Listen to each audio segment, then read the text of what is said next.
The Individual and the Nature of Mass Events. Notes by Robert F. Buzz to Rob. We have never told anybody to do anything, except to face up to the abilities of consciousness. Seth, April 19, 1978. A note by RFB. Seth was often pretty outspoken in mass events when he discussed our medical beliefs and practices, and the unfortunate results they sometimes bring about. At the same time, he tempered his ideas with passages like this one, from the 870th session for Chapter 10. Generally speaking, for example, if you are seriously worried about a physical condition, go to a doctor, because your own beliefs may overfrighten you otherwise. Begin with innocuous but annoying physical conditions, however, and try to work those out for yourself. Try to discover why you are bothered. When you have a headache or a simple stomach upset, or if you have a chronic, annoying but not serious condition, such as trouble with your sinuses, or if you have hay fever, in those situations, remind yourself that your body does indeed have the capacity to heal itself. A psychic manifesto. My life is its own definition. So is yours. Let us leave the priests to their hells and heavens, and confine the scientists to their dying universe, with its accidentally created stars. Let us each dare to open our dreams door, and explore the unofficial thresholds, where we begin. A note by RFB. This is the first verse of a long poem Jane wrote late in July 1979, as Seth was finishing his work on mass events. Among other things, the poem is a passionate declaration of psychic independence, written in response to Seth's ideas in this book. Introduction by Jane. Roberts. Trance is a very private phenomenon. It represents a turning away of consciousness from ordinary reality toward an inner one. However private a trance may be, it must take place in a physical world of shared events. I am touched by those events, and so are you, so even while I sit in trance, dictating books as Seth, I can't after all stray too far from our joint reality. The chair I sit in as I speak for Seth is a product of modern manufacture. The glass of wine on the coffee table before me, the cigarettes, and the mass-produced table itself, are all reminders that my most adventuresome journeys into other realities are rooted, for now at least, in the physical world of events that we all share together. Robert F. Buzz, my husband, sits on the couch across from me, taking verbatim notes of what I say as Seth, transcribing these otherworldly communications with a modern pen on good white bond paper. When I held ESP classes, Seth's sessions were always taped, and just this week he came through, as I was being recorded for a radio program to be aired later. So technology, with all of its implications, is never really too far away. While Seth was dictating The Individual and the Nature of Mass Events, for example, the 3 Mile Island nuclear accident occurred, and had the affair turned into a disaster, our Chemung County would have been used to house refugees. Many spectacular national events have happened, of course, since our first sessions took place late in 1963, but Seth seldom mentions such issues, and then only in answer to our own questions. In this current book, however, he discusses in depth how our private realities merge into mass experience. For that reason he examines the public arena, and devotes a good deal of material to 3 Mile Island and to the Jonestown mass suicides as well. Both situations occurred as Seth was dictating this book, and while they are contemporary, both cases are classic in their implications. Rob's notes provide the necessary exterior orientation for this present volume, as they do for the previous Seth books, and hint at the framework of normal life in which Seth so gallantly appears. Twice weekly, tossing off my glasses and thereby signaling the beginning of my trance. Besides this, of course, my own moods, speculations, joys and sorrows have spun their earthly web through my mind on such days. I may have worked well or poorly at my own writing. The day may have been calm or distracted by unexpected guests, or marked by any of life's normal domestic ups and downs. While Seth was dictating mass events, for example, another of our cats, Billy, died. Seth was discussing the 3 Mile Island accident, but he left off book dictation for a while because we felt so badly, and gave us some excellent material on animal consciousness before and after death. Because tragedies come in all shapes and sizes, and the most domestic events of our days offer Seth opportunities to comment on life itself. In this book he comments on our religions, sciences, cults, and on our medical beliefs as well, with an uncompromising wisdom. You as if he represents some deep part of the human psyche that knows better, that has always known better. You as if he speaks out not only with my voice but for many other people. You as if he represents the truths that we have allowed ourselves to forget. What truths? That our dreams come alive at midday, that our feelings and beliefs turn into the reality we experience, that, in deeper terms, we are the events in which we participate, and that murder for the sake of an ideal is still murder. But more than this, Seth reminds us of something we knew as children: we are of good intent. You make your own reality. That statement is one of the cornerstones of Seth's material, stated almost from the beginning of our sessions and emphasized throughout his books. In mass events, though, Seth goes further, maintaining that our private impulses are meant to provide the impetus for the development of our own abilities in a way that will also contribute to the best interests of the species and the natural world as well. He's speaking of our normal impulses here, those that we've been taught are dangerous, chaotic, and contradictory. Seth maintains that we can't trust ourselves while distrusting our impulses at the same time. Much of this book is concerned with the purposes of our impulses, and the reasons for their poor reputations in the eyes of science and religion. What Seth is really saying here is that our impulses are meant to help us create our own realities on a personal basis in a way that will enhance both our private lives and our civilizations. But if we are of good intent, how can we sometimes end up involved in the most reprehensible of actions? Seth faces such questions squarely, and deals with the motivations of both the fanatic and the idealist. And people are idealistic. Many readers of all ages write us, asking how they can develop their own potentials and also help bring about a better world. They care deeply, and abhor the adverse conditions they see in society, whether or not they are intimately concerned with them. In this book Seth clearly shows how each of us can contribute to the mass reality, and concisely outlines the issue so that we don't fall prey to disillusionment or fanaticism. Since we are all involved with world events, it is highly important that we also understand how we fit into those global actions, and see how our negative beliefs about ourselves and the species can result in situations far less than ideal, and quite different from our stated goals. For this reason, Seth explains how the theories of Freud and Darwin confine our imaginations and our abilities. Rob and I grew up in the world of Freudian and Darwinian concepts too, of course. And we weren't given any magical immunity from the unfortunate results of such cramped vision. Those theories, along with religion's belief in the flawed self, have left their marks on all of our lives. Rob and I have been given a new, vaster philosophical structure through the Seth sessions, one that we share with our readers. And that structure is still emerging. It is far from finished. The answers are not all in. We are still learning how to ask the right questions. When Seth began this manuscript, I was personally working with the idea of heroic impulses. Those separate from our usual ones, that would operate as inner impetuses toward constructive action. In this book, though, Seth states that it is our normal everyday impulses that we must learn to trust. Even I was taken back. Our usual impulses? The ones I ignored while I was looking for the heroic ones. And finally I began to understand, our normal impulses are heroic, despite our misunderstanding of them. In a way, this entire book is an introduction to our impulses, those we follow and those we do not. I've had my own hassles with impulses, following only those I thought would lead me where I wanted to go, and drastically cutting down those I feared might distract me from my work. Like many other people, I thought that following my impulses was the least dependable way of achieving any goal unless I was writing, when impulses of it creative kind were most acceptable. I didn't realize that all impulses were creative. As a result of such beliefs, I've had a most annoying arthritis-like condition for some years that was, among other things, the result of cutting down impulses toward physical motion. In the past, when Seth told me to trust the spontaneous self, I said, okay, and imagined some hypothetical inner self somehow apart from my conscious intents. But when Seth kept repeating, trust your impulses. In this book, I finally got the message through my head, and I've already had considerable physical improvement as a result. This distant seeming inner self wasn't so distant after all. It communicated through my impulses. In a way, impulses are the language of the psyche. But what about aggressive or contradictory or even murderous impulses? How can those be trusted? Seth answers those questions and many more, until as we read his explanations we wonder how we could have so misread our own nature as to distrust the very messages meant to lead us toward our own spiritual growth and that of the species as well. And what is my own part in all of this? I see it as harking back to the poet's original role, to explore the reaches of his or her private psyche, pushing against usual psychological boundaries until they give, opening up a new mystical territory, you the psyche of the people, of the species itself, you perceiving a spectacular vision of inner reality that the poet then communicates to the people, translating that vision through words, rhythm, or songs. The earliest poets were probably half shaman, half prophet, speaking for the forces of nature, for the spirits of the living and the dead, voicing their visions of man's unity with the universe. They spoke their messages, sang their songs, chanted their visions aloud. And maybe that's why Seth speaks, communicating first through words, rather than, say, through automatic writing. Seth's books are first of all spoken productions. Perhaps the Seth sessions themselves harken back to some ancient time when we received much of our pertinent information about ourselves in just such a fashion, one of us journeying for the others into the mass unconsciousness. You a journey that somehow altered and expanded the personality you and then communicating our visions as best we could.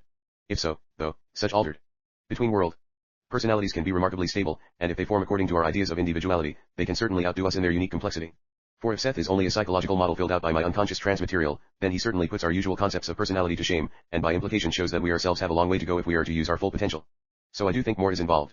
I think that Seth is a model of ourselves as we know we can be, that he speaks for the part of ourselves that never for a minute believed all that nonsense about flawed selves. As far as my relationship with Seth and his with me, because of our long-standing association I think we must have formed a unique psychological alliance. Somehow I am part Seth, and in sessions at least, Seth must be part Jane, in a kind of psychological bonding on both sides. Seth must use my voice to speak and my life as reference, and certainly the contents of my mind are vastly expanded as a result of the sessions. My daily life is lived with the knowledge of that association, of course, and my normal routine now includes turning into Seth twice weekly, and has for years. This introduction represents my only conscious contribution to this entire book, for example. But certainly as Seth often states, even the unconscious portions of our personalities are actually conscious. It's all a matter of focus. Not that Seth is just another focus of mine, for it's quite legitimate to say that I'm a focus of his consciousness in that same context, but that Seth represents that larger portion of the psyche from which our own kind of consciousness emerges. The point of all of this is the exploration of human consciousness, its ranges and scopes. How much does it change as it approaches other levels of actuality? But however we attempt to define Seth's reality, I'm convinced of one thing by now, he is delivering to our conscious minds our deepest unconscious knowledge about ourselves, the world, the universe, and the source of being itself. Not that Seth claims any kind of omnipotence, because he doesn't. His material, however, is clearly providing such translations of unconscious knowledge, and intuitive disclosures, according to Seth, no more remarkable than those available in nature itself, but we have forgotten how to read nature's messages, disclosures no more mysterious than those available in our own states of inspiration, but we've forgotten how to decipher those communications too. Instead, many people are even frightened of inspiration itself. I think that such phenomena were important in evolutionary terms, helping to shape man's consciousness. Not that such material wasn't often distorted, or just as often discounted, in any case, it would have to be interpreted again and again so that it applied to the species' experience in time's framework. Talk about psychological complexities. I was just presented with an excellent example of the ideas I've been discussing. As I wrote the previous few paragraphs of this introduction, the words themselves seemed to carry me on with a certain rhythm. I felt as if I were drawing on energy and knowledge beyond my usual capacities. Then, since it was late afternoon, I took a break for a brief nap. More ideas came to me that I scribbled down in the bedroom. The subjective pace quickened and kept accelerating. Then I hit a psychological brick wall, and I could carry the concept no further. At that point I suddenly recognized Seth around the edges of my mind. The next moment, I fell asleep. When I awakened half an hour later, I prepared dinner. Rob and I ate and watched the television news. Then I went back to my study. No sooner did I sit down than such a rich vein of material opened that I could hardly write fast enough to get it all down, and it began where my earlier ideas had ended off. I was being given many of the subject headings for Seth's next book, even as I was writing the introduction for this one. Behind each heading or subject, I sensed realms of information available to Seth, but not, in usual terms, to me. Yet there had been an earlier moment just before the onrush of material when I sensed an odd psychological threshold, a certain accelerated state, that in this case at least signaled the intersection of Seth's thoughts and mine. Then there was a brief point of psychological rest, an almost neutral psychological platform in which Seth's outline began to emerge. Following this, in our next session, Seth confirmed that the material amounted to a partial outline for his projected new book, and that the title I'd picked up while he was still finishing Mass Events was correct. So though he hasn't begun it as of this writing, 2 days later, surely he will start dictating dreams, evolution, and value fulfillment any day now. My glasses will go off. Seth will say again. Now, dictation. And Rob will make up a new title page for his notebook.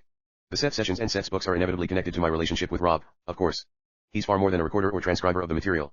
Rob's remarkable mind with its questions and probing nature has always stimulated me to do my best, and has served as a kind of invisible but sturdy psychological screen, helping me view myself and the sessions as clearly as possible. If it hadn't been for his encouragement and active participation, I doubt that the Seth sessions would exist in their present form. So while Seth's books go out into the public world, the sessions themselves rise from our private lives. Yet those lives are lived in coexistence with a mass arena of events that brush against us gently at times, or drastically affect our days on other occasions. In this book Seth describes the continuum of existence that holds us all together and blends our private experiences into world events. This is your world and ours. Hopefully, this book will help us all make it a better world. Elmira, New York, September 22, 1979. Part 1. Events of Nature. Epidemics and Natural Disasters. Chapter 1. The Natural Body and Its Defenses. Session 801. April 18, 1977. 9:31 p.m. Monday. I-11. Preface. The workaday notes for the first session. O/mass events with the following comments, just to briefly summarize the lifetime endeavor that my wife, Jane Roberts, and I are involved in with the Seth books. Seth is a highly creative energy personality essence, as he calls himself, who speaks through Jane while she's in a trance or dissociated state. These notes, then, are written shortly after Seth finished dictating Mass Events in August 1979. I've discussed some of the same points while introducing earlier books in the series, of course, although on each occasion I did so in a different way for variety's sake. At the same time, Jane and I want each book to be complete in itself, so that the new reader can begin to understand what's happening from the very beginning. Details about some of the subjects I'll mention here can emerge as this book proceeds, or others are referred to. And these notes will also free Jane to deal with other matters in her introduction for Mass Events. By his own definition, Seth is no longer a physical being, although he's told us he's lived a number of previous lives, thus, ideas of reincarnation enter into his material. Mass Events is the SIXTH1 book that Seth has produced, you all of them with Jane's active cooperation, obviously, as well as my own, since I write down his material verbatim, then add my own notes. Often Fane has little memory of the information she delivers as, or for, Seth. She began speaking for him in December 1963, and shows no signs of slackening her output. At times her Seth voice can be very powerful indeed, with an accent I have yet to succeed in describing. When she's really into her trance state, her blue-gray eyes become much darker, much more luminous and penetrating. Seth calls Jane, Rupert, and me, Joseph. According to him, these entity names mean only that in our present lives we identify more with the male aspects of our entities, or whole selves, which in themselves are neither male or female, but contain within them a number of other selves of both sexes to whom we're related, or a part of, reincarnation ally and otherwise. We usually hold 2 sessions, or meetings with Seth each week, totaling 3 or 4 hours, but we think that actually Seth could talk 24 hours a day for the rest of our lives, and still not cover all of the material he's capable of tuning into for us. The only trouble is that Jane and I wouldn't last long. That astonishing creativity and energy in the sessions beckon us on constantly, then, regardless of what we think about Seth's reality or non-reality, and even regardless of what he tells us about himself. Yet even producing the Seth books, you along with a great amount of unpublished Seth material, you doesn't call upon all of Jane's abilities, for she's also written 10 books on her own. These include works of poetry, fiction, and psychic matters as experienced from her own conscious viewpoint. She has several more books in progress. It's safe to note, however, that now all of her work bears upon that unique, still growing view of consciousness expressed by Seth and herself. And so does mine. That's saying a lot, really. We do intend to spend the rest of our lives studying the ramifications of that unique, still growing view of consciousness. We still have a host of questions about Seth's reality, his concepts, and Jane's role and my own in all of this, that is, questions about consciousness itself, basically, consciousness getting to know itself in endless variations, as I've written before, and whether or not it's couched in physical form. For now, let's postulate that Jane and I think we understand better than we used to that our consciousnesses have no limitations except those we've imposed upon them through our individual perceptions and understandings. Consciousness creates all, or all that we know reflects the particularized creations of consciousness, then, and potentially those sublime mental and physical achievements are without end. The idea of infinity is the natural body 050 implied here, a concept whose implications make us uneasy, for although Seth's material can be said to imply infinities of creation upon the part of each of us, still we realize the conscious mind's inability to truly grasp all of the qualities inherent within such a notion. At the same time, Jane and I are extremely grateful that we have the opportunity to study ideas about consciousness with Seth, and this opening up of our individual realities is something we couldn't have conceived of before 1963. Our appreciation of life has expanded greatly, and if the Seth material did nothing but help us grow in that respect, it would perform a very valuable service. We hope others feel they gained something from the material too. Actually, I think that what I've learned has saved me from bitterness and disillusionment in later life. Jane has also been helped a great deal. So our aim with the Seth books is to let Seth have his say, to add some thoughts of our own, and to trust that the feelings and meanings in all of this will evoke beneficial responses in each reader. It's all we can do. I for one think that my own words are pretty inadequate tools of expression to convey the deeper, unspoken meanings within life that I sense but cannot really verbalize.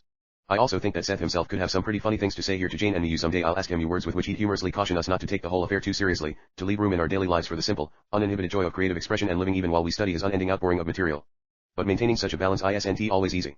Seth has already offered Jane encouragement twice since he finished his part of the work for Mass Events in August 1979. He came through with the following quotations when Jane began to express a renewed concern about her responsibility for his material, and for the reactions of others to it. Her feelings had arisen in large part because of the ever-increasing male response the Seth books have generated. Interesting, then, the way the Seth portion of Jane's personality structure whatever Seth's reality may be reinforces those other portions that are meeting all of the challenges embodied in her mental and physical existence, and we are continually seeking to learn more about how Seth is able to do this. In these excerpts Seth also touches upon certain other points that we think of often. From a personal session held on August 29, 1979, there is a power of growth and value fulfillment within each individual that must be satisfied. It is the power that makes physical growth possible, the power that is behind the fetus. You know ahead of time the nature of the period into which you will be born. Eugene and Rob, or Rupert, and Joseph were both born with certain abilities, and you knew ahead of time that you would have to enlarge the framework of conventional concepts if you were to have room to use those abilities. In a way, they gave you both a second life, for in the old framework there was no satisfying underlined or creative way to go. You have both used the material I have given you, and what you have learned on your own through the material, very well use some of it so smoothly that you are not even aware of your accomplishments. In some areas you still cling to old beliefs, but there is no end to what you can do, still, with growing comprehension. That is, you can still accomplish as much, if not more, than you already have. Think of yourselves, in important ways, as almost having been born in 1963 when these sessions began.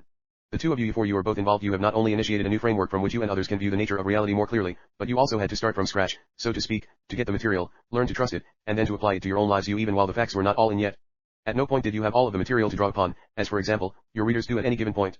So tell Rupert not to judge himself too harshly, and in all of this have him try to remember his sense of play. From the regular, 877th session for September 3, 1979. All creativity is basically joyful. It is play in the highest sense of the term, and it is always alive with motion. The sessions and our work can help bring about a new mental species of men and women. Ideas change the chromosomes, but the sessions and Rupert's books, and so forth, must first and foremost be joyful expressions of creativity, spontaneous expressions that fall into their own order. You paint because you love to paint, and forget what an artist is supposed to be or not to be. Have Rupert forget what a writer or a psychic is supposed to be or not to be. Rupert's spontaneity lets all of his creative abilities emerge. It is foolhardy to try and apply discipline, or secondary order to a spontaneous creativity that automatically gives you the finest order that nature could ever provide. Those two excerpts from Seth contain inspired thinking, you especially portions about the power of value fulfillment, and the joy and spontaneity involved in creativity. As I typed his material I was reminded of the notes I wrote and played with the other day, the natural body. There really isn't anything else like the sessions going on in the world today. Even now, while I'm thinking about how to put mass events together for the reader, last night Seth came through with new material that he said will be part of another book. I should always remember that each time Jane and I sit for a session, it's a unique event in the world. That isn't nearly as conceited a statement as it seems to be, of course, for each thing each person does is also unique in the world. Yet, at the same time I mean that the sessions are truly original and significant, with their contents offering new creative insights and hope to the human species in a way that most endeavors do not do. In that sense the Seth business is a remarkable achievement on Jane's part. I do believe that prolonged study of the Seth material would yield great results toward our understanding of ourselves. And now for the notes I wrote in April 1977, opening the first session for mass events. Although I've added to my notes for Seth's book since he finished dictating it, I've done so very briefly in order to keep them as contemporary as possible. One might say that mass events had its origins 2 Seth books ago, way back in volume I of Unknown Reality, which Seth finished dictating in June 1974. At 10:14 in the 697th session for that work, he made the statement. I will have more to say concerning illnesses, epidemics, and mass disorders in this book. It wasn't until I was checking the page or printer's proofs for volume 1 last week that I realized Seth hadn't followed through on his promise. I'd also forgotten to remind him to do so. I asked Jane if Seth could devote the next session to that subject matter so that I could insert it in volume 2 of Unknown Reality as a note or an appendix, since I had plenty of work to do yet for that second volume. She agreed. We thought some very interesting material would result. We also thought it was a good time to pose questions for Seth before just 2 weeks ago, in the 800th session, he finished dictating his own 5th book, The Nature of the Psyche, Its Human Expression. Point 2, we gave up our regularly scheduled sessions last week, and spent a great deal of time correcting the proofs for volume 1 of Unknown. Point 3, in fact, I didn't finish my part of the job until midnight Sunday, then early this morning I mailed the whole thing to Tarn Mossman, Jane's editor at Prentice Hall. By now both of us were free from all of those days and nights of concentrated labor, but still we wanted to hold the session. I sat opposite Jane in our quiet, softly lit living room, working on these notes while I waited for her to take off her glasses and go easily into trance. I felt a familiar sense of anticipation as I thought of recording the excellent SES sign to come. And that's when Seth surprised us. Now, good evening. Good evening, Seth. You cannot begin to understand the nature of mass events of any kind unless you consider the even greater framework in which they have their existence. A person's private experience happens in the context of his psychological and biological status, and basically cannot be separated from his religious and philosophical beliefs and sentiments, and his cultural environment and political framework. You, our young tiger cat, Billy, had been sleeping on a nearby chair. Now he woke up, stretched, jumped down and walked over to Jane as she spoke for Seth. Billy crouched to jump up into her lap. I picked him up and headed for the cellar door. Jane remained in trance. Sweet creatures are difficult to find. Yes. I said to Seth over my shoulder. In a recent session Seth had remarked that Billy was a sweet creature. And he is. I put him in the cellar, where he sleeps each night. All of the issues form together to make a trellis of behavior. Thorns or roses may grow therein. That is, the individual will grow outward toward the world, encountering and forming a practical experience, traveling outward from his center in almost vine-like fashion, forming from the fabric of physical reality a conglomeration of pleasant or aesthetic and unpleasant or prickly events. The vine of experience in this analogy is formed in quite a natural fashion from psychic elements that are as necessary to psychological experience as sun, air, and water are to plants. Loudly and humorously. I do not want to get too entwined, underlined, in this analogy, however, but as the individual's personal experience must be seen in the light of all of these issues, so mass events cannot be understood unless they are considered in a far greater context than usual. The question of epidemics, for example, cannot be answered from a biological standpoint alone. It involves great sweeping the natural body psychological attitudes on the part of many, and meets the needs and desires of those involved. You needs which, in your terms, arise in a framework of religious, psychological, and cultural realities that cannot be isolated from biological results.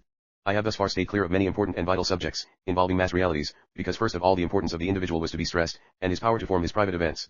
Only when the private nature of reality was emphasized sufficiently would I be ready to show how the magnification of individual reality combines and enlarges to form vast mass reactions used such as, say, the initiation of an obviously new historical and cultural period, the rise or overthrow of governments, the birth of a new religion that sweeps all others before it, mass conversions, mass murders in the form of wars, the sudden sweep of deadly epidemics, the scourge of earthquakes, floods, or other disasters, the inexplicable appearance of periods of great art or architecture or technology.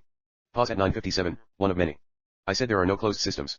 This also means that in world terms, events spin like electrons, affecting all psychological and psychic systems as well as biological ones.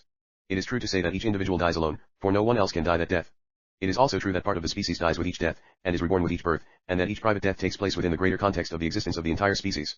The death serves a purpose species-wise while it also serves the purposes of the individual, for no death comes unbidden. An epidemic, for example, serves the purposes of each individual who is involved, while it also serves its own functions in the greater species framework. When you consider epidemics to be the result of viruses, and emphasize their biological stances, then it seems that the solutions are very obvious. You learn the nature of each virus and develop an inoculation, giving each member of the populace a small dose of the disease so that a man's own body will combat it, and he will become immune. The short-sightedness of such procedures is generally overlooked because of the definite short-term advantages. As a rule, for example, people inoculated against polio do not develop that disease. Using such procedures, tuberculosis has been largely conquered. There are great insidious variables operating, however, and these are caused precisely by the small framework in which such mass epidemics are considered. In the first place, the causes are not biological. Biology is simply the carrier of a deadly intent. In the second place, there is a difference between a virus produced in the laboratory and that inhabiting the body, a difference recognized by the body but not by your laboratory instruments. Give us a moment. In a way the body produces antibodies, and sets up natural immunization as a result of, say, inoculation. But the body's chemistry is also confused, for it knows it is reacting to a disease that is not a true disease, but a biologically counterfeit intrusion. To that extent you and I do not mean to overstate the case, the body's biological integrity is contaminated. It may at the same time produce antibodies also, for example, to other similar diseases, and so overextend its defenses that the individual later comes down with another disease. 10:19. Now, no person becomes ill unless that illness serves a psychic or psychological reason, so many people escape such complications. In the meantime, however, scientists and medical men find more and more viruses against which the population must be inoculated. Each one is considered singly. There is a rush to develop a new inoculation against the newest virus. Much of this is on a predictive basis. The scientists predict how many people might be attacked by, say, a virus that has caused a given number of deaths. Then as a preventative measure the populace is invited to the new inoculation, emphatically. Many people who would not get the disease in any case are then religiously inoculated with it. The body is exerted to use its immune system to the utmost, and sometimes, according to the inoculation, overextended under such conditions. Point for those individuals who have psychologically decided upon death will die in any case, of that disease or another, or of the side effects of the inoculation. Give us a moment. Inner reality and private experience give birth to all mass events. Man cannot disentangle himself from the natural context of his physical life. His culture, his religion, his psychologies, and his psychological nature together form the context within which both private and mass events occur. Loudly, then whispering so softly that I could barely hear. This book will, then, be devoted to the nature of the great sweeping emotional, religious, or biological events that often seem to engulf the individual, or to lift him or her willy-nilly in their power. What is the relationship between the individual and the gigantic mass motions of nature, of government, or even of religion? What about mass conversions? Mass hysteria? Mass healings, mass murder, and the individual? Those are the questions we will devote ourselves to in this book. It will be called The Individual and the Nature of Mass Events. Louder.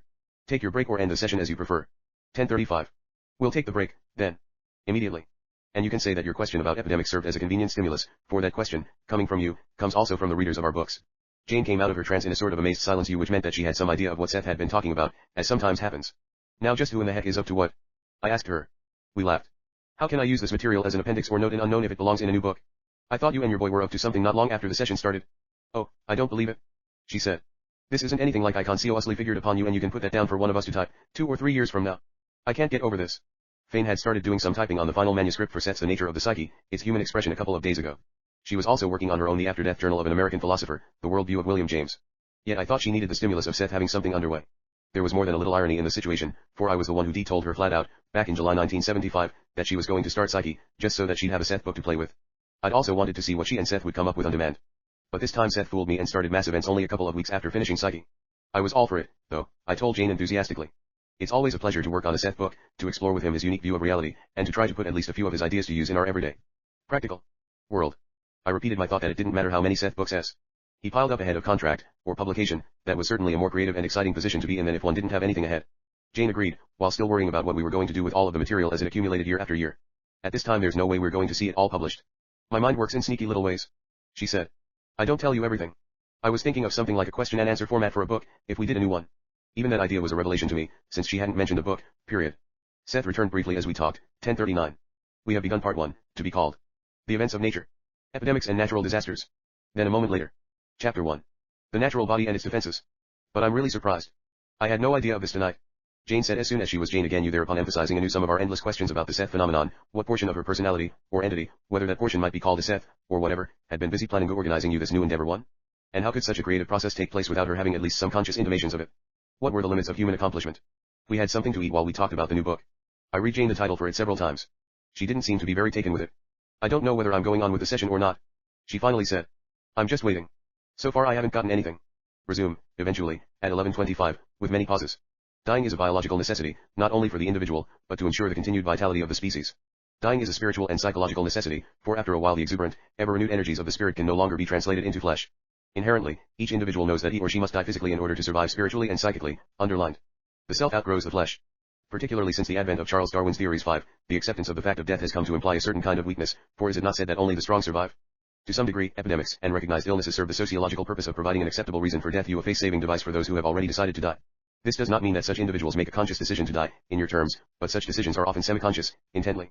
It might be that those individuals feel they have fulfilled their purposes, but such decisions may also be built upon a different kind of desire for survival than those understood in Darwinian terms. It is not understood that before life an individual decides to live. A self is not simply the accidental personification of the body's biological mechanism. Each person born desires to be born. He dies when that desire no longer operates. No epidemic or illness or natural disaster or stray bullet from a murderer's gun will kill a person who does not want to die. The desire for life has been most flaunted, yet human psychology has seldom dealt with the quite active desire for death.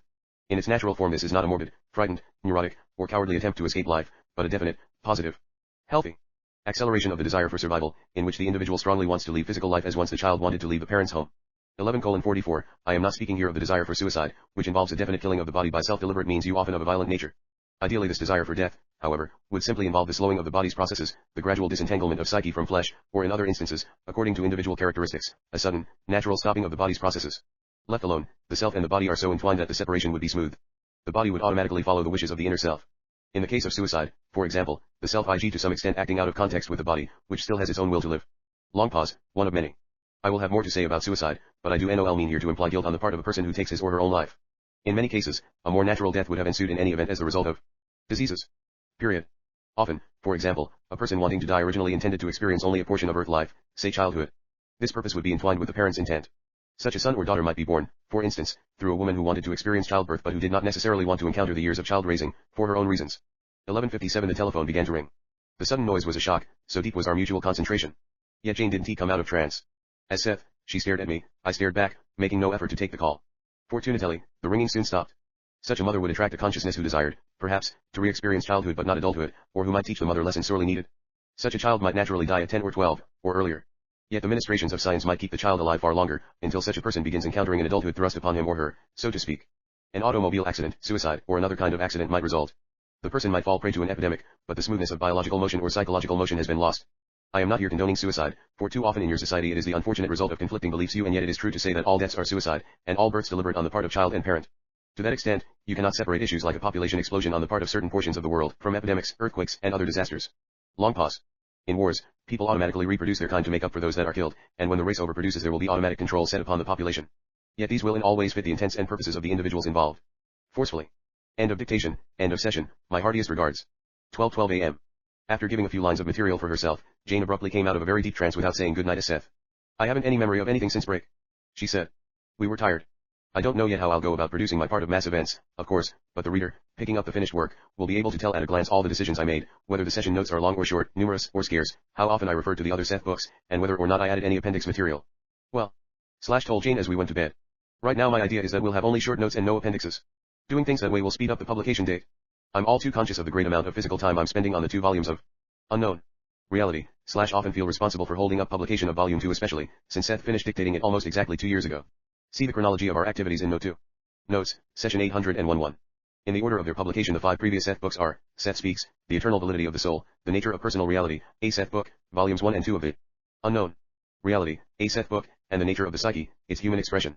All of Jane's books, whether produced with or without Seth, are listed in the front matter of mass events, with publication dates. 2. I don't mean to confuse the reader by using the titles of Seth's old books, but rather to show how Jane's and my work encompasses a number of projects at once. That is, we have yet to manage to work on just one book of any kind at a time, that would be too simple. There's always a long slow rate of turnover in our labors, it seems, as one book or project is finished, another rises almost effortlessly to take its place, and everything rolls along together until the next large change comes about. That progression in Jane's endeavors, and in my own to a lesser degree, may reflect her strong writing and psychic abilities, but it also reveals the way we constantly work with her work, and how we go about presenting it in the form of physical books so that we can show others what we've been up to. Note that even though Seth finished dictating volume 1 of Unknown Reality almost 3 years ago, in June 1974, and I completed my own notes and appendixes for it 6 months ago, we're just now coming to the end of the long, complicated process involved in following the manuscript through the editorial and production stages necessary to get the book out into the marketplace. Checking the page proofs is the last stage we go through before publication, and volume 1 is due to be marketed this summer, probably in July. In physical terms, 3 years is an important portion of one's lifespan. What were Jane and I each doing all that time? We were involved in a whole group of endeavors. I'll recap the major ones in order to place the beginning of Seth's literacy book, Mass Events, in context.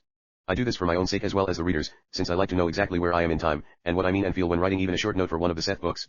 This reconstruction of the past can be both fascinating and frustrating as I compare dates, session numbers, and our daily activities. Somehow, immersed in all of that minutiae of the past, I revive it so that it becomes part of the present once more, and that coexistence then reminds me of Seth's idea of simultaneous time. Perhaps, outside of dreaming, it's the best approximation I can make of the paradoxical notion that all exists at once, and that all changes together, for each time I regard one of my past moments from the present, I change both that past and the present. Another purpose is involved in presenting mass events in context, though. I plan to use current professional and personal events from our lives as a sort of background or framework for the book as Jane delivers it for Seth. But right now, here's a chronological list of our activities from June 17, 1974, when Seth finished his share of the work on volume I of Unknown Reality, to April 18, 1977, today, when I mailed the corrected page proofs for that volume to Jane's publisher. Beginning in June 1974, then, while writing notes and appendixes for volume 1 of Unknown, and taking Seth's dictation for volume 2, I spent 8 months producing the artwork for Jane's adventures in consciousness and for her book of poetry, Dialogues of the Soul and Mortal Self in Time. I finished all of those drawings in January 1975. In the meantime, Jane completed Adventures in August 1974, and started Psychic Politics that October. In March 1975 we took time out to move from the apartment house in downtown Elmira to our Hill House, just outside the city.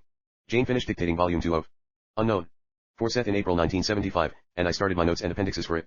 Injury 1975 Seth began The Nature of the Psyche, Its Human Expression, and in December of that year Jane initiated work on her own The Worldview of Paul Cézanne, A Psychic Interpretation. She finished Politics in February 1976, and Cézanne in September. Politics was published that September also. I completed my own write-in. G for volume 1 of Unknown. In October, our 16-year-old cat, Willie, died early in November, and 2 days later we obtained a kitten, Willie 2, or Billy, as we soon came to call him, from an area humane society. I finished typing the manuscript for volume 1 late in November, spent December checking it, and mailed it to Prentice Hall early in January 1977. In January we obtained an unlisted telephone number, because we could no longer handle the 600 or so calls a month that were coming in. Later in the month, Jane started writing James. In February 1977 we received from Prentice Hall the copy-edited manuscript for volume 1 of Unknown Reality. Copy editing is one of the earlier editorial stages a book goes through on its way to publication, and is meant to study all of the work that Jane and I and her editor, Tam Mossman, have already done on the manuscript, before it's set into type. A reader who works independently of the publishing firm carefully checks the manuscript for grammar, contradictions, facts, consistency, and so forth, and makes suggestions for whatever changes he or she thinks are desirable. Jane and I are free, of course, to reject any alterations we don't agree with. In March we checked the copy-edited manuscript for Cézanne. Seth finished dictating Psyche early in April. A few days later we began correcting page proofs for volume 1 of Unknown. In addition to these activities, Jane conducted her weekly ESP classes until we moved in March 1975, and kept up with her considerable correspondence. Her mail is accumulating at such a rate that I think it's becoming a valuable social document in its own right.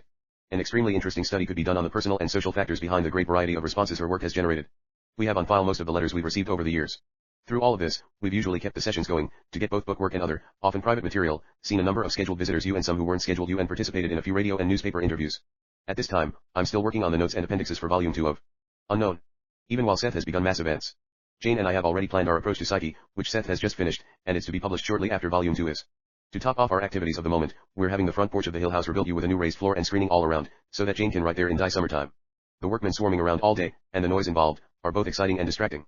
But I have a feeling that the front porch affair isn't the end of our construction odyssey. Jane has a certain speculative look when she notes that we have but one car she doesn't drive to occupy the large 2-car garage attached to the rear of the house. What better idea than to convert half of the garage into a writing room, with sliding glass doors, and add a screened-in porch there also. After all, she commented recently, the porch would protect our back door, too, especially from all of that winter weather. 3 Seth's delivery is remarkably clear and unambiguous, but once in a while he'll come through with an awkward sentence, as we all do, or one that combines the singular and the plural when one or the other should be used throughout, or he'll repeat a certain word too often. On such occasions Jane and I may recast the sentence slightly while maintaining the syntax, or add a clarifying word or phrase in brackets like this.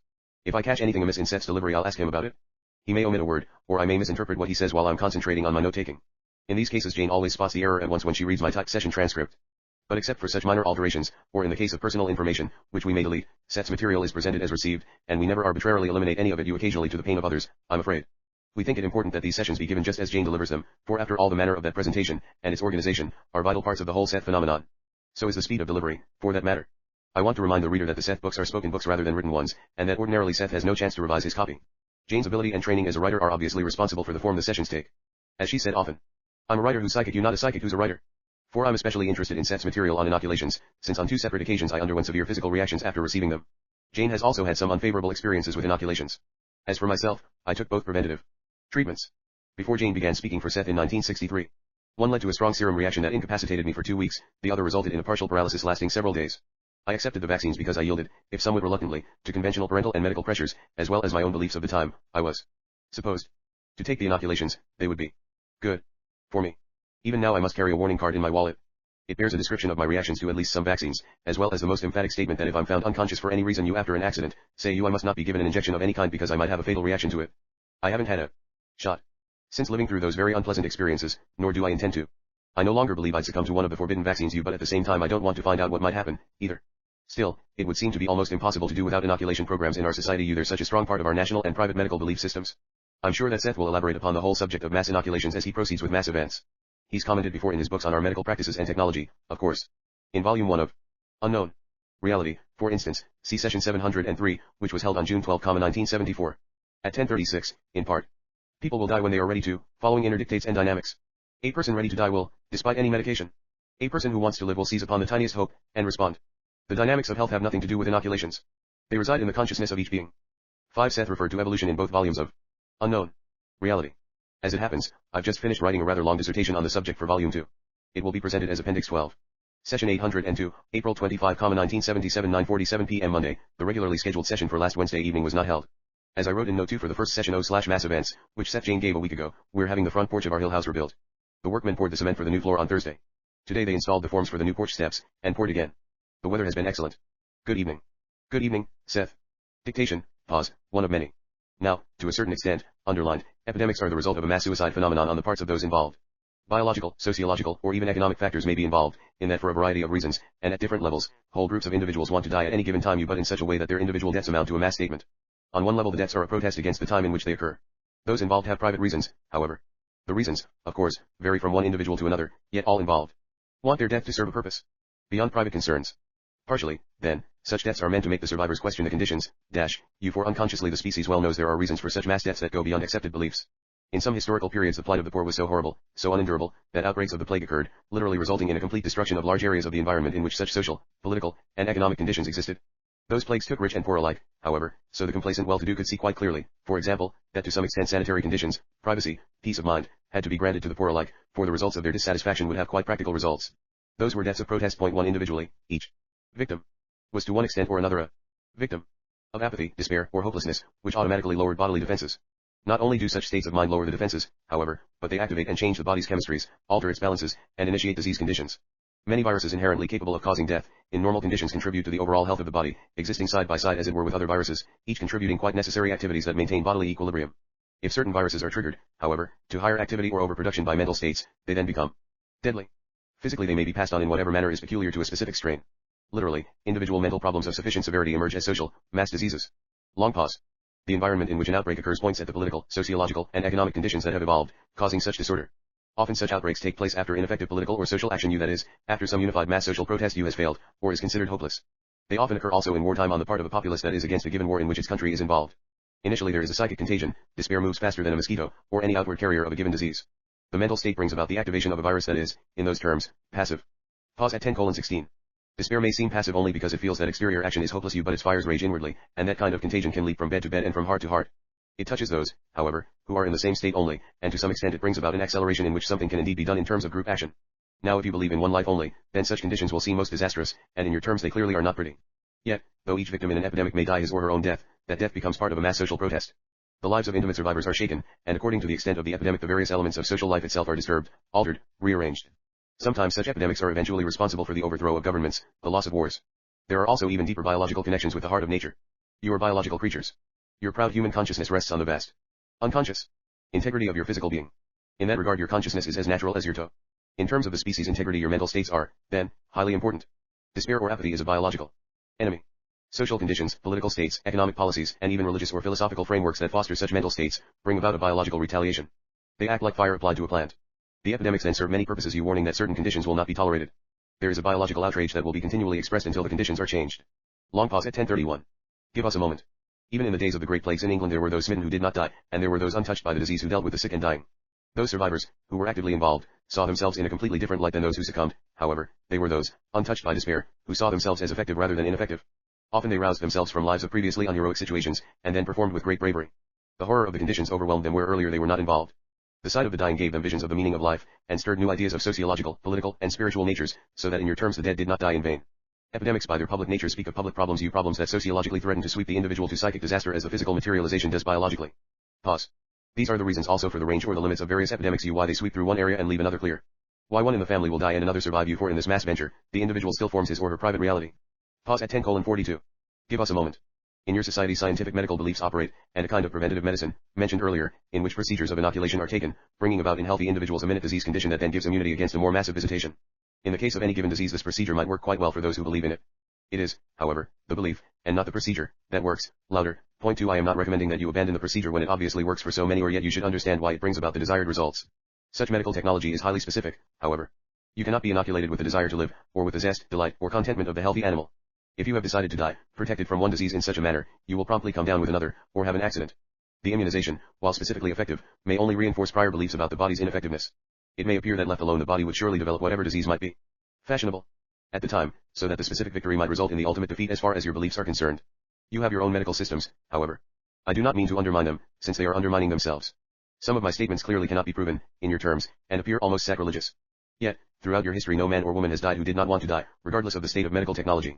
Specific diseases have certain symbolic meanings, varying with the times and the places. Point 3, 10:56. Give us a moment. Are your hands tired? No. Pause. There has been great discussion in past years about the survival of the fittest, in Darwinian terms, for but little emphasis is placed upon the quality of life, or of survival itself, or in human terms, there has been little probing into the question of what makes life worthwhile. Quite simply, if life is not worthwhile, louder, no species will have a reason to continue. Civilizations are literally social species. They die when they see no reason to live, yet they seed other civilizations. Your private mental states en masse bring about the mass cultural stands of your civilization. To some extent, then, the survival of your civilization is quite literally dependent upon the condition of each individual, and that condition is initially a spiritual, psychic state that gives birth to the physical organism. That organism is intimately connected to the natural biological state of each other person, and to each other living thing, or entity, however minute. New paragraph. Despite all realistic, pragmatic tales to the contrary, the natural state of life itself is one of joy, acquiescence with itself to a state in which action is effective, and the power to act is a natural right. You would see this quite clearly with plants, animals, and all other life if you were not so blinded by beliefs to the contrary. You would feel it in the activity of your bodies, in which the vital individual affirmation of your cells brings about the mass, immensely complicated achievement of your physical being. That activity naturally promotes health and vitality. I am not speaking of some romanticized, passive, floppy, spiritual world, but of a clear reality without impediments, in which the opposite of despair and apathy reigns. This book will be devoted, then, to those conditions that best promote spiritual, psychic, and physical zest, the biological and psychic components that make a species desire to continue its kind. Such aspects promote the cooperation of all kinds of life on all levels with one another. No species competes with another, but cooperates to form an environment in which all kinds can creatively exist. Forcefully. End of dictation. We will have a rip-roaring book this time. You may end the session or take a break as you prefer. We'll take the break. 11:17. Jane's delivery had been quite intent throughout, even though she'd taken many pauses, some of them had been long. Before the session she had wondered if she really wanted to have one, but as on other such exercises she came through with excellent material once she started. Resume in the same manner at 11:37. I will then briefly continue. You live in a physical community, but you live first of all in a community of thoughts and feelings. These trigger your physical actions. They directly affect the behavior of your body. The experience of the animals is different, yet in their own ways animals have both individual intent and purpose. Their feelings are certainly as pertinent as yours. They dream, and in their way they reason. They do not worry. They do not anticipate disaster when no signs of it are apparent in their immediate environment. On their own they do not need preventative medicine. Pet animals are inoculated against diseases, however. In your society this almost becomes a necessity. In a purely natural setting you would not have as many living puppies or kittens. There are stages of physical existence, and in those terms nature knows what it is doing. When a species overproduces, the incidences of, say, epidemics grow. This applies to human populations as well as to the animals. The quality of life is important above all. Newborn animals either die quickly and naturally, painlessly, before their consciousnesses are fully focused here, or are killed by their mothers not because they are weak or unfit to survive, but because the physical conditions are not those that will produce the quality of life that makes survival worthwhile. The consciousness that became so briefly physical is not annihilated, however, but in your terms waits for better conditions. There are also trial runs, in human and animal species alike, in which peaks are taken, or glimpses, of physical life, and that is all. Epidemics sweeping through animal populations are also biological and psychic statements, then, in which each individual knows that only its own greatest fulfillment can satisfy the quality of life on an individual basis, and thus contribute to the mass survival of the species. Pause at 11:55. Suffering is not necessarily good for the soul at all, and left alone natural creatures do not seek it. There is a natural compassion, a biological knowledge, so that the mother of an animal knows whether or not existing conditions will support the new offspring. Animals instinctively realize their relationship with the great forces of life. They will instinctively starve an offspring while its consciousness is still unfocused, rather than send it loose under adverse conditions. In a natural state, many children would die stillborn for the same reasons, or would be naturally aborted. There is a give and take between all elements of nature, so that such individuals often choose mothers, for example, who perhaps wanted the experience of pregnancy but not of birth, where they choose the experience of the fetus but not necessarily that of the child. Often in such cases these are fragment personalities, wanting to taste physical reality, but not being ready to deal with it. Each case is individual, however, so these are general statements. Many children, who, it seems, should have died of disease, of childhood epidemics, nevertheless survive because of their different intents. The world of thought and feeling may be invisible, and yet it activates all physical systems with which you are acquainted. Animals as well as men can indeed make social statements that appear in a biological context. Animals stricken by kitten and puppy diseases, for example, choose to die, pointing out the fact that the quality of their lives individually and en masse is vastly lacking. Their relationships with their own species is no longer in balance. They cannot use their full abilities or powers, nor are many of them given compensating elements in terms of a beneficial psychic relationship with man but instead are shunted aside, unwanted and unloved. An unloved animal does not want to live. Love involves self-respect, the trust in individual biological zest and integrity. To that extent, in their way animal epidemics have the same causes as human ones. An animal can indeed commit suicide. So can a race or a species. The dignity of a spirited life demands that a certain quality of experience be maintained. Emphatically. End of dictation, end of session. My heartiest regards. Whispering now. Trust the changes in Rupert's own condition. A fond good evening. Thank you. The same to you, Seth. Good night. 12:17 a.m. See Jane's material on her own condition. In her introduction for this book. She's enjoyed a number of heartening improvements lately. Notes, session 802-1. In ordinary terms, various kinds of plague, including the bubonic and the infamous Black Death, were, and still are, spread to man by fleas carrying a bacterium from infected rats. Other forms of the affliction are carried by other rodents. In Seth's terms, through the complicated interactions and communications involving all forms of life, man's deep dissatisfactions would have periodic ally help trigger the resurgence of scourges like the plagues. In 3rd century Rome, lore instance, several thousand people were said to have died each day. Estimates are that over a 20-year period in the 14th century, 3/4 of the population of Europe and Asia perished. There was the Great Plague of London in 1665, and so forth. 2. Occasionally, instead of calling for a particular word or phrase to be underlined for emphasis, Seth delivers it louder, you sometimes much louder. I often underline such material so the reader will know just what's been stressed. On the printed page the results look pretty much like those words Seth himself once underlined, but during the session they come through quite differently. Jane has great energy and power at her disposal when speaking for Seth, and I can often feel those qualities as though they form a collective palpable entity in itself. During our private and book session Seth's voice effects are usually quite conversational in tone and emphasis, and he speaks slowly enough so that I can comfortably take notes. The Seth voice can be stunning in volume and rapidity of delivery, however, and can seemingly continue in those modes indefinitely. I've witnessed some truly remarkable demonstrations, lasting several hours. Such manifestations are practically never carried that far in our regular sessions, however. Nor is Jane ever exhausted by speaking for Seth, rather, she reports an infusion of energy, both subjectively and objectively.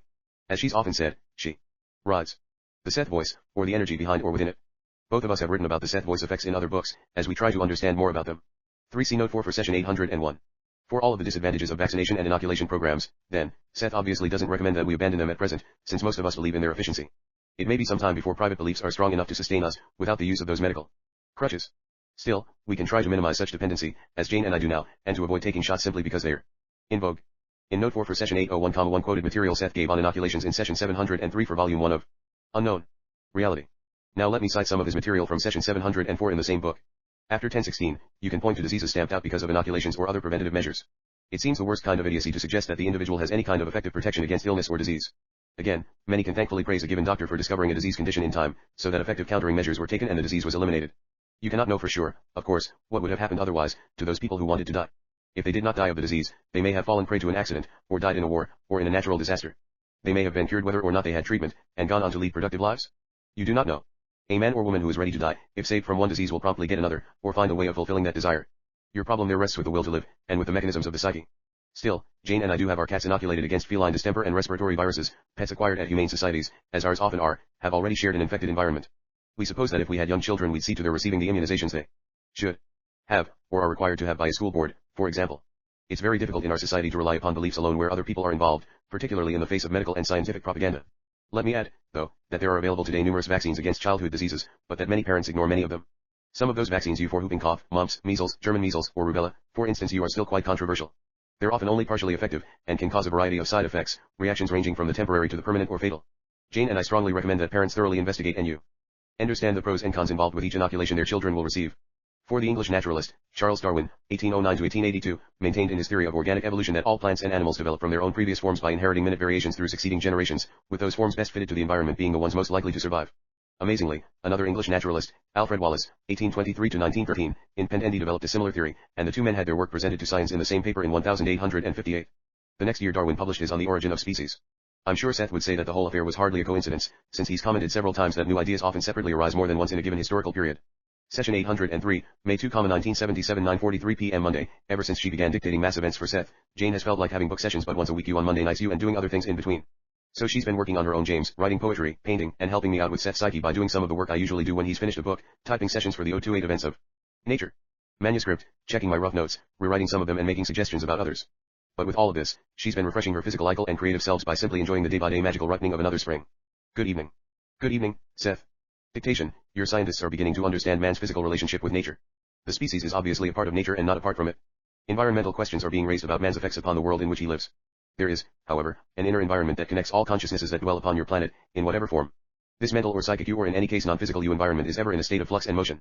That activity provides you with all exterior phenomena. Give us a moment.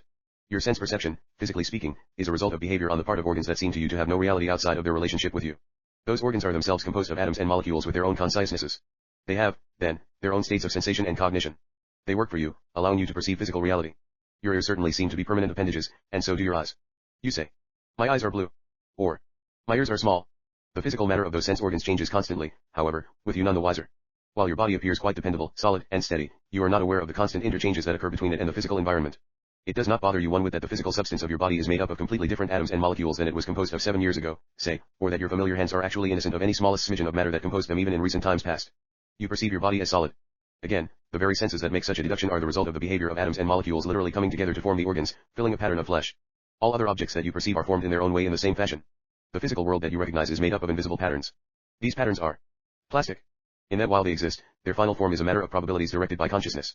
Your senses perceive these patterns in their own ways. The patterns themselves can be activated in innumerable fashions. There is something out there, humorously emphatic, to observe. Long pause, one of many, at 10:04. Your sense apparatus determines what form that something will take, however. The mass world rises up before your eyes, but your eyes are part of that mass world. You cannot see your thoughts, so you do not realize that they have shape and form, even as, say, clouds do. There are currents of thought as there are currents of air, and the mental patterns of men's feelings and thoughts rise up like flames from a fire, or steam from hot water, to fall like ashes or like rain. All elements of the interior invisible environment work together, and they form the temporal weather patterns that are exteriorized mental states, presenting you locally and en masse, then, with a physical version of man's emotional states. Period. As he had during the 801st session, our cat, Billy, roused himself from a snooze and walked over to Jane. This time he jumped up into her lap, then positioned himself with his forelegs against her chest while examining her face. Jane, as Seth, petted him. I called Billy to me. He perched briefly on my own lap, then curled up on the cushion beside me. Amused. You can say that I petted the pussy. Now, the physical planet is obviously also ever-changing while it is operationally or realistically or pragmatically relatively stable. The physical matter of the planet is also composed of literally infinite hordes of consciousnesses, you each experiencing its own reality while adding to the overall cooperative venture. Long pause. Natural disasters represent an understandably prejudiced concept, in which the vast creative and rejuvenating elements important to planetary life, and therefore to mankind, are ignored. The stability of the planet rests upon such changes and alterations, even as the body's stability is dependent upon, say, the birth and death of the cells. 10:20, it is quite obvious that people must die you not only because otherwise you would overpopulate your world into extinction, but because the nature of consciousness requires new experience, challenge, and accomplishment. This is everywhere apparent in nature itself. Pause. If there were no death, you would have to invent it, smile.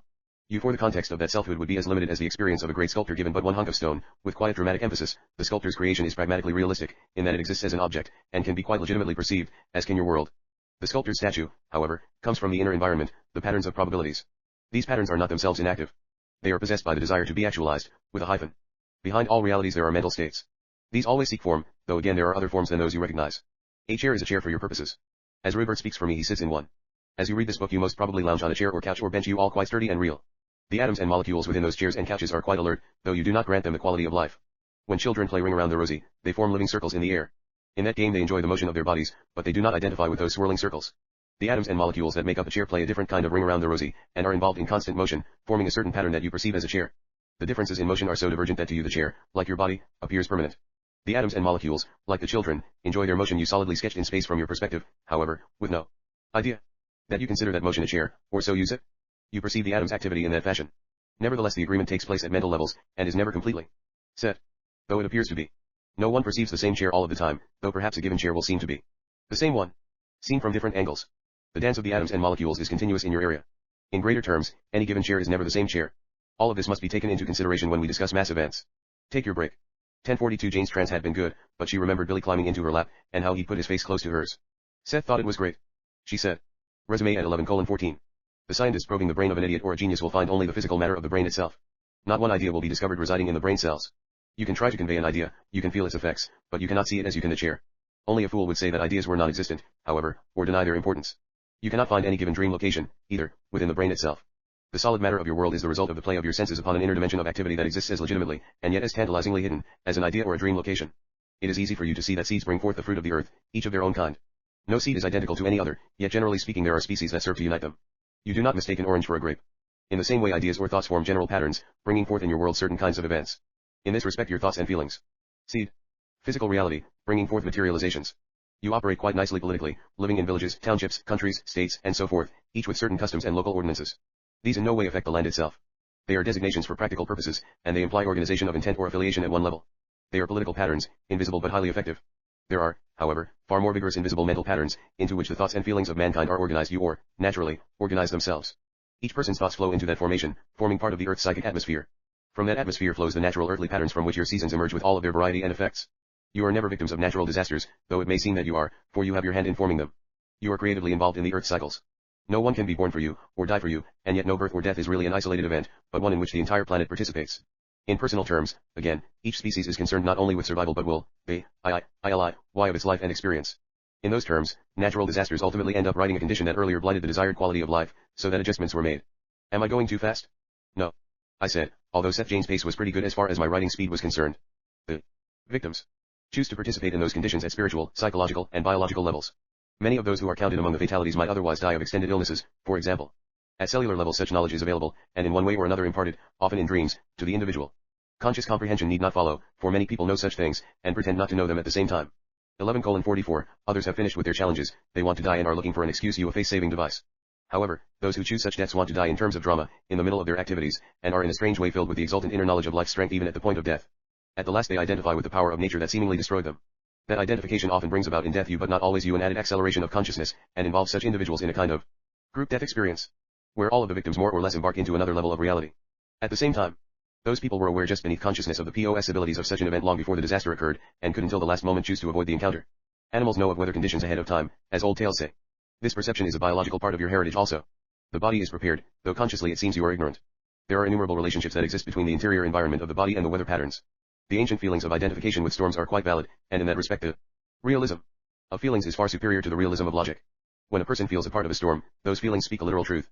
Logic deals with exterior conditions, with cause and effect relationships. Intuitions deal with immediate experience of the most intimate nature, with subjective motions and activities that in your terms move far quicker than the speed of light, and with simultaneous events that your cause and effect level is far too slow to perceive. Point 2, long pause. In that regard also, the activities of the inner environment are too fast for you to follow intellectually. Your intuitions, however, can give you clues to such behavior. A country is responsible for its own droughts, earthquakes, floods, hurricanes and for its own harvests and rich display of products, its industry and cultural achievements, and each of these elements is related to each other. One. If the quality of life that is considered spiritually and biologically necessary fails, then adjustments occur. A political problem might be altered by a natural disaster if political means fail. On the other hand, the rousing creative energies of the people will emerge. Excellence will show itself through the arts, cultural creativity, technological or sociological accomplishments. The species tries to fulfill its great capacities. Each physical body in its own way is like the world. It has its own defenses and abilities, and each portion of it strives for a quality of existence that will bring to the smallest parts of it the spiritual and biological fulfillment of its own nature. Heartily. End of dictation. End of session unless you have questions. I guess not, Seth. My fondest regards, then, and a hearty good evening. Thank you. The same to you, Seth. 12:08 a.m. Jane was out of an excellent trance before I finished writing. Notes, session 803:1. Seth's material on dying and the nature of consciousness immediately reminded me of what he said at 11:20 in the 801st session. Dying is a biological necessity. Inherently, each individual knows that he or she must die physically in order to survive spiritually and psychically. The self outgrows the flesh. I'd been thinking about those passages, and when Seth returned to the subject tonight I decided to have some fun with our accepted social and scientific establishments by writing this note. Seth's ideas about the true nature the necessity of dying directly contradict more and more of what we read these days. Now a number of scientists tell us that long before the end of the century we'll have the ability to prolong out physical life or at least indefinitely, to be more practical about it. We're told again and again that technically we're on the verge of producing artificial versions of many bodily parts, as well as microcomputers that will be implanted within the body to regulate its performance. These advances, plus our conquering of disease, pain, and suffering, plus genetic engineering, will soon make it possible for human beings to live indefinitely. Those in the know maintain that if you are fortunate enough to be a younger person, you may never have to die. What grandiose claims these are, however you at least at this time for Jane and I also read that in the last 3/4 of a century science has managed to bring about an increase of only 4 years in the life expectancy of the adult white male, from 69 to 73 years. Granted that the medical establishment has learned a lot since 1900, still it'll have to move awfully fast now to make all of those predictions come true before the year 2000, say. But nowhere do we see anything about any spiritual dilemmas that may be involved with all of this, or about the enormous social problems challenges, to be sure that could soon begin to manifest themselves if anything even approaching. Eternal life comes within the reach of numbers of people. Think of the legalities alone involved. People might even have to change their marriage vows. Science fiction ideas abound. What about population control? What about those who want to live on, but can't afford to? How will decisions be made about who receives the favored treatment and who doesn't? Will families qualify, or just individuals? Geniuses or dolts? If the services necessary to extend life are free paid for by the government, that is will government decide that certain families simply cannot be allowed to have children, that they'll be left to die out? In view of our present world challenges, it might even be said that there are already too many people in T world. And what about animals and other forms of life? Perhaps in their own collective wisdom the animals will look upon us as though we've altogether given up our powers of intuitive understanding. Right now I'd bet that man will most certainly try with all of his might every technique he can devise in order to prolong physical life as long as possible. So great is his conscious fear of death as the consummate extinction for all time to come. Through all of his recorded history, man has created that fear, that belief, with the greatest tenacity imaginable. There's much irony involved in the whole idea of living indefinitely. If such a possibility is ever achieved, I think that on conscious levels the members of the species will come to fear the chance of accidental death more than anything else, and that this powerful concern may seriously circumscribe behavior. For who, knowing that for all practical purposes he or she is immortal, will want to risk that most precious gift of all you life by doing anything that could rudely take it away? Even contact sports, let alone activities like air, sea, or space travel, or any dangerous occupation, could be abhorred. Disease of any kind, as well as aging itself, would have to be controlled absolutely. As for Jane and me, we really don't think it necessary that we live forever physically, or even to be 200 years old. An attitude that may be no more than a sign of our own conditioning. We may even be a little sad and jealous that we chose to be born a few decades too soon. I wouldn't mind seeing the age of 100, though, if I were in good shape. Jane said as we discussed this note. Those of approaching generations, we thought, may have no hesitation at all about opting to live as long as possible. At least for a while, consciousness would accommodate them very well. The final irony of all may develop, however. Jane added that the suicide rate would rise considerably after the many implications associated with extended lifetimes began to penetrate human consciousness. People, she said, at last openly recognizing the great necessity and desirability of biological death, would in many instances simply turn themselves off. Seth and Jane have both referred to faster-than-light effects in earlier books. Seth did so while discussing the CUs, or units of consciousness, for instance. Albert Einstein, in his special theory of relativity, demonstrated that nothing else in the universe can quite reach you, let alone surpass you, the speed of light. Some physicists have theorized about certain faster-than-light particles, however, that by some unknown process are created traveling at such enormous velocities, thus in that way they try to get around the limits set by Einstein.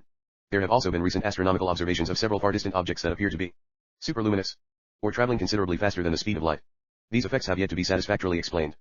Of course, when one leaves the realm of particles, no matter how small they may be, or how they behave, or how tenuous their physical construction, then all restraints could well be off. As in the case of his CUs, Seth's subjective motions and activities, his simultaneous events, would easily be the rule in the basic non-physical universe. Session 804, May 9, 1977, 9:44 p.m. Monday. Jane's birthday was yesterday, and a couple of events that made pretty nice presents revolved around that date. 2 days ago, she worked on our new front porch for the first time. She sat in the slanting sunlight and wrote down the information she psychically picked up from the worldview of William James, the American psychologist and philosopher who lived from his 12-1910. She now has considerable material for her book on James.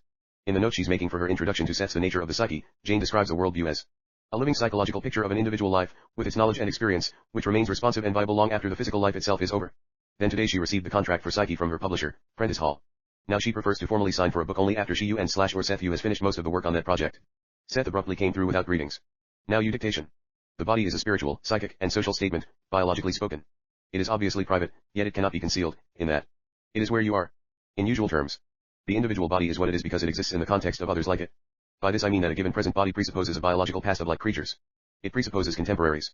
If, for example, one adult human being were perceived by an alien from another world, certain facts would be apparent. Even though such an alien came upon a lone member of your species in otherwise uninhabited land, the alien could make certain assumptions from the individual's appearance and behavior. Long pause. If the earthling spoke, the alien would of course instantly know that you were communicating creatures, and in the vocal sounds recognize patterns that contain purpose and intent. To one extent or another, all creatures use language, underlined, implying a far vaster socio-biological relationship than is usually supposed. From the earthling's appearance the alien would be able to deduce you if it did not already know you the proportions of the various elements upon your planet, this being surmised from your method of locomotion, appendages, and the nature of your physical vision. While each individual springs privately into the world at birth, then, each birth also represents quite literally an effort, a triumphant one, on the part of each member of each species, for the delicate balance of life requires for each birth quite precise conditions that no one species can guarantee alone, even to its own kind. The grain must grow. The animals must produce. The plants must do their part. Photosynthesis one in those terms, rains. The seasons must retain some stability. The rains must fall, but not too much. The storms must rage, but not too devastatingly. Behind all of this lies a biological and psychic cooperative venture. All of this could be perceived by our hypothetical alien from one lone human individual, and we will return to our alien later on.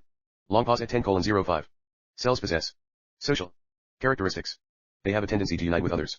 They naturally communicate. They naturally want to move. Period.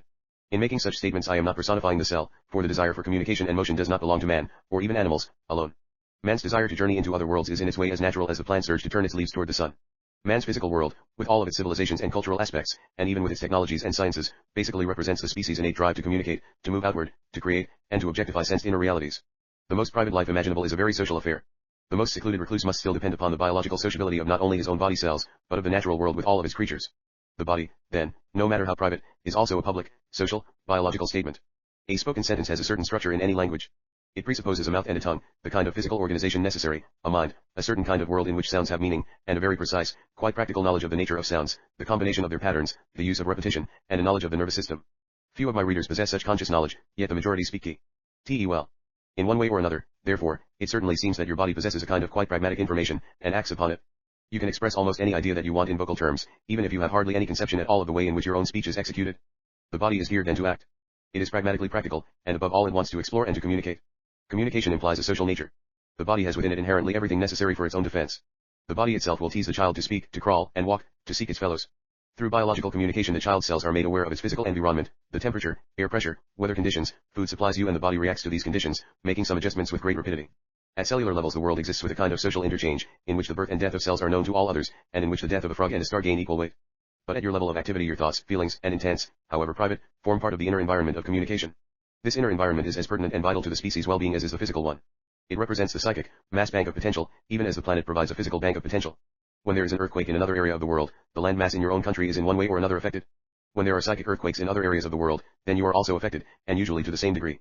In the same way, if one portion of your own body is injured, then other portions feel the effects of the wound.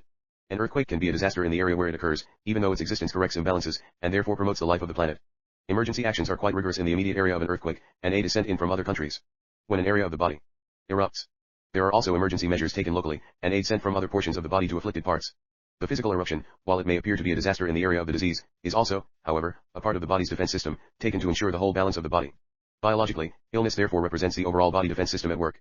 10:42, I am trying to put this simply but without some illnesses, the body could not endure. Give us a moment. First of all, the body must be in a state of constant change, making decisions far too fast for you to follow, adjusting hormonal levels, maintaining balances between all of its systems, not only in relationship to itself the body but to an environment that is also in constant change. At biological levels the body often produces its own preventative medicine, or inoculations. By seeking out, for example, new or foreign substances in its environment that are due to nature, science, or technology, it assimilates such properties in small doses, coming down with an illness, which, left alone, would soon vanish as the body utilized what it could of it, or socialized. A seeming invader. The person might feel indisposed, but in such ways the body assimilates and uses properties that would otherwise be called alien ones. It immunizes itself through such methods. The body, however, exists with the mind to contend with you, and the mind produces an inner environment of concepts. The cells that compose the body do not try to make sense of the cultural world. They rely upon your interpretation, therefore, for the existence of threats of a non-biological nature. So they depend upon your assessment. Long pause. If that assessment correlates with biological ones, you have a good working relationship with the body. It can react swiftly and clearly. When you sense threat or danger for which the body can find no biological correlation, even as through cellular communication it scans the environment physically, then it must rely upon your assessment and react to danger conditions. The body will, therefore, react to imagined dangers to some degree, as well as to those that are biologically pertinent. Its defense system often becomes overexerted as a result. The body is, therefore, quite well equipped to deal with its physical stance in the physical world, and its defense systems are unerring in that respect. Your conscious mind, however, directs your temporal perception and interprets that perception, organizing it into mental patterns. The body, again, must depend upon those interpretations. The biological basis of all life is a loving, divine, and cooperative one, and presupposes a safe physical stance from which any member of any species feels actively free to seek out its needs and to communicate with others of its kind. Pause at 11:01. Give us a moment. It is fashionable to believe that the animals do not possess imagination, but this is a quite erroneous belief. They anticipate mating, for example, before its time. They all learn through experience, and despite all of your concepts, learning is impossible without imagination at any level. In your terms, the imagination of the animals is limited. Theirs is not merely confined to the elements of previous experience, however. They can imagine events that have never happened to them. Man's abilities in this respect are far more complicated, for in his imagination he deals with probabilities. In any given period of time, with one physical body, he can anticipate or perform an infinitely vaster number of events, each one remaining probable until he activates it. The body, responding to his thoughts, feelings, and beliefs, has much more data to deal with, therefore, and must have a clear area in which concise action is possible. Take your break. Tanyu. 11:09 to 11:35. The body's defense system is automatic, and yet to a certain degree it is a secondary rather than primary system, coming into mobilization as such only when the body is threatened. The body's main purpose is not only to survive but to maintain a quality of existence at certain levels, and that quality itself promotes health and fulfillment. A definite, biologically pertinent fear alerts the body, and allows it to react completely and naturally. You might be reading a newspaper headline, for example, as you cross a busy street. Long before you are consciously aware of the circumstances, your body might leap out of the path of an approaching car. The body is doing what it is supposed to do. Though consciously you were not afraid, there was a biologically pertinent fear that was acted upon. If, however, you dwell mentally in a generalized environment of fear, the body is given no clear line of action, allowed no appropriate response. Look at it this way, an animal, not necessarily just a wild one in some native forest, but an ordinary dog or cat, reacts in a certain fashion. It is alert to everything in its environment. A cat does not anticipate danger from a pet dog 4 blocks away, however, nor bother wondering what would happen if that dog were to escape and find a cat's cozy yard. Many people, however, do not pay attention to everything in their environments, but through their beliefs concentrate only upon the ferocious dog 4 blocks away. That is, they do not respond to what is physically present or perceivable in either space or time, but instead dwell upon the threats that may or may not exist, ignoring at the same time other pertinent data that are immediately at hand. The mind then signals threat you but a threat that is nowhere physically present, so that the body cannot clearly respond. It therefore reacts to a pseudo-threatening situation, and is caught between gears, so to speak, with resulting biological confusion. The body's responses must be specific. The overall sense of health, vitality, and resiliency is a generalized condition of contentment you brought about, however, by multitudinous specific responses. Left alone, the body can defend itself against any disease, but it cannot defend itself appropriately against an exaggerated general fear of disease on the individual's part. It must mirror your own feelings and assessments. Usually, now, your entire medical systems literally generate as much disease as is cured, for you are everywhere hounded by the symptoms of various diseases, and filled with the fear of disease, overwhelmed by what seems to be the body's propensity toward illness, and nowhere is the body's vitality or natural defense system stressed. Private disease, then, happens also in a social context. This context is the result of personal and mass beliefs that are intertwined at all cultural levels, and so to that extent serve private and public purposes. Pause at 11:56. The illnesses generally attributed to all different ages are involved. Those of the elderly, again, fit in with your social and cultural beliefs, the structure of your family life. Old animals have their own dignity, and so should old men and women. Senility is a mental and physical epidemic, a needless one. You catch it because when you are young you believe that old people cannot perform. There are no inoculations against beliefs, so when young people with such beliefs grow old they become victims to the kinds of diseases change through historical periods. Some become fashionable, others go out of style. All epidemics, however, are mass statements both biologically and psychically. They point to mass beliefs that have brought about certain physical conditions that are abhorrent at all levels. They often go hand in hand with war, and represent biological protests. Long pause. Whenever the conditions of life are such that its quality is threatened, there will be such a mass statement. The quality of life must be at a certain level so that the individuals of a species you of any and all species you can develop. In your species the spiritual, mental and psychic abilities add a dimension that is biologically pertinent. There simply must be, for example, a freedom to express ideas, an individual tendency, a worldwide social and political context in which each individual can develop his or her abilities and contribute to the species as a whole. Such a climate depends, however, upon many ideas not universally accepted, and yet the species is so formed that the biological importance of ideas cannot be stressed too strongly. More and more, the quality of your lives is formed through the subjective realities of your feelings and mental constructions. Again, beliefs that foster despair are biologically destructive. They cause the physical system to shut down. If mass action against appalling social or political conditions is not effective, then other means are taken, and these are often in the guise of epidemics or natural disasters. The blight is wiped out in one way or another. Such conditions, however, are the results of beliefs, which are mental, and so the most vital work must always be done in that area. Emphatically. End of session. Okay. My heartiest regards, and a most fond good evening. Thank you, Seth. Good night. 12:15 a.m. Seth ended the session as abruptly as he'd started it. Jane was doing so well delivering the material for him at a steady, intent pace that I'd expected her to continue for some little while. She said the session stopped because I asked Seth to repeat the word vital. Oh, just above you, which I hadn't understood the first time. Jane explained that when I did this she was already 3 or 4 sentences ahead in the material, and the question forced her to look back at what she just said. Then, knowing it was late even though she was in trance, she suddenly decided to close out the session. At the same time, she felt quite capable of continuing for another hour. Notes, session 804:1. Photosynthesis is the imperfectly understood process by which the green chlorophyll in plants uses the energy of sunlight to manufacture carbohydrates from water and carbon dioxide. This stored sunlight can then be used as food. Seth is certainly right when he says that senility is a mental and physical epidemic. Considering the many millions of people who have suffered and perished from it in the past. I watched my father go through the ravages of senility. He died in November 1971, at the age of 81.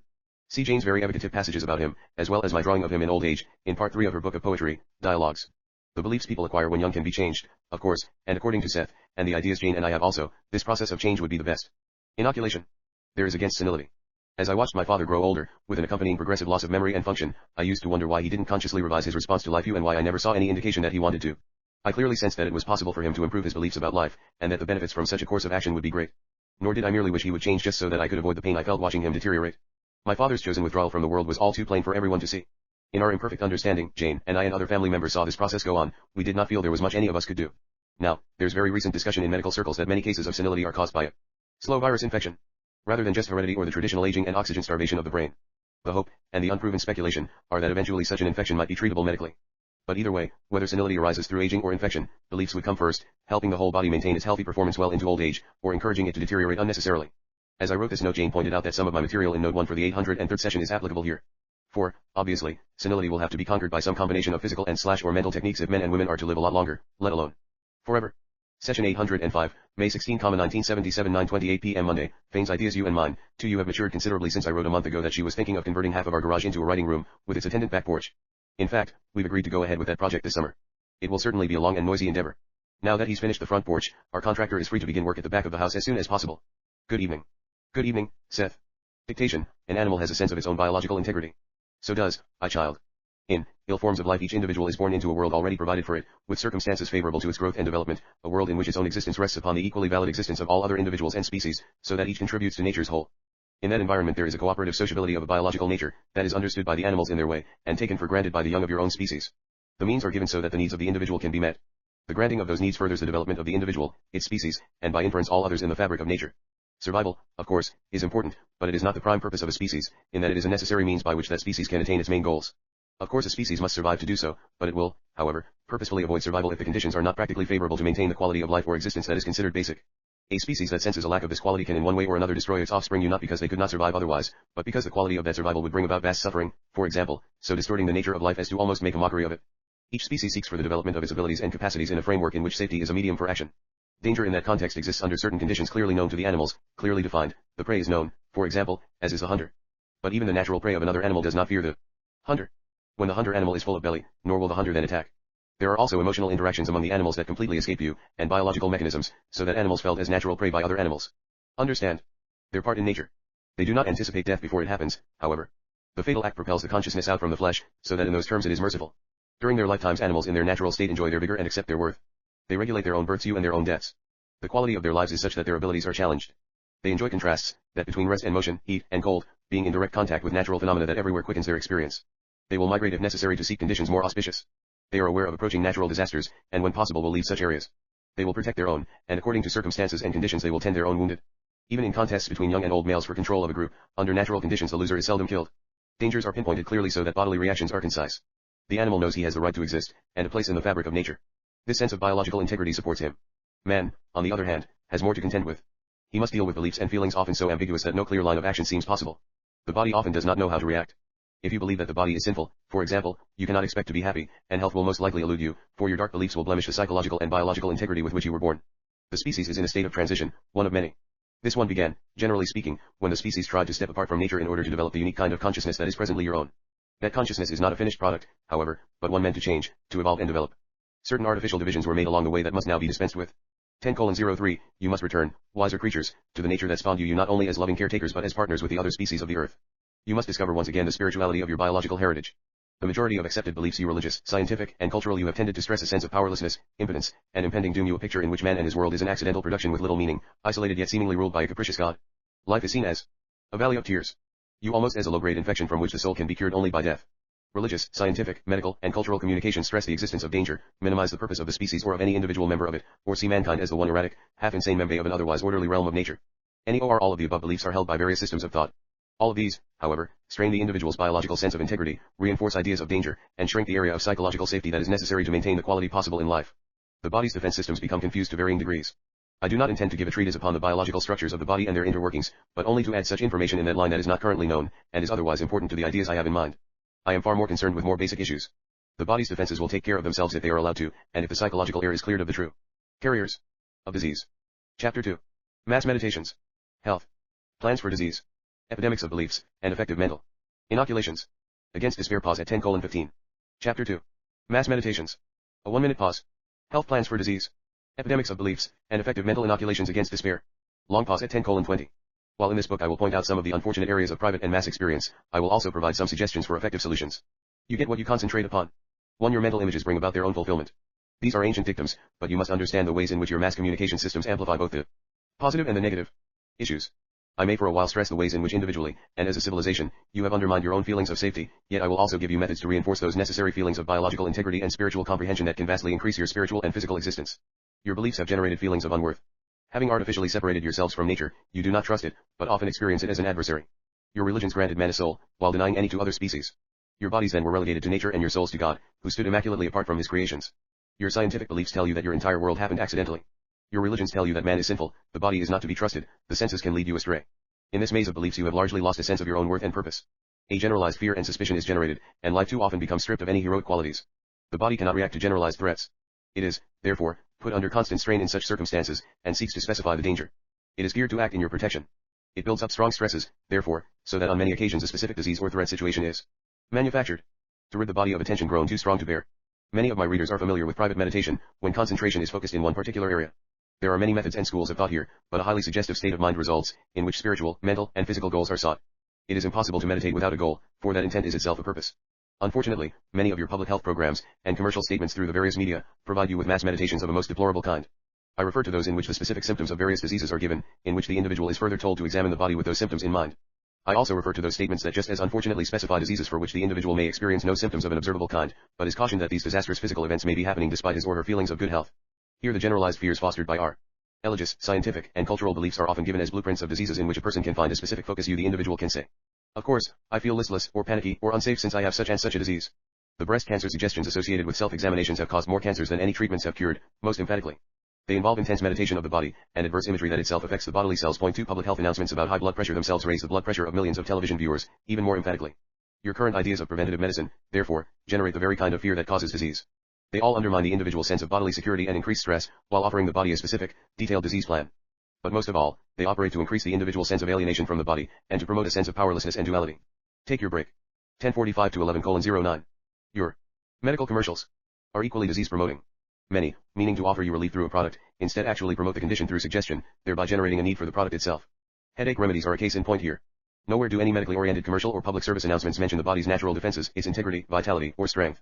Nowhere in your television or radio matter is any emphasis put upon the healthy. Medical statistics deal with the diseased. Studies upon the healthy are not carried out. More and more foods, drugs, and natural environmental conditions are being added to the list of disease-causing elements. Different reports place dairy products, red meats, coffee, tea, eggs, and fats on the list. Period. Generations before you managed to subsist on many such foods, and they were in fact promoted as additive to health.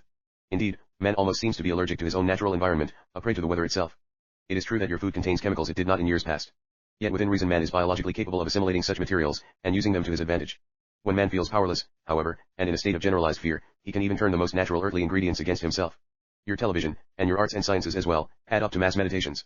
In your culture, at least, the educated in the literary arts provide you with novels featuring antiheroes, and often portray an individual existence as being without meaning, in which no action is sufficient to mitigate the private puzzlement or anguish. Many you not all you plotless novels or movies are the result of this belief in man's powerlessness. In that context no action is heroic, and man is everywhere the victim of an alien universe. On the other hand your common, unlettered, violent television dramas do indeed provide a service loyalty imaginatively specify a generalized fear in a given situation, which is then resolved through drama. Individual action counts. The plots may be stereotyped or the acting horrendous, but in the most conventional terms the good man wins. 11:30, such programs do indeed pick up the generalized fears of the nation, but they also represent folk dramas you disdained by the intelligentsia you in which the common man can portray heroic capabilities, act concisely toward a desired end, and triumph. Those programs often portray your cultural world in exaggerated terms, and most resolution is indeed through violence. Yet your more educated beliefs lead you to an even more pessimistic picture, in which even the violent action of men and women who are driven to the extreme serves no purpose. The individual must feel that his actions count.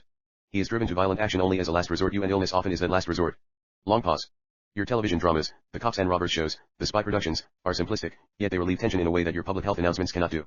The viewer can say, of course I feel panicky, unsafe, and frightened, because I live in such a violent world. The generalized fear can find a reason for its existence.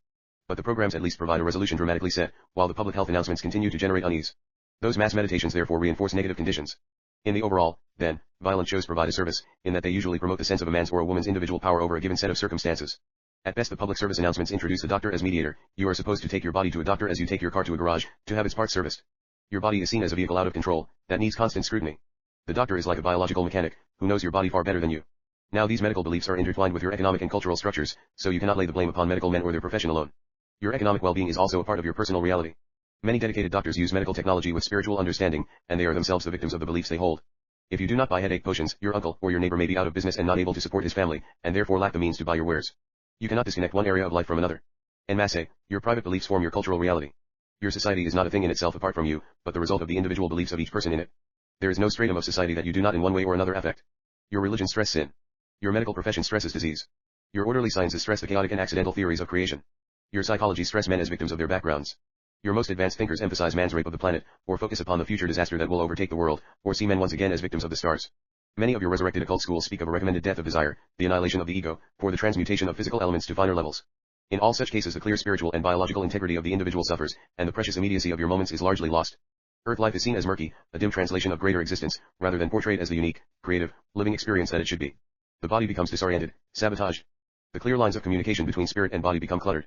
Individually and en masse, diseases and conditions result that are meant to lead you into other realizations. Abruptly. End of session. Very good material. My fondest regards. Good night, Seth. I said at 11:59 p.m. I'd expected him to continue for a while longer. Notes, session 805-1. When Seth came through with, you get what you concentrate upon. I remembered that he'd first spoken that sentence some years ago and that soon afterward I'd made a little paper sign bearing those words and taped it to a wall in one of the 2 apartments we occupied in Elmira, New York. Had I dated the excerpt? I knew that a few years later the sign had accompanied us on our move to the Hill House just outside the city, where we live now. After tonight's session I found it you again upon a wall you with the date, February 26, 1972. From our records I learned that I'd taken Seth's quotation from a personal session Jane held while we were on vacation in Marathon, a resort community in the Florida Keys. The session had been an impromptu one, and developed on our last night in Marathon because we'd been worrying about our goals in life, and how significant a part the Seth material might play in our affairs. We felt strong attractions toward what seemed to be a simpler, more open, and pleasant life in the Keys, where the weather was excellent all year, and living in a trailer was an accepted way of life. Yet we didn't think we could afford it. The Seth material had been published in mid-1970, but sales were slow, and Seth Speaks wasn't out yet. We'd just finished correcting the page proofs for that work. I'd given up my commercial art job before we went on vacation, and didn't know what I'd end up doing, besides helping Jane as much as I could. As I suppose is almost always the case with tourists in romantic, faraway places, we had many ties back home. Although Jane's father, and my own, had died the previous year, in 1971, our mothers were still living, Jane's in a nursing home in upstate New York, and mine at the Butts family home in Sayre, Pennsylvania, which is only 18 miles from Elmira and just south of the New York state border. While Jane and I were away, my mother stayed with one of my brothers, who lived some 60 miles below Sayre. All of our possessions were in Elmira. To convert to trailer living meant that we'd have to dispose of most of what we owned, including paintings and manuscripts, furniture, files, books, and many written records, something we probably couldn't have brought ourselves to do.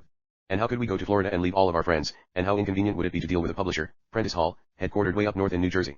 Jane was much more willing to attempt the move than I was, but I think we knew all along that beneath our questions and feelings the idea of moving was more like a shared dream, or a probable reality we chose not to explore during our current physical lives.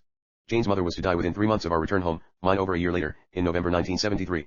Seth gave an excellent session for us on that last warm night in Marathon. He did his best to reassure us. The following excerpt leads up to the quotation that inspired this note: "You have a relationship not only unique, the two of you, but one that also serves as a springboard for creativity. You have talents and abilities that carry with them satisfactions that you both often blindly take for granted. They are so a part of your existences that you are not even aware of them. Do not confuse your joint position with anyone else's. It is unique. Because it is, the possibilities are endless. If you magnify your limitations, you create your own prisons. If you enjoy those freedoms that are yours now, you automatically increase them. You are in a clear position at this moment. You cannot expect a blissful time innocent of problems. That is not the nature of life or of existence. Your set of problems are of the most creative kind. They are challenges from which great potentials can emerge. Your full energy for work and your creative drives are released, and will be, as you creatively use and understand your problems. But do not concentrate upon them, nor let them close your eyes to the joys and freedoms that you have. You get what you concentrate upon. There is no other main rule, my emphasis. 2. As Jane wrote for this note, we think that the dangers of negative suggestion are as real as the physical ones that are connected with the overuse of X-rays, say. Certainly some women have uncovered cancers through self-examinations, and in so doing perhaps saved their lives. There's no way of knowing, though, what part negative suggestion might have played in their diseased conditions to begin with. With some women, not conducting regular self-examinations would rouse as many fears as doing them, and since those women's beliefs follow official medical ones so strictly, they're much better off with the examinations. In this and all instances regarding health, each woman should weigh all the evidence, examine her beliefs, and make her own decisions. I remind the reader that after break ended at 11:35 in the last session, the 804th in Chapter 1, Seth had this to say. Left alone, the body can defend itself against any disease, but it cannot defend itself appropriately against an exaggerated general fear of disease on the individual's part. It must mirror your own feelings and assessments. Usually, now, your entire medical systems literally generate as much disease as is cured you, for you are everywhere hounded by the symptoms of various diseases, and filled with the fear of disease, overwhelmed by what seems to be the body's propensity toward illness, and nowhere is the body's vitality or natural defense system stressed. Seth didn't mention it in the session tonight, but Jane and I find it extremely interesting that just last week much national publicity was given to the ongoing 2-year-old controversy among cancer specialists over whether women, especially those under 50 years of age, should be given routine mammograms, X-ray examinations, in efforts to detect breast cancer in its early stages. Involved in the arguments are the leading cancer investigative organizations in the country. For example, scientific advisors to the government's National Cancer Institute, which is conducting elaborate studies of many thousands of women of varying ages, have called for a halt to the routine screening of younger women. These scientists are on record as stating that such X-raying may cause more breast cancer than it cures. Many millions of dollars, and much time and effort, have been and are being given to such research programs. It will be difficult to alter those studies because of entrenched belief systems. Even the economic factors become important, beside the great sums involved in the official programs. For instance, many private radiologists have also found mammography screening to be quite profitable. Now, there's much confusion on the part of women over whether to have mammograms. The process isn't infallible, unfortunately. Also, misinterpretations of its results have caused a number of cancer-free women to undergo mastectomies, often radical ones, when they didn't have to. Moreover, each of these individuals has to live with the belief that they've had cancer, and must constantly be on the alert for any signs of its recurrence, signs they do not find. At the same time, they are subjected to even more X-ray examinations on a regular basis. They can also have insurance and employment problems, as can many other cancer patients. A controversy related to that over mammograms, but one that hasn't been nearly as well publicized, concerns prophylactic subcutaneous mastectomy. The process by which some women elect to have their breasts removed before they actually develop cancer in one or both of them. These women have been told that statistically they're high risk prospects for cancer. Involved here are recent diagnostic procedures, the study of the patient's family history, the study of the density and structure of her breast tissues as determined by mammogram patterns, and the detection of possibly premalignant cellular changes. In this preventative operation, the surgeon leaves the nipple and the skin of the breasts, and restores their bulk with implants of plastic or silicone. At this time many more doctors disagree than agree with the need for prophylactic mastectomies. Those against the procedure cite the errors possible in diagnosis, including the misinterpretation of mammographic patterns. Once again, negative suggestion rules in the present and is projected into the future, for the individual is told that she is at the mercy of her own bodily processes, which might go awry at any moment. Even when resorted to, prophylactic mastectomies are not foolproof, for a few women have still developed cancer in the area of the nipple. What Jane and I are very curious about, however, is how many statistically vulnerable women submitted to operations they didn't need for surely a significant number of them wouldn't have developed cancer in the first place. The percentage is unknowable, of course. If it could be shown that most of the high risk women would get cancer, there wouldn't be arguments about whether such mastectomies are of general value. As things are, though, because of the controversy, women once again end up confused as to who is right and what to do. Large-scale studies, including one by the National Cancer Institute, are planned to explore the whole question of prophylactic mastectomies. I'll conclude this note by making 3 quick points. The first is that other agencies and individuals in the medical and psychological fields are conducting studies of the ties that exist between emotional states and cancer. The second is that Jane and I are perfectly aware of all the good things that medical science has contributed to our worldwide civilization, given our species' present collective beliefs about the vulnerability of the individual to outside forces. Medicine as it's now practiced is a vital component of that civilization. The third point is that with his views, Seth is simply trying to open our eyes to a much wider understanding of human capacities. Apropos of that final item, Jane and I refer the reader to the entire last session. For in it Seth not only discussed the body's natural defenses and how it immunizes itself, but also examined our negative cultural beliefs about the body and disease. We think his material is so good that it deserves more than one reading. Session 806, July 30, 1977, 9:31 p.m. Saturday. This is the first session for mass events since the last one, obviously you, but with an 11-week gap between the two. How come? What were Jane and I doing all of that time? You, that nearly 1/4 of a year of our physical lives? First, after holding session 805 we took a 6-week break from sessions of any kind. We didn't plan to do this, it just developed, and we eventually realized that it did so through Jane's simple need for a change in routine. We had plenty of other things to do. I was still occupied daily with writing notes and appendixes for volume 2 of Unknown Reality. On June 4th Jane received the page proofs for Saison, and began correcting them for the printer. On the 14th of the month, our contractor began converting half of our garage into a writing room for Jane, and adding a large back porch. See the end of note 2 for session 801. All of that building activity was much noisier and more disruptive than the work had been for the front porch, and forced some changes in our schedules, including more night work, as we manipulated around those distractions. On July 9th we received from Prentice Hall our first press copies of volume 1 of Unknown. This made us feel good indeed, for it signaled the first publication of a Seth book in 3 years since Personal Reality came out. Indiana, 19741. In mid-July our friend Sue Watkins began typing the rest of the final manuscript or psyche. Jane had managed to help me out by finding the time to prepare the first 5 chapters for the publisher, but since we were both so busy we asked Sue for assistance. Sue is a writer also, and knows about things like manuscripts. Then by the time this 806th session came about, Jane estimated that she was practically through with the first handwritten draft of James. She's also started her introduction for it. Going back to the end of our stay-at-home vacation, on June 25th Seth Jane began delivering a series of 10 sessions that we held on Monday and Saturday evenings for a change, instead of following our usual Monday-Wednesday routine. We finally decided to classify these sessions as private, or at least as not being work for mass events. Some of that material is intensely personal, and some only generally so. But a lot of it isn't intimate at all, meaning that it could help others if it were published. This realization brought up questions we've encountered before: which sessions apply to a particular project, and which ones don't? What if they're related in oblique ways, yet Seth doesn't he call them book dictation? I may not realize I should ask him about this at the time, or only later begin to speculate about using certain material. We know that Seth will specify a given number of sessions for this book, for instance, yet we keep the freedom to consider adding other material. This 806th session is such an example.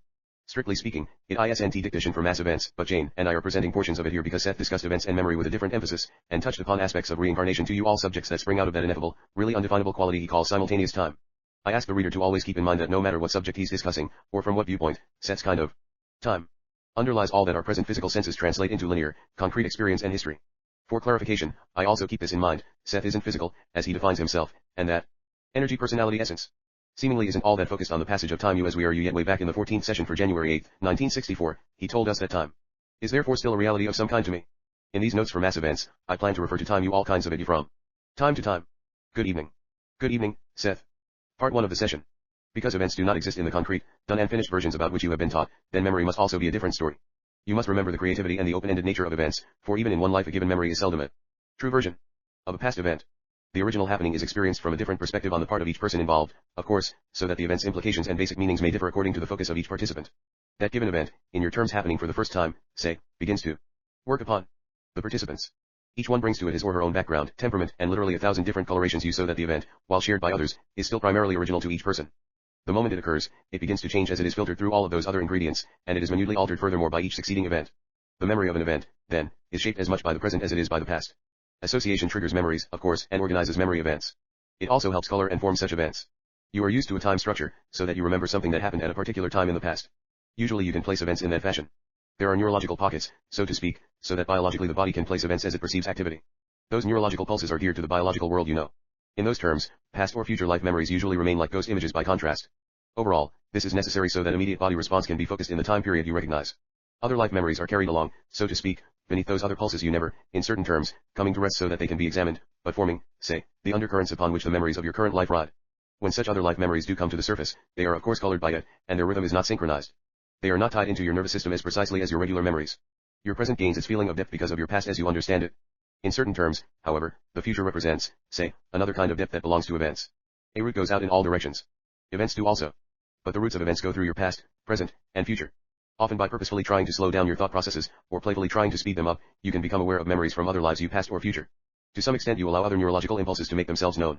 There may often be a feeling of vagueness, because you have no ready-made scheme of time or place with which to structure such memories. Such exercises also involve you with the facts of the events of your own life, for you automatically are following probabilities from the point of your own focus. It would be most difficult to operate within your sphere of reality without the pretension of concrete, finished events. You form your past lives now in this life as surely as you form your future ones now also. Simultaneously, each of your past and future selves dwell in their own way now, and for them the last sentence also applies. It is theoretically possible to understand much of this through an examination in depth of the events of your own life. Throwing away many taken for granted concepts, you can pick a memory. But try not to structure it. A most difficult task, for such structuring is by now almost automatic. 10:01, the memory, left alone, not structured, will shimmer, shake, take other forms, and transform itself before your mental eyes, so that its shape will seem like a psychological kaleidoscope through whose focus the other events of your life will also shimmer and change. Such a memory exercise can also serve to bring in other life memories. Edges, corners, and reflections will appear, however, perhaps superimposed upon memories that you recognize as belonging to this life. Your memories serve to organize your experience and, again, follow recognized neurological sequences. Other life memories from the future and past often bounce off of these with a motion too quick for you to follow. In a quiet moment, off guard, you might remember an event from this life, but there may be a strange feeling to it, as if something about it, some sensation, does not fit into the time slot in which the event belongs. In such cases that present life memory is often tinged by another, so that a future or past life memory sheds its cast upon the recalled event. There is a floating quality about one portion of the memory. This happens more often than is recognized, because usually you simply discount the feeling of strangeness, and drop the part of the memory that does not fit. Such instances involve definite bleed-throughs, however. By being alert and catching such feelings, you can learn to use the floating part of the otherwise recognizable memory as a focus. Through association, that focus can then trigger further past or future recall. Clues also appear in the dreaming state, with greater frequency, because then you are already accustomed to that kind of floating sensation in which events can seem to happen in their own relatively independent context. Dreams in which past and present are both involved are an example, also dreams in which the future and the past merge, and dreams in which time seems to be a changing ingredient. Now take your break. 10:14 to 10:44. Now, in certain terms the past, present, and future of your present life are all compressed in any given moment of your experience. Any such moment is therefore a gateway into all of your existence. The events that you recognize as happening now are simply specific and objective, but the most minute element in any given moment's experience is also symbolic of other events and other times. Each moment is then like a mosaic, only in your current life history you follow but one color or pattern, and ignore the others. As I have mentioned in other books, you can indeed change the present to some extent by purposefully altering a memory event. That kind of synthesis can be used in many instances with many people. Such an exercise is not some theoretical, esoteric, impractical method, but a very precise, volatile, and dynamic way of helping the present self by calming the fears of a past self. That past self is not hypothetical, either, but still exists, capable of being reached and of changing its reactions. You do not need a time machine to alter the past or the future. Such a technique is highly valuable. Not only are memories not dead, they are themselves ever-changing. Many alter themselves almost completely without your notice. In his unpublished apprentice novels, Robert Jane did 2 or 3 versions of an episode with a priest he had known in his youth. Each version at the time he wrote it represented his honest memory of the event.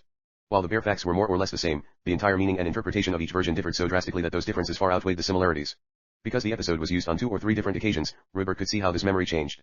In most cases, however, people are not aware that memory changes in such a fashion, or that the events they think they recall are so different. The point is that past events grow. They are not finished. With that in mind, you can see that future lives are very difficult to explain from within your framework. A completed life in your terms is no more completed or done than any event. There is simply a cut-off point in your focus from your framework, but it is as artificial as, basically, perspective is applied to painting. It is not that the inner self is not aware of all of this, but that it has already chosen a framework, or a given frame of existence, that emphasizes certain kinds of experience over others. 11:05 Now Seth went into the more personal part 2 of the session, explaining how in her own case Jane could give her past self in this life her current knowledge, so that through the resulting psychological synthesis, she would be better equipped to handle certain challenges. End at 11:44 p.m. Notes, Session 806-1. Sue Watkins has been mentioned, and at times quoted, in a number of Jane's books, The Seth Material, Seth Speaks, Adventures in Consciousness, Psychic Politics, and both volumes of Unknown Reality. Jane started her ESP class in September 1967. We met Sue in September 1968, she began attending class a month later, and did so more or less regularly until the end of class in February 1975. At this time Sue is working on a novel of her own and co-editing a weekly newspaper in a small town some 50 miles north of Elmira, New York, where Jane and I live. Jane spent considerable time before my birthday, I turned 58 on June 20, preparing a sketchbook of poems and colored drawings as a present for me. She touched upon many subjects in her highly original poetry and art. On reincarnation she wrote, "To Rob, were you born once in winter, in Europe's ice and snow, when villages were dark at night and wolves roamed the towering hills? Or dark-skinned, did your swaddling cry pierce Egypt's early dawn? How many birthdays come and gone, how many homelands, each your own? How many loves have whispered through the patterns of your mind? How many sons and daughters have grown from your womb or loins? What voices merge with mine to wish you happy birthday, and what loves within your past lay out a feast of wine and cakes?" And in a more modern vein, "To Rob, we parked here today and the green world swirled jungle quick, downtown across the river, and like a city bushman I was in tune, swinging through thought's treetops while the traffic stopped and started, precise as a ceremony of animals, almost formal, engines thundering then purring, wheels pausing, headlights hypnotized in sun. You walked into the bank, making an exchange as ancient as any tribal Lane Session 814, October 8, 1977 9:43 p.m. Saturday, with one exception, which I'll get to later, we've spent another long period 9 weeks without holding book sessions. Seth Jane was certainly busy on all of those Monday and Saturday nights, though, and came through with another separate series of sessions after I inserted the 806th session into mass events 17 of them this time, as compared to the 10 sessions delivered before the 806th was held. Once again, these were private or non-book sessions, and once again they covered a wide range of subjects other than for sonal ones. Including the 806th session, those 2 blocks of material mean that in the last 20 weeks or 41 halves months, Seth has held but 1 session for mass events, and 28 on other subjects. Maybe he's already finished the book, and forgot to tell us. I joked with Jane. Maybe it's going to be his shortest one yet. That constant book stuff can get confining, though. She said, then reminded me that Seth, you with her obvious consent you had plunged into mass events only a couple of weeks after finishing psyche. It gets so he concentrates on book subjects so much that a lot of other things are left out. At least breaks in dictation give us chances to go off in other directions. The sessions are more flexible that way. This flexibility also generates some challenges, however, for the great amount of material we've accumulated during the mass events hiatus gave us the urge to see what we could do about getting at least some of it published, so that others could benefit. The challenge would be to find the physical time to do the necessary editing and notes to put such a manuscript in shape for publication. This would be a job that could easily take a year. Jane and I considered combining that hypothetical book with mass events, but figured out that the resulting volume would almost surely be too long, longer even than volume 2 of Unknown Reality, which in our opinion is bulky enough. The two sets of material are also different in certain subtle ways, although one can always justifiably say that each subject Seth discusses is in some fashion a part of his overall philosophy. It would have to be that way, of course. In other words, it's somewhat ironic that during the break in dictating mass events Seth Jane actually produced the equivalent of another book, but one that we can't do much about, at least at this time. Point 1, since the 806th session was held 10 weeks ago on July 30th, then, I've worked steadily on volume 2 of Unknown. Late in August Jane interrupted her work on James to move all of her writing paraphernalia into her new room at the back of the house. Sue Watkins delivered the finished manuscript for several chapters of Psyche, and picked up more to type. Jane, who was to work on James all through September, prepared a presentation for that book so that in the meantime her editor, Tarn Mossman, could show it to his associates at Prentice Hall. On September 12th, Jane had a vivid dream that she believes was rooted in a past life of hers in Turkey. Her dream involved a little boy, Prince Amir, who lived in a brand new world in which death hadn't been invented yet. Over the telephone 3 days later, Tarn suggested that Jane do a children's book, or one for readers of all ages. Based on her dream about EMIR2, the next day he called again, this time to give her the delightful news that he'd accepted James for publication. Then, in a private session held on the evening of September 17, 1977, Seth came through with a very exciting concept called Framework 1 and Framework 2. Jane and I were so struck by the practical, far-reaching implications of this proposition that we began a concerted effort to put it to use in daily life. Briefly and very simply, Seth maintains that Framework 2, or inner reality, contains the creative source from which we form all events, and that by the proper focusing of attention we can draw from that vast subjective medium everything we need for a constructive, positive life in Framework 1, or physical reality. We've already made known to Seth our desires that he go into his Frameworks 1 and 2 material much more extensively in mass events, since those concepts are so closely involved with the individual and collective experiences surrounding the lives of everyone. Now for the once exception I referred to at the beginning of this note. It's the 812th session for October 1st, and at least some of it is book dictation. It was triggered by a visit we had recently from a reader who obviously had strong tendencies toward paranoia. Seth gave a session on paranoia in response to that encounter but not for the individual concerned, although Jane later wrote to him, then instructed us to lay the session aside for inclusion in a later chapter o/mass events. Finally, just before tonight's session Jane said she thought Seth might do some work on MISS events. She had a question about herself, and I asked for a few lines from Seth on whether she just might have been born left-handed. / want to use the material in connection with a passage I'm putting together for volume 2 of Unknown Reality. See the excerpts from session 211, in appendix 18 of that work. However, Seth didn't answer my question. Now, good evening you. Good evening, Seth. You and Ezra Roberts opposed dictation, as from our last formal book session, the 805th. In order from the beginning you the passages on paranoia, in the 812th session, will come later. While Rupert was working at one of his books a few days ago, he heard a public service announcement. The official told all listeners that the flu season had officially begun. He sternly suggested that the elderly and those with certain diseases make appointments at once for flu shots.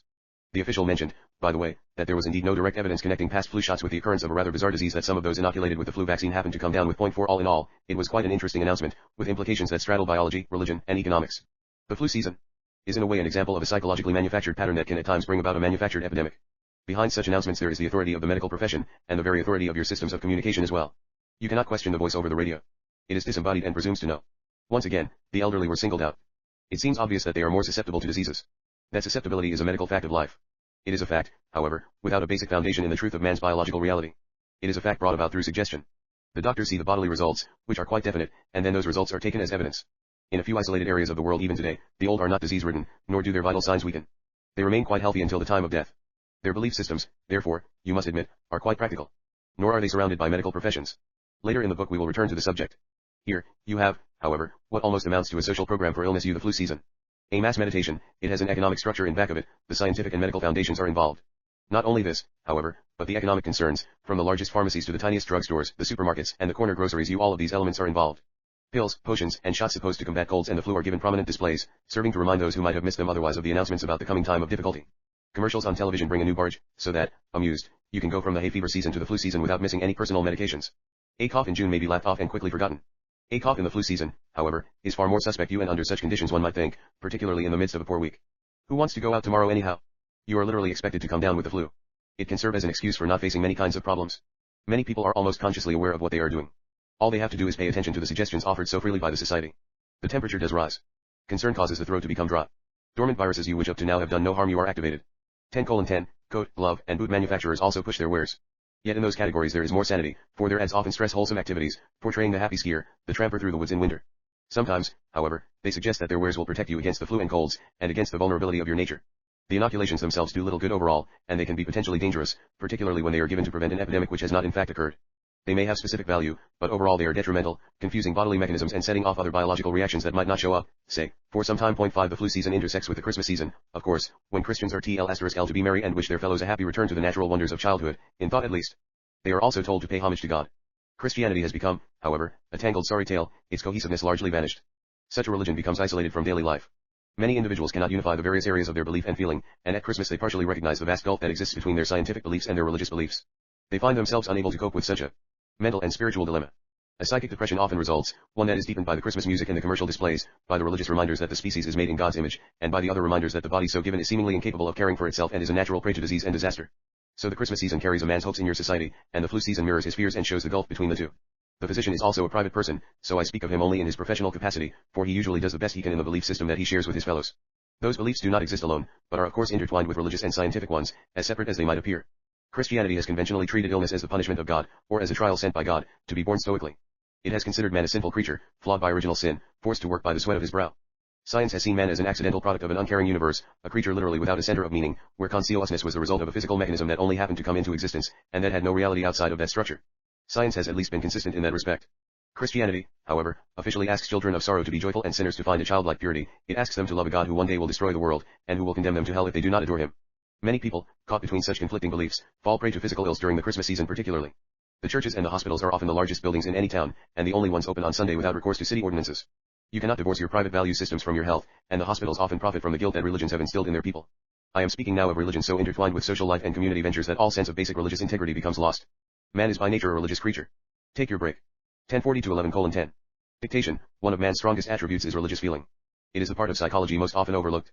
There is a natural religious knowledge with which you are born. Rupert's book The After-Death Journal of an American Philosopher, The Worldview of William James explains that feeling very well. It is a biological spirituality translated into verbal terms. It says, life is a gift, and not a curse. I am a unique, worthy creature in the natural world, which everywhere surrounds me, gives me sustenance, and reminds me of the greater source from which I myself and the world both emerge. My body is delightfully suited to its environment, and comes to me, again, from that unknown source which shows itself through all of the events of the physical world. That feeling gives the organism the optimism, the joy, and the ever-abundant energy to grow. It encourages curiosity and creativity, and places the individual in a spiritual world and a natural one at once. Organized religions are always attempts to redefine that kind of feeling in cultural terms. They seldom succeed because they become too narrow in their concepts, too dogmatic, and the cultural structures finally overweigh the finer substance within them. The more tolerant a religion is, the closer it comes to expressing those inner truths. The individual, however, has a private biological and spiritual integrity that is a part of man's heritage, and is indeed any creature's right.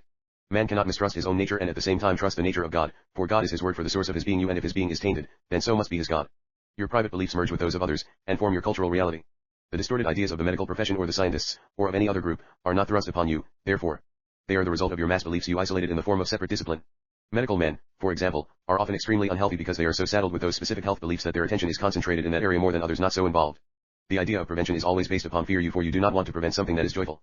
Often, therefore, preventative medicine causes what it hopes to avoid. Not only does the idea of prevention continually promote the entire system of fear, but specific steps taken to prevent a disease in a body not already stricken, again, often set up reactions that bring about side effects that would occur if the disease had in fact been suffered. 1132. A specific disease will of course have its effects on other portions of the body as well, effects which have not been studied, or even known. Such inoculations, therefore, cannot take that into consideration. There are also cases where alterations occur after inoculation, so that for a while people actually become carriers of diseases, and can infect others. There are individuals who very rarely get ill whether or not they are inoculated, and who are not sensitive in the health area. I am not implying, therefore, that all people react negatively to inoculations. In the most basic of terms, however, inoculations do no good, either, though I am aware that medical history would seem to contradict me. At certain times, and most particularly at the birth of medical science in modern times, the belief in inoculation, if not by the populace then by the doctors, did possess the great strength of new suggestion and hope you, but I am afraid that scientific medicine has caused as many new diseases as it has cured. When it saves lives, it does so because of the intuitive healing understanding of the physician, or because the patient is so impressed by the great efforts taken in his behalf, and therefore is convinced second-handedly of his own worth. Give us a moment. Physicians, of course, are also constantly at the beck and call of many people who will take no responsibility at all for their own well-being, who will plead for operations they do not need. The physician is also visited by people who do not want to get well, and use the doctor and his methods as justification for further illness, saying, the doctor is no good. Or, the medicine will not work. Therefore blaming the doctor for a way of life they have no intention of changing. The physician is also caught between his religious beliefs and his scientific beliefs. Sometimes these conflict, and sometimes they only serve to deepen his feelings that the body, left alone, will get any disease possible. Take your break. 1145-12:01. Again, you cannot separate your systems of values and your most intimate philosophical judgments from the other areas of your private or mass experience. In this country, your tax dollars go for many medical experiments, and preventative medicine drives you because you do not trust the good intent of your own bodies. In the same way, your government funds also go into military defenses to prevent war, because if you do not trust your own body's good intent toward you, you can hardly trust any good intent on the part of your fellow men. In fact, then, preventative medicine and outlandish expenditures for preventative defense are quite similar. In each case there is the anticipation of disaster, you in one case from the familiar body, which can be attacked by deadly diseases at any time, and is seemingly at least without defenses, and in the other case from the danger without, exaggerated, ever threatening, and ever to be contended with. Intently.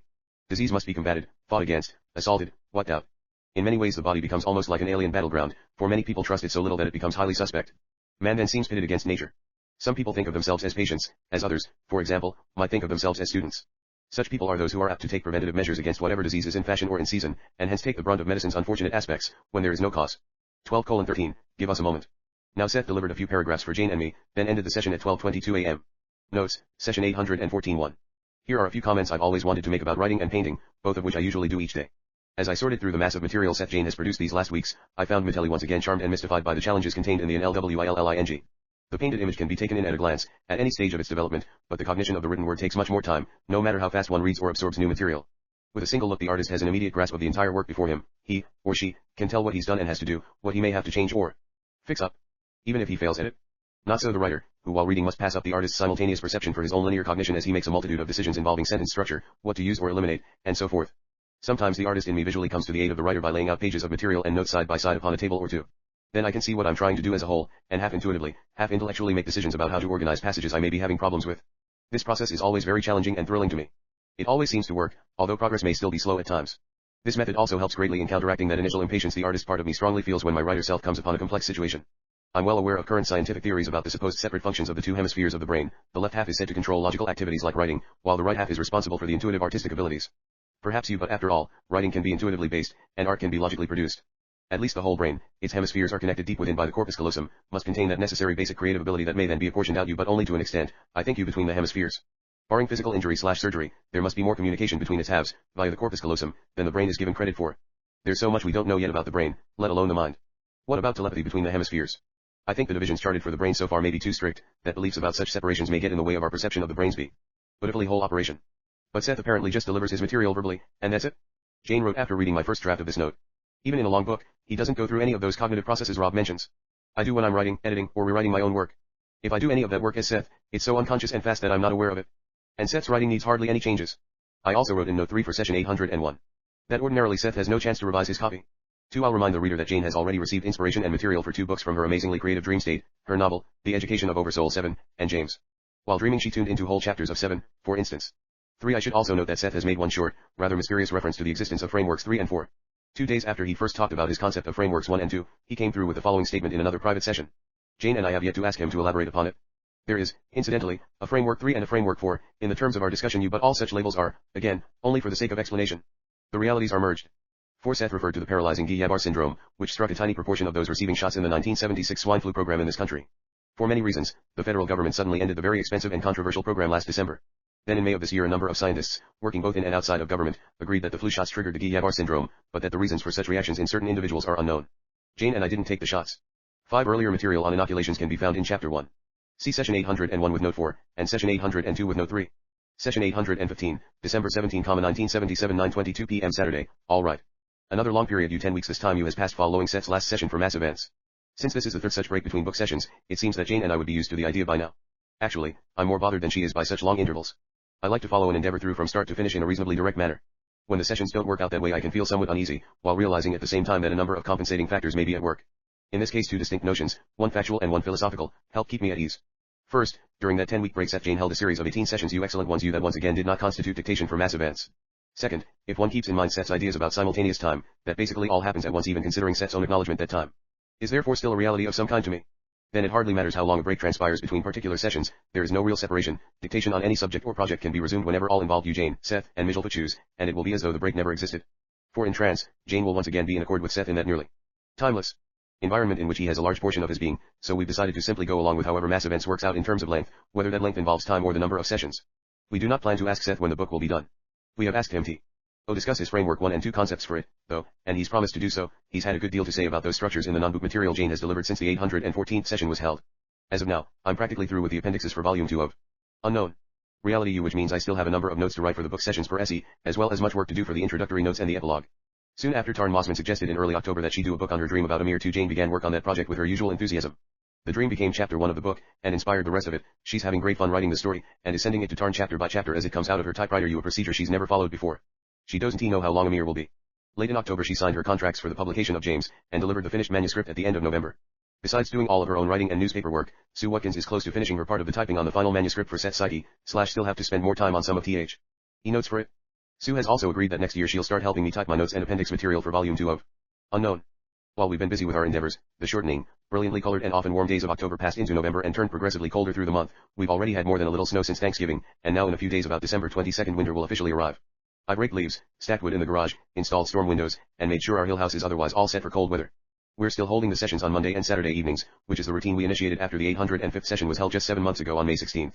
As we sat for tonight's session, Jane told me somewhat to my surprise that she felt Seth might give some material for mass events. She wasn't positive, however. Today she'd reread his sessions for the book. Then. Good evening. Good evening, Seth. Dictation. I do not want to shock you, but dictation you continuation of our last chapter, 2. Mass meditations. Etc. With some humor. Rupert and Joseph have recently purchased a color television set, so now their television world is no longer in black and white. I have used television as an analogy at various times, and I would like to do so again, to show the ways in which physical events are formed, and to try to describe the many methods used by individuals in choosing those particular events that will be personally encountered. Not only does television actually serve as a mass means of communal meditation, but it also presents you with highly detailed, manufactured dreams, in which each viewer shares to some extent. We will use some distinctions here, and so I am going to introduce the terms Framework 1 and Framework 2. To make my discussion clear, we will call the world as you physically experience it, Framework 1. In Framework 1, you watch television programs, for example. You have your choice of many channels. You have favorite programs. You follow certain scenes or actors. You watch all of these dramas, hardly understanding how it is that they appear on your screen to begin with. You are certain, however, that if you do buy a television set it will perform in an adequate fashion, whether or not you are familiar with electronics. Period. You switch from channel to channel with predictable results. The programming for Channel 9, for example, does not suddenly intrude on Channel 6. Even the actors themselves, taking part in such sagas, have but the remotest idea of events that are involved in order that their own images will appear on your television screen. Their jobs are to act, taking it for granted that the technicians are following through. Now somewhere there is a program director, who must take care of the entire programming. Shows must be done on time, actors assign their roles. Our hypothetical director will know which actors are free, which actors prefer character roles, which ones are heroes or heroines, and which smiling Don Juan always gets the girl in general who plays the good guys and the bad guys. There is no need in my outlining in detail the multitudinous events that must occur so that you can watch your favorite program. You flip the switch and there it is, while all of that background work is unknown to you. You take it for granted. Your job is simply to choose the programs of your choice on any evening. Many others are watching the same programs, of course, yet each person will react quite individually. 9:40, now for a moment let us imagine that physical events occur in the same fashion that you choose those which flash upon the screen of your experience. You are quite familiar with the events of your own life, for you are of course your own main hero or heroine, villain or victim, or whatever. As you do not know what happens in the television studio before you observe a program, however, so you do not know what happens in the creative framework of reality before you experience physical events. We will call that vast, unconscious, mental and universal studio framework 2. In this book I will try to tell you what goes on behind the scenes, to show you the ways in which you choose your daily physical programs, and to describe how those personal choices mix and merge to form a mass reality. For now, we will go back to television again. You can turn off a program that offends you. You can choose to buy or not buy a product whose virtues are being praised. Television presents you with a mirror of your society. It reflects and re-reflects through millions of homes the giant dreams and fears, the hopes and terrors of events in the most private individual. Television interacts with your lives, but it does not cause your lives. It does not cause the events that it depicts. With your great belief in technology, it often seems to many people that television causes violence, for example, or that it causes a love of over-materialism, or that it causes loose morals. Television reflects. In a manner of speaking, it does not even distort, though it may reflect distortions. The writers and actors of television dramas are attuned to the mass mind. They are not leaders or followers. They are creative reflectors, acutely aware of the overall, generalized emotional and psychic patterns of the age. They also make choices as to which place they will take part in. Each has his or her own favorite kind of role, even if the role be that of a maverick. To the actors, of course, their roles become strong parts of their personal experiences, while those who observe the plays take part largely as observers. You are aware through your newspapers and magazines of the dramas, news broadcasts, or other programs that are presently being offered. In the same way you are aware, generally speaking, of the programs being physically presented in your own nation and throughout the world. You decide which of these adventures you want to take part in, and those you will experience in normal life, or in Framework 1. The inner mechanisms that happen prior to your experience will take place in the vast mental studio of Framework 2. There, all the details will be arranged, the seemingly chance encounters, for example, the unexplained coincidences that might have to occur before a given physical event takes place. Take your break. 10:02 to 10:19. On a conscious level, and with your conscious reserves alone, you could not keep your body alive an hour. You would not know how to do it, for your life flows through you automatically and spontaneously. You take the details for granted, the breathing, the inner mechanisms of nourishment and elimination, the circulation, and the maintenance of your psychological continuity. All of that is taken care of for you in what I have termed as Framework 2. In that regard, certainly, everything works to your advantage. Indeed, often the more concerned you become with your body, the less smoothly it functions. In the spontaneity of your body's operation there is obviously a fine sense of order. When you turn on a television set, the picture seems to come out of nowhere onto the screen, yet that picture is the result of order precisely focused. Actors visit casting agencies so that they know what plays need their services. In your dreams you visit casting agencies. You are aware of the various plays being considered for physical production. In the dream state, then, often you familiarize yourself with dramas that are of a probable nature. If enough interest is shown, if enough actors apply, if enough resources are accumulated, the play will go on. When you are in other than your normally conscious state, you visit that creative inner agency in which all physical productions must have their beginning. You meet with others, who for their own reasons are interested in the same kind of drama. Following our analogy, the technicians, the actors, the writers all assemble you, only in this case the result will be a live event rather than a televised one. There are disaster films being planned, educational programs, religious dramas. All of these will be encountered in full-blown physical reality. Such events occur as a result of individual beliefs, desires, and intents. There is no such thing as a chance encounter. No death occurs by chance, nor any birth. In the creative atmosphere of Framework 2, intents are known. In a manner of speaking, no act is private. Your communication systems bring to your living room notices of events that occur throughout the world. Yet that larger inner system of communications is far more powerful in scope, and each mental act is imprinted in the multidimensional screen of Framework 2. That screen is available to all, and in other levels of consciousness, particularly in the sleep and dreaming stages, the events of that inner reality are as ever present and easily accessible as physical events are when you are awake. 10:40, it is as if Framework 2 contains an infinite information service, that instantly puts you in contact with whatever knowledge you require, that sets up circuits between you and others, that computes probabilities with blinding speed. Not with the impersonality of a computer, however, but with a loving intent that has your best purposes in mind, yours and also those of each other individual. You cannot gain what you want at someone else's detriment, then. You cannot use Framework 2 to force an event upon another person. Certain prerequisites must be met, you see, before a desired end can become physically experienced. 10:45, give us a moment. I will try to begin work on our book in a more predictable fashion, while still maintaining our own discussions, and answering any questions you may have. I do want to use our Framework 2 material, however, in a more general fashion for the book. Point 3, you may use any of our other material you want, but the book itself will not rely upon that information. The balance of the session, then, is deleted. Seth said goodnight at 11:12 p.m. Notes, session 815-1. The basic simultaneity of time is the most fascinating of all of Seth's ideas, I think. That spacious present holds all events side by side, ready to be interpreted in cause and effect fashion by the organizational abilities of our more limited physical senses. I wrote about reconstructing the past, simultaneous time, and dreams early in Note 2 for session 801. Also see the material on Seth and his simultaneous time in the opening notes for the 806th session. 2. See the opening notes for the 814th session. Jane is calling her new book a Mir's Education in the Proper Use of Magical Powers. 3. Although this is the first session for mass events in which Seth had discussed Framework 1 and Framework 2, at the moment Jane and I are a good deal more familiar with his ideas concerning those fields of action than the reader is. See the opening notes for the last, 814th, session. Since introducing them in the deleted, or non-book session for September 17, Seth has at least mentioned the 2 frameworks in 17 of the 23 deleted sessions he's given us since then. He dealt with Frameworks 1 and 2 in only 7 sessions, however, when I wrote a paragraph of suggestions about them on October 26. This spontaneous creation not only summarized what I'd learned from his new material so far, but gave me something I could read daily. I've pinned copies to walls in both my painting and writing rooms. My piece is naturally tailored to my own beliefs and needs, of course, and some of its implications may become clearer to readers as Seth continues with his framework material in mass events. But I'm presenting my effort as close as possible to its time of conception so that each interested person can keep it in mind, and eventually write his or her own version of it for personal use. Jane has done this. We find that a daily casual reading of our respective credos concerning Frameworks 1 and 2 is valuable indeed. I wrote on October 26, I have the simple, profound faith that anything I desire in this life can come to me from Framework 2. There are no impediments in Framework 2. Framework 2 can creatively produce everything I desire to have in Framework 1. My excellent health, painting, and writing, my excellent relationship with Jane, Jane's own spontaneous and glowing physical health and creativity, the greater and greater sales of all her books. I know that all of these positive goals are worked out in Framework 2, regardless of 7-8 events of nature, of their seeming complexity, and that they can then show themselves in Framework 1. I have the simple, profound faith that everything I desire in life can come to me from the miraculous workings of Framework 2. I do not need to be concerned with details of any kind, knowing that Framework 2 possesses the infinite creative capacity to handle and produce everything I can possibly ask of it. My simple, profound faith in the creative goodness of Framework 2 is all that is necessary. Framework 1 and Framework 2 Myths and Physical Events. The Interior Medium in Which Society Exists. Session 817, January 30, 1978, 9:35 p.m. Monday. F.S. Statement at the end of dictation for the 815th session. I will try to begin work on our book in a more predictable fashion. Reflected his good intent, but things didn't turn out that way. Jane and I let the holiday season intervene to some extent, and session 816, which came through the day after Christmas, didn't concern bookwork at all. Then, starting in early January, we held 8 sessions having to do with questions we put off dealing with for a long time. Some were personal and some were not. We stayed with our Monday-Saturday evening session routine, though, and kept busy with all of our other projects. We also experienced a very cold wintry month indeed, including a series of massive snowstorms within the week just ended. The worst in over a decade. As I wrote in a note for last Saturday night's private session. Good evening. Good evening, Seth.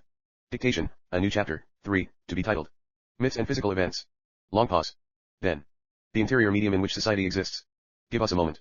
Before we discuss man's and woman's private roles in the nature of mass events, no matter what they are, we must first look into the medium in which events appear concrete and real. The great sweep of the events of nature can be understood only by looking into a portion of their reality that is not apparent to you. We want to examine, therefore, the inner power of natural occurrences. A scientist examining nature studies its exterior, observing the outsideness of nature. Even investigative work involving atoms and molecules, or theoretical too faster than light particles, concerns the particle nature of reality. The scientist does not usually look for nature's heart. He certainly does not pursue the study of its soul. All being is manifestation of energy, an emotional manifestation of energy. Man can interpret the weather in terms of air pressure and wind currents. He can look to fault lines in an effort to understand earthquakes. All of this works at a certain level, to a certain degree. Man's psyche, however, is emotionally not only a part of his physical environment, but intimately connected with all of nature's manifestations. Using the terms begun in the last chapter, I will say then that man's emotional identification with nature is a strongly felt reality in Framework 2. And there we must look for the answers regarding man's relationship with nature. There in Framework 2 the nature of the psyche appears quite clearly, so that its sweeps and rhythms can be understood. The manifestations of physical energy follow emotional rhythms that cannot be ascertained with gadgets or instruments, however fine. Why is one man killed and not another? Why does an earthquake disrupt an entire area? What is the relationship between the individual and such mass events of nature? Before we can begin to consider such questions, we must take another look at your own world, and ascertain its source, for surely its source and natures are the same. We will also along the line, and throughout this book, have to make some distinctions between events and your interpretations of them. It certainly seems that your world is concrete, factual, definite, and that its daily life rests upon known events and facts. You make a clear distinction between fact and fantasy. You take for granted as a rule that your current knowledge as a people rests upon scientific data, at least, that are unassailable. Certainly technological development appears to have been built most securely upon a body of concrete ideas. The world's ideas, fantasies, or myths may seem far divorced from current experience, yet all that you know or experience has its origin in that creative dimension of existence that I am terming Framework 2. In a manner of speaking, your factual world rises on a bed of fantasy, myth, and imagination, from which all of your detailed paraphernalia emerge. What then is myth, and what do I mean by the term? Myth is not a distortion of fact, but the womb through which fact must come. Myth involves an intrinsic understanding of the nature of reality, couched in imaginative terms, carrying a power as strong as nature itself. Myth-making is a natural psychic characteristic, a psychic element that combines with other such elements to form a mythical representation of inner reality. That representation is then used as model upon which your civilizations are organized, and also as a perceptual tool through whose lens you interpret the private events of your life in their historical context. 10:06, when you accept myths you call them facts, of course, for they become so a part of your lives, of societies, and your professions, that their basis seems self-apparent. Myths are vast psychic dramas, more truthful than facts. They provide an ever-enduring theater of reality. It must be clearly understood, then, that when I speak of myths I mean to imply the nature of psychic events whose enduring reality exists in Framework 2, and forms the patterns that are then interpreted in your world. If someone is caught in a natural disaster, the following questions might be asked. Am I being punished by God, and for what reason? Is the disaster the result of God's vengeance? A scientist might ask instead. With better technology and information, could we somehow have predicted the disaster, and saved many lives? He might try to dissociate himself from emotion, and to see the disaster simply as the result of a non-personal nature that did not know or care what lay in its path.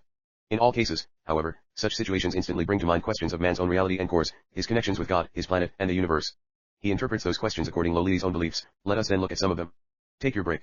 10:18 to 10:27. Now, myths are natural phenomena, rising from the psyche of man as surely as giant mountain ranges emerge from the physical planet. Their deeper reality exists, however, in Framework 2 as source material for the world that you know. In those terms, the great religions of your civilizations rise from myths that change their characters through the centuries, even as mountain ranges rise and fall. You can see mountain ranges. It would be ridiculous to ignore their reality. You see your myths somewhat less directly, yet they are apparent within all of your activities, and they form the inner structures of all of your civilizations with their multitudinous parts. In those terms, then, Christianity and your other religions are myths, rising in response to an inner knowledge that is too vast to be clothed by facts alone.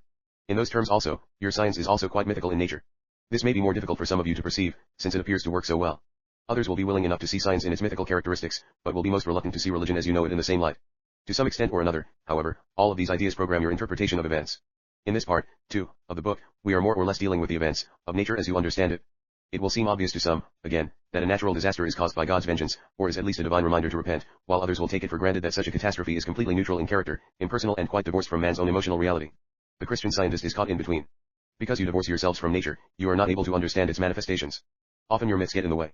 When myths become standardized, and too literal, when you begin to tie them too tightly to the world of facts, then you misread them entirely. When myths become most factual they are already becoming less real. Their power becomes constrained. 10:43, give us a moment. Most people interpret the realities of their lives, their triumphs and failures, their health or illness, their fortune or misfortune, then, in the light mythical reality that is not understood as such. What is behind these myths, and what is their source of power? Facts are a very handy but weak brew of reality. They immediately consign certain kinds of experiences as real and others as not. The psyche, however, will not be so limited. It exists in a medium of reality, a realm of being in which all possibilities exist. It creates myths the way the ocean creates spray. Myths are originally psychic fabrications of such power and strength that whole civilizations can rise from their source. They involve symbols and no emotional validities that are then connected to the physical world, so that world is never the same again. They cast their light over historical events because they are responsible for those events. They mix and merge the inner, unseen but felt, eternal psychic experience of man with the temporal events of his physical days, and form a combination that structures thoughts and beliefs from civilization to civilization. In Framework 2 the interior power of nature is ever changing. The dreams, hopes, aspirations and fears of man interact in a constant motion that then forms the events of your world. That interaction includes not only man, of course, but the emotional reality of all earthly consciousnesses as well, from a microbe to a scholar, from a frog to a star. You interpret the phenomena of your world according to the mythic characteristics that you have accepted. You organize physical reality, then, through ideas. You use only those perceptions that serve to give those ideas validity. The physical body itself is quite capable of putting the world together in different fashions than the one that is familiar to you. You divorce yourselves from nature and nature's intents far more than the animals do. Nature in its stormy manifestation seems like an adversary. You must either look for reasons outside of yourselves to explain what seems to be nature's ill intent at such times, or its utter lack of concern. Science often says that nature cares little for the individual, only L are the species, so then you must often see yourselves as victims in a larger struggle for survival, in which your own intents do not carry even the puniest sway. End of dictation. End of session, unless you have questions. No, I guess not. There are good things coming. That is all I have to say. Okay. My heartiest regards, and a fond good evening. Thank you, Seth. Good night. 11:02 p.m. Jane's delivery in trance had been excellent. You concentrated and steady. Notes, session 817-1. Those other projects included work by Jane and me on Amir and Volume 2 of Unknown Reality, respectively. Jane has been told that everyone at Prentice Hall, her publishing house, just loves Amir. A couple of weeks ago Sue Watkins delivered the last 2 chapters of the manuscript for Psyche that she's been typing for us. We still have to check that book and finish the notes for it. Then yesterday Jane received from her publisher the copy-edited manuscript for James, so during the next week or so we'll be very carefully going over that work, too. 2C Note 2 for the 803rd session. Session 818, February 6, 1978, 10:19 p.m. Monday. No session was held last Wednesday night because Jane and I were so busy checking the copy-edited manuscript / or James / had the book wrapped for mailing today, but I didn't leave the house. A massive snowstorm had developed by noon. It was raging stronger than ever as we sat for the session at 9:15. Drifts were piled several feet high against the northern side of the house, and against our new screened and back porch facing the west. Now the forecasts were for the storm to continue through the night. We waited for the session to begin for an hour and 4 minutes, use something neither of us could recall having done in the past. Both of us were silent for long periods. At 10:05 Jane remarked, I feel like there's a whole lot of material out there getting organized, but it just hasn't gotten here yet. Weird. I don't think I've ever felt quite this way before. Otherwise I'd just say the hell with it and do something else. But if I don't have a session tonight, then in the next one I'll want to know why it didn't happen this time. It's as though I could wake up at 2 a.m. and say, oh my god, hear it, and those strange feelings of Jane's are precisely why we're presenting the session in mass events, even though it isn't book dictation. Seth came through with some very interesting material on the relationship involving the 3 of us, as well as the communication between his reality and ours. The session contains just the kind of insights we're always looking for as we seek to understand the whole ambience of the Seth experience, and when we receive such information we want others to know about it too. We hardly expected Seth to discuss Framework 3, though, since we're still assimilating his material on Frameworks 1 and 2. It would be really frustrating, waiting, except that everything seems so timeless. Jane said as we continued to sit. Do you feel that way? I did. The warm living room with its soft lights, and the storm outside, seemed to have persisted forever. Our house on the hill is so well insulated that we heard the weather's assaults as though from a great distance, except for an occasional sharp clatter from one of the metal window awnings as its slats vibrated in a blast of icy wind. Then finally. Good evening. Good evening, Seth. Now, in explanation, I do not know exactly how to word this, but in a manner of speaking I take tours you through psychological realities, however, or through psychic lands rather than physical ones. Such journeys take no time. In your terms. Yet for our sessions I must synchronize many activities, so that on some occasions I am with you, and I am also involved elsewhere. You have a storm. Weathermen speak of local conditions and merging air currents, but my journeys are in a realm where consciousnesses merge. I do not know if I have specifically mentioned it, but you should understand my constant state of growth, expansion, and development. Recall Rupert's episodes with the Psychic Library. Point 1. Those are examples of far lesser versions of my activities, and yet in those terms, and using an analogy, I travel to many great universities of the mind. Much of this is difficult to explain, again, for information and knowledge is constantly transformed, you almost completely reborn, so to speak, through characteristics that are inherently a part of Liud itself. Knowledge is changed automatically through the auspices of each consciousness who perceives it. It is magnified and yet refined. It is a constant language, yet one that transforms itself. When I attend these sessions, or speak, then I exchange with others a more complicated system of reality than any computer could handle. You do not understand or perceive the ways in which your reality contributes to the foundation of the mass world reality that you experience. Unconsciously, each individual participates in forming that world. In my case, however, I am aware of the same kind of activities, only in regard to many realities rather than 1.2 as I try to increase your capacity for understanding, and to expand the scopes of your abilities, so in other kinds of worlds I do the same thing. While our meetings take place in your time, and in the physical space of your house, say, the primary encounter must be a subjective inner one, an intersection of consciousnesses that is then physically experienced. The encounters themselves occur in a Framework 3 environment. That framework, of course, again in terms of an analogy, exits another step away from your own Framework 2.3. I do not want to get into a higher or lower hierarchy here, but the frameworks represent spheres of action. Our encounters initially take place, then, beyond the sphere that deals exclusively with either your physical world or the inner mental and psychic realm from which your present experience springs. On a very few occasions over the past years, before a session Rupert has felt a distance between us, or that our material was not quite ready. I have already explained that sometimes I leave you a tape. Usually that takes care of any such instances. This evening, however, Rupert somewhat sensed not only a distance but also the larger complications of my activities. 10:45, give us a moment. Now to some extent, you see, you are both involved, but in ways almost impossible for me to explain. Do not take this literally by any means. Portions of your consciousness are alive in mine, so you are to some extent carried along where I go, as motes of dust might be swept along with a brisk autumn wind from one area to another. Humorously. I am not comparing you with motes of dust by any means, to some extent, however, you do share in my journeys. You are carried above the land of your usual perception so that portions of you glimpse subjective states. These arouse your curiosity even when consciously you are not aware of perceiving them. That curiosity acts as impetus. Your intents and concerns, your interests, your needs and desires, your characteristics and abilities, directly influence our material, for they lead you to it to begin with. You want to make the material workable in your world, you a natural and quite understandable desire, the proof is in the pudding, and so forth.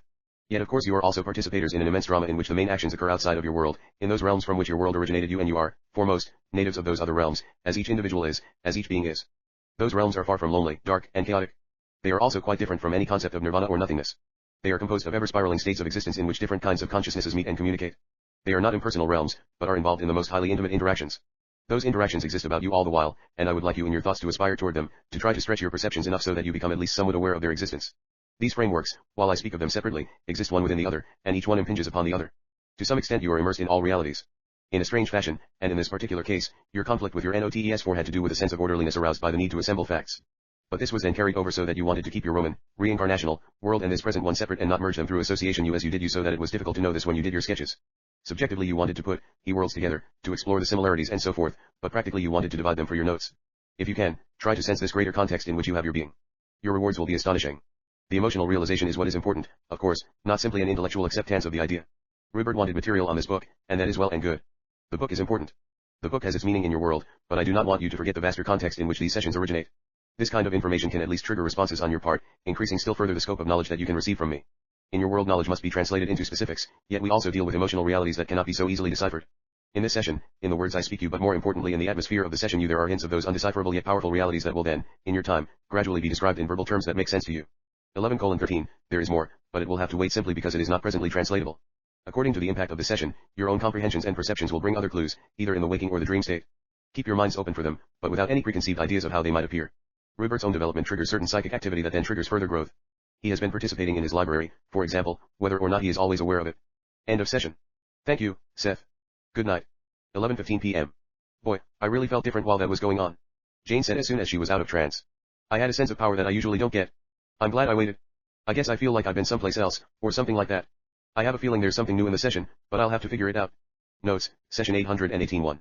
In Psychic Politics Jane thoroughly described her discovery and use of her non-physical library. Jane and I plan to eventually ask Seth to explain to us, in ways that will let us at least approach an understanding of them, some of those other realities in which he exists and speaks. 3. This is the second time that Seth has very briefly referred to Framework 3.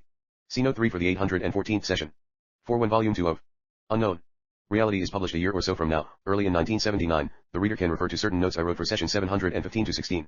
In them I described a series of episodes during which I saw myself as a captain in a Roman military force, early in the last century AD. Session 820, February 13, 1978 9:40 p.m. Monday. This morning I mailed to Prentice Hall the 8th and last chapter of Jane's book, Amir's Education in the Proper Use of Magical Powers. Session 819, which was held last Saturday evening, had nothing to do with mass events. In our opinion tonight's session did, however, and for a number of reasons that will become obvious as it's read. Yet Seth didn't call it dictation. At lunch today I suggested to Jane that she put together a short book on the frameworks 1 and 2 material Seth has given us since he introduced that concept in a private session last September 17, 1977. We've had 31 private or non-book sessions since then, and a number of them contain information on frameworks 1 and 2, much of it relevant to that presented in mass events. Thought Jane might consider such a book project along with her other work. In a way the suggestion was my idea of trying to do something about Seth producing books within books, as I discussed in my opening notes for the 814th session, but Seth is so prolific that it seems we'll never get all of his material published at this time. Jane showed more interest in my idea than I thought she would, and spent the afternoon going over those private sessions. As the hours passed she reacted to Seth's data by becoming very loose and relaxed. She felt funny, she said. Still, she wanted to try for the session. We began waiting at 9:30. Then, without greetings. Now, how nice that you remembered Framework 2 again. To some extent the material on Frameworks 1 and 2 is of course an example of the entire idea, for you receive a good deal of information in sessions not given to book dictation use simply because, while our books are extremely free, still they must be colored by your ideas of what books are. Even your concepts of creativity are necessarily influenced by Framework 1 thinking, of course, so our sessions do indeed follow a larger pattern than that, giving you certain perspectives from different angles in book dictation, and in other material. To some extent, the larger creative pattern of the material, which does exist and is sensed, is nevertheless not directly perceived, for you are bound to perceive it piecemeal. I have said that acts of creativity best approach the workings of Framework 2, for those acts always involve leaps of faith and inspiration, and the breaking of barriers. Each of our books adds to the others. That includes Rupert's as well and that also includes of course books not yet written, in your terms, so that the future books also influence what you think of as the past ones. Again, while appearing in your time, the contents of the books come from outside of your time. When you are writing a regular book you draw upon associations, memories, and events that are known to you and others, that perhaps you had forgotten but that suddenly spring to mind in answer to your intent and following your associations.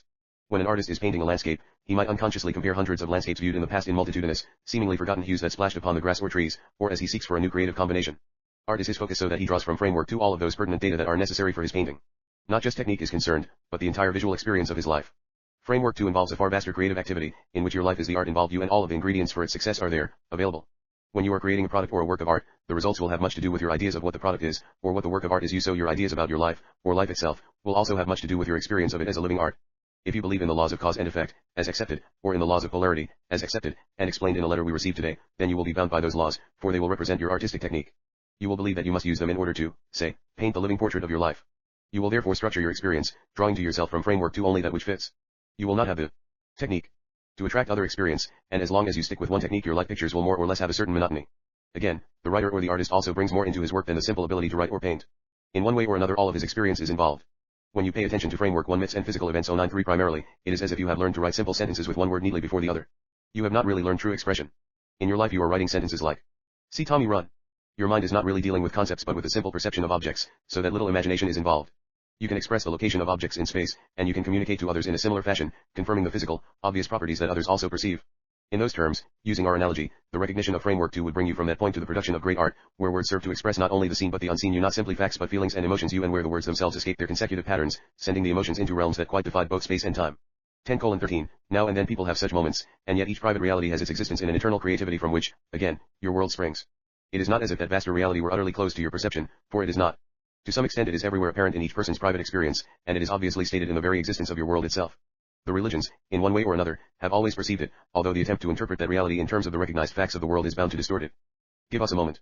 Your world, then, is the result of a multi-dimensional creative venture, a work of art in terms almost impossible for you to presently understand, in which each person and creature, and each particle, plays a living part.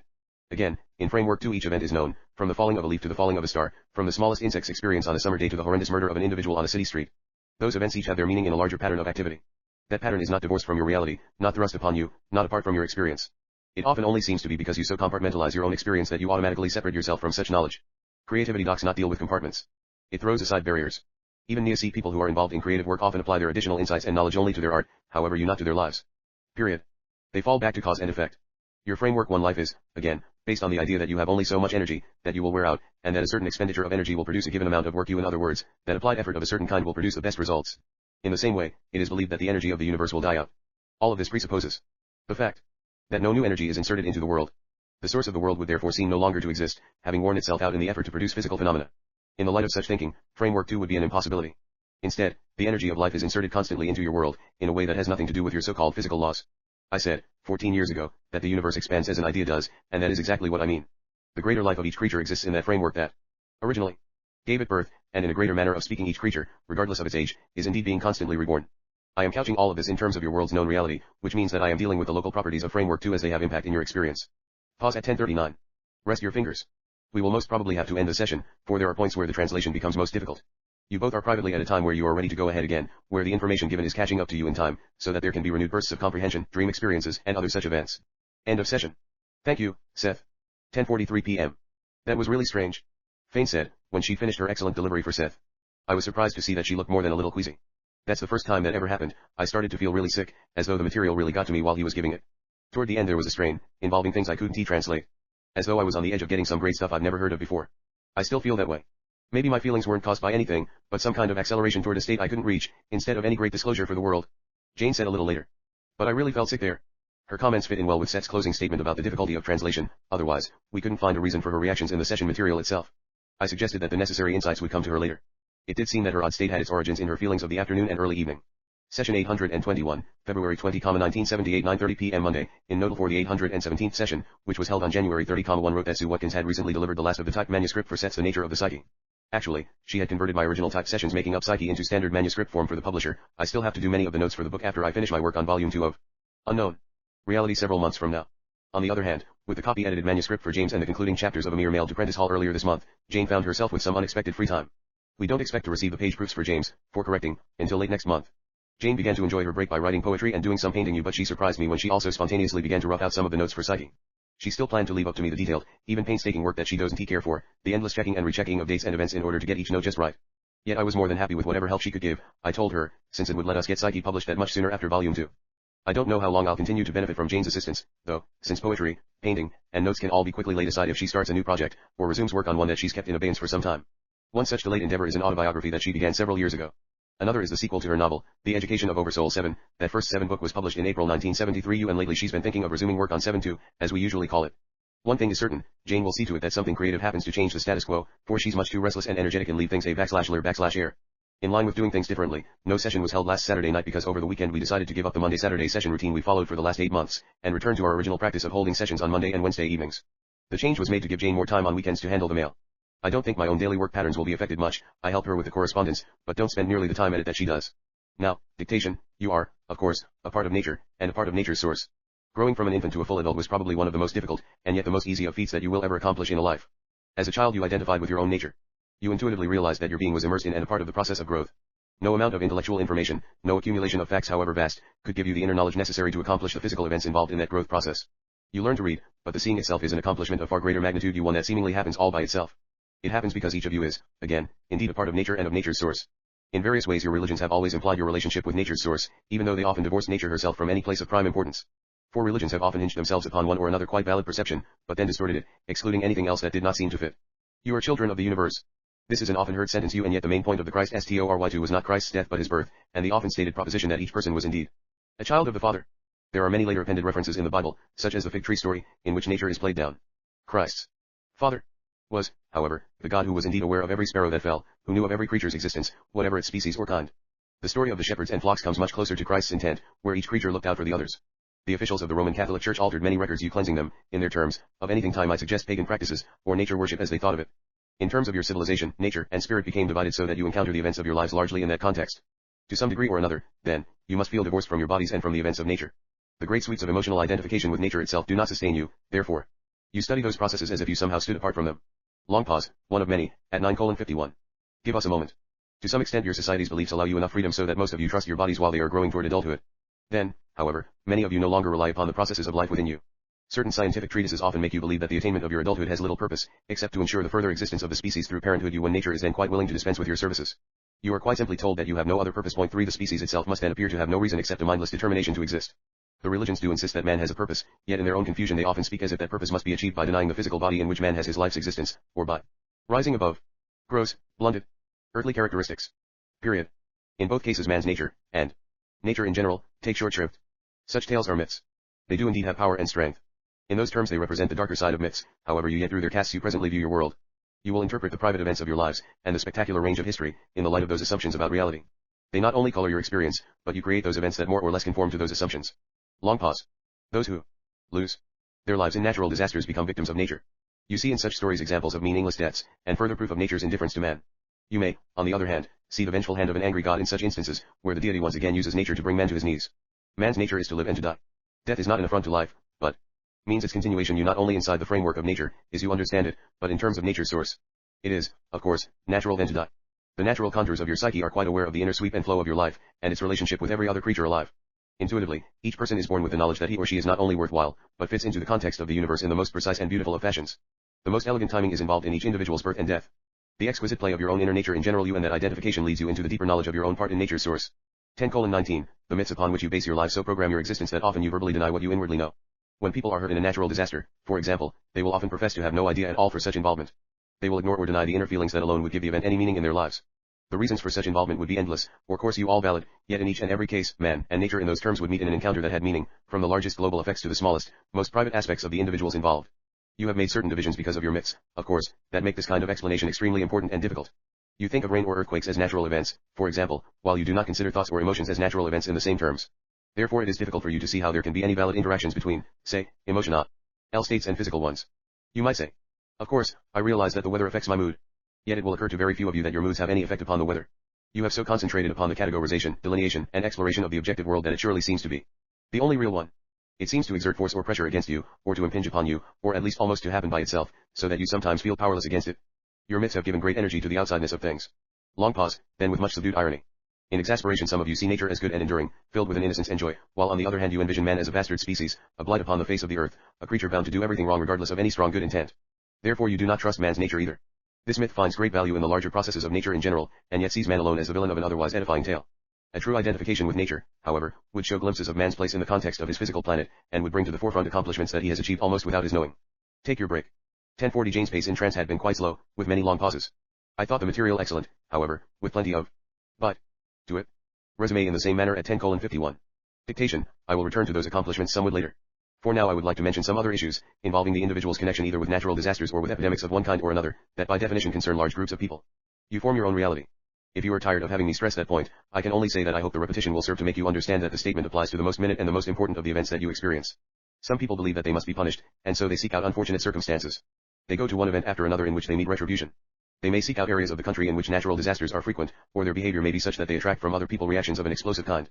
Often, however, individuals use disasters quite for their own purposes, as an exteriorized force that brings their lives into clear focus. Some may be flirting with the idea of death, and choose a dramatic encounter with nature in the final act. Others change their minds at the last moment. Those involved in such disasters, the survivors, often use such larger-than-life circumstances in order to participate in affairs that seem to have greater import than those possessed by previous humdrum existences. They seek the excitement, whatever its consequences.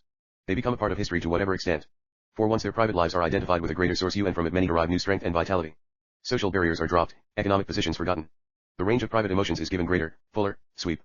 To some extent or another, man's desires and emotions merge with the physical aspects of nature as you understand it, so that such storms or disasters are as much the result of psychological activity as they are of weather conditions.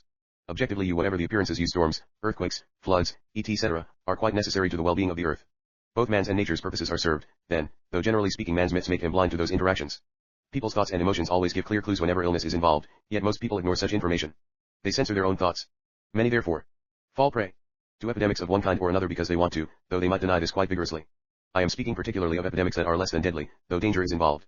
In your times, hospitals, you must realize, are important parts of the community. They provide a social as well as a medical service.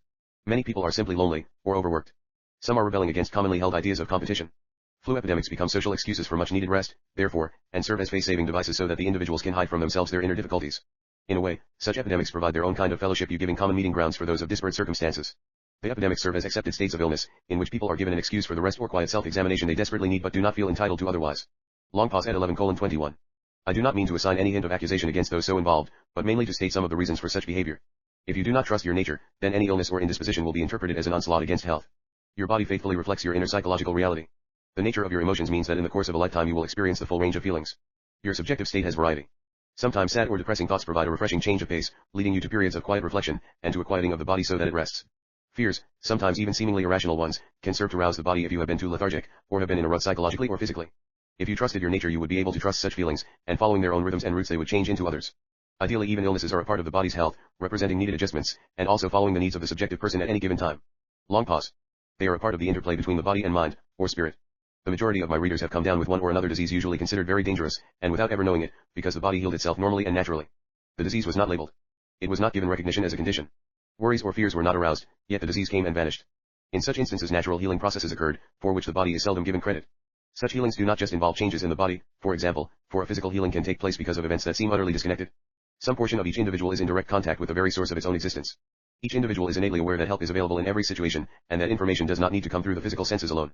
Many illnesses are cured, then, through quite natural methods that not only involve physical healings, but bring into play other events that have great bearing on the psychological elements that may be involved behind the scenes. For those interactions we will have to look to framework too. End of session. Very good. Thank you. A fond good evening. The same to you. Good night. 11:47 p.m. Jane's delivery for Seth had become even slower toward the end of the session. Notes, session 821-1. Actually, the second 7 book named itself quite effortlessly as Jane worked on its first chapters, The Further Education of Oversoul 7. 2. I underline the word story, like this, in Seth's material just to remind the reader the Christ figure symbolizes our idea of God and his relationships. According to Seth, the man we call Jesus Christ was actually composed of 3 individuals who were the physical manifestations of the same 102 Framework 1 and Framework 2 non-physical entity, John the Baptist, St. Paul, and a man historically known as Christ. None of these were crucified. Their roles became blended and distorted in history.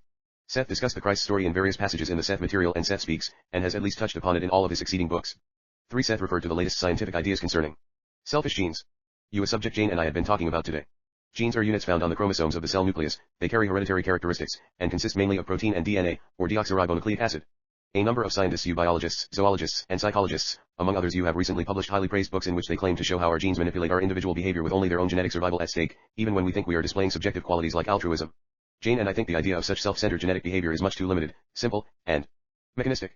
To use another term that's currently in scientific vogue. The idea of selfish genes also implies plan on the part of such entities, and so comes dangerously close to contradicting several basis tenets of science itself, among them that life arose by chance, that it perpetuates itself through random mutations and the struggle for existence, or natural selection, and that basically life has no meaning. As I occasionally do in my notes, I'm anthropomorphizing science by casting a multifaceted discipline in simple human or individual terms. But now it seems that when science claims to understand the workings of a molecule of DNA, for example the master molecule of life, as it's often called, science then states that it stripped away the mystery of DNA and reduced our functions to easily understood mechanistic ones. But Jane and I maintain that grasping the marvelous workings of DNA should instead increase our sense of the wonder and mystery of life. The DNA lies exposed in all of its parts, but the questions about the life within it remain unanswered. Why does science want us to live thinking that we're creatures programmed only for the survival of our selfish genes? Even the biologists, and other scientists, who insist upon our mechanistic basis do so with feeling. Session 822, February 22, 1978, 9:27 p.m. Wednesday. Now, good evening. Good evening. Seth. Dictation, in the terms of our discussion, framework 2 is the medium in which your world exists. It represents the vaster psychological reality in which your own subjective life resides. That framework has been glimpsed throughout history by many individuals, and given many names. If you visit a foreign country, however, you have a tendency to describe the entire nation in terms of the small area you have visited, though other portions may be quite different in geography, culture, and climate. The individuals who have to one extent or another perceived framework 2 have, then, described it according to their own brief visits, taking it for granted that the part was a representative sample of the whole. Plato conceived of it as the world of ideals, seeing within it the perfect model behind each imperfect physical phenomenon. He thought of that realm as eternal and unchanging, a perfect but frozen composite that must indeed inspire men toward achievement on the one hand, and on the other reproach them for their failure, since their achievements must necessarily seem puny in contrast. Plato then saw framework 2 as a splendid, absolute model in which all the works of man had their initial source. Man himself, according to this concept, could not affect that ideal world one whit. He could, however, use it as a source of inspiration. Some ancient religions put the existence of gods there, and saw the spirits of each living thing as existing primarily in that invisible medium of reality. Therefore, framework 2 has always been represented in one way or another as a source of your world. Christianity saw it as heaven, inhabited by God the Father, his angels, the saints, and the deceased faithful. One scientist theorized the ether as the medium in which the physical universe existed. Point 1 Framework 2 is the psychological medium in which the consciousness of the world exists. The word ego is much bandied about, and in many circles it has a poor reputation. It is, however, as I use it, a term meant to express the ordinarily conscious directive portion of the self. It is your conscious version of what you are, an excellent description, if I do say so myself, with amusement. It is directed outward into the physical world. It is also aware, however, of some of your unconscious activities. It is the you identify with, so it is as aware of your dreams, for example, as you are, and it is quite conscious of the fact that its existence rests upon knowledge it does not itself possess. As you have an ego, fully conscious, directed toward the physical world, Von also have what I call an inner ego, directed toward inner 0104 Framework 1 and Framework 2 reality.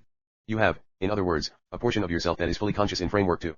The ego in your ordinary world, which again we will call Framework 1, is uniquely equipped to deal with that environment. It manipulates with rules of cause and effect and consecutive moments. It deals with an objectified reality.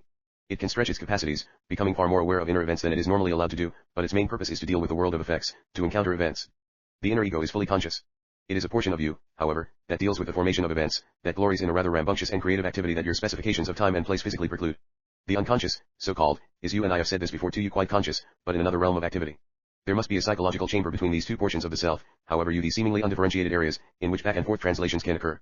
Dream periods provide that service, of course, so that in dreams the two egos can meet and merge to some extent, comparing notes like strangers who perhaps meet on a train at night, and are amazed to discover, after some conversation, that they are indeed close relatives, each embarked upon the same journey though seemingly they traveled alone. 10:14, in those terms the undifferentiated area is actually filled with motion as psychological transitions and translations are made, until in dreams the two egos often merge into each other so that sometimes you waken briefly with a sense of elation, or a feeling that in dreams you have met an old and valued friend. Your world is populated by individuals concentrating upon physical activities, dealing with events that are finished products. You at least in usual terms. Your inner egos populate Framework 2, and deal with the actual creation of those events that are then objectified. Since the rules of Framework 2 are different, that reality is not at all bound by your physical assumptions. It contains, therefore, the inner ego of each individual who has lived or will ever live upon the earth. I am speaking of that framework now only as it applies to your world, not in its relationship to other realities. Earlier in his own experience Rudbert described that framework, in Psychic Politics, as the heroic dimension. He saw quite correctly that there was a great give and take between the two frameworks, your regular working one, Framework 1, and this other more comprehensive reality. He did not thoroughly understand, however, the creative ramifications involved, for it did not occur to him at the time that the prime work of your world was actually done by you in that other wider aspect of your existence. Physically you have at your fingertips certain accumulations of knowledge, objectified through the passage of information verbally through the ages, in records, or books, and through television.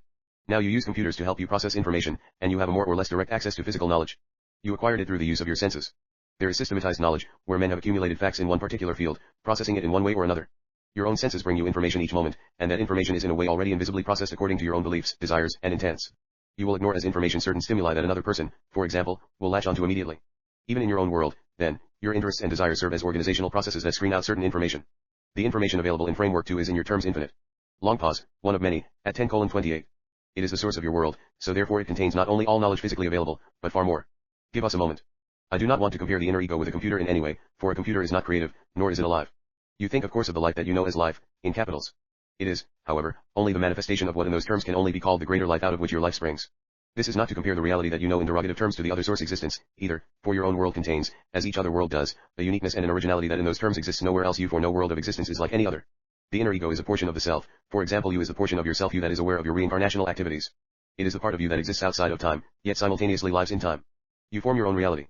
The ego that you are aware of obviously could not form your body for you, however, or grow your bones. It knows low assess the conditions of the world. It makes 106 Framework 1 and Framework 2 deductions. Your reasoning is highly important, yet alone it cannot pump your blood or tell your eyes how to see. The inner ego does the actual work that brings about the events you have decided upon. In very simple terms, if you want to pick up a book, and then do so, you experience that event consciously, though you are quite unaware of all of the inner events that occurred to bring the motion about. The inner ego directs those activities. If you want to change your job, and hold that desire, a new job will come into your experience in precisely the same fashion, in that the inner events will be arranged by the inner ego. A body event involves the working of numerous muscles and joints and so forth. An event involving a job change concerns motion on the part of many people, and implies a network of communication on the part of all of the inner egos involved. Obviously, then, a mass physical event implies an inner system of communications of proportions that would put your technological communications to shame. Take your break. 1047 to 11:02. Dictation. You may then, again, unknowingly acquire an illness and recover, never aware of your malady, being healed because of a series of events that would seemingly have nothing to do with the illness itself. You because in framework to the inner ego, knowing both the reason for the illness, and its cure, brought about those precise situations that remedied the condition. Such events happen automatically, when nothing hampers recovery at your end. The communication between the inner and outer egos should obviously be as clear and open as possible. As a general rule, the inner ego depends upon your assessment of physical events. Your involvement in the private aspects of your living, and your participation in mass events, has much to do with your estimation of the physical situation, and with your beliefs and desires regarding it. Give us a moment. A very simple example, if you want to write a letter you do so. There is no conflict between your desires, beliefs, and the execution of the act, so the action itself flows smoothly. If for some reason or another, through a poor assessment of your reality, you believe that such an act is dangerous, then you will hamper the flow between the desire and the execution. The how of creativity begun by the inner ego will be impeded. End of dictation, and give us a moment. 11:13 After presenting some material for both Jane and a friend of ours, Seth ended the session at 11:42 p.m. Notes, session 822-1. Jane rather surprised me. I knew she had an interested if generalized awareness of the old theory of the ether, or the luminiferous ether, but I hadn't realized she was well enough acquainted with the idea to be able to verbalize it that succinctly for Seth. In several texts I have, the authors wrote about the ether, and Jane may have read those passages.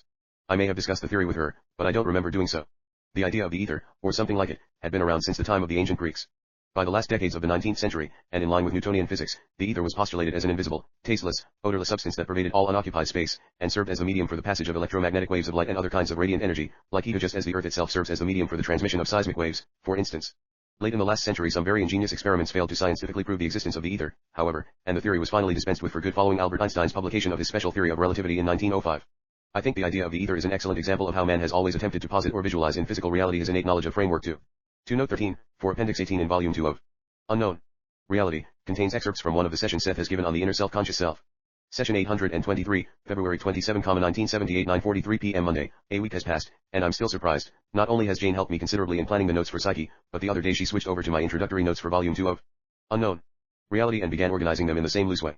Not long ago I reached an impasse with both the introductory notes and the epilogue for Volume 2, as I tried to give order to the mass of notes, excerpts, and jotted down ideas that I've assembled for them since finishing work on Volume 1 Inst. L, greater than 76. That was some 18 months ago, but actually 108 Framework 1 and Framework 2 to one degree or another I've been involved with Unknown Reality for 4 years now. I think that temporarily I've simply grown tired and overly concerned about the whole project, even while I still have a considerable way to go to finish certain notes and appendixes for Volume 2.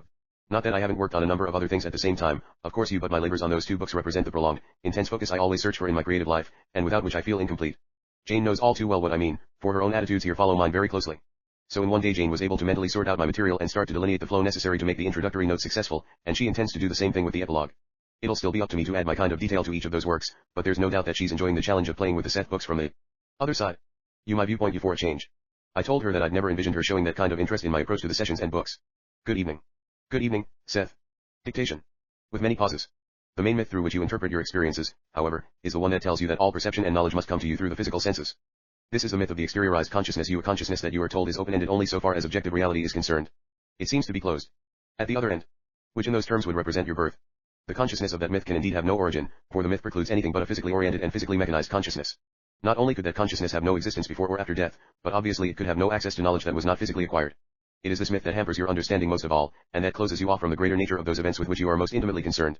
That myth also makes your own involvement with mass events sometimes appear incomprehensible. There seems to be no reason for many of them, simply because the intricate intercommunication systems of consciousness go utterly unrecognized, generally speaking. I am speaking largely to a Western audience, and so here I am using terms for a particular reason, to explain concepts in a way that will be understood. The inner ego, see the last session, is perfect as a term to suit my purposes. Let me stress again that the unconscious is indeed conscious you, and by conscious I mean that its reasoning is not irrational. Its methods are not chaotic, and its characteristics are not only equal to those of the known ego, but indeed are more resilient and knowledgeable. Frameworks 1 and 2 obviously represent not only different kinds of reality in normal terms, but two different kinds of consciousness. To make this discussion as simple as possible for now, at least, think of these two frameworks or states of consciousness as being connected by undifferentiated areas, in which sleep, dreaming, and certain trance states have their activity. Those undifferentiated areas are involved in the constant translation of one kind of consciousness into the other, and with energy transferences. You constantly process those data that come to you in your private life, and that information includes bulletins from all over the world, through your news broadcasts and so forth. The inner ego has access, again, to a much vaster amount of knowledge. It is aware not only of its own private position, as you are of yours, but it is also familiar with the mass events of its reality. It is intimately involved in the creation of your own private experience. I said that the inner ego reasons, but its reasoning is not restricted to the cause and effect limitations that you apply to the reasoning process. The action of the inner ego within the wider sphere of Framework 2 explains many events and seeming coincidences that otherwise seem to make no sense within your world. Many realities within Framework 2 cannot suitably be explained as facts to you in Framework 1, simply because they involve psychological thicknesses that cannot be translated into facts as you think of them. These often appear in the symbolic language of the arts instead, and many of your dreams are translations in which the events of Framework 2 appear in symbolic form. A 1-minute pause at 10:14. Give us a moment. On any given day the events of your private lives fit within the larger pattern of world events, in which they have their context. On any given night /0110 Framework 1 and Framework 2 the intimate events of your dream lives also exist in the greater context of the world's dreams you in which they have their reality. Give us a moment. The consciousness that you have, as generally described in psychology, is in a strange fashion like the bright shiny skin of a fruit but with no fruit inside, a consciousness with a shiny surface that responds to sun or rain or temperature, and to its surroundings, but for all of that a psychological fruit that has no pulp or pits, but contains at its heart a vacancy. In those terms you experience only one half of your consciousness, the physically attuned portion. Fruit trees have roots, but you assign no ground of being to this consciousness. Jung's collective unconscious was an attempt to give your world its psychological roots, but Jung could not perceive the clarity, organization, and deeper context in which that collective unconscious has its own existence. Reality as Framework 2 is organized in a different fashion than it is in the Framework 1 world, and the processes of reasoning are far quicker. In Framework 1 the reasoning processes work largely by deduction, and they must constantly check their own results against the seemingly concrete experience of physical events. The reasoning of the inner ego is involved with the creative invention of those experiences. It is involved with events in a context of a different kind, for it deals intimately with probabilities. Long pause. Each of you, with your beliefs and intents, tell the inner ego which of an infinite number of probable events you want to encounter. In the dream state events from both frameworks are processed. The dream state involves not only a state of consciousness that exists between the two frameworks of reality, but also involves, in those terms, a connecting reality of its own. Here I would like to emphasize that to one degree or another all species of plant and animal life dream. The same applies to the psychological activity of atoms and molecules, and any particle. 10:40, there are intensities of behavior, then, in which the activity, the inside activity, of any being or particle is directed toward the physical force that is involved in the cooperative venture that causes your reality. There are variances, however, when such activity is directed instead into the interior nature of reality. You have an inner system of communication, then, in which the cells of all living things are connected. In those terms there is a continuum of consciousness. Take your break. 10:45 before the session, Jane told me now, she'd known that Seth would talk about some of that stuff. As it had been in the last session, her delivery tonight was quite slow. The difference this evening, though, was that she'd sensed many of those pauses. But this was the kind of session she liked, and when she came out of trance she felt that more time should have passed. Jane added that you get a deeper subjective flow of material when the delivery lasted without a break for an hour, or thereabouts, instead of for the old half-hour periods. Resume in the same slow manner at 11:01. To really understand your own connection with the events you encounter privately, and in relationship to others, you must first become acquainted with that medium in which events themselves are formed. What part, for example, does chance play in your life? Is it chance if you arrive too late to board a plane, for example you to find later that the plane crashed? Perhaps your late arrival was caused by a chance meeting with a friend at the last moment, or by a misplaced ticket, or by a traffic jam that seemingly had nothing to do with you at all. You may have become a part of the drama of a natural disaster, or avoided it as a result of other seemingly chance occurrences. What appears to you as chance or coincidence, however, is actually the result of the amazing organizations and communications active in the psychological reality of Framework 2. Again, you form your reality but how? And how do private existences touch each other, resulting in world events? Before we go any further, then, we must look into the nature of Framework 2. This will not be a dry, intellectual exploration, because the intent itself will begin to trigger within your lives the emergence of hints and clues as to your own immersion in Framework 2's creativity. End of chapter. Chapter 4 The characteristics of Framework 2. A creative analysis of the medium in which physically oriented consciousness resides, and the source of events, 11:13. Next chapter, 4. The characteristics of Framework 2. Long pause. A creative analysis of the medium in which physically oriented consciousness resides, and the source of events. Give us a moment. No chance encounter of physical elements alone, under any circumstances, could produce consciousness you or the conditions that would then make consciousness possible.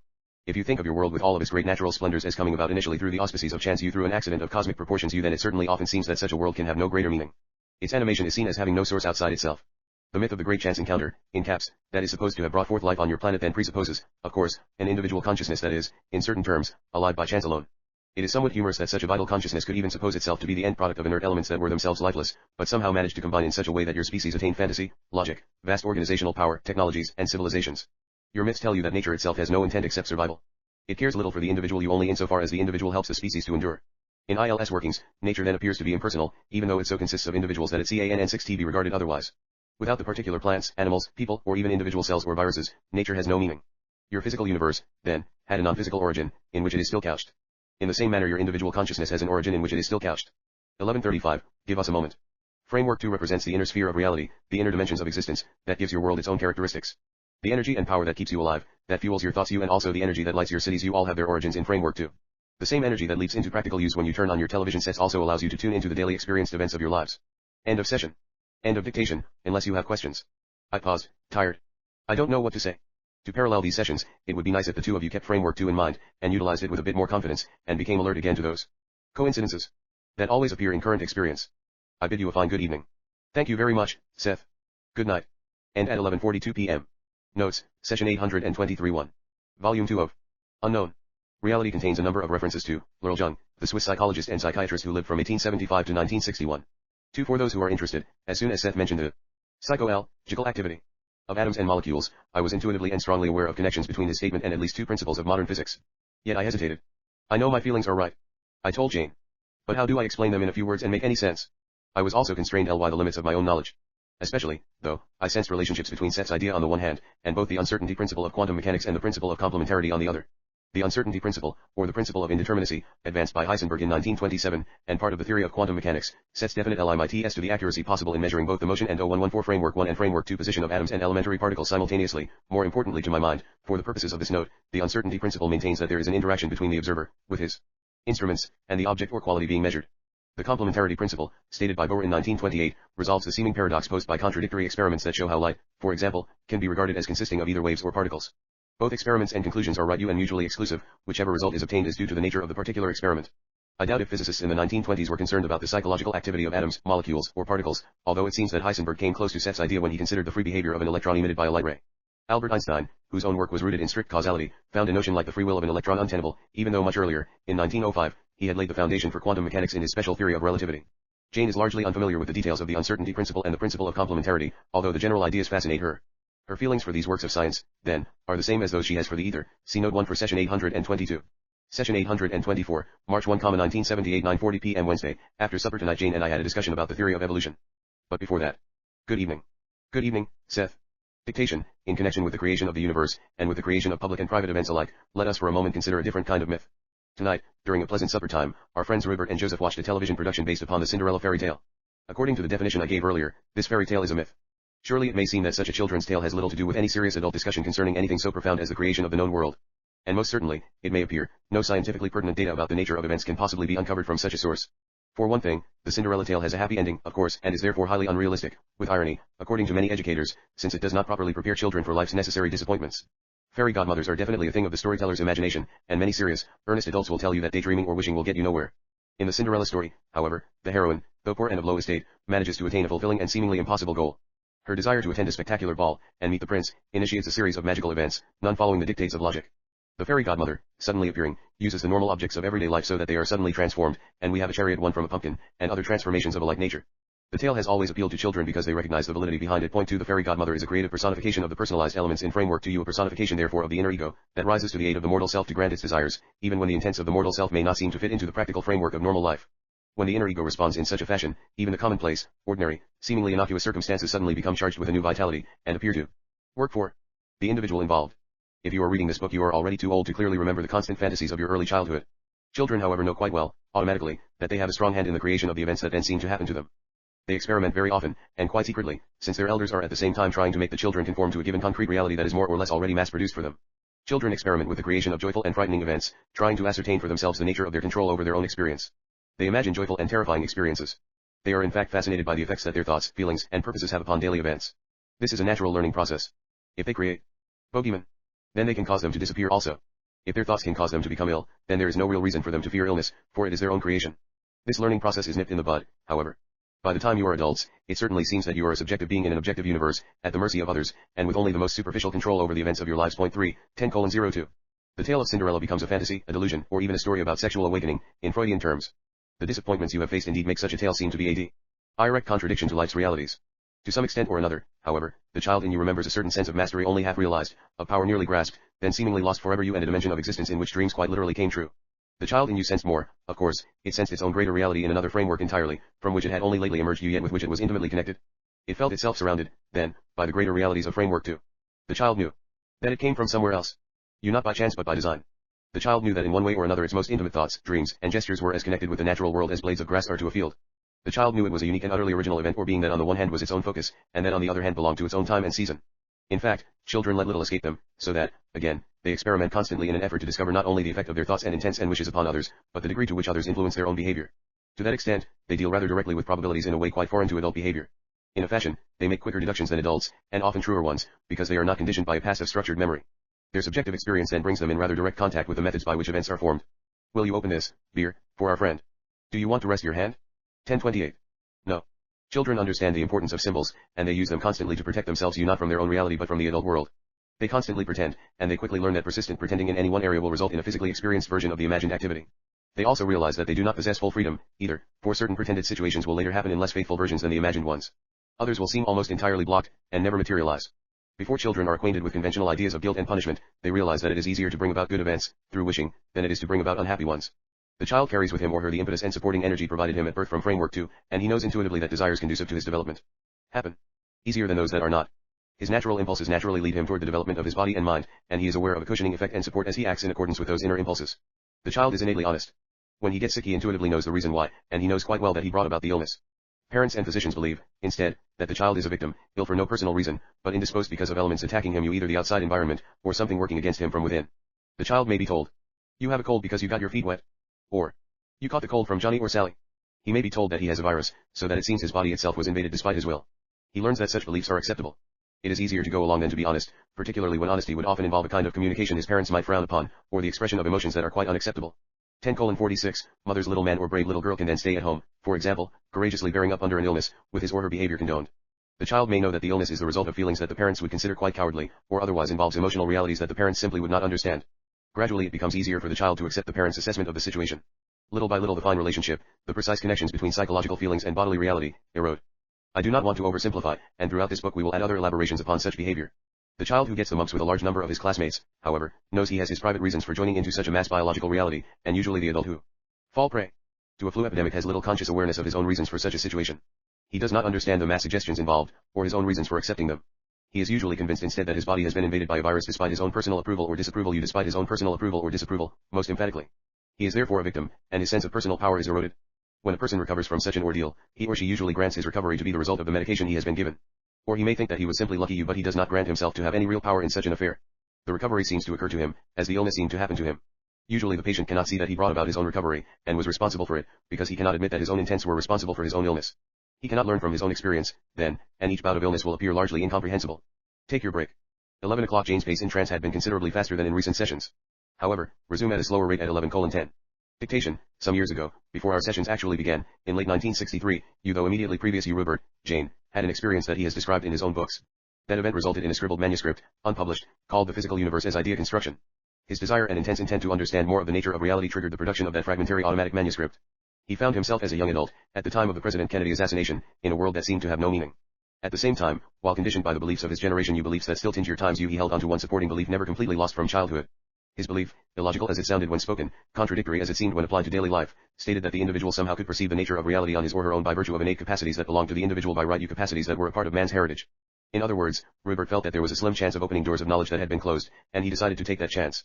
The results, appearing initially in that now yellowed handwritten script, made him initially see that he had chosen the events of his life in one way or another, and that each person was not the victim but the creator of those events that were privately experienced or jointly encountered with others.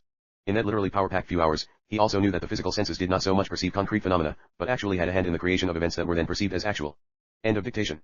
11:26. Still in trance, Jane now came through with a few paragraphs of material for us. Among them was this insight, which Seth related to his discussion of the Cinderella fairy tale. Forgive the terminology, but you each believed in magic. Or the sessions never would have started. You believed that reality had more to it than the senses showed. You believed that together you could achieve what had not been achieved earlier, that you could somehow or other offer meaningful and real solutions to the world's problems. End at 11:34 p.m. Notes, session 824-1. At first Jane and I thought Seth was in error when he said chariot instead of coach or carriage. But from the dictionary we learned that in archaic terms a chariot could be a four-wheeled lightweight carriage, used really for pleasure or on certain affairs of state. Jane and I watched an adaptation of the westernized Cinderella fairy tale, of course. I almost didn't bother looking it up, but I'm glad I did, for we learned that the power of Cinderella has been much longer lasting and more pervasive than we realized. The Cinderella tale reaches back to China in the 9th century, and exists in hundreds of versions around the world. 3. The 806th session proper can be found in chapter 2, but in the deleted portion of Tai session Seth came through with some comments relative low children tie in well with his material this evening. The point of power is in the present. Whenever possible, minimize the importance of a problem. Forget a problem and it will go away. Dumb advice, surely, or so it seems. Yet children know the truth of it. Minimize impediments in your mind and they do become minimized. Exaggerate impediments in your mind and in reality they will quickly adopt giant size. Session 825, March 6, 1978, 9:31 p.m. Monday. Happily refreshed by a few days rest, I'm back working on my notes and appendixes for volume 2 of Unknown Reality. Over the weekend Jane began typing my introductory notes as she's put them together for the book. And in a couple of days I'll get something done on the epilogue. She said. Good evening. Good evening, Seth. With many pauses. Dictation, the physical universe is the result of idea construction, as Rupert perceived in the experience mentioned in the last session, at 11:10. That perception was not the sort of official sense data recognized by your sciences. Rupert did not come to his recognition of the world's mental source through reasoning. Neither could any ordinary physical perception have given him that information. His consciousness left his body, an event not even considered possible by many educated people. Rupert's consciousness merged, while still retaining its own individuality, with the consciousness of the leaves outside his window, and with the nail in the windowsill, and traveled outward and inward at the same time, so that like a mental wind his consciousness traveled through other psychological neighborhoods. The origin of your universe is non-physical, and each event, however grand or minute, has its birth in the framework to environment. Your physical universe arose from that inner framework, then, and continues to do so. The power that fuels your thoughts has the same source. In a manner of speaking, the universe as you understand it, with all the events that it includes, functions automatically in its important processes, as your own body does. Your individual desires and intents direct that activity of your body's spontaneous processes. That is, your body walks across the floor at your command as a result of your wishes, even though the processes involved must happen by themselves. Your intents have a great effect upon your body's health. In the same fashion, jointly all of the people alive at any given time direct the events of the universe to behave in a certain fashion, even though the processes must happen by themselves, or automatically. Other species have a hand in this also, however, and in one way or another all of you direct the activity of the physical body of the world in much the same way that you each direct your own bodily behavior. 9:50, give us a moment. You were born with the impetus toward growth built in you, automatically provided with the inner blueprints that would lead to a developed adult form. Not only the cells, but the atoms and molecules that compose them contained a positive intent to cooperate in a bodily formation, to fulfill themselves, and they were then predisposed not only toward survival, but with an idealization leading toward the best possible development and maturity. All of those characteristics have their sources in Framework 2, for the psychological medium in Framework 2 is automatically conducive to creativity. It is not simply a neutral dimension, therefore, but contains within itself an automatic predisposition toward the fulfillment of all patterns inherent within it. As James said in Rupert's Book 1, the universe is of good intent. It is automatically predisposed, again, toward the creation of good events. I put the word good in quotes for now because of your misconceptions about the nature of good and evil, which we will discuss somewhat later. Point 2, to that extent then the physical universe, like each physical body, is magical. I use the term purposefully, for it confounds the dictates of your adult reasoning, and perhaps by so confounding what you think of as reason, I may manage to arouse within you a hint of what I refer to as the higher intellect. Reasoning by itself can only deal with deductions made about the known world. It cannot accept knowledge that comes from elsewhere. For such information will not fit in reason's categories, and confounds its cause and effect patterning. The power to reason comes from Framework 2. In the terms of this discussion, you are able to reason as a result of magical events that make reason itself possible. The term magic has in one way or another been used to simply describe events for which reason has no answer, events that exist outside of the framework in which reason feels comfortable. Your scientists consider themselves quite rational, yet many of them, at least, would be more honest when they tried to describe the beginning of the universe if they admitted that reason alone cannot provide any true insight. Each of you are as familiar with the so-called birth of the universe, as close to it or as distant from it, as your own recognized consciousness is to your own physical birth, for the initiation of awareness and sensation in one infant really carries all of the same questions as those involved with the birth of the universe. The mother could not consciously control the bodily processes that lead to birth. In the truest sense, the birth magically happens, as miraculous in those terms as the so-called initial emergence of life upon the planet itself. Scientific analysis of the brain will tell you nothing about the power that moves your thoughts, or hint at the source of the brain's abilities. However, the constant activity between frameworks 1 and 2 is constantly apparent in the very existence of your world, and in the relationships involving your imagination, feelings, and beliefs, and those private and shared events that compose your experience. Take your break. 10:13 break came a little early, after Jane had been in trance for just 42 minutes. I didn't feel too much with it before the session, she said. Maybe I got tired this afternoon, working on the intro for Unknown. I've had messages from Seth the last few days about the book stuff for the SES Scion tonight, but what we got doesn't fit any of them. And I've got that feeling again, that more time should have passed while I was under. I think it should be a lot later now than it is. It's as though when the material's good I expect that it should take more time to get, or something like that. But the flow just ended, so break came. Resume at 10:25. I do not mean to speak of reason in derogatory terms, for it is well suited to its purposes, which are vital in your reality. It is also true that in the deepest terms you have not developed your reasoning, so that your version of it is bound to result in some distortions. Nor do I mean to agree with those who ask you to use your intuitions and feelings at the expense of your reason. Instead I will suggest other paths later in this book. Your reasoning as you now use it, however, deals primarily with reality by dividing it into categories, forming distinctions, following the laws of cause and effect, and largely its realm is the examination of events already perceived. In other words, it deals with the concrete nature of ascertained events that are already facts in your world. On the other hand, your intuitions follow a different kind of organization, as does your imagination, one involved with associations, an organization that unifies diverse elements and brings even known events together in a kind of unity that is often innocent of the limitations dictated by cause and effect. In those terms, then, Framework 2 deals with associations, so that within it the recognizable events of the physical world can be put together in an infinite number of ways, after which they appear in your private experience according to directions you have given them through those associations that you form mentally. The coincidences that seem to happen, the chance encounters, the unexpected events, all of these come into your experience because in one way or another you have attracted them, even though their occurrences might seem to have insurmountable odds against them. Those odds, those impediments, do not exist in Framework 2. 10:40, to some extent or another, your intuitions acquaint you with the fact that you have your own place in the universe, and that the universe itself is well disposed toward you. The intuitions speak of your unique and vital part in the fabric of that universe. The intuitions know that the universe bends in your direction. Your reasoning can deal only with results of your physical perception, however you, at least with the training your societies have allowed it. You have in fact denied your reasoning the results of important data, for you have taught it to distrust the psychic faculties. Children's fairy tales still carry some of that ancient knowledge. So far, I have been speaking of Frameworks 1 and 2 separately, and I will continue to do so for your convenience and understanding. Actually the two merge, of course, for your Framework 1 existence is immersed in Framework 2. Again, your body itself is constantly replenished in Framework 1 because of its simultaneous reality in Framework 2. Framework 2 is ever exteriorizing itself, appearing in your experience as Framework 1. You concentrate so thoroughly upon exterior reality, however, that you often ignore the quite apparent deeper sources of your own physical existence. As a result, you deal with methods of division and categorization so completely that you lose sight of associative organizations, even though you use them constantly in your own most intimate thought processes. End of session, unless you have questions. What do you think of Jane helping me with the introductory notes for Volume 2 of Unknown? Emphatically. I think it is an excellent idea. I am letting events magically emerge as they grow beneath the surface of your lives because Rupert likes happy surprises. He is very active now on other levels, and is putting our material to good use. A fond good evening. Thank you, Seth. Good night. 11:56 p.m. Notes, Session 825-1. Jane's book, which is now being typeset, is the after-death journal of an American philosopher, The Worldview of William James. See, for example, Note 2 for Session 801, and the opening notes for Sessions 804 and 821. Jane and I are really looking forward to Seth's material on man's misconceptions about the nature of good and evil. Judging from our mail, we know that many others will also be very interested in it. Session 826, March 8, 1978, 9:35 p.m. Wednesday now. Good evening. Good evening, Seth. Dictation. You must understand that in a manner of speaking, Framework 2 is on the one hand an invisible version of the physical universe. On the other hand, however, it is far more than that, for it contains within it probable variations of that universe from the most cosmic scale, say, down to probable versions of the most minute events of any given physical day. In simple terms, your body has an invisible counterpart in Framework 2. During life that counterpart is so connected with your own physical tissues, however, that it can be misleading to say that the two the visible and invisible bodies you are separate. In the same way that your thoughts have a reality in Framework 2, and only for the sake of a meaningful analogy, thoughts could be said to be the equivalent, now, of objects, for in Framework 2 thoughts and feelings are far more important even than objects are in physical reality. In Framework 2 thoughts instantly form patterns. They are the natural elements. In that psychological environment that mix, merge, and combine to form, if you will, the psychological cells, atoms, and molecules that compose events. In those terms, the physical events that you perceive or experience can be compared to psychological objects that appear to exist with a physical concreteness in space and time. Such events usually seem to begin somewhere in space and time, and clearly end there as well. You can look at an object like a table and see its definitions in space.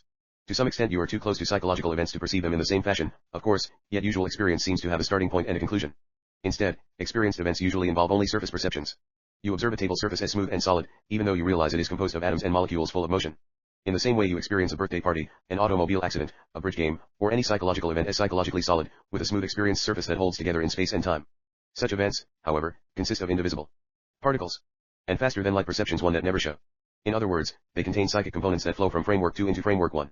Long pause. Any event, therefore, has an invisible thickness, a multidimensional basis. Your skies are filled with breezes, currents, clouds, sunlight, dust particles and so forth. The sky vaults above the entire planet.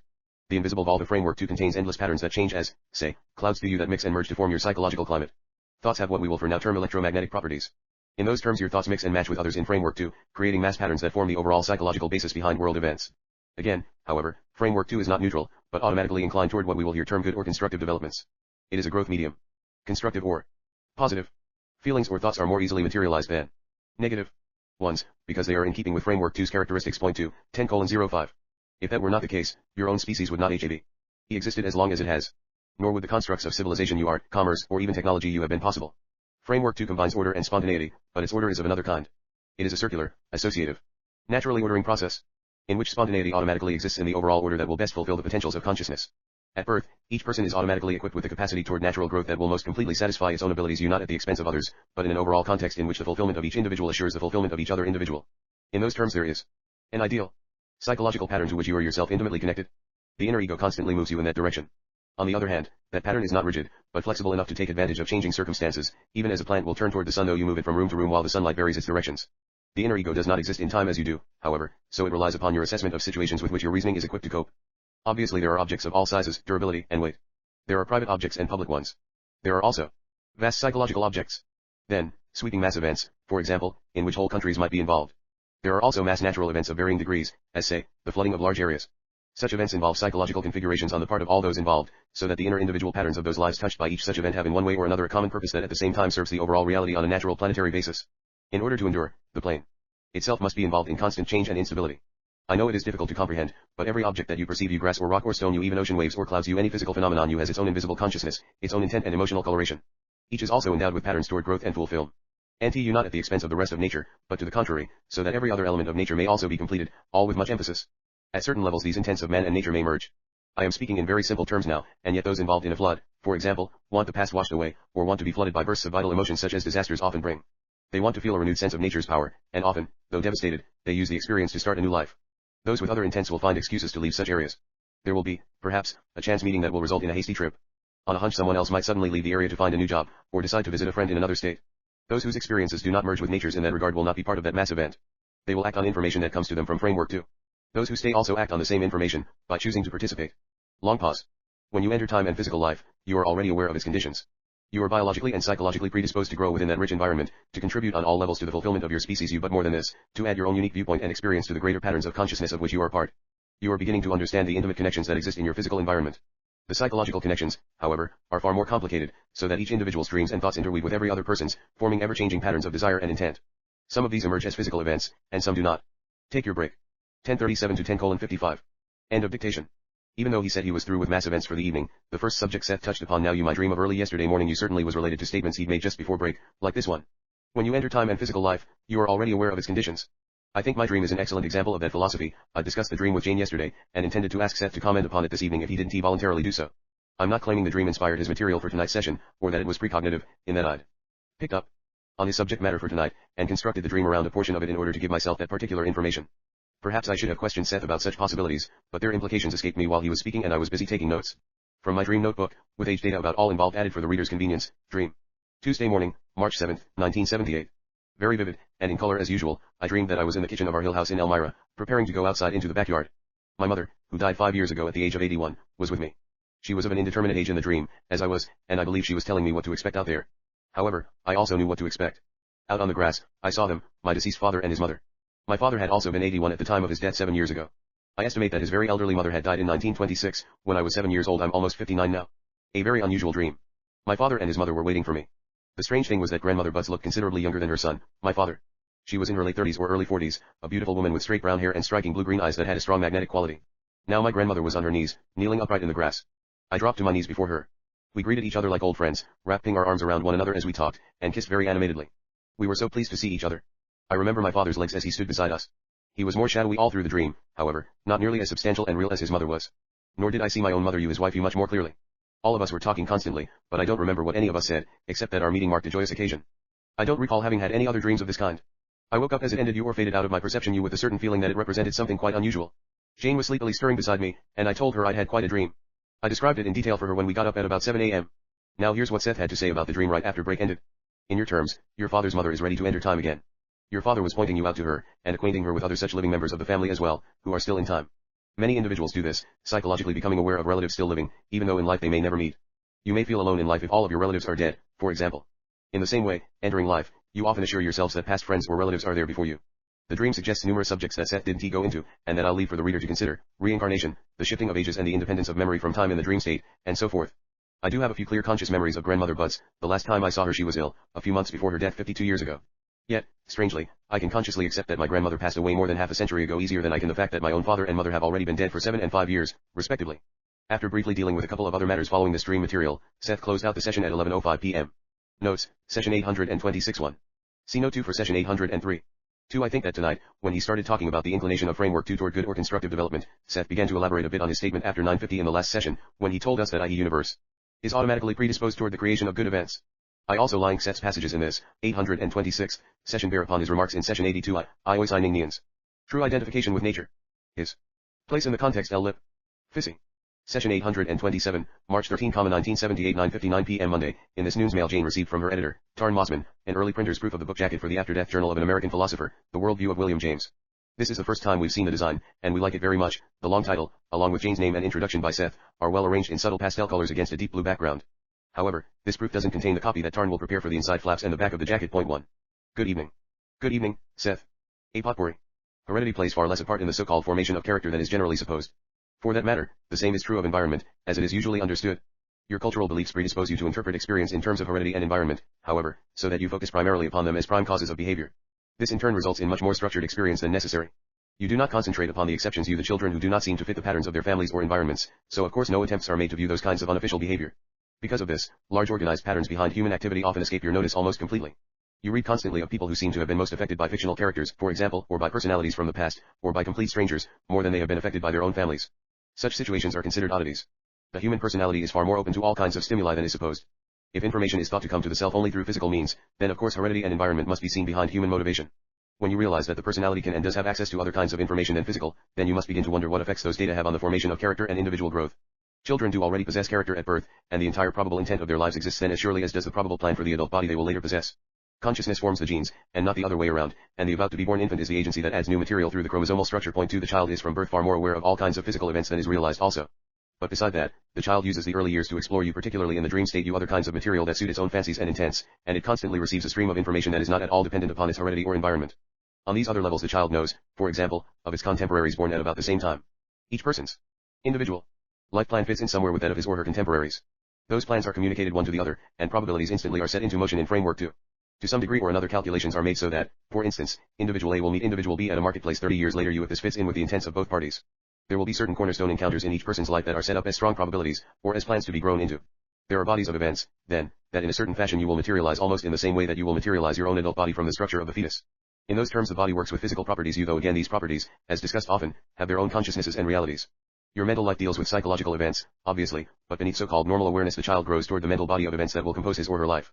Those unique intents that characterize each individual exist in framework 2, then you and with birth, those intents immediately begin to impress the physical world of framework 1. Each child's birth changes the world, obviously, for it sets up an instant psychological momentum that begins to affect action in framework 1 and framework 2 alike. 1026. A child may be born with a strong talent for music, for example. Say the child is unusually gifted. Before he or she is old enough to begin any kind of training, he will know on other levels the probable direction that music will take during his lifetime. He will be acquainted in the dream state with other young budding musicians, though they are infants also. Again, probabilities will be set into motion, so that each child's intent reaches out. There is great flexibility, however, and according to individual purposes many such children will also be acquainted with music of the past. To one extent or another this applies to every field of endeavor as each person adds to the world scene, and as the intents of each individual, added to those of each other person alive, multiply you so that the fulfillment of the individual results in the accomplishments of your world. Point 3. And the lack of fulfillment of course produces those lacks that are also so apparent. Give us a moment. Some readers have brothers or sisters, or both. Others are only children. Your ideas of individuality hamper you to a large extent. To one extent or another, again, each portion of consciousness, while itself, contains the potentials of all consciousnesses. Your private information about the world is not nearly as private as you suppose, therefore, for behind the experience of any one event, each of you possesses information pertaining to other dimensions of that same event that you do not ordinarily perceive. If you are involved in any kind of mass happening, from a concert to an avalanche, you are aware on other levels of all of the actions leading to that specific participation. If buildings are constructed of bricks quite visible, so mass events are formed by many small, invisible happenings you each, however, fitting together quite precisely in a kind of psychological masonry in which each of you has a mental hand. This applies to mass conversions and to natural disasters alike. End of dictation. That was dictation.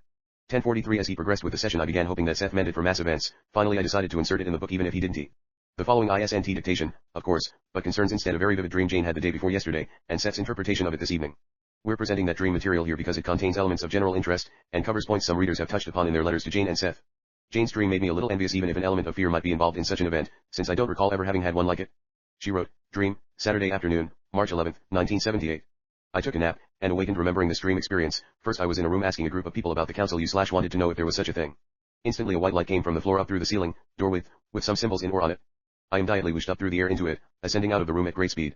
I became somewhat frightened and wished to return. I think I was afraid of being carried away too completely. I don't know what I saw. I returned to the room at once, but forget how or the circumstances. Later, I'm in some kind of spiritualistic reading room, telling a woman of my experience. When I say I'm the author of the Seth material she becomes upset, saying that they don't accept it. This doesn't bother me. Now from Seth. Robert, I understand, was looking for the counsel. He was looking for counsel of a most exalted kind, and so it became the counsel you an excellent term, by the way, standing for the most intimate and yet exalted counsel possible for any individual. He was looking for a state of higher consciousness that would represent a unique and yet universal source of information and revelation. Such a source does exist for each individual, regardless of how it is interpreted. The white light is characteristically a symbol in such cases. He could not assimilate the information, and became frightened, to some extent at least, at the vastness of the experience involved, as if the ancient yet new knowledge that he sought for his individual reasons was so encompassing that his own individuality would have trouble handling it while retaining its own necessary frame of reference. A natural enough reaction, simply because of the usual unfamiliarity of such experiences.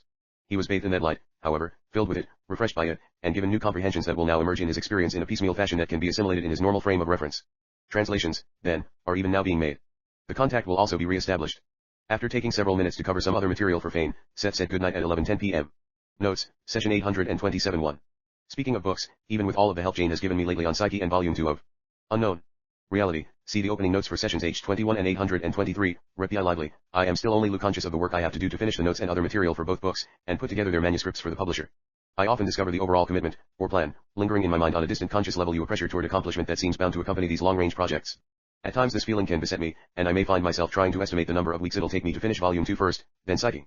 But naturally, I told Jane recently I chose to become involved with the whole Seth phenomenon in the most intimate ways. I did so because I knew from its very beginning, in late 1963, that this process of discovery with Seth was more than worth it. I still think so. I added that I certainly choose to do the same thing again, and that I hope to stay involved with the Seth books indefinitely. Granted that Seth's material may only be bringing into our conscious awareness knowledge we already possess and use on other levels. Still, it's a fine thing that is material makes us aware of that inner comprehension and so new dimensions of consciousness become available to us. I drew a rough analogy with painting. To make upon, the artist may start working on a blank canvas, yet each physical brushstroke he or she delineates is built upon inner knowledge and experience. In the painting these qualities are objectified in new combinations, which in turn add further to the artist's conscious comprehension. And when the painting is finished, the artist contemplates a new reality of his or her own creation. I mailed the last chapter of Amir to Prentice Hall just a month ago, on February 8th. Because of various delays, Jane is still waiting for news of the book's official acceptance, even though she knows that Tam and other executives there like it very much. Amir, however, is of an in-between length, shorter than a novel, far longer than most children's books, and she wonders, is that fact going to complicate Prentice Hall's presentation of Amir as a story for readers of all ages? There's talk of publishing it in 2 shorter volumes. Jane doesn't know what to think. In the meantime, see the opening notes for session 814.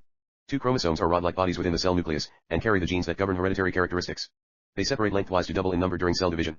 See note 2 for session 821. 3 sets material on individual creativity at once reminded me of a certain passage of his in the private, or deleted, portion of the 580th session FOI April 12, 1971. I came across it recently while looking for some other references he'd made to Jane, or Rupert. The regular part of the 580th session, incidentally, was for a book, 2, chapter 20 of Seth Speaks. I like the following quotation so much that I've made copies of it for us to keep where we can refer to them, in my case, pinned up on a wall in my studio. This little alfail is a typical example of how something good can get lost in the constant growing mass of Seth material. Even with our attempts at indexing, it's very difficult to keep track of single paragraphs like this. Rupert is, as you know, highly creative. What most artists do not realize is that the self is the first creation. They do not think of themselves as products of their own creativity. Because of Rupert's energy and creativity, he has always perfectly mirrored and even somewhat exaggerated the condition of the inner self, its activities and inner postures. Obviously, then, Seth's observation doesn't apply to people in the arts alone, but to everyone.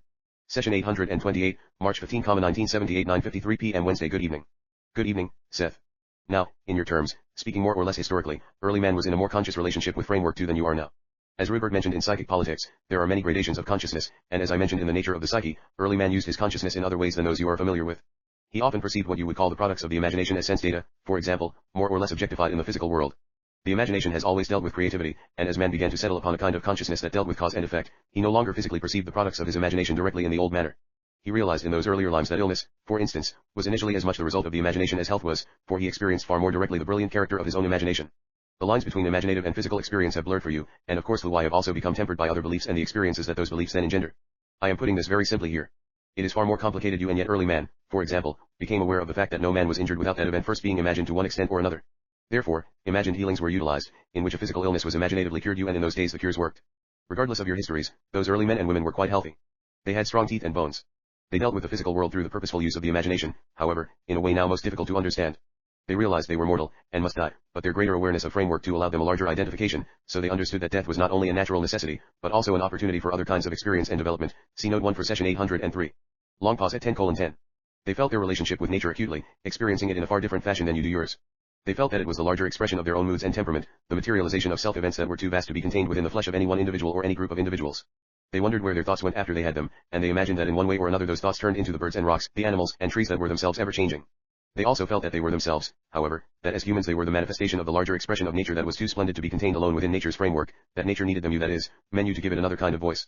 When men spoke they spoke for themselves, yet because they felt so a part of the natural environment they spoke for nature also, and for all of its creatures. Much is not understood in your interpretations. In that world men knew that nature was balanced. Both animals and men must die. If a man was caught and eaten by animals, as sometimes happened, his fellows did not begrudge that animal its prey, you at least, not in the deepest of terms. And when they slayed other animals themselves and ate the heart, for example, it was not only to obtain the animals' stout hearts, or fearlessness, but also the intent was to preserve those characteristics so that through men's experiences each animal would continue to live to some extent. Men in those times protected themselves against storms, and yet in the same way they did not begrudge the storm its victims. They simply changed the alliances of their consciousnesses from the identification of self within the flesh to self within the storm. Man's and nature's intents were largely the same, and understood as such. Man did not fear the elements in those early times, as is now supposed. 10:25, some of the experiences known by early man would seem quite foreign to you now. Yet in certain forms they come down through the centuries. Early man, again, perceived himself as himself, an individual. He felt that nature expressed for him the vast power of his own emotions.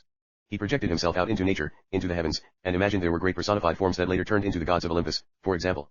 He was also aware of the life force within nature's smallest parts, however, and before sense data became so standardized he perceived his own version of those individualized consciousnesses which much later became the elementals, or small spirits. But above all he was aware of nature's source. He was filled with wonder as his own consciousness ever newly came into being. He had not yet covered over that process with the kind of smooth continuity that your own consciousness has now achieved you, so when he thought a thought he was filled with curiosity. Where had it come from? His own consciousness, then, was forever a source of delight, its changing qualities as noticeable and apparent as the changing sky. The relative smoothness of your own consciousness, you in those terms, at least you, was gained at the expense of certain other experiences, therefore, that were possible otherwise. You could not live in your present world of time if your consciousness was as playful, curious, and creative as it was, for then time was also experienced far differently. It may be difficult for you to understand, but the events that you now recognize are as much the result of the realm of the imagination, as those experienced by early man when he perceived as real happenings that now you would consider hallucinatory, or purely imaginative. It seems quite clear to you that the mass events of nature are completely outside of your domain. You feel you have no part in nature except as you exert control over it through technology, or harm it, again through technology. You grant that the weather has an effect upon your moods, but any deeper psychic or psychological connections between you and the elements strikes most of you as quite impossible. 10:40, give us a moment. You use terms like being flooded by emotion, however, and other very intuitive statements showing your own deeper recognition of events that quite escape you when you examine them through reason alone. Man actually courts storms. He seeks them out, for emotionally he understands quite well their part in his own private life, and their necessity on a physical level. Through nature's manifestations, particularly through its power, man senses nature's source and his own, and knows that the power can carry him to emotional realizations that are required for his own greater spiritual and psychic development. Death is not an end, but a transformation of consciousness. Nature, with its changing seasons, constantly brings you that message. In that light, and with that understanding, nature's disasters do not claim victims, nature and man together act out their necessary parts in the larger framework of reality. Your concepts about death and nature, however, force you to see man and nature as adversaries, and also program your experience of such events so that they seem to only confirm what you already believe. As I mentioned earlier, in session 821, each person caught in either an epidemic or a natural disaster will have private reasons for choosing those circumstances. Such conditions also often involve events in which the individual senses a larger identification, however you even sometimes a renewed sense of purpose that makes no sense in ordinary terms. End of dictation. 10:51. After giving half a page of notes for Jane, Seth ended the SES sign at 10:58 p.m. Session 829, March 22, 1978, 9:30 p.m. Wednesday. Last Monday evening Seth gave a very short private session for Jane. It turned out to consist of just one page of double-spaced typewritten information. During the session Seth said that he was preparing some special material for Rupert. But except for the excellent relaxation effects Jane has experienced since then, we have yet to learn what else may be involved. In Jane's case, I mean something different but relaxation than might be expected. Just recently I quoted her in Volume 2 of Unknown Reality, from Note 6 for Appendix 19, in part. It's a sort of super relaxation, almost profound, and mental, and physical at once. A completely different thing than just yawning, even though I might be yawning. It involves a curious sense of dropping down inwardly, of going slowly beneath the realities we usually perceive. Such a relaxation, then, is almost an extension of biological insight. Even while immersed in her most enjoyable state, Jane still wanted to hold the session. I think I know his subject matter for tonight, she said. But I don't know if it'll be dictation or not. Then she took off her glasses as she went into trance. Good evening. Good evening, Seth. Now, the animals do have imagination, regardless of your current thought. Yet man is so gifted that he directs his experience and forms his civilizations largely through the use of his imaginative abilities. You do not understand this point clearly at all, but your social organizations, your governments view these are based upon imaginative principles. The basis of your most intimate experience, the framework behind all of your organized structures, rests upon a reality that is not considered valid by the very institutions that are formed through its auspices. It is now nearing Easter, on March 26th, and the yearly commemoration of what is considered historic fact, the resurrection and ascension of Christ into heaven. One untold millions have in one way or another commemorated that occasion through the centuries. Private lives have merged with public sentiment and religious fervor. There have been numberless village festivals, or intimate family gatherings, and church services performed on Easter Sundays now forgotten. There have been bloody wars fought on the same account, and private persecutions in which those who did not agree with one or another's religious dogmas were quite simply killed. For the good of their souls. There have been spiritual rebirths and regenerations and ungodly slaughter as well, as a result of the meaning of Easter. Blood and flesh have certainly been touched, then, and lives changed in that regard. All of those religious and political structures that you certainly recognize as valid, arising from the event of Christ's ascension, existed you and do exist you because of an idea. The idea was the result of a spectacular act of the imagination that then leapt upon the historical landscape, highlighting all of the events of the time, so that they became illuminated indeed with a blessed and unearthly light. The idea of man's survival of death was not new. The idea of a god's descent to earth was ancient. The old religious myths fit a different kind of people, however, and lasted for as many centuries in the past as Christianity has reached into the future. Point to the miraculous merging of imagination with historical time, however, became less and less synchronized, so that only rites, spelled, remained and the old god ceased the imagination no longer. The time was ripe for Christianity. 9:49, because man has not understood the characteristics of the world of imagination, he has thus far always insisted upon turning his myths into historical fact, for he considers the factual world alone as the real one. A man, literally of flesh and blood, must then prove beyond all doubt that each and every other human being survives death, you by dying, of course, and then by rising, physically perceived, into heaven. Each man does survive death, and each woman, with quiet amusement, but only such a literal-minded species would insist upon the physical death of a god-man as proof of the pudding. Intently. Again, Christ was not crucified. The historical Christ III as he is thought of, was a man illuminated by psychic realities, touched with the infinite realization that any one given individual was, by virtue of his or her existence, a contact between all that is and mankind. Christ saw that in each person divinity and humanity met you and that man survived death by virtue of his existence within the divine. Without exception, all of the horrors connected with Christianity's name came from following the letter rather than the spirit of the law, or by insistence upon literal interpretations while the spiritual, imaginative concepts beneath were ignored. Again, man directs his existence through the use of his imagination, a feat that does distinguish him from the animals. What connects people and separates them is the power of idea and the force of imagination. Patriotism, family loyalty, political affiliations, the ideas behind these have the greatest practical applications in your world. You project yourselves into time like children through freely imagining your growth. You instantly color physical experience and nature itself with the tints of your unique imaginative processes. Unless you think quite consistently and deeply, the importance of the imagination quite escapes you, and yet it literally forms the world that you experience and the mass world in which you live. The theory of evolution for instance, is an imaginative construct, and yet through its light some generations now have viewed their world. It is not only that you think of yourselves differently, but you actually experience a different kind of self. Your institutions change their aspects accordingly, so that experience fits the beliefs that you have about it. You act in certain ways. You view the entire universe in a fashion that did not exist before, so that imagination and belief intangibly structure your subjective experience and your objective circumstances.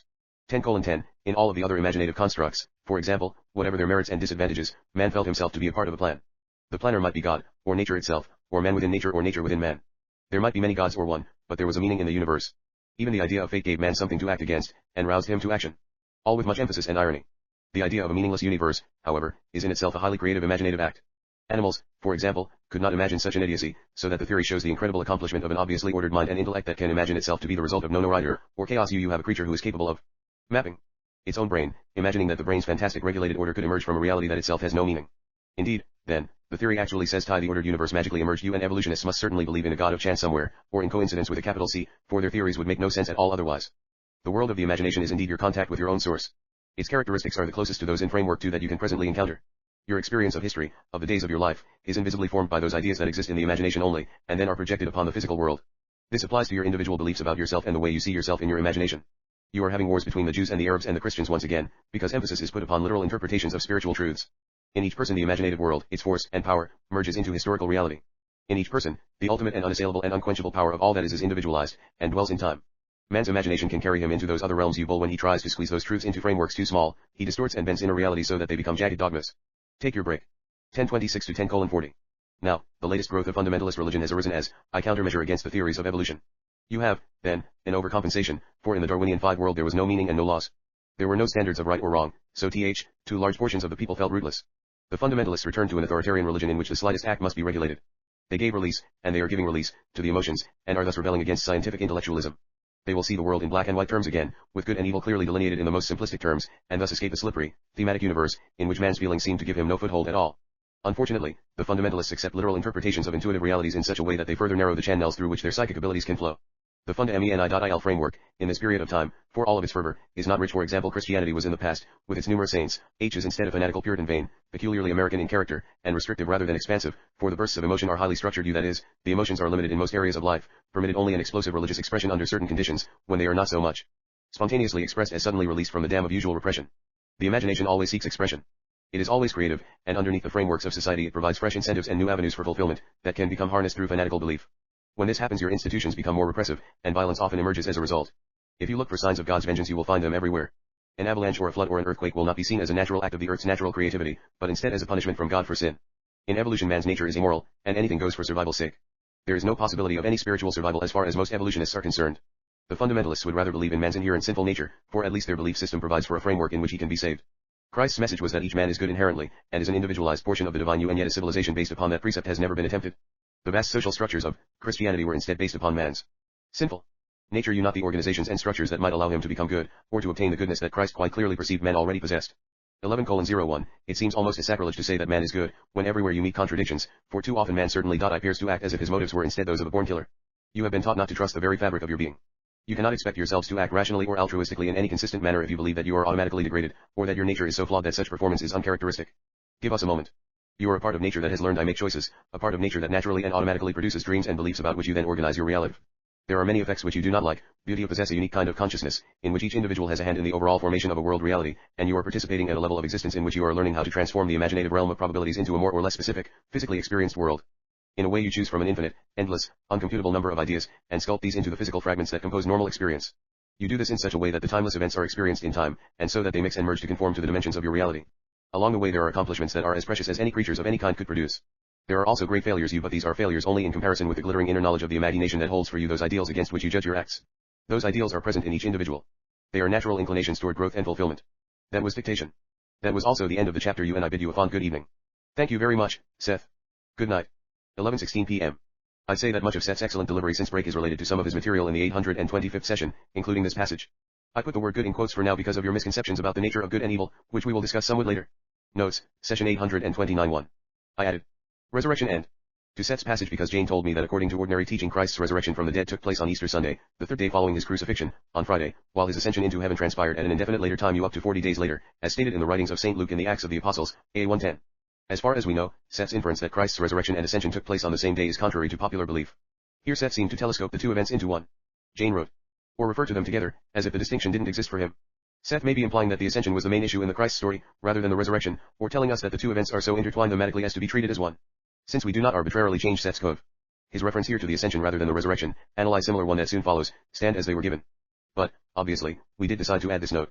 At the same time, Jane and I checked a number of biblical references on the New Testament and discovered that Seth's passage seems to be a case where he shows a knowledge we don't consciously possess. For we learned that of the four Gospels, according to Mark, Matthew, Luke, and John, in that order, some scholars believe that Luke and John can be read as stating that Christ's resurrection and ascension took place on the same day. Yet in Acts, Luke postulates the 40-day interval between the two events. Originally Luke composed his Gospel and Acts as one treatise, the two were separated early in the 2nd century. Out of such contradictions as those implied in Luke's case, however, confusion and opposing opinions reign when one studies the Gospels and related material. Christ himself left no written records, nor are there any eyewitness or contemporary accounts of his life. In the 591st session for Seth Speaks, I noted claims for an earlier date for the origin of the first Gospel, that according to Mark, nevertheless, most authorities still believe that the Gospels were written between AD 65 and 110. Since Christ was presumably crucified around AD 30, this means that some 35 to 40 years passed before the advent of Mark's account. There are many consistencies in the Gospels, but also inconsistencies that cannot be resolved. Even the authorships of the Gospels according to Matthew and John are now being questioned. A study of the New Testament books alone can quickly lead one into a maze of questions. Why isn't the resurrection itself described? Why are there so few references to the ascension? Matthew doesn't mention it at all in his Gospel, for example, and Paul alludes to it only once, 1 Timothy 3:16, in his writings. Is the Gospel according to Luke merely schematic, rather than chronological? If time, as much as 40 days, did elapse between Christ's resurrection and ascension, where was he physically during all of that period, other than on the few occasions cited in the Gospels and in Acts, when on various occasions he revealed himself to the women who discovered his empty tomb, to the apostles, and to some others? Sometimes Christ appeared as an apparition but as Seth commented in a private session. You could not have a world in which the newly risen dead mixed with the living. An existence in a spiritual realm had to follow such a resurrection. I'd say that in this 829th session Seth spoke out of a knowledge of biblical tradition and history, that is, he wasn't saying that Christ did rise from the dead or ascend into heaven, but referring to Christianity's interpretation of its own creative Christ story. Seth has always maintained that Christ wasn't crucified to begin with. Indeed, he told us in the same private session that, in the facts of history, there was no crucifixion, resurrection, or ascension. In the terms of history, there was no biblical Christ. In the terms of the biblical drama, underlined, however, Christ was crucified. It was the Jewish tradition that nourished the new religion in its early stages. Christ, as you know, was a common name, so when I say that there was a man named Christ involved in those events, I do not mean to say that he was the biblical Christ. His life was one of those that were finally used to compose the composite image of the biblical Christ. In Chapter 20 of Seth Speaks, see session 586 for July 24, 1971. And finally, here's an answer to a number of inquiries from readers. The 647th session for Chapter 21 of Personal Reality was held on July 2, 1973, and in it I quoted a remark Seth made to me the following September. You can have more material on Jerusalem or Christ now, or when you want it. You can have the Christ book when you want it. So far, we've done nothing about producing the Christ book, except to talk about it once in a while. Well, it's true that I have ambiguous feelings about doing a book on religion. Jane said as we discussed this note. But for all that, if Seth started dictating it tomorrow, I'd do it. Many issues would be involved, maybe even current national events. I guess I think Seth would know the best time for such a book to be done and publicly introduced. When he said, you can have the Christ book when you want it, I think he was just stating his willingness to comply. Maybe he knows that really wanting it might take a while, at least on my part. But I do know my attitude about getting such a book has improved a lot in the last year or two. Neither of us has any doubt that the Christ book would be controversial indeed. 2. According to Seth, then, those old religious myths lasted for about 20 centuries, dating from 2000 BC. 3. See Note 2 for session 821.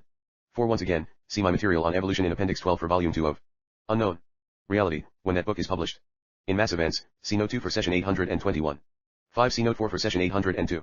Chapters The Mechanics of Experience session 830, March 27, 1978 9:15 p.m. Monday / Owens Jane began dictating Mass Events 11 months ago. I've been / KJT Onid are checking the printer's page proofs for 2 of her other books, Volume 1 of Unknown Reality, and Saison. Now I can add a third book, James, to the list. The uncorrected proofs, typeset in the actual page format in which the book will be published, arrived last Thursday. So now we're spending much of our working time checking you and double-checking you the proofs against our carbon copy of the copy-edited James manuscript. Our scrutiny will include spelling, punctuation, and all of the other indicia that people take for granted when they read the finished work. We must also make sure that no words, sentences, or paragraphs have been inadvertently duplicated or omitted. We estimate that we should have the whole job finished and in the mail to Prentice Hall in about 10 days. 5 weeks ago in the notes leading off session 821, I wrote that Jane could resume work on the further education of Oversoul 7U or 7-2U at any time. She finished her first novel About 7 in July 1972, and within a month, long before it was published, she wrote the first 5 chapters for 7-2. Then we became involved in so many other projects that she laid it aside until August 1976, when she wrote 2 more chapters. The book has hovered in the back of her consciousness ever since, waiting until she focused her attention upon it once again. 7's got all the time in the world. She laughed more than once. But now that her editor, Tarn Mossman, has scheduled a visit to us at the Hill House in a couple of weeks on April 10th, to be exact, Jane feels that she wants to study what she's done on 7-2, go over it with Tarn, and perhaps take up work on it again. Good evening. Good evening, Seth. To begin with, dictation. New chapter, 5. The mechanics of experience. Your world and everything in it exists first in the imagination, then. You have been taught to focus all of your attention upon physical events, so that they carry the authenticity of reality for you. Thoughts, feelings, or beliefs appear to be secondary, subjective you or somehow not real you, and they seem to rise in response to an already established field of physical data. You usually think, for example, that your feelings about a given event are primarily reactions to the event itself. It seldom occurs to you that the feelings themselves might be primary, and that the particular event was somehow a response to your emotions, rather than the other way around. The all-important matter of your focus is largely responsible for your interpretation of any event. For an exercise, then, imagine for a while that the subjective world of your thoughts, feelings, inner images, and fantasies represent the rockbed reality, from which individual physical events emerge. Look at the world for a change from the inside out, so to speak. Imagine that physical experience is somehow the materialization of your own subjective reality. Forget what you have learned about reactions and stimuli. Ignore for a time everything you have believed and see your thoughts as the real events. Try to view normal physical occurrences as the concrete physical reactions in space and time to your own feelings and beliefs. For indeed your subjective world causes your physical experience. In titling this chapter I use the word mechanics, because mechanism suggests smooth technological workings. While the world is not a machine, its inner workings are such that no technology could ever copy them. This involves a natural mechanics in which the inner dimensions of consciousness everywhere emerge to the mechanics of experience. 149 form a materialized, cohesive, physical existence. Again, your interpretations of identity teach you to focus awareness in such a way that you cannot follow the strands of consciousness that connect you with all portions of nature. In a way, the world is like a multidimensional, exotic plant growing in space and time, each thought, dream, imaginative encounter, hope or fear, growing naturally into its own bloom. You a plant of incredible variety, never for a moment the same, in which each smallest root, leaf, stem, or flower has a part to play and is connected with the whole. Even those of you who intellectually agree that you form your own reality find it difficult to accept emotionally in certain areas. You are, of course, literally hypnotized into believing that your feelings arise in response to events. Your feelings, however, cause the events you perceive. Secondarily, you do of course then react to those events. 9:45, you have been taught that your feelings must necessarily be tied to specific physical happenings. You may be sad because a relative has died, for example, or because you have lost a job, or because you have been rebuffed by a lover, or for any number of other accepted reasons. You are told that your feelings must be in response to events that are happening, or have happened. Often, of course, your feelings happen ahead of time, because those feelings are the initial realities from which events flow. A relative might be ready to die, though no exterior sign has been given. The relative's feelings might well be mixed, containing portions of relief and sadness, which you might then perceive but the primary events are subjective. It is somewhat of a psychological trick, in your day and age, to come to the realization that you do in fact form your experience and your world, simply because the weight of evidence seems, underlined twice, to be so loaded at the other end, because of your habits of perception. The realization is like one that comes at one time or another to many people in the dream state, when suddenly they awaken. While still in the dream, realizing first of all that they are dreaming, and secondarily that they are themselves creating the experienced drama. To understand that you create your own reality requires that same kind of awakening. From the normal awake state you at least for many people. Ere events happen to you, in which you must do sacrifice to the gods of one kind or another, or see yourselves as victims of an uncaring nature. While still preserving the integrity of physical events as you understand them, each of you must alter the focus of your attention to some extent, so that you begin to perceive the connections between your subjective reality at any given time, and those events that you perceive at any given time. You are the initiator of those events. This recognition does indeed involve a new performance on the part of your own consciousness, a mental and imaginative leap that gives you control and direction over achievements that you have always performed, though without your conscious awareness. As mentioned before, in session 828, early man had such an identification of subjective and objective realities.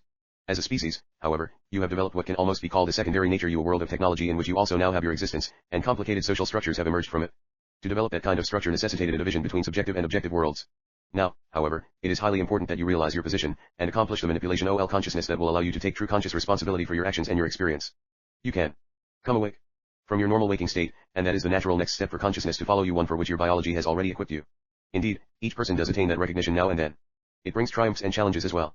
In those areas of life where you are satisfied, give yourselves credit, and in those areas where you are not, remind yourselves that you are involved in a learning process, you are daring enough to accept the responsibility for your actions. Let us look more clearly, however, at the ways in which your private world causes your daily experience, and how it merges with the experience of others. Take your break. 10:25 Seth returned at 10:37 with a good bit of personal material for Jane and me, then ended the session at 11:06 p.m. His delivery just above, about accepting the responsibility for one's actions, reminded us of the personal challenges that have accompanied the roles we've chosen in our own physical lives. Jane and I try to keep in mind these passages of Seth's from the private session for June 25, 1977, because of your individual and joint intuitive understanding and intellectual discrimination, you were able from an early age to clearly perceive the difficulties of your fellows. This helped incite stimuli that made you question the entire framework of your civilization. You were able to do something few people can, leap intuitively and mentally above your own period, you to discard intellectually and mentally, and sometimes emotionally, the short-sighted, unfortunate religious, scientific, and social beliefs of your fellows. Many of those old beliefs still have an emotional hold, however, and some helpful beliefs have also been overdone, or carried on too long. Because you can see so clearly the failings of your age, you each have a tendency to exaggerate them, or rather to concentrate upon them, so that you do not have an emotional feeling of safety. You react by setting up defenses. Notes, session 831. Jane and I have also been thinking of mass events as an extension of Seth's second book, Personal Reality. It seems incredible to us, so fast has the time passed, but counting mass events, Seth produced Personal Reality 5 books ago, and some 5 to 6 years ago from this moment, he dictated it during 1972 to 78. Session 831, January 15, 1979, 9:22 p.m. Monday. The roses seemed to linger particularly late last fall. On September 28, 1978, Jane wrote this little poem: when I brought in a few blooms from the climber growing up the trellis at the northeast corner of our hill house, near the kitchen windows. The temporal rose contains eternal seeds in which the entire universe, and you and I, are all implied. Jane's poem can also serve as a symbol to show that she hasn't held a session for mass events for 42 weeks, or since giving the 830th session last March. Indeed, the summer, fall, and winter of 1978 have passed, and we're into the next year, and a very cold and stormy one it is, so far. We accomplished many things during those 9.5 months, however, including the holding of 56 non-book sessions. Those sessions, whether private or not, are of course more than double in number the 22 sessions Jane has given for mass events not counting tonight's. In connection with our feelings about the long intervals that have materialized several times during the production of this book, see my opening notes for the 815th SES INU, especially those concerning simultaneous time, and my statement that we do not plan to ask Seth when the book will be done. I'll continue our chronology here, then, by describing many of our professional activities since last March, and follow it with Jane's own account of LE.ast some of the reasons for the long interruption in book work. Although each of us had looked over mass events occasionally, still it seemed strange to hear Seth come through with new material for it after all of that time had passed, and equally strange to resume work on these notes.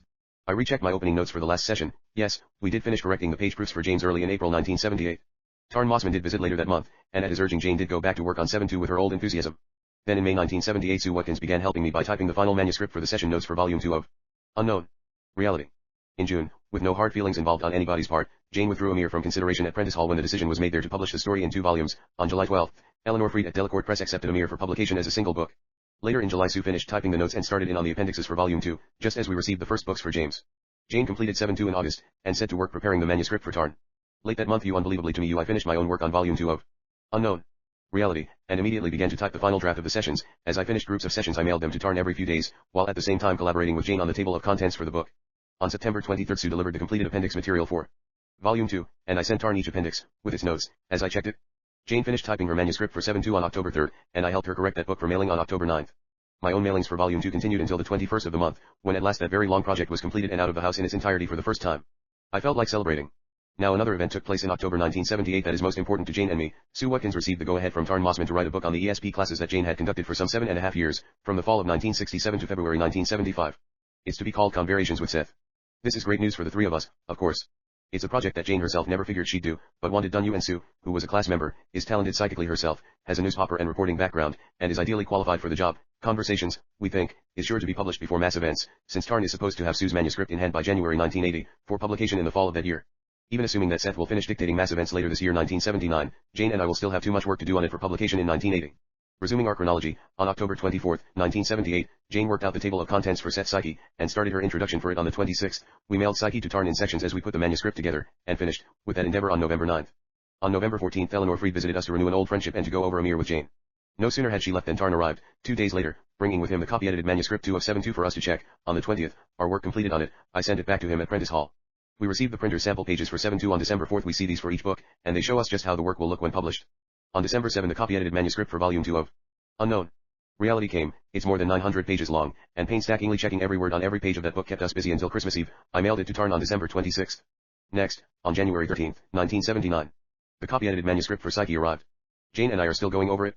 Since last March, then, we've been holding our private, or non-book, sessions twice a week usually. Their regular production came to be a steady, reassuring flow of creativity in back of all of the other, often hectic activities I've listed here. Those 56 sessions are too numerous to quote in any meaningful way, and even difficult to briefly summarize.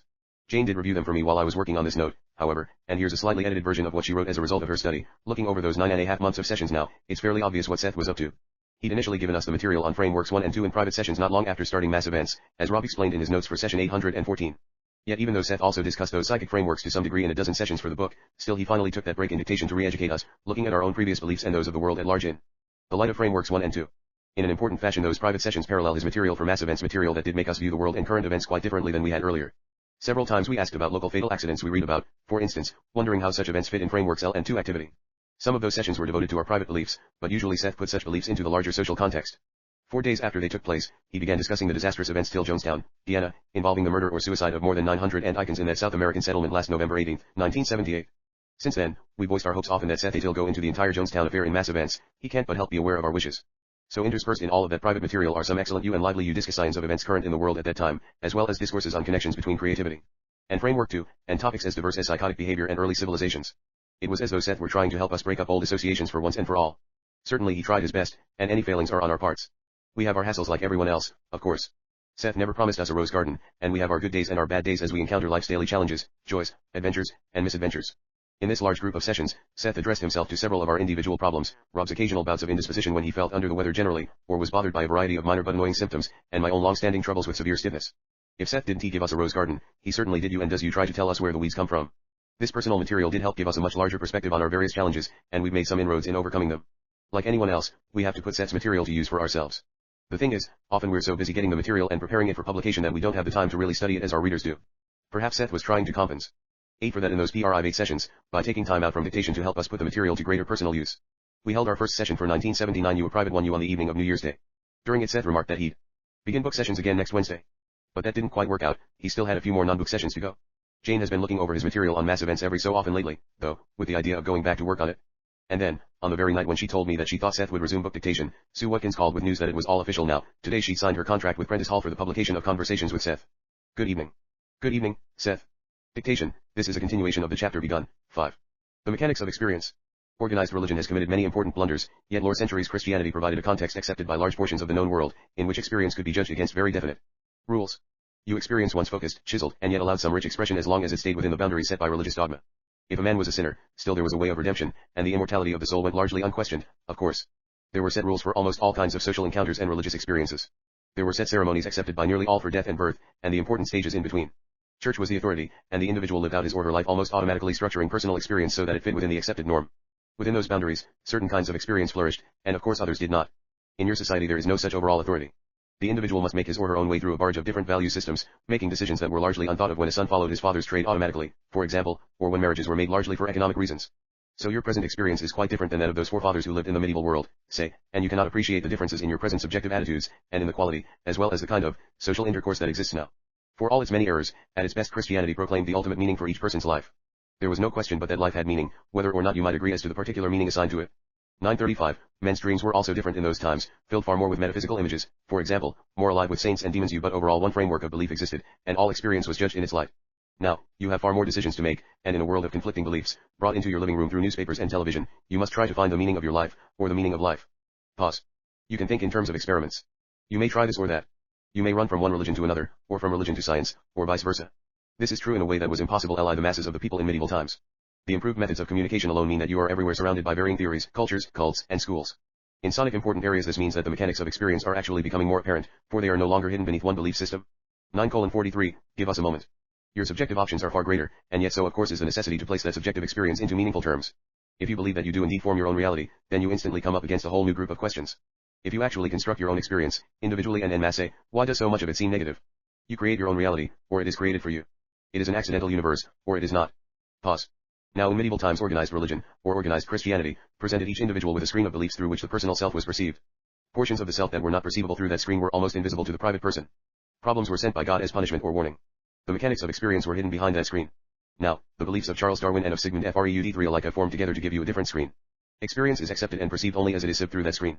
If Christendom saw man as blighted by original sin, Darwinian and Freudian views see him as part of a flawed species in which individual life rests precariously, ever at the beck and call of the species' needs, and with survival as the prime goal, you is survival, however, without meaning. The psyche's grandeur is ignored, the individual sense of belonging with nature eroded, for it is at nature's expense, it seems, that he must survive. One's greatest dreams and worst fears alike become the result of glandular imbalance, or of neuroses from childhood traumas. Yet in the midst of these beliefs each individual seeks to find a context in which his or her life has meaning, a purpose which will rouse the self to action, a drama in whose theme private actions will have significance. There are intellectual values and emotional ones, and sometimes there are needs of an emotional nature that must be met regardless of intellectual judgments. The church provided a cosmic drama in which even the life of the sinner had value, even if only to show God's compassion. In your society, however, the sterile psychic environment often leads to rebellion. People take steps to bring meaning and drama into their lives, even if intellectually they refuse to make the connection. Take your break. 9:59 Jane wasn't too surprised that Seth had returned to his book, since before the session she thought he would. Yet, she'd been a bit nervous. Even if it is dumb or stupid, I still wonder if I can do it after a layoff. The stuff isn't anything like I thought I'd get, though. It seemed incredible to us now that the last book session had been held over 9 months ago. I told her it was fun to get the dictation, that it reminded me that there are other things in life besides personal sessions. It also reminded me of how good the material could be in its more generalized context, and that there were available from Seth reservoirs of information that we'd never be able to fully explore, simply because of our ages and other time-related limitations. My thoughts brought up feelings of regret, of course, but Jane suggested that instead we concentrate upon what we could do. Good advice. Resume at 10:07. When God went out the window for large masses of people, fate took his place, long pause, and volition also became eroded. A person could neither be proud of personal achievement nor blamed for failure, since in large measure his characteristics, potentials, and lacks were seen as the result of chance, heredity, and of unconscious mechanisms over which he seemingly had little control. The devil went underground, figuratively speaking, so that many of his mischievous qualities and devious characteristics were assigned to the unconscious. Man was seen as divided against himself, a conscious figurehead, resting uneasily above the mighty haunches of unconscious beastliness. He believed himself to be programmed by his heredity and early environment, so that it seemed he must be forever unaware of his own true motives. Point 4. Not only was he set against himself, But he saw himself as a part of an uncaring mechanistic universe, devoid of purpose, intent, and certainly a universe that cared not a whit for the individual, but only for the species. Indeed, a strange world. Pause. It was in many respects a new world, for it was the first one in which large portions of humanity believed that they were isolated from nature and God, and in which no grandeur was acknowledged as a characteristic of the soul. Indeed, for many people the idea of the soul itself became unfashionable, embarrassing, and out of date. Here I use the words soul and psyche synonymously. That psyche has been emerging more and more in whatever guise it is allowed to as it seeks to express its vitality, its purpose, and exuberance, and as it seeks out new contexts in which to express a subjective reality that finally spills over the edges of sterile beliefs. The psyche expresses itself through action, of course, but it carries behind it the thrust from which life springs, and it seeks the fulfillment of the individual you, and it automatically attempts to produce a social climate or civilization that is productive and creative. It projects its desires outward onto the physical world, seeking through private experience and social contact to actualize its potentials, and in such a way that the potentials of others are also encouraged. It seeks to flesh out its dreams, and when these find no response in social life, it will nevertheless take personal expression in a kind of private religion of its own. Give us a moment. Basically, religion is an activity through which man attempts to see the meaning of his life. It is a construction based on deep psychic knowledge. No matter what the name it might go by, it represents man's connection with the universe. End of dictation. For now, a few notes. 10:27 Seth came through with half a page of information for Jane. You personal material that's deleted here. You then ended the session at 10:34 p.m. I'm so unsure of myself, it must be terrible. Jane said as soon as she came out of trance. I'm so glad he's back on the book again. I keep asking, is it good, is it good? I know it is, but I've got that empty feeling again, because of the suspense. Notes, session 831-1. Jane and I had suggested to Sue last month, September, that she write a book on ESP class, although at various times previously the three of us have discussed such a project. Sue took us up on the idea this time, though Ewan was both exhilarated and terrified when Tam, who was instantly enthusiastic, asked her for an outline and a couple of chapters. Doing the outline for the book came easily. Sue wrote for this note, later. But then I spent the next 4 weeks in hell. The writing of the first chapter was agonizing and slow. After that initial plunge, though, she's been doing very well. My brief description of the copy editing process can be found in the last paragraph of note 2 for session 801. 3. A reminder, Sigmund Freud, 1856-1939, was the Austrian physician who founded psychoanalysis. 4. Once again, see my comments on selfish genes. In note 3 for session 821. Session 832, January 29, 1979, 9:11 p.m. Monday. Fane and I have been attending to the mechanics of publishing affairs more than ever since she held the 831st session 2 weeks ago on January 15. During the first week of that time off from sessions we worked steadily at checking the copy-edited manuscript for Psyche. In the meantime, the copy-edited manuscript for Amir arrived on the 18th, sent to us by Eleanor Freed at Delacorte Press, and since Amir is a short book, we were able to go over it during one evening and get it in the mail back to Eleanor late the next day. I sent Psyche to Tarn Mossman at Prentice Hall on the 22nd, and on the same day we received from him the page proofs for 7-2. We spent 2 days of concentrated labor studying those, and I returned them to Tarn on the 24th. Then Jane, in a typical burst of inspiration the next day, began writing her third 7 book, Oversoul 7 and the Museum of Time. This evening's session was of average length for recent ones, you lasting about an hour and a half, including break you, but Seth devoted only the first short portion of it to mass events. Now, good evening. Dictation. Good evening, Seth. In your society, it is generally thought that a person must have a decent livelihood, a family or other close relationships, good health, and a sense of belonging if the individual is to be at all productive, happy, or content. Better social programming, greater job opportunities, health plans or urban projects, are often considered the means that will bring fulfillment. To the masses, little if anything is said about the personality's innate need to feel that his life has purpose and meaning. Little is said about the personality's innate desire for drama, the kind of inner spiritual drama in which an individual can feel part of a purpose that is his own, and yet is greater than himself. There is a need within man to feel and express heroic impulses. His true instincts lead him spontaneously toward the desire to better the quality of his own life and that of others. He must see himself as a force in the world. Animals also dramatize. They possess emotions. They feel a part of the drama of the seasons. They are fully alive, in those terms. Nature in all of its varieties is so richly encountered by the animals that it becomes their equivalent of your structures of culture and civilization. They respond to its rich nuances in ways impossible to describe, so that their civilizations are built up through the interweavings of sense data that you cannot possibly perceive. They know, the animals, in a way that you cannot, that their private existences have a direct impact upon the nature of reality. They are engaged, then. An individual can possess wealth and health, can enjoy satisfying relationships, and even fulfilling work, and yet live a life devoid of the kind of drama of which I speak you, for unless you feel that life itself has meaning, then each life must necessarily seem meaningless, and all love and beauty and only in decay. When you believe in a universe accidentally formed, and when you think you are a member of a species accidentally spawned, then private life seems devoid of meaning, and events can seem chaotic. Disastrous events thought to originate in a God's wrath could at least be understood in that context, but many of you live in a subjective world in which the events of your lives appear to have no particular reason, you or indeed sometimes seem to happen in direct opposition to your wishes. What kind of events can people form when they feel powerless, when their lives seem robbed of meaning, you, and what mechanics lie behind those events? End of dictation for now. I have a few notes. 9:34 those notes, however, dealing with other matters, ran for several more pages before Seth said goodnight at 10:38 p.m. I told Jane that I think Seth's material on the animal sense equivalents of human civilizations is the best of its kind I've ever heard, you most evocative indeed. I hope Seth comes through with more on the subject before he finishes MISS events. Session 833, January 31, 1979, 9:21 p.m. Wednesday. Jane has been having great fun in recent days, working on her new and third novel about the adventures of Oversoul 7. Now, dictation. People die for a cause. Only when they have found no cause to live by. And when it seems that the world is devoid of meaning, then some people will make a certain kind of statement through the circumstances connected with their own deaths. We will shortly return to a discussion of such causes, and their relationship with the person's feeling that life has or does not have a meaning.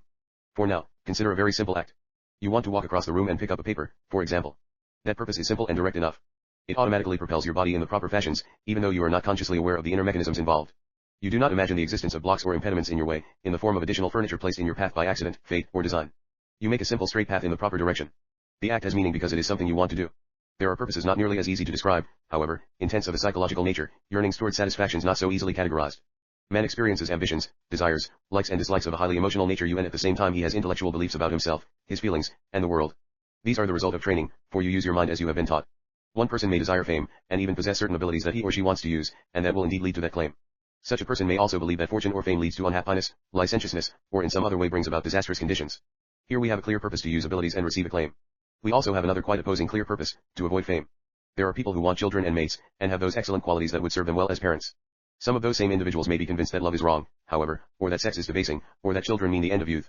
Such persons may then find themselves breaking off good relationships with those of the other sex for no apparent reason, or forcing the other party to break with them.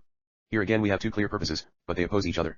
Those who believe in the ultimate meaning of their lives can withstand such pressures, and often such dilemmas, and others like them, are resolved in an adequate enough fashion. Disappointments, conflicts, and feelings of powerlessness can begin to make unfortunate inroads in the personalities of those who believe that life itself has little meaning. Such people begin to imagine impediments in their paths as surely as anyone would who imagined that physical barriers were suddenly put up between them and a table they wanted to reach at the end of the room. 9:40, when you simply want to reach a destination in space, there are maps to explain the nature of the land and waterways. When we are speaking of the psychological role of destinations, however, there is more to consider. Once more humorously that will save you from scratching out another. Again. However. Or whatever your body is mobilized when you want to move. It responds to your intent and purpose. It is your private inner environment, psychically speaking. Your psychological intents instantly mobilize your energies on a psychic level. You have what I will call for now a body of thought. And it is that body that constantly springs into action at your intent. When you want to go downtown, you know that destination exists, though you may be miles away from it. When you want to find a mate you take it for granted that a potential mate exists, though where in space and time you do not know. Your intent to find a mate sends out strands of consciousness. However, composed of desire and intent. Like detectives, these search the world, looking in a completely different way than a physical sleuth. The world is probed with your characteristics in mind, seeking for someone else with characteristics that will best suit your own. And whatever your purpose is, the same procedure on a psychic level is involved. The organization of your feelings, beliefs, and intents directs the locus about your physical reality is built. This follows with impeccable spontaneity and order. If you believe in the sinfulness of the world, for instance, then you will search out from normal sense data those facts that confirm your belief. But beyond that, at other levels you also organize your mental world in such a way that you attract to yourself events that you will confirm your beliefs. Death is a part of you, even as birth is. Its import varies according to the individual you and in a certain fashion. Death is your last chance to make a statement of import in any given life, if you feel you have not done so earlier. Some people's deaths are quiet periods. Some others are exclamation points, so that later it can be said that the person's death loomed almost greater in importance than the life itself. Some people die in adolescence, filled with the flush of life's possibilities, still half dazzled by the glory of childhood, and ready to step with elation upon the threshold of adulthood, or so it seems. Many such young persons prefer to die at that time, where they feel the possibilities for fulfillment are intricate and endless. They are often idealists, who beneath it all beneath the enthusiasm, the intelligence, and sometimes beneath extraordinary ability you still feel that life could no more than sully those abilities, dampen those spiritual wines, and darken that promise that could never be fulfilled. This is not the reason for all such deaths by any means, but there is usually an implied statement in them so that the death seems to have an additional meaning that makes parents and contemporaries question. Such individuals usually choose deaths with a high dramatic content, because regardless of appearances they have not been able to express the dramatic contents of their psyches in the world as it seems to be to them. They turn their deaths into lessons for other people, forcing them to ask questions that would not be asked before. There are also mass statements of the same kind for people come together to die, however, to seek company in death as they do in life. People who feel powerless, and who find no cause for living, can come together then and die for a cause that did not give them the will or reason to live. They will seek out others of their kind. 10:05, the inner mechanics of emotions and beliefs are complicated, but these are individuals who feel that physical life has failed them. They are powerless in society. They think in black and white, and conflicts between their emotions, and their beliefs about their emotions, lead them to seek some kind of shelter in a rigid belief system that will give them rules to go by. Such systems lead to the formation of cults, and the potential members seek out a leader who will serve their purposes as surely as they seem to serve his you through an inner mechanics of which each member is at least somewhat aware. End of dictation. A few remarks. 10:10 After giving a couple of paragraphs of material for Jane, Seth brought the session to a close at 10:15 p.m. Jane was more than a little surprised at its quick end. Her delivery had been steady and forceful. Gee, I felt like there were reams of material in there, just reams. She exclaimed. I also felt like I was getting into the Guyana thing, without mentioning it by name. At least I thought I was. We agreed you and hoped you that Seth did seem to be preparing to discuss the Jonestown tragedy for mass events. Session 834, February's, 1979 8:59 p.m. Monday. After supper this evening Jane read some notes I'd written recently, in which I speculated about why I paint portraits you my heads. As I call them you out of my imagination. Instead of using live models of real people. I've often wondered if at least some of my motivations for working this way have reincarnational or counterpart one inspirations. I remarked tonight that it would be nice if Seth would discuss the subject, and Jane replied that she thought he'd do so. That statement, in fact, plus her desire for material from Seth on a question of her own, made her wonder whether we'd even receive any book dictation tonight. Then, no sooner had we sat for the session than Jane asked me to write down what she was about to say, since she had the material available whether or not Seth got to it. A new part, or chapter heading, People who are afraid of themselves. Controlled environments, and positive and negative mass behavior. I told her I thought Seth would not only have plenty of time to cover our respective questions, but would come through with some bookwork too, and this was the case. We're presenting this material for me because it has good general application. If Seth deals with my own painted images without even mentioning the words reincarnation or counterparts, still he does reveal how such residents of the mind make up part of each person's innate knowledge of his or her own ground zero one larger you self. Whispering. Good evening. Good evening, Seth. About your material, and allied matters. As I have often said, there are concepts most difficult to explain, particularly concerning the nature of consciousness, for often in your frame of reference certain concepts, quite valid, can appear contradictory so that one will seem to invalidate the other. I try to strongly state the pristine uniqueness of the individual. I also say that there are no limitations to the self. The two statements can appear to be contradictory. When you are a child, your sense of identity does not include old age and usual experience. When you are an old person, you do not identify yourself as a child. Your sense of identity, then, changes physically through the years. In a way it seems that you add on to yourself through experience, becoming more than you were before. You move in and out of probable selfhoods, while at the same time you usually with the greatest of ease you maintain an identity of yourself. The mosaics of consciousness are brilliant to behold. When I speak of mosaics, you might think of small segments, shining and of different shapes and sizes. Yet the mosaics of consciousness are more like lights, radiating through themselves and through a million spectrums. The infant sees mental images before birth, before the eyes are open. Your memory, it seems, is your own you, yet I have told you that you have a history of other existences. You remember other faces, even though the mind you call the conscious one may not recognize the images from that deep inner memory. It must often clothe them in fantasy. You are yourself. Yourself is secure in its own identity, unique in its characteristics, meeting life and the seasons in a way that has never happened before, and will never happen again, yet still you are a unique version of your greater self. You share in certain overall patterns that are in themselves original. It is as if you shared, say, a psychological planet, populated by people who had the same roots, the same ground of being, you as if you shared the same continents, mountains, and oceans. Instead you share certain patterns of development, images, memories, and desires. These are reflected in your physical life, and in one way or another elements of your life are shared in the same fashion. 9:15, your painted faces represent such a recognition. You always thought, underlined twice, that your artistic talent should be enough. You thought, underlined twice, that it should be your consuming passion, but you never felt that it was you, for if it was you would have followed it undeviatingly. Long pause. For you, painting had to be wedded to a deeper kind of understanding. Painting was even to be a teacher, leading you through and beyond images, and back to them again.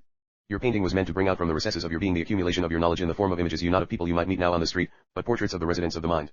The residents of the mind are very real. In a certain fashion, they are your parents more than your parents were, and when you express their realities, they are also expressing yours. All time is simultaneous. Only the illusion of time on each of your parts keeps you from greeting each other. To some extent, when you paint such portraits you are forming psychic bridges between yourself and those other selves, your own identity as yourself grows.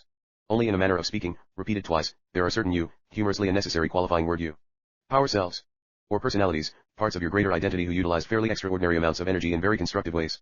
That energy is also a part of your personality you, and as you paint such images you will undoubtedly feel some considerable bursts of ambition, and even exuberance.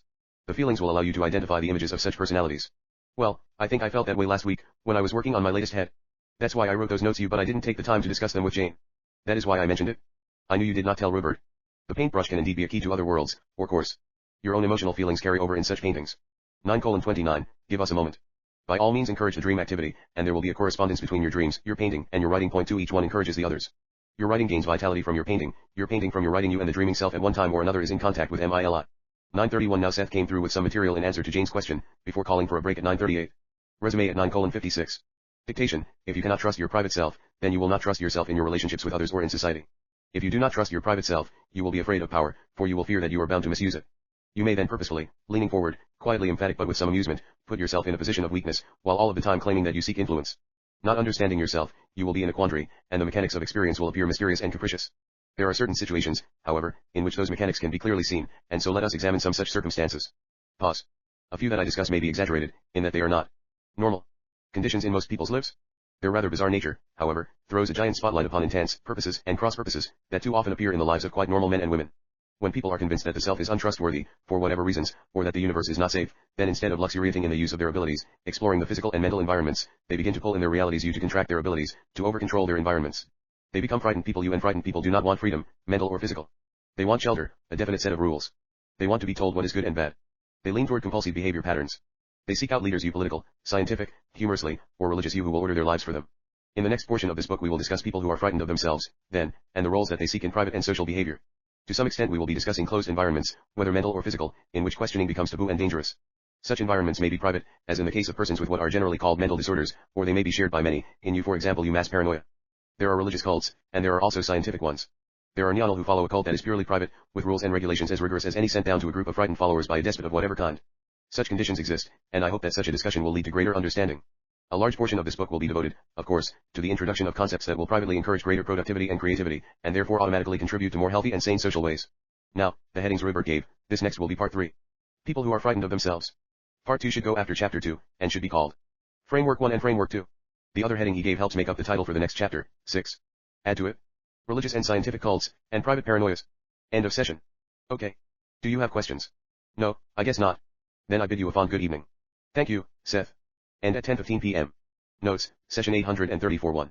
In volume 2 of Unknown Reality, Seth began developing his theory of counterparts that the larger psychological self, or entity, of each of us manifests not just one physical life in any given century, say, but several, so as to gain that much more experience in a variety of roles involving different ages, nationalities, and languages, sexual orientations, family roles, and so forth. As I understand the counterparts thesis, the individual may or may not meet at least some of his or her counterparts, scattered as they can be among Earth's different countries and cultures. Jane and I have encountered a few of our respective counterparts, however, principally through her now defunct ESP, Lass. 2. Seth mentioned a correspondence among my dreams, painting, and writing, because just lately I've been doing small oil paintings of a few of my more vivid dream images. I've discovered that this is great fun and much more challenging than I'd anticipated, as I try to reduce the shifting, brilliant dream elements to the motionless painted surfaces we're so used to in waking reality. Each little painting becomes a unique adventure both technically and emotionally, and I hardly succeed in solving every attempt I make. Now, futilely, I wonder why I didn't try painting images from my dreams at a much earlier age, and why one so seldom hears about other artists doing the same thing. I don't personally know any other artist working with dreams this way. People who are frightened of themselves, controlled environments, and positive and negative mass behavior. Religious and scientific cults, and private paranoia, session 812, October 1, 1977, 9:33 p.m. Saturday/Todd, and he originally gave us the 812th session some 16 months ago. YBB Seth told us it would be part of a chapter later in the book. See my opening notes for session 814. The 812th session was held following an encounter Jane and I had with an unexpected visitor, although these excerpts aren't personal at all. They fit in well with material in mass events. However, indeed, as soon as Seth confirmed Jane's headings for Part 3 and Chapter 6, we knew that we'd found the place to present this material. We made our decision without consulting Seth, by the way. Whispering. Good evening. Good evening, Seth. Now, subject, paranoia, and its manifestations. Paranoia is extremely interesting because it shows the ways in which private beliefs can distort events that connect the individual with other people. The events are distorted. Yet while the paranoid is convinced that those events are valid, this does not change other people's perception of the same happenings. What I want to emphasize here is the paranoid's misinterpret a line of innocuous personal or mass events, and to stress the ways in which physical events can be put together symbolically, so that from them a reality can be created that is almost part physical and part dream. You must of course interpret events in a personal manner. You create them. Yet there is also a meeting ground of more or less shared physical encounters, a sense plateau that offers firm enough footing for the agreement of a mass shared world. With most mental aberrations, you are dealing with people whose private symbols are so heavily thrust over prime sense data that even those data sometimes become almost invisible. These individuals often use the physical world in the way that most people use the dream world, so that for them it is difficult to distinguish between a private and a publicly shared reality. Many such people are highly creative and imaginative. Often, however, they have less of a solid foundation than others in dealing with a mass shared reality, and so they attempt to impose their own private symbols upon the world, or to form a completely private world. I am speaking in general terms now, and in those terms such people are leery of human relationships. Each person forms his or her own reality, and yet that personal reality must also be shared with others, and must be affected by the reality of others. Now give us a moment. As creatures dwelling in time and space, your senses provide you with highly specific data, and with a cohesive enough physical reality. Each person may react to the seasons in a very personalized manner, and yet you all share those natural events. They provide a framework for experience. It is up to the conscious mind to interpret sense events as clearly and concisely as possible. This allows for the necessary freedom of action for psychological and physical mobility. You are an imaginative species, and so the physical world is colored, charged, by your own imaginative projections, and powered by the great sweep of the emotions. But when you are confused or upset, it is an excellent idea to return your attention to the natural world as it appears at any given moment, you to sense its effect upon you as separate from your own projections. You form your own reality. Yet if you are in the Northeast in the wintertime, you had better be experiencing a physical winter, humorously, or you are far divorced from primary sense data. Positive and negative mass behavior. 175. The paranoid has certain other beliefs. Let us take a hypothetical individual, one who is convinced he has a healthy body, and is proud of mental stability. Let us call this friend Peter. Peter for his own reasons may decide that his body is out to get him and punish him, rather than, say, the FBI. He may symbolically pick out an organ or a function, and he will misinterpret many body events in the same way that another may misinterpret mass events. Any public service announcements, so-called, publicizing symptoms connected with his sensitive area, will immediately alarm him. He will consciously and unconsciously focus upon that part of the body, anticipating its malfunction. Our friend can indeed alter the reality of his body. Peter will interpret such body events in a negative fashion, and as threatening, so that some quite normal sensations will serve the same functions as a fear of policemen, for example. If he keeps this up long enough, he will indeed strain a portion of the body, and by telling others about it he will gradually begin to affect not only his personal world, but that part of the mass world with which he has contact. It will be known that he has an ulcer, or whatever. In each case we are dealing with a misinterpretation of basic sense data. When I say that a person misinterprets sense data, I mean that the fine balance between mind and matter becomes overstrained in one direction. There are, then, certain events that connect the world. Though when everything is said and done these events come from outside of the world's order, nevertheless they appear as constants within it. Their reality is the result of the most precise balancing of forces, so that certain mental events appear quite real, and others are peripheral. You have dusk and dawn. If in the middle of the night, and fully awake, you believe it is sunrise in physical terms, and cannot differentiate between your personal reality and the physical one, then that balance is disturbed. The paranoid organizes the psychological world about his obsession, for such it is, and he cuts everything out that does not apply, until all conforms to his beliefs. An examination of unprejudiced sense data at any point would at any time bring him relief. Take your break. A note, this will be part of a chapter, later in the book, on mass events. 10:31. Now Seth left this material to go into a discourse for Jane. He ended the session at 11:30 p.m. Session 835, February 7, 1979 9:11 p.m. Wednesday. Jane was very relaxed before the session and for a better understanding of her special kind of relaxation, see the opening notes for the 829th session. Good evening. Good evening, Seth. Chapter 6 U headings as given last time, in session 834.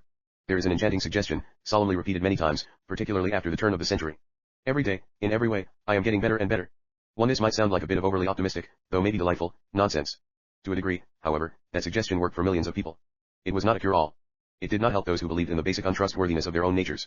The suggestion was far from a bit of fluff, however, for it could serve you and it did you as a framework about which new beliefs could rally. We often have in your society the opposite suggestion, however, given quite regularly. Every day, in every way, I am growing worse, and so is the world. You have meditations for disaster, beliefs that invite private and mass tragedies. They are usually masked by the polite clothing of conventional acceptance. Pause. Many thousands may die in a particular battle or war, for example. The deaths are accepted almost as a matter of course. These are victims of war, without question. It seldom occurs to anyone that these are victims of beliefs, emphatically, since the guns are quite real, and the bombs and the combat. The enemy is obvious. His intentions are evil. Wars are basically examples of mass suicide you embarked upon, however, with all of the battle's paraphernalia, carried out through mass suggestion, and through the nation's greatest resources, by men who are convinced that the universe is unsafe, that the self cannot be trusted, and that strangers are always hostile. You take it for granted that the species is aggressively combative. You must outthink the enemy nation before you yourself are destroyed. These paranoid tendencies are largely hidden beneath man's nationalistic banners. The end justifies the means. This is another belief, most damaging. Religious wars always have paranoid tendencies, for the fanatic always fears conflicting beliefs, and systems that embrace them. Pause. You have occasional epidemics that flare up, with victims left dead. Partially, these are also victims of beliefs, for you believe that the natural body is the natural prey of viruses and diseases over which you have no personal control, except as it is medically provided. In the medical profession, the overall suggestion that operates is one that emphasizes and exaggerates the body's vulnerability, and plays down its natural healing abilities. People die when they are ready to die, for reasons that are their own. No person dies without a reason. Point 2 You are not taught that, however, so people do not recognize their own reasons for dying, and they are not taught to recognize their own reasons for living because you are told that life itself is an accident in a cosmic game of chance. 933, therefore, you cannot trust your own intuitions. You think that your purpose in life must be to be something else, or someone else, than you are. In such a situation many people seek out causes, and hope to merge the purposes of the cause with their own unrecognized one.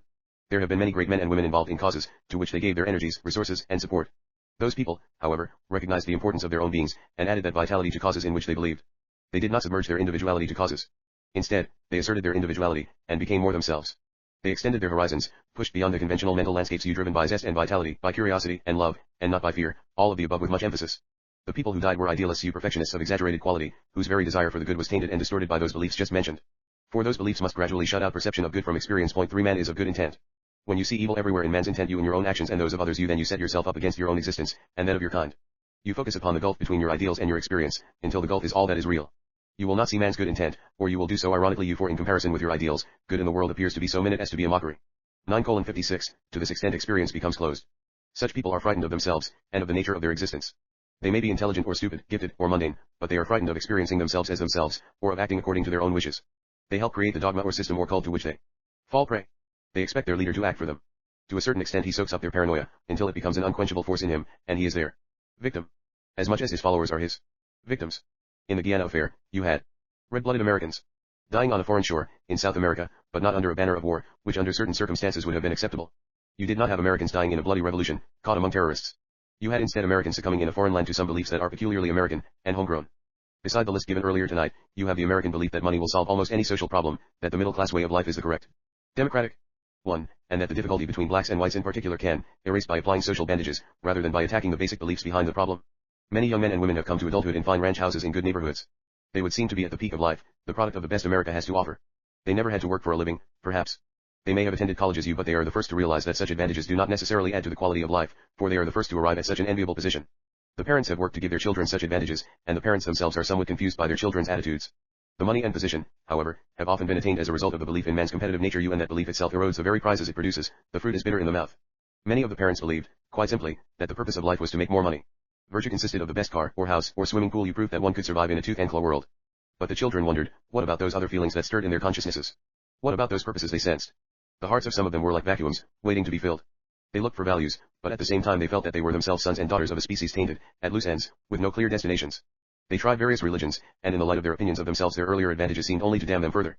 They tried social programs, and found a curious sense of belonging with the disadvantaged, for they were also rootless. The disadvantaged and the advantaged alike then joined in a bond of hopelessness, endowing a leader with a power they felt they did not possess. Long pause at 10:14. They finally retreated into isolation from the world that they knew, and the voice of their leader at the microphone was a magnified merging of their own voices. In death they fulfilled their purposes, making a mass statement. It would make Americans question the nature of their society, of their religions, their politics, and their beliefs. Long pause in an intent delivery. Each person decided to go along on tie course. End of session unless you have questions. 10:17. Do you want to say something about Jane? I asked. Seth promptly came through with 2 lines of encouraging material for her. Then. End of session. With a laugh. Okay. 10:19 p.m. I'm still that way, quite a bit. Jane said as soon as she came out of trance. She referred to her very beneficial and relaxed condition. Right now my right temple, my right knee and my right foot are all going whoosh, whoosh, whoosh. And I can add that her relaxed state enhances her session material each time. Notes, session 835-1. Seth cited the same famous auto-suggestion from the work of the French psychotherapist, Émile Coué, 1857-1926, in chapter 4 A Personal Reality, and then as now, he was correct except for the first 2 words. He should have said, day by day, in every way, I am getting better and better. In a note for Personal Reality I wrote that. Coué was a pioneer in the study of suggestion, and wrote a book on the subject in the 1920s. His ideas were well received in Europe at the time, but weren't in this country to any large degree. In fact, his lecture tour of the United States turned out to be a failure because of the hostile press reaction. See note 3 for session 802, and note 2 for session 805. 3 After the session, I was rather surprised when Jane told me that the Jonestown tragedy was an emotionally charged subject for her, and Seth knew it. I should have known it, too. She explained that it was disturbing for her. Because the whole thing is an example of how a mad visionary can lead his people to destruction in the name of religion. Involved in her feelings, course, are her own youthful conflicts with the Roman Catholic Church. These led to her abandoning organized religion by the time she was sick. Involved also are her adamant feelings against having the Seth material used as the basis for any kind of cult, with herself as its leader. Hence, she's continually examining Seth's revelatory material and her own with very critical eyes to make sure she isn't a self-deluded nut leading people astray. Religious fanaticism frightens her because she regards it as being but a 6ii step beyond fundamentalism, which is on the upsurge in this country. See Seth's mate. Real on evolution and fundamentalism in session 829. Jane laughed when I asked her why she hadn't told me of her feeling about Jonestown before. You never asked me. She hadn't meant to be secretive, she added, but had simply accepted her attitudes as being based upon her own strong beliefs. The mass deaths at Jonestown, in November 1978, took place during our long layoff from book dictation, but Seth began discussing the affair almost at once in our private material, as Jane described in her own portion of the opening notes for session 831. Now she told me that Seth introduced the subject in that manner so that later she'd be more at ease dealing with it for mass events. Session 840, March 12, 1979 9:28 p.m. Monday, almost 5 weeks have passed since Seth gave the 835th session. He's come through with 4 more sessions since then, the last 3 of them growing out of the unexpected death of our young cat, Billy, on February 28th. Let me try to put that unhappy event in perspective now, in the continuing chronology of our lives as they re-enmeshed in the Seth material in general and in mass events in particular. First, on February 12th, 5 days after the 835th session was held, Jane and I received from Prentice Hall the page proofs for Volume 2 of Unknown Reality. Checking those 499 pages, word for word against our carbon copy of the original manuscript, called for the most demanding concentration on our parts for the next 13 days. When I arose early on the 26th so that I could wrap the proofs for mailing, however, I noticed that Billy didn't appear to feel well. Jane watched him while I went to the post office. He was no better when I returned, and as the morning passed we came to realize that he had a urinary problem. That afternoon I took him to the veterinarian, who kept him for treatment. The problem was serious. By then the cat was in great pain. Jane and I both wondered, why Billy? Why should such a seemingly perfect young creature suddenly become that sick, for no observable reason? We were shocked, no doubt about it. I wrote in my notes for the 836th session, a private or non-book one which Jane gave that evening. During the session Seth discussed Billy's illness to some extent, while also giving the first installment of an answer to a long-standing question of mine. I was curious about the relationship between the host whether human, animal, or plant and a disease it might contract, one that was caused, say, by a virus. I'll return to the question at the end of these notes. On Tuesday the veterinarian told us by telephone that Billy was better, that probably I might take him home the following afternoon. I was to call before making the drive across town, though. Wednesday afternoon, then, an hour before I was due to check, the phone rang. The thought of our vet flashed into my mind, naturally enough.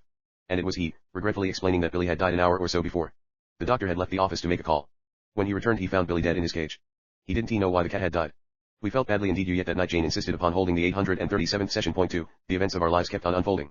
On the next day, March 1st, the page proofs for Seth's Psyche arrived from the publisher, but we could see that going over that much shorter book would be easy compared to our protracted labors for Volume 2 of Unknown Reality.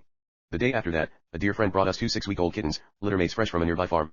At once Jane and I named them Billy 2 and Mitzi. Billy 2, obviously, because he was also a tiger cat and bore a strong resemblance to the dead Billy. Mitzi because with her longer, black and white fur she at once reminded me of the Mitzi who belonged to the Butts' next door neighbors when I was a child.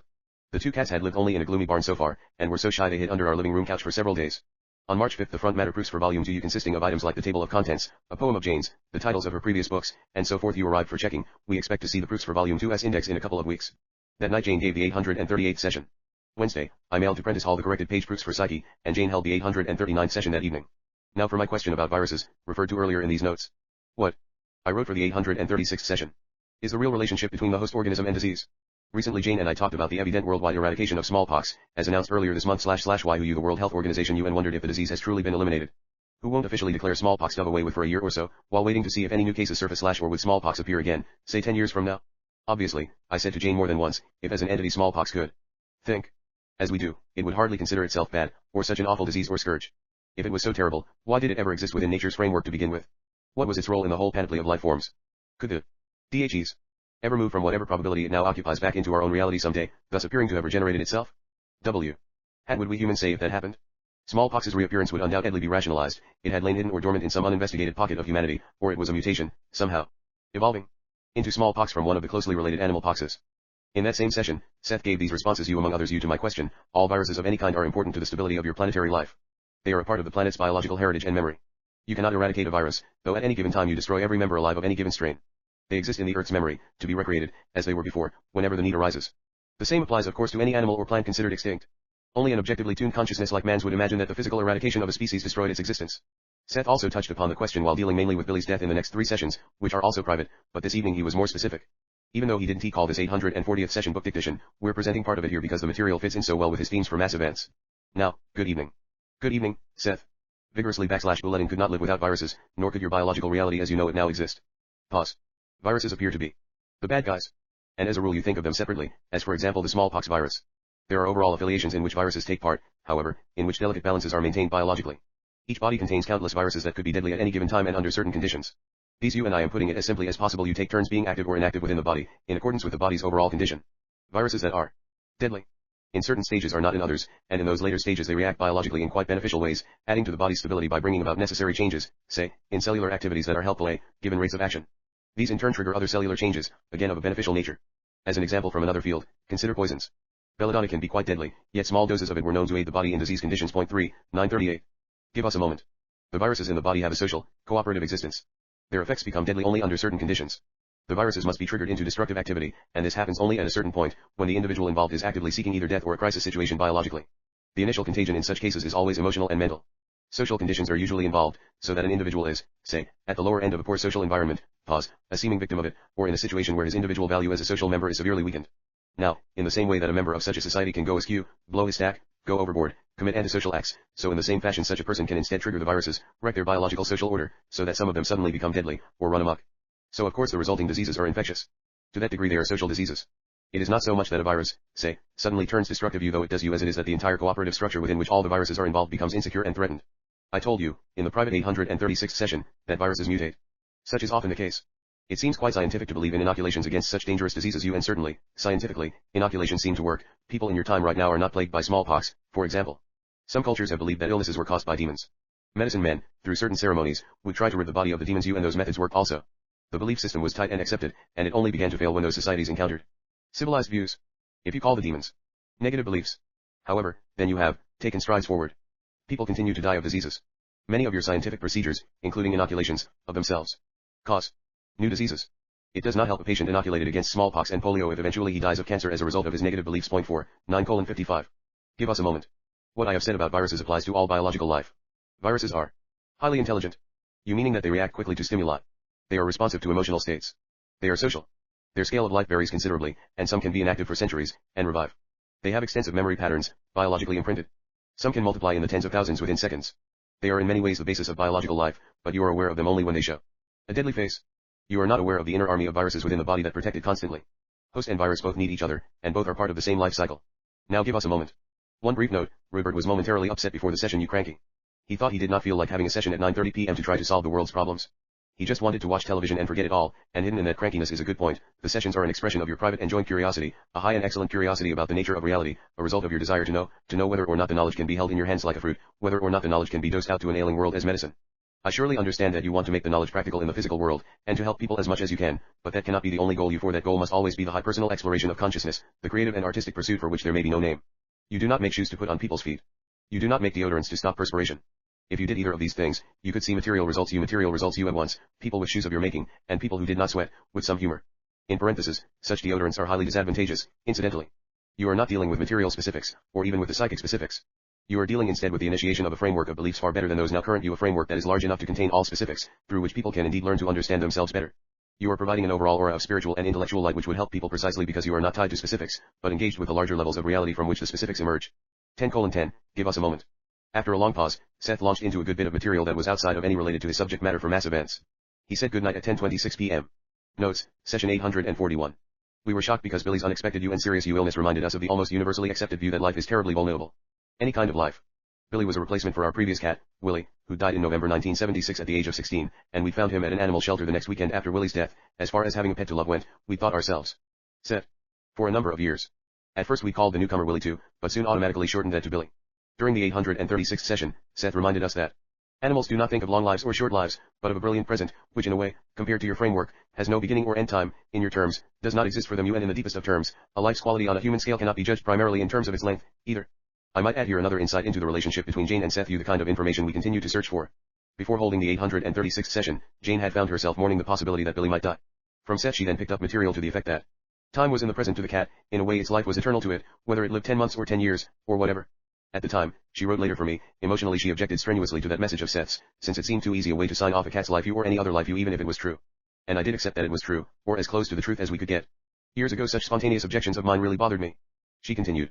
And I'd sit and mentally argue with Sui so that the session didn't all begin right away, it only started after I mentally shut up. Rob said I'd never told him this before, when I mentioned it as we got ready for the 836th session. It just hadn't ever occurred to me, I guess. 2 In the 837th session Seth dealt mostly with Billy's death. It wasn't that the loss of just a cat was the only thing involved in our deep upsets, although Billy's death came first in our reactions, we also felt a host of emotional and intellectual ramifications arising from that event. We still couldn't believe Billy was gone for good. This effect was heightened because we had no body to prove his death to us. One hadn't gone after him, the ground was frozen so I couldn't bury him in the backyard beside Willie, and the veterinarian had agreed to dispose of the remains for us. We felt the same way when Willie had died 3 years ago, and now she had then, Jane said sadly. If I could answer our questions about that cat's death, maybe I could answer our questions about everything. We're still trying to get answers, with the help of the Seth material. I don't mind noting that I think that with Seth, Jane has achieved some understanding of our species' larger questions about life and death. Seth went into those questions while talking about Billy in sessions 837 to 39, but his material is much too long to print in mass events and even too long to touch upon the highlights in any adequate way. There follow a few quotations from the material he gave us in those private sessions, however. We hope they'll indicate some of the directions his answers took, about those intimate challenges that concern us all. From session 837 for February 28, held on the evening of the day Billy died. My dear friends, existence is larger than life or death. Life and death are both states of existence. An identity exists whether it is in the state of life or in the state of death. Your cat's consciousness never was dependent upon its physical form. Instead, the consciousness was itself choosing the experience of cathood. There was nothing that said, this consciousness must be a cat. Billy belonged in another probability, and in a fashion you switched probabilities for him, though without his consent, when you took him from the animal shelter, where he would have soon been done away with. His 3 years with you represented a grace period for him.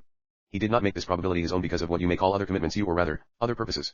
There is no such thing as a cat consciousness, basically speaking, or a bird consciousness. In those terms, there are instead simply consciousnesses that choose to take certain focuses.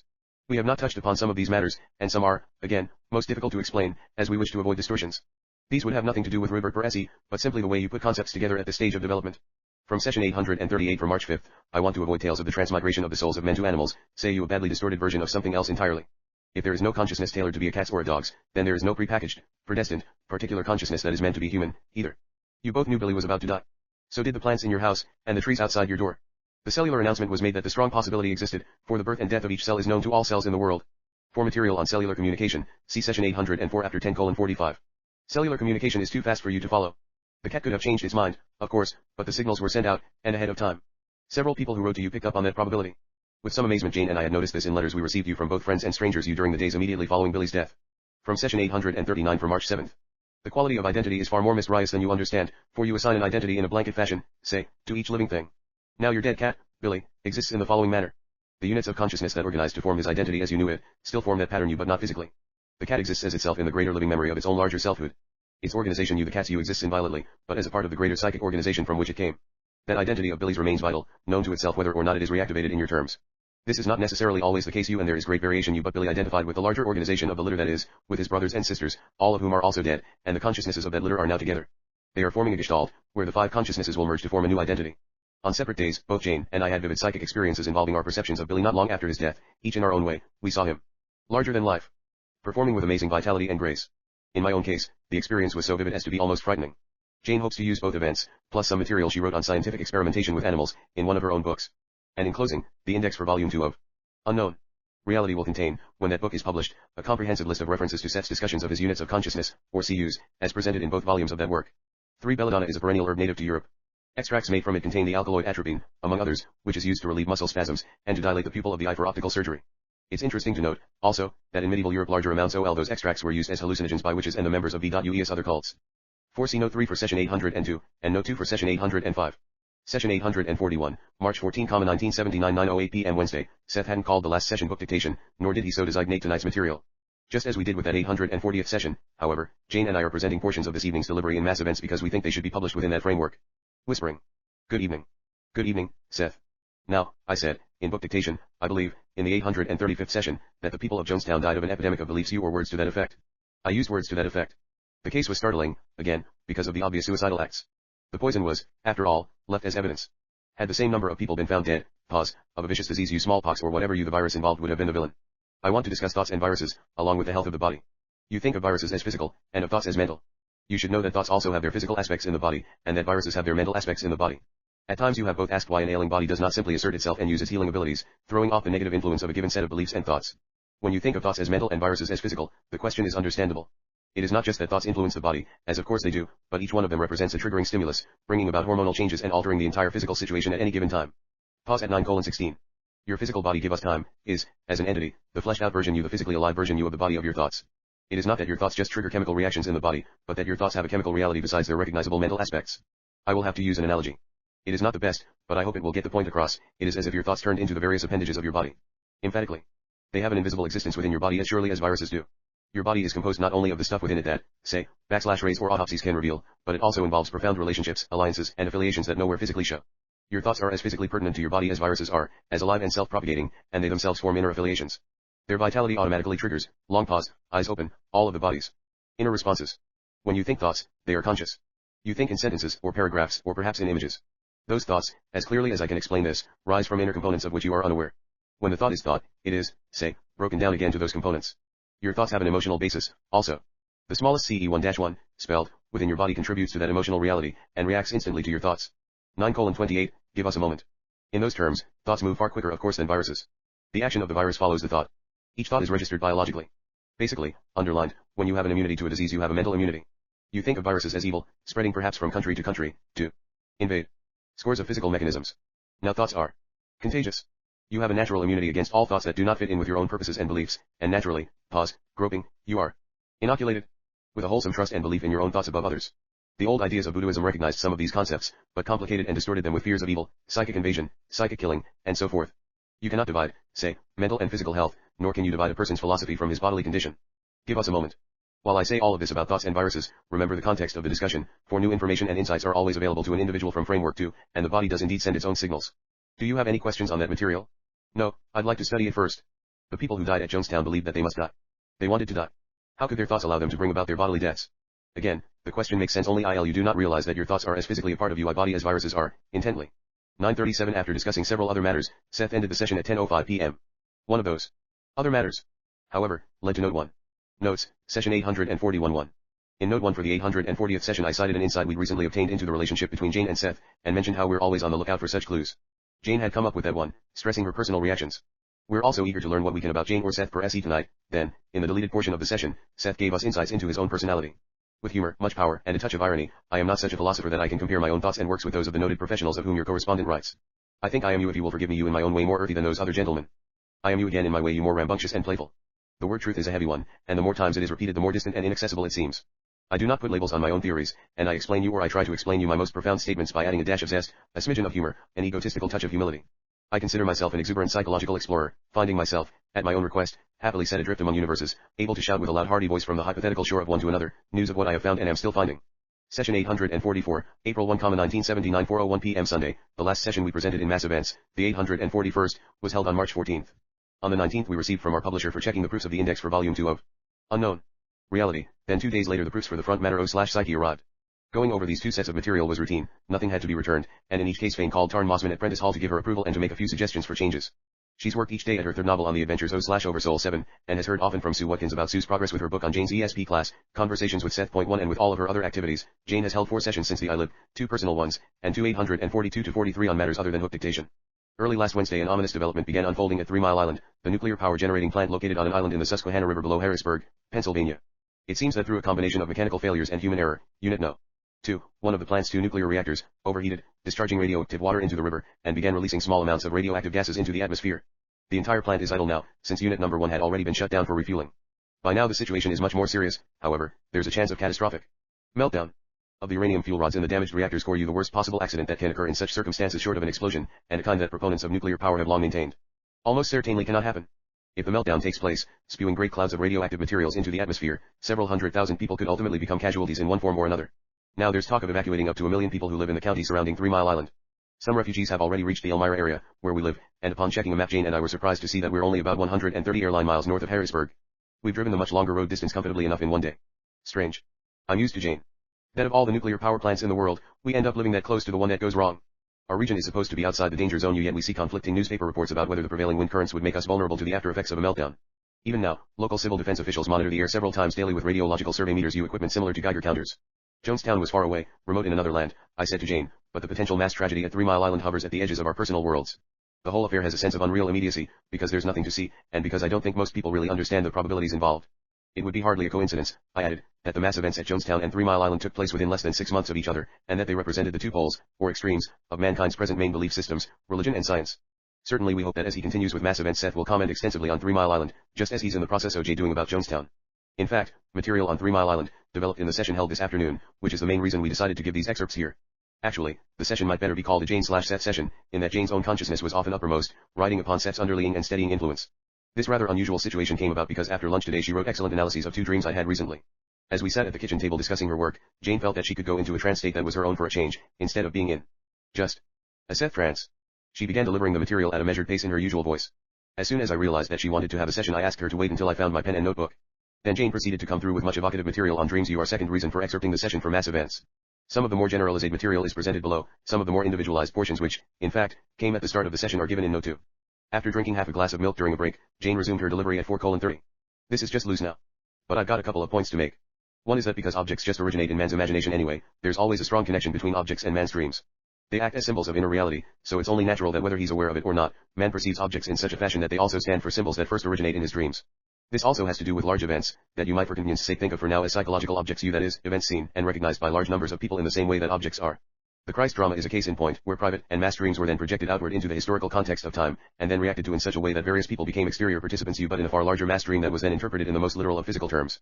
Even while it also got the message across, though the inner drama itself was not recalled, and as the dream merged with historical events, and as it was interpreted by so many, its message also became distorted, or rather, it mixed and merged with other such dreams, whose messages were far different. Now look at your nuclear reactor troubles at the plant by Harrisburg, 3 Mile Island. The entire idea of nuclear power was first a dream, an act of the imagination on the part of private individuals, and then through fiction and the arts, a dream on the part of many people. Instantly, probabilities spun out from that dream in all directions, vast potentials and angers. It was hardly a coincidence that this particular situation arrived in the social climate first of all portrayed in a movie. Nuclear power stands for power, plain and simple. Is it good or bad? It stands in man's dreams as belonging to God, the power of the universe, intently.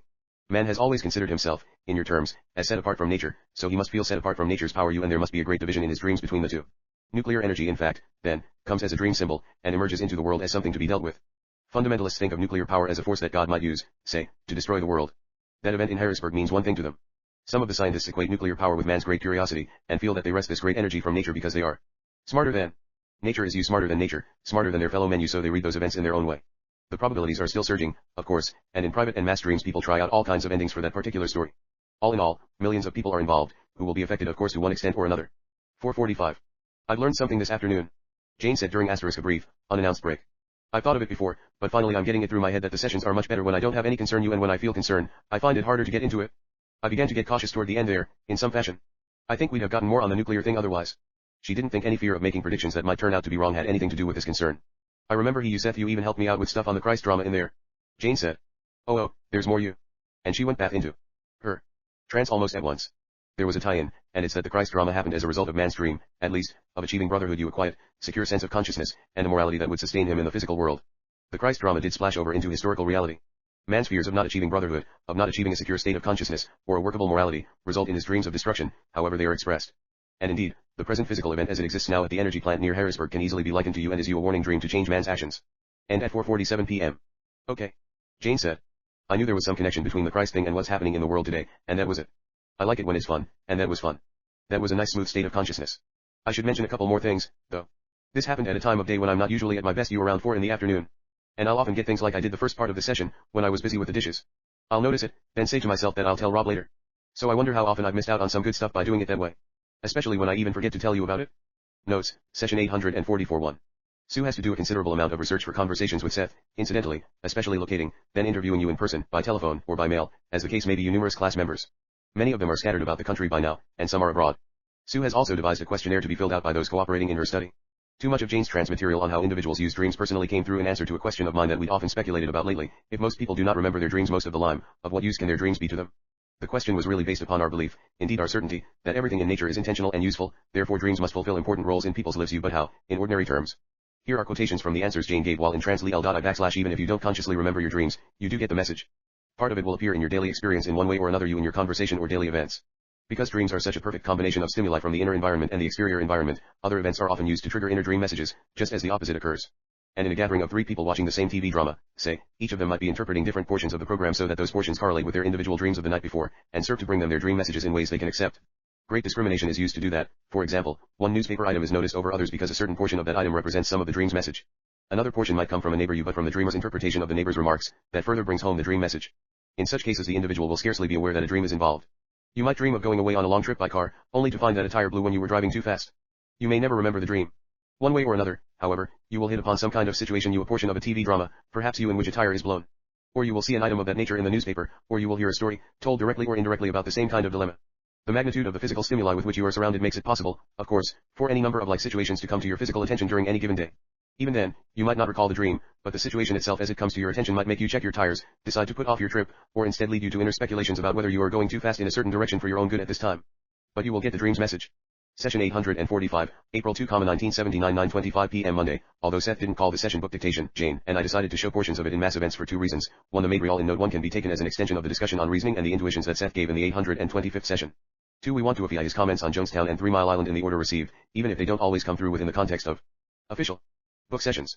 This thinking also applies to anything Jane and I may want to add on either of those 2 massive island. Right now, a week after it began to manifest itself, the situation at the crippled nuclear power plant near Harrisburg is still very tense. Small amounts of radiation continue to leak into the atmosphere. Federal nuclear safety advisors call the dilemma stable. And today the president visited 3 Mile Island in an effort to reassure people yet the chance of a meltdown of the overheated reactor core of unit number 2 still exists. We're told that a radioactive and potentially explosive bubble of hydrogen gas, which has been preventing cooling water from reaching the upper portions of the control rods within the reactor's fuel assembly, is now being very slowly and carefully vented into the atmosphere. This is a first step in the bubble's planned dissolution. On March 31st, children and pregnant women were advised to evacuate an area within 5 miles of the plant, and today city and county civil defense directors in eastern Pennsylvania were given plans for a precautionary evacuation of everyone within a 25-mile radius of 3 Mile Island. Protection is being planned against looting, which, it is estimated, would begin 2 to 3 hours after the evacuees are gone. Local milk supplies are safe to drink, since dairy cattle are eating corn and hay that's been stored for months, but no one really knows the effects of radiation on the unborn calves being carried by many cows in the plant area. And so the entire country, you indeed, the whole world, you waits to see what will happen at 3 Mile Island, to a place not far at all south of where I comfortably sit writing these notes. Seth actually delivered the material in Note 1 at the beginning of tonight's session. Then later, after Jane paused in trance at 10:12. Do you have questions? I haven't had too much time to think of questions, but today we were talking about the relationships between Jonestown and 3 Mile Island, how those 2 events stand for the extremes of religion and science. See my comments on this double polarity in the opening notes for yesterday's session. You are indeed correct, of course, and you are also dealing with the behavior of cults in both circumstances, each concerned with a closed system of belief, rigid attitudes, intense emotionally charged states, and also with what amounts to compulsive behavior. The Jonestown people thought that the world was against them, particularly the establishment, and the government of the country. They displayed paranoid tendencies. The same applies to the scientists, who now let the cultural climate is turning against them, that people no longer trust them, so that they fear they will be pulled from high estate. To some extent, underlined, a qualified statement, now you the scientists have become somewhat contemptuous of all who do not understand their language, the non-elite. They resent having to get money from the government, from men who are not scientists, and they build up a false sense of comparative omnipotence in response to you, and that makes them less careful than they should be. They feel misunderstood by the public now. None of them want any disaster, and yet some of them think it would serve the people right, for then the people might realize that politicians do not understand science, and that the scientists should after all be put in control. We must have enough money, or who knows what can go wrong. The scientific elite could of course present a probability in which a world was created where the common man could have little knowledge of its workings. You actually have an excellent set of guards and balances in your country. Now your TV dramas, again, systematically show your old Frankenstein movies just when your scientists are contemplating all kinds of experiments supposed to bring forth life. Hardly a coincidence, for the mass minds of the people are able to make certain joint statements, and those statements are heard. Do you have any questions? I guess not. End of session, and a fond good evening. Thank you very much. 10:25 p.m. Now see Note 3 for material on an interesting aftermath to the session. Notes, session 845-1. Now, for example, Seth told us this evening, man deals with a kind of dual selfhood, in that he presently thinks of himself as an uneasy blend of body and mind. He identifies primarily with what I call a limited portion of his consciousness. That portion he equates with mind or intelligence. He identifies with events over which he is aware, underlined, of having some control. Man thinks of acts, for example, and acting and doing, but he does not identify himself with those inner processes that make acting and doing possible. He identifies with what he thinks of as his logical thought, and the abilities of reasoning. These seem to suggest that he possesses an elegant, cool separation from nature, that the animals for example do not. He does not identify, again, with the processes that make his logical thinking possible. Those processes are spontaneous and unconscious, so it appears that anything outside of his conscious control must be undisciplined or chaotic, and lacking in all logic. Both religion and science are based upon such beliefs. Anything that happens spontaneously is looked upon with suspicion. The word seems to suggest elements out of control, or motion that goes from one extreme to another. Only the reasoning mind, it seems, has any idea of order, discipline, or control. Man is therefore set against his nature in his own mind, and he thinks he must control it. The fact is that man's consciousness can indeed become aware of you those spontaneous processes. But he himself has largely closed the door of comprehension, so that he only identifies with what he thinks of as his rational mind, and tries to forget as best he can those spontaneous processes upon which the mind rides so triumphantly. He has often become frightened of his own creativity, then, since he has not trusted its source. Jane and I try to understand both the advocates of nuclear power and those who are against it. At the moment we're sure of but one thing: a nuclear reactor meltdown, like that threatened at 3 Mile Island, is just not acceptable in our society under any circumstances. The devastation for many years of a large portion of a state like Pennsylvania, say, should not be risked because of economics, fuel shortages, convenience, apathy, or any other reason. Jane and I passionately believe that instead of concentrating primarily upon nuclear power, the United States should be making massive efforts to utilize many other sources of energy, at least until the risks and technologies involved with generating nuclear power are understood much more thoroughly. And there are numerous other sources of energy that can be developed. Among them are cogeneration, the use of waste heat from manufacturing processes to generate electricity, solar radiation, ocean waves, new, MO. Sophisticated methods of burning coal so that it's much less polluting, subterranean heat, the production, from municipal solid wastes, of ethanol, alcohol, as an excellent substitute for gasoline, the burning of biomass waste materials from the home and farm, various methods of deriving energy from the vast oil shale deposits in our western states, the establishment of energy farms, of trees and hydrocarbon generating plants, energy reservoirs of pumped water. We think such alternate sources should be pursued even if they cost more in economic terms than nuclear power, either initially or continually, for surely none of them could produce the horrendous results and enormous costs that would follow even one massive failure at a nuclear power plant. Coupled with our reservations about the uncertain state of the art concerning nuclear power, Jane and I deeply mourn the shameful fact that for some 30 years now our country's government and industry have neglected to develop safe methods for the transportation and permanent storage of radioactive waste materials. Some of these will remain highly toxic for hundreds of thousands of years, and thus pose potential threats to many generations. As of now, there are no solutions in sight for these extremely vexing scientific and political challenges. There may never be, and failure in these areas alone could ultimately dictate the demise of the entire nuclear endeavor for any peaceful, or even military, use at all. Ideas about conservation enter in as a result of my comments about alternate sources of energy, of course, and these are related to a number of deep desires that Jane and I have. We want our nation to embark upon programs to cut, and eventually eliminate for all practical purposes, its continually growing dependence upon foreign oil, for we see great risks in an over-reliance upon that course of action. We think those hazards should be obvious to everyone since the oil embargo declared against us in 1973 by the countries of the Middle East. This excessive dependence can be done away with eventually, but at considerable sacrifice. Jane and I are more than ready to make those sacrifices. Indeed, we live very conservatively even now. We can't conceive of anything more worthwhile than to achieve an independence of spirit that's based upon an independence of means, whether on a personal or national scale. But once it's largely self-sufficient, the United States could really be and to fulfill its role of leadership in the world. To coin a phrase, then, we see fantastically great lessons in the examples given us by Jonestown and 3 Mile Island. We want our country and the world to benefit from those lessons, but at the same time we're terribly afraid and concerned that our species won't learn quickly enough. Jane and I want a sane world, in ordinary terms, and we want the freedom to explore every internal and external facet of that world. We want our world, our living world, the very planet itself, you and every life form upon it, to exist in the greatest cooperative spirit possible, so that individually and collectively we can investigate what surely must be a myriad of still unsuspected interior and exterior challenges. 3.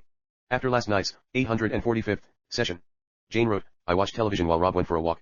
As I sat there I started to get more from Seth on one of the subjects mentioned in the session. The material came in ideas, though, not in Seth's finished copy.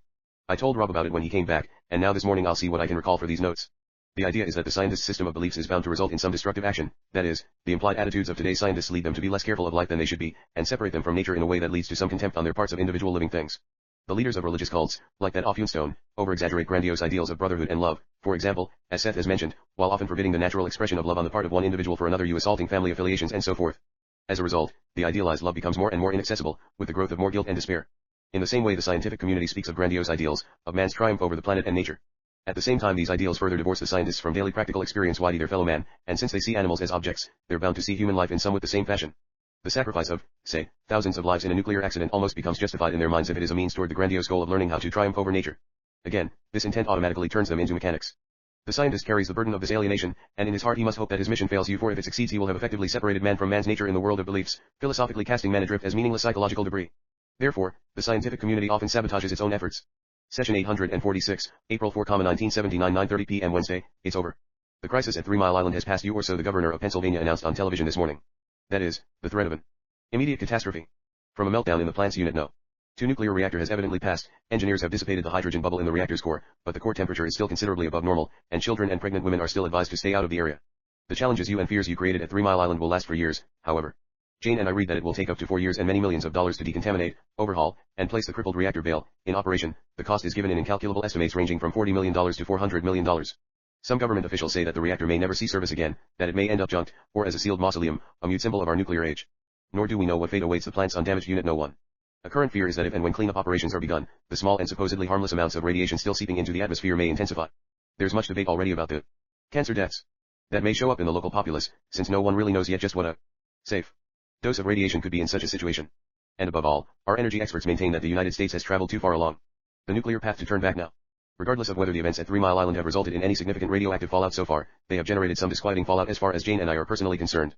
I'll describe the latest of the many courses of action we've found ourselves considering over the years as we work with the Seth material, while trying to keep a balance between the realities we've created for ourselves and the possibilities we constantly encounter in the outside world. Jane was quite upset before the session this evening, and I'm the one who was responsible for her state. Somehow, after supper, we got on the subject of Seth doing a quick book about Jonestown and 3 Mile Island, something that could be offered to the public very soon, instead of material that would show up in a regular Seth book a couple of years from now. We already had the perfect title for the book, one we jokingly originated following last Monday night's session, Seth on Jonestown and 3 Mile Island, Religious and Scientific Cults. 7 didn't he get carried away by the idea this evening, but I was certainly taken with it as we talked. Yet I could see that I confused Jane, for to make such a venture possible we'd have to change certain beliefs and values that are deeply rooted within us, especially those about personal privacy and our reluctance to go public with such topical, immediate material, instead of trusting that the Seth material will exert a meaningful influence in society over the long run. Also involved would be the instant criticisms we'd encounter. But I think the main portion of my enthusiasm stemmed from the frustration I often feel because much of Seth's material will go unpublished at this time. This year alone, for instance, he has already given a good amount of excellent information upon a number of non-book topics, among them the interpretation of dreams, human, annual, and geladial consciousness, and the interactions among them, human sexuality, viruses and inoculation, other realities he himself inhabits, and so forth. We're sorry to think that such material will be shelved indefinitely, but there's no room for most of it in mass events, and there probably won't be in future books either. I do try to give hints and clues to some of it in this book, though, as I've done recently in sessions 841 and 844 to 45. At the same time, I told Jane tonight, I wasn't asking that she try for a fast book because I didn't think she was ready for it, even though I knew that you and Seth you could do it. I wish I had your confidence in me, she remarked at one point.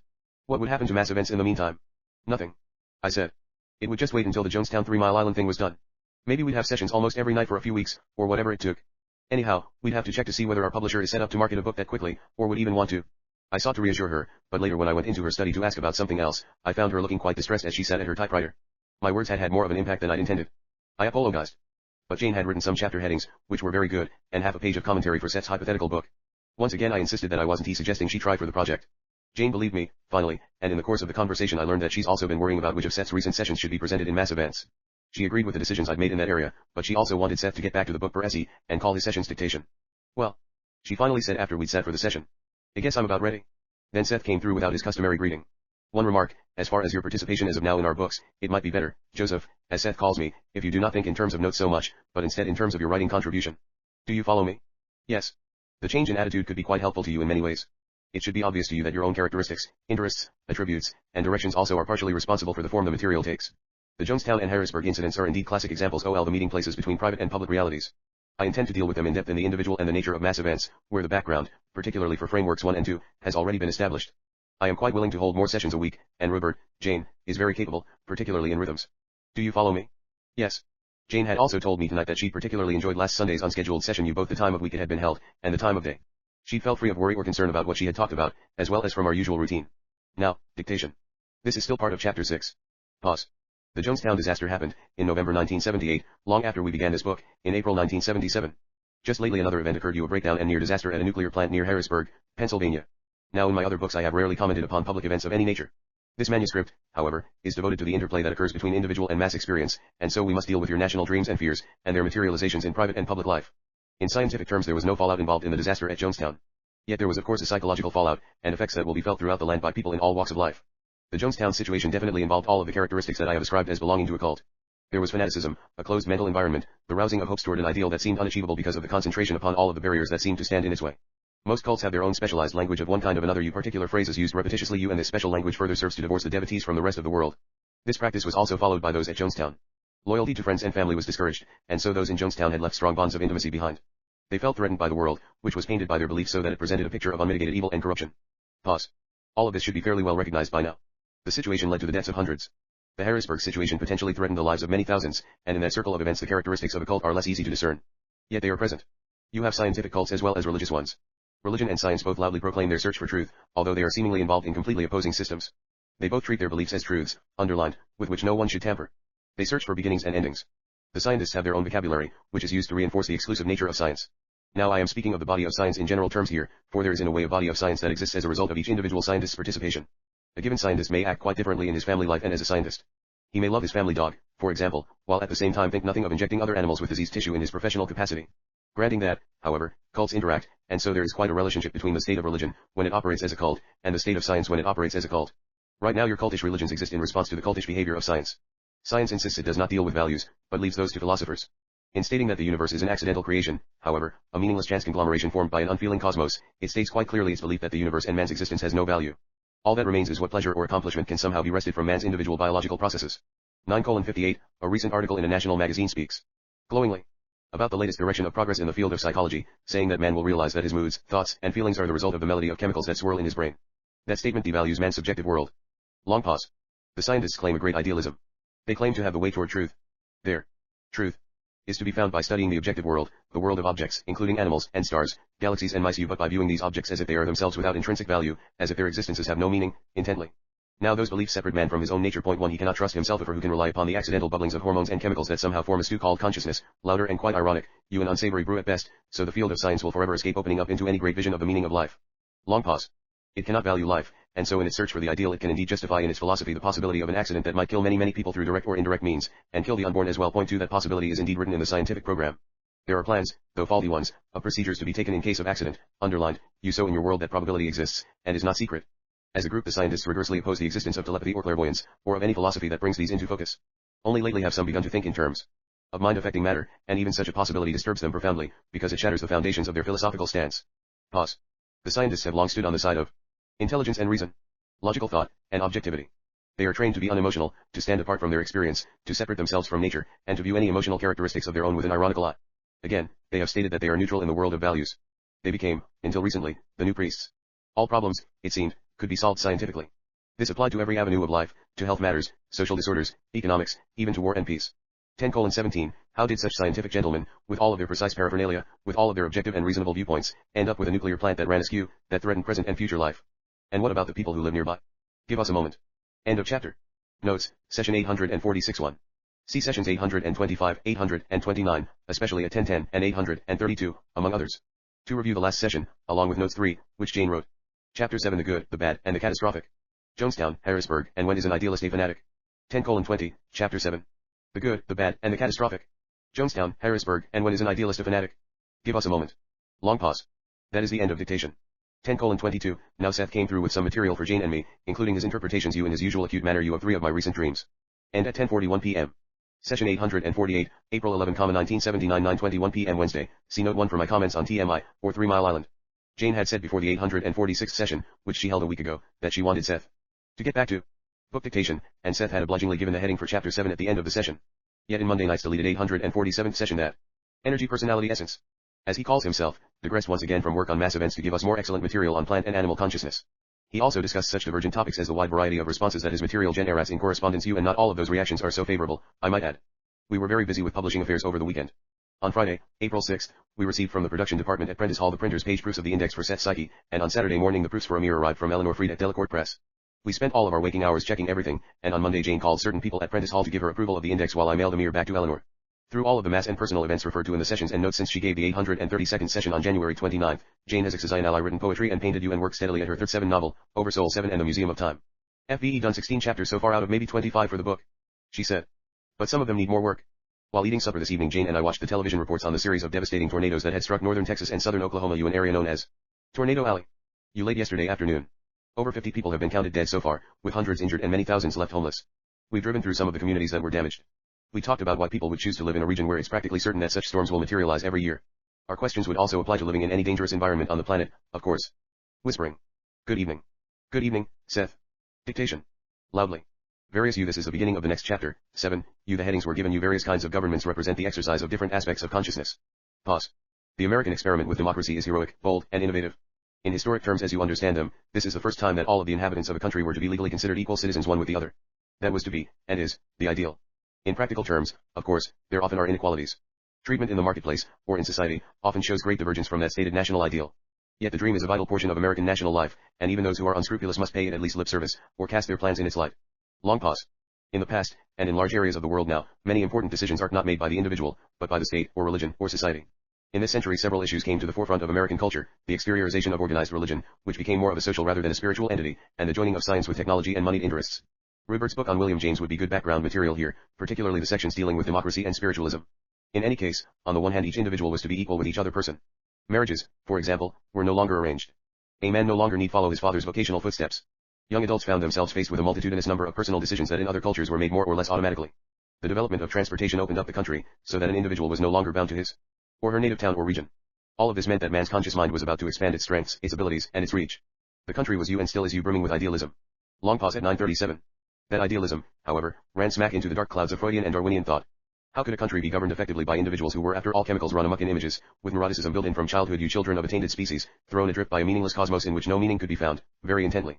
Organized religion felt threatened, and if it could not prove that man had a soul, it could at least see to it that the needs of the body were taken care of through suitable social work, and so it abandoned many of the principles that might have added to its strength. Instead it settled for platitudes that equated cleanliness, pause, with virtue, you hence, of course, your deodorant advertisements, and many other aspects of the marketplace, amused.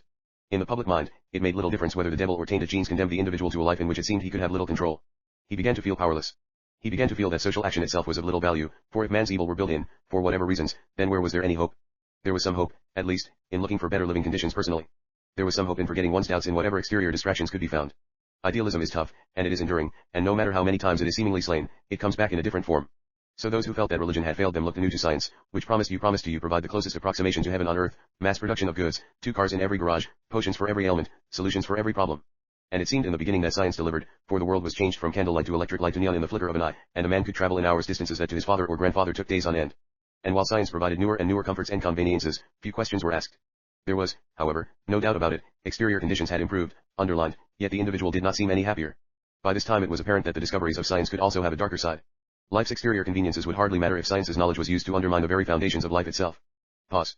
The various potions taken faithfully by the public were now often found to have very unfortunate side effects. The chemicals used to protect agriculture had harmful effects upon people.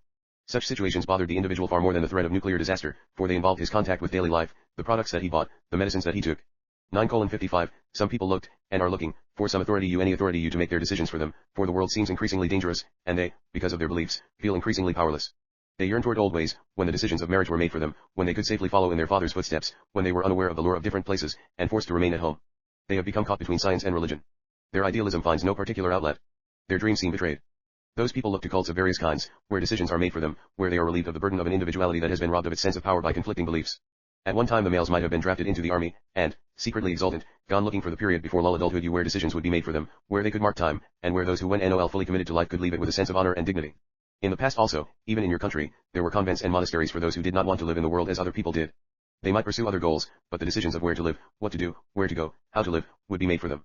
Usually such people were joined by common interests, a sense of honor, and there was no retaliation to be feared in this century. Cults, however, deal primarily with fear, using it as a stimulus. They further erode the power of the individual, so that he is frightened to leave. The group has power. The individual has none, except that the power of the group is vested in its leader. Those who died in Guyana, for example, were suicidally inclined. They had no cause to live for, because their idealism became so separated from any particular actualization that they were left only with its ashes. The leader of Jonestown was at heart an idealist. When does an idealist turn into a fanatic? Long pause. When can the search for the good have catastrophic results, and how can the idealism of science be equated with the near disaster at 3 Mile Island, and with the potential disasters that in your terms exist in the storage of nuclear wastes, or in the production of nuclear bombs? Take your break. 10:10 to 10:29. Now, people who live in tornado country carry the reality of a tornado in their minds and hearts as a psychological background. I've time for such purposes. Those who survive feel that they have been given a new lease on life, regardless of their circumstances. They could have been killed and were not. Others use the same circumstances as excuses for no longer hanging on to a wish for life, and so it seems that while saving face they fall prey to the exterior circumstances. I bid you a fond, and even a jolly good evening. And Rupert's, Jane's, material on plants may lead him to some most creative extensions of his own consciousness, and new insights. Yes. Good night. 10:42 p.m. Jane remembered that Seth had mentioned tornadoes, which we hadn't expected him to do. Her delivery in trance has been steady and often quite forceful. Seth dollar reference to her material on plants concerned some short humorous essay she'd started writing for her own amusement a couple of days ago, in response to some new ideas. Her heading for them is tentative, The Plants Book of People. The Plants Symposium, People. Think the pieces are very well done. As she progresses with them Jane doesn't know whether they'll ever end up as a book, or even whether she'll do anything at all with them. If nothing else, she said now, the ideas could find their way into Seth's material or else they de-originated in Seth material that was innate within her to start with. Notes, session 848-1. A few miles below Harrisburg. 3 Mile Island, with both of its nuclear reactors offline, or inoperative, sprawls on its island in the Susquehanna River like a wounded behemoth. Engineers are guiding the disabled reactor of Unit Number 2 toward a cold shutdown. The state in which the temperature of the water in the reactor's primary cooling system drops below the boiling point, pressure is reduced, and the risk of a meltdown of the uranium fuel rods in the reactor core is eliminated. But it will be at least many months before the unit's highly radioactive containment building can be entered for an assessment of damage. In the meantime, Pennsylvania's governor has announced that it's safe for children and pregnant women to return to the area. The severity of the event.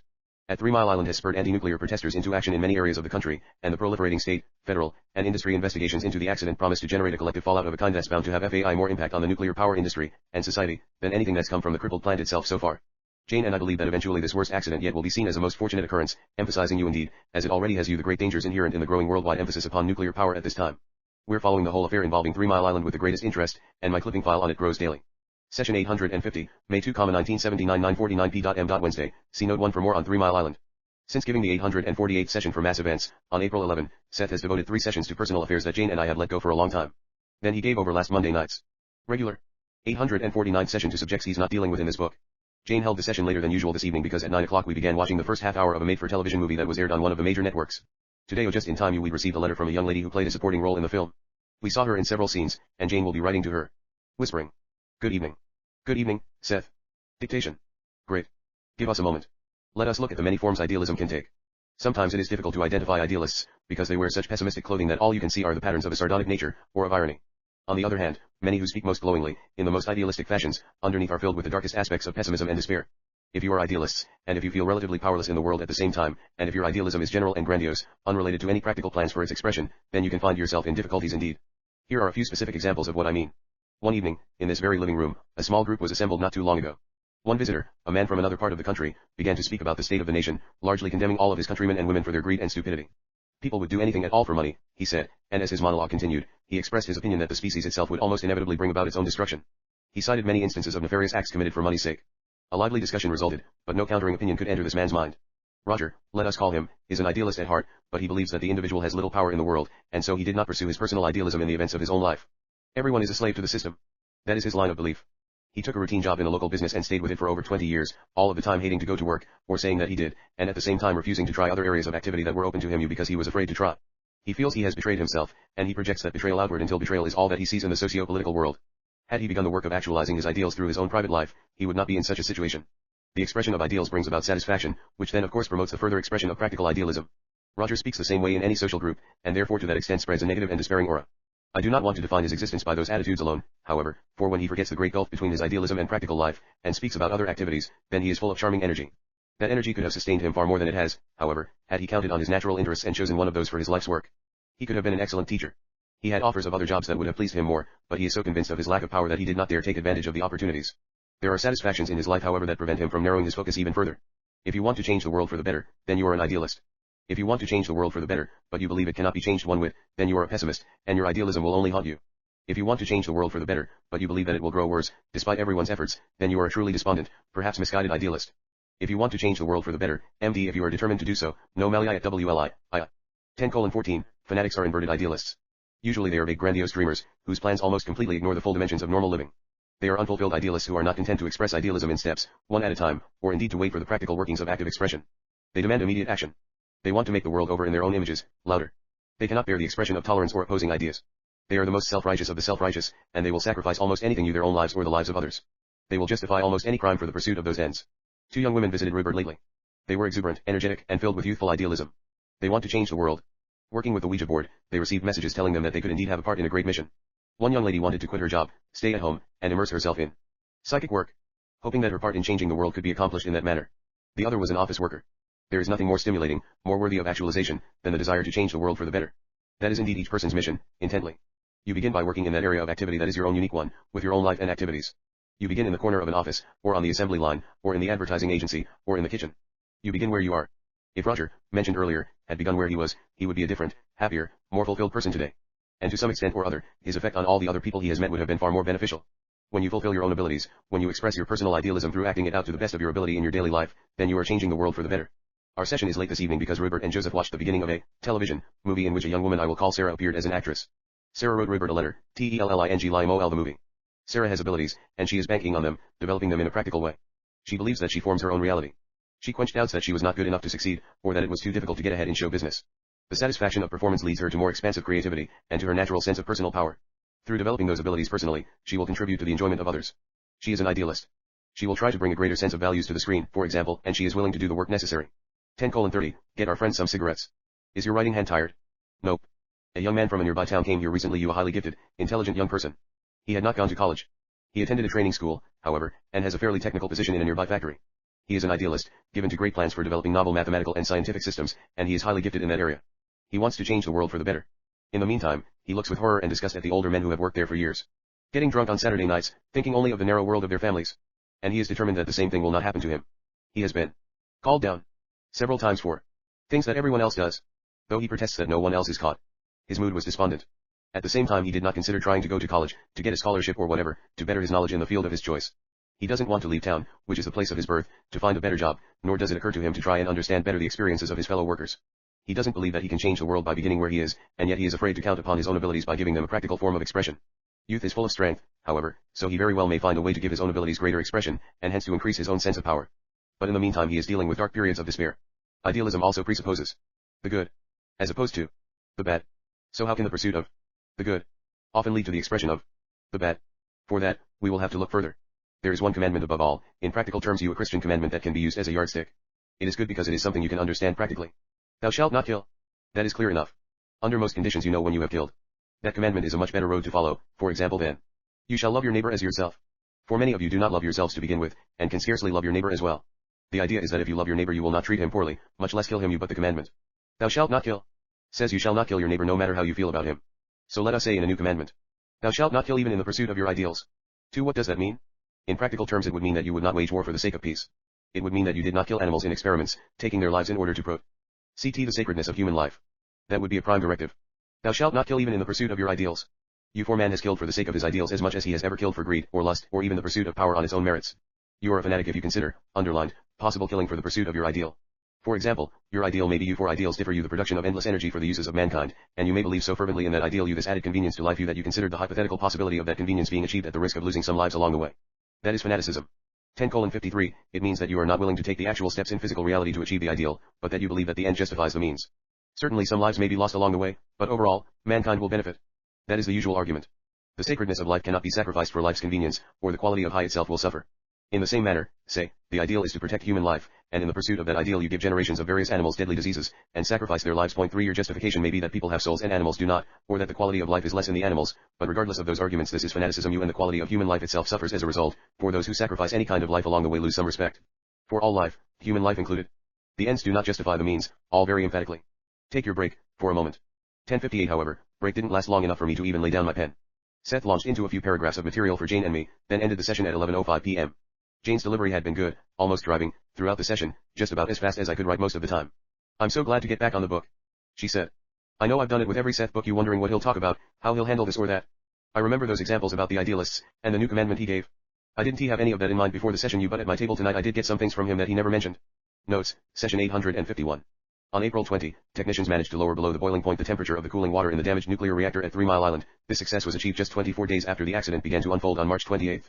The reactor hasn't reached an ideal cold shutdown. However, when it will be on a natural circulation of water at atmospheric pressure, that situation will come about when an independent backup cooling system is completed several weeks from now. To Harry Seth Probablayer Feridio and IE2.il tie-in and I recently came across concerning the views of a radical philosophy. Change, violence is permissible in order to bring about a revolution which, in turn, would lead to a new age. In that utopian society man would be free from restraints and could unify his intellect and intuitions. Many people have held such fashionable views in recent decades. Many still do. We speculated about the inevitable contradictions that would emerge should man ever manage to achieve such an ideal state, or society. Given his always restless and creative nature, he'd immediately start changing his supposed utopia. With some amusement we also considered the reactions of such radicals should they ever find themselves personally threatened or assaulted through the very permissible violence they advocate.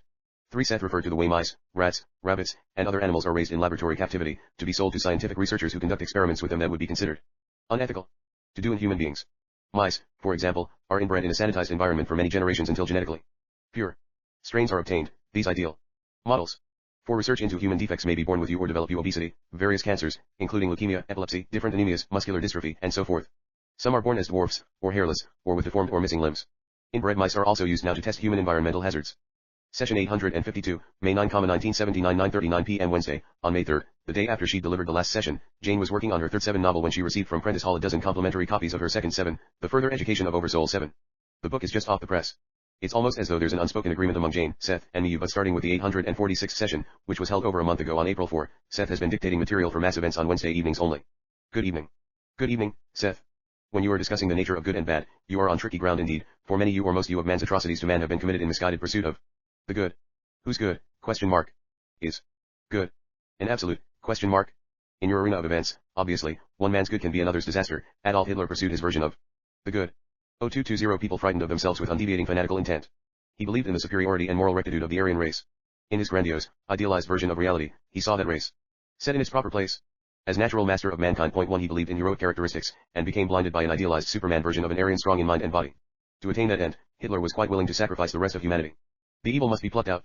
That unfortunate chant is behind the beliefs of many cults. Scientific and religious. And Hitler's Aryan kingdom was a curious interlocking of the worst aspects of religion and science alike, in which their cultish tendencies were encouraged and abetted. The political arena was the practical working realm in which those ideals were to find fruition. Hitler's idea of good was hardly inclusive, therefore, and any actions, however atrocious, were justified. How did Hitler's initially wishy-washy undefined ideals of nationalistic goodness turn into such a world catastrophe? The steps were the ones mentioned earlier, in a number of sessions in Part 3, as those involved with any cult. Hitler's daydreams became more and more grandiose, and in their light, the plight of his country seemed worsened with each day's events. He counted its humiliations over and over in his mind, until his mind became an almost completely closed environment, in which only certain ideas were allowed entry. All that was not Aryan, really, became the enemy. The Jews took the brunt largely because of their financial successes and their cohesiveness, their devotion to a culture that was not basically Aryan. They would become the victims of Hitler's fanatical ideal of Germany's good. Hitler preached on the great value of social action as opposed to individual action. He turned children into informers against their own parents. He behaved nationalistically, as any minor cult leader does in a smaller context. The Jews believed in martyrdom. Pause. Germany became the new Egypt, in which their people were set upon.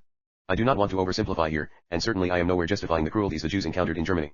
You do each create your own reality, however, intently, and en masse you create the realities of your nationalities and your countries. So at that time the Germans saw themselves as victors, and the Jews saw themselves as victims. Pause at 10:00. Both reacted as groups, rather than as individuals, generally speaking now. For all of their idealisms, both basically believed in a pessimistic view of the self. It was because Hitler was so convinced of the existence of evil in the individual psyche, that he set up all of his rules and regulations to build up and preserve Aryan purity. The Jews' idea was also a dark one, in which their own rules and regulations were set to preserve the soul's purity against the forces of evil.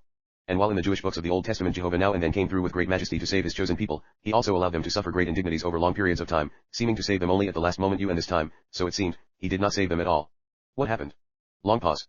Despite himself, and despite his followers, Hitler brought to flower, long pause, a very important idea, and one that changed your history. Pause. All of the most morbid of nationalistic fantasies that had been growing for centuries, all of the most grandiose celebrations of war as a nation's inalienable right to seek domination, focused finally in Hitler's Germany. The nation served as an example of what could happen in any country if the most fanatical nationalism was allowed to go unchecked, if the ideas of right were aligned with might, if any nation was justified in contemplating the destruction of others. You must realize that Hitler believed that any atrocity was justified in the light of what he thought of as the greater good. To some extent or another, many of the ideals he held and advocated had long been accepted in world communities, though they had not been acted upon with such dispatch. The nations of the world saw their own worst tendencies personified in Hitler's Germany, ready to attack them. The Jews, for various reasons and again, this is not the full story. The Jews acted as all of the victims of the world, both the Germans and the Jews basically agreeing upon man's nefarious nature. For the first time the modern world realized its vulnerability to political events, and technology and communication accelerated all of war's dangers. Hitler brought many of man's most infamous tendencies to the surface. For the first time, again, the species understood that might alone did not mean right, and that in larger terms a world war could have no real victors. Hitler might well have exploded the world's first atomic bomb. In a strange fashion, however, Hitler knew that he was doomed from the very beginning, and so did Germany as far as Hitler's hopes for it were concerned. He yearned for destruction, for in saner moments even he recognized the twisted distortions of his earlier ideals. This meant that he often sabotaged his own efforts, and several important Allied victories were the result of such sabotaging. In the same way, Germany did not have the atomic bomb for the same reasons.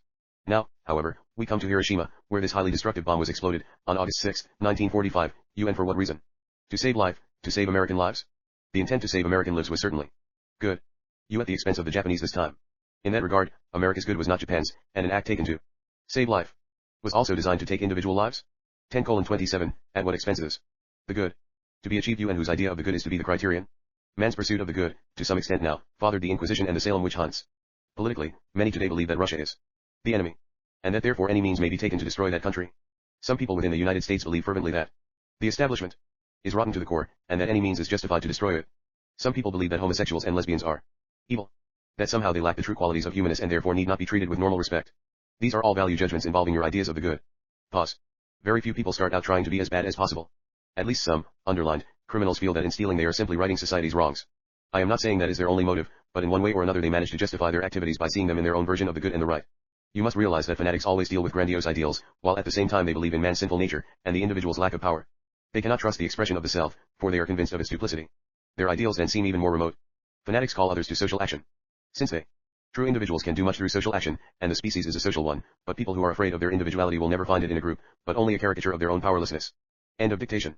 I have not forgotten the scientist's letter. We will work it in. 10:41 Now Seth came through with a little information for Jane and me, then ended the session at 10:45 p.m. When the session started I had no idea at all that he was going to talk about Hitler and Germany. Jane said, none at all. But I did know he was going to go into the good and the bad. The scientist Seth referred to as a professor of physics Jane heard from early last month. He'd posed some intriguing questions about Seth's ideas of the true nature of the universe, and in the non-book session for April 30 the 849th, Seth had given a few paragraphs of material in a partial answer. Notes, session 852-1. Hitler's espousal of a German Aryan superrace is an excellent example of how a leader can subvert history to his own ends. Anthropologists do not assign any validity to Aryan as a racial term. In Nazi eyes, Aryans were the non-Jewish, Caucasian, Nordic descendants of the prehistoric peoples who originally spoke the hypothetical parent language of the Indo-European language family. The Aryans flooded into India, the Middle East, and Europe from southern Russia and Turkestan. Hitler idealized their waves of conquest in his own racist philosophy, attempting to trace German origins back to Aryan ancestors. Session 853, May 14, 1979 9:46 p.m. Monday. Although this is a private session that Jane and I are filing separately from regular material, we're also presenting it in mass events because of the many insights Seth offers into individual and mass events in general, and into our personal realities in particular. In fact, without those qualities of ours that Seth touches upon this evening, I doubt that the Seth books you indeed, even the sessions themselves you would exist. So in that sense the session contains more of those insights into the how and why of the Seth material that we're always searching for. See my comments in Note 1 for SES Signs 840 and 841. The session really grew out of several insights that Fane herself has voiced since giving last Wednesday night's book copy. Following several of those verbal comprehensions, she experienced very pleasant relaxation effects of the kind I described in the opening notes for the 829th session. But right now I'm just waiting, she said impatiently at 9:40, after we'd been ready for Seth to come through since 9:25. Actually, FM mad. Here I was all set to go earlier. Then she amended her remarks. It makes me mad because I feel like I'm in an odd in-between subjective state. It isn't comfortable. I want to be Seth or Michelle for one thing or the other, maybe. Then rather slowly you but, strangely, with emphasis. Good evening. Good evening, Seth. Dictation is for Wednesday. I want to make a few comments. Generally speaking, creativity has feminine connotations in your society, while power has masculine connotations, and is largely thought of as destructive. Your scientists are, generally now, intellectually oriented, believing in reason above the intuitions, taking it for granted that those qualities are opposites. They cannot imagine, life's initial creative source, for in their terms it would remind them of creativity feminine basis. In the framework of this discussion only, you have a male's universe. It is a universe endowed with male characteristics as thus I discern meaning, since it must take nothing for granted. Even though certain characteristics of the universe are most apparent. 11. You have a prejudiced God, who will, for example, slay the Egyptians and half of the Jews to retaliate against previous Egyptian cruelty. The male God is a god of power. He is not a god of creativity. Now, creativity has always been the species' closest connection with its own source, with the nature of its own being. Through creativity the species senses all that island. Creativity goes by a different set of rules, however. It defies categories, and it insists upon the evidence of feeling. It is a source of revelation and inspiration, yet initially revelation and inspiration do not deal with power, but with knowing. So what often happens in your society when men and women have creative bents, and good minds to boot? 10:03, the Catholic Church taught that revelation was dangerous. Intellectual and psychic obedience was much the safer road, and even the saints were slightly suspect. Women were inferiors, and in matters of religion and philosophy most of all, for their creativity could be most disruptive. Women were considered hysterics, aliens to the world of intellectual thought, swayed instead by incomprehensible womanish emotions. Women were to be handled by wearing down their energies through childbirth. Rupert, Jane, was highly creative, and so following the beliefs of his time, he believed that he must watch his creativity most carefully, for he was determined to use it. He decided early to have no children but more, to fight any evidence of femininity that might taint his work, or jumble up his dedication to it. He loved you deeply and does, but he always felt he had to tread a slender line, so as to satisfy the various needs and beliefs that you both had to one extent or another, and those you felt society possessed. He was creative, and is. Yet he felt that women were inferior, and that his very abilities made him vulnerable, that he would be ridiculed by others, that women were not taken seriously as profound thinkers, or innovators in philosophical matters. The translate say you had feminine connotations, though he conveniently forgall several excellent male mediums. And yet at the same time he was afraid of exerting power, for fear it would be thought that he was usurping male prerogatives. Now, to me you are creative, but you are a male you and one part of you considered creativity a feminine-like characteristic. If it were tied to money-making, as it once was, then painting became also power-making, and hence acceptable to your American malehood, and I am quite aware of the fact that by the standards of your times both of you were quite liberal, more the pity. You would not take your art to the marketplace after you left commercial work, because then, in a manner of speaking, now, understand, you considered that the act of a prostitute you for your feminine feelings, that you felt produced the paintings would then be sold for the sake of the male's role as provider and bringer of power. The art of the old masters escaped such connotations, largely because it involved so much physical labor, the making of colors, canvases, and so forth. That work, providing the artist's preparation, now belongs to the male world manufacturer, you see, so as a male in your society the artist is often left with what he thinks of as art's feminine basis, where it must be confronted, of course. 10:20, I want to make it plain that such ideas are rampant in society, and are at the basis of many personal and national problems. They are behind large issues, involved in the 3 Mile Island nuclear fiasco, for example, and in the scientist's idea of power and creation. Both of you, highly creative, find your creativity in complicity with your ideas of sexuality, privately and in your stances with the world. Much of this is involved with the unfortunate myths about the creative person, who is not supposed to be able to deal with the world as well as others, whose idiosyncrasies are exaggerated, and whose very creativity, it is sometimes said, leads to suicide or depression. No wonder few numbers of creative people persist in the face of such unfortunate beliefs. Indeed, these are some of the reasons why Rupert distrusted the spontaneous self, because it was feminine, he believed, and therefore more flawed than the spontaneous self of the male. You run into many contradictions. God is supposed to be male. The soul is sometimes considered female. The angels are male. Now let us look at the Garden of Eden. The story says that Eve templed the male, having him eat of the tree of good and evil, or the tree of knowledge. Pause. This represented a state of consciousness, the point at which the species began to think and feel for itself, when it approached a certain state of consciousness in which it dared exert its own creativity. Pause. This is difficult to verbalize. Pause. It was a state when the species became aware of its own thoughts as its own thoughts, and became conscious of the self who thinks. That point released man's creativity. In your terms, it was the product of the feminine intuitions, though, as you know, such intuitions belong to both sexes. When the biblical passages were written, the species had come to various states of order, achieving certain powers and organizations, and it wanted to maintain the status quo. No more intuitive visions, no more changes, were wanted. Creativity was to follow certain definite roads, so the woman became the villain. I have given material on that before, but in private sessions. To some extent, Rupert became afraid of his own creativity, and so did you. In Rupert's case the fear was greater, until it seemed sometimes that if he succeeded in his work he would do so at some peril, you might be put in an unpleasant light, or he might become a fanatic, displaying those despicable, feminine hysterical qualities. With much humor. I hope this session benefits you both. End of session, and a fond good evening. Thank you, Seth. Good night. 10:35 p.m. I didn't know he was going to go into all of that. Fane said, after I told her she'd given an excellent session. Maybe that's why I felt so uncomfortable before the session, part of me knew Seth was going to talk about us. Now I feel exhausted. I could go right to bed, but I won't. She couldn't really describe them now, Jane said, but she'd had great, hilarious, emotional feelings. When she delivered the part of the session about my thinking that selling paintings made me a prostitute. Some gargantuan feelings there, full of humor. She added. She laughed. You re so strange. Here you won't go to the marketplace, but you think of saving all of these private sessions for posterity, to give them to the world someday. You re very close-mouthed, you don't blab our personal business, but you do that. Instead, I see us when I'm 80 and you're 90, out in the backyard, burning it all. Yet she easily agreed that this evening's session, whether private or not, cast much light on the Seth material as a whole, adding depths of understanding and background information. And, incidentally, in spite of my feelings about the marketplace, I've sold a number of paintings over the years.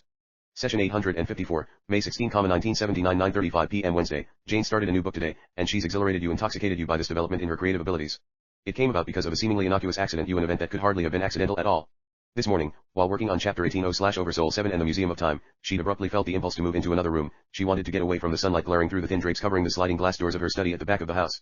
On her way out of the room she picked up a loose-leaf notebook that contained, she thought, her entries in her daily journal. In the living room, Jane discovered that instead she'd chosen her notebook on heroics. It holds many of the notes on the heroic self, and heroic impulses, that she'd discussed in chapters 25 to 27 of Psychic Politics, which had been published in 1976. It also contains a number of ideas on heroics that she'd written after finishing that work.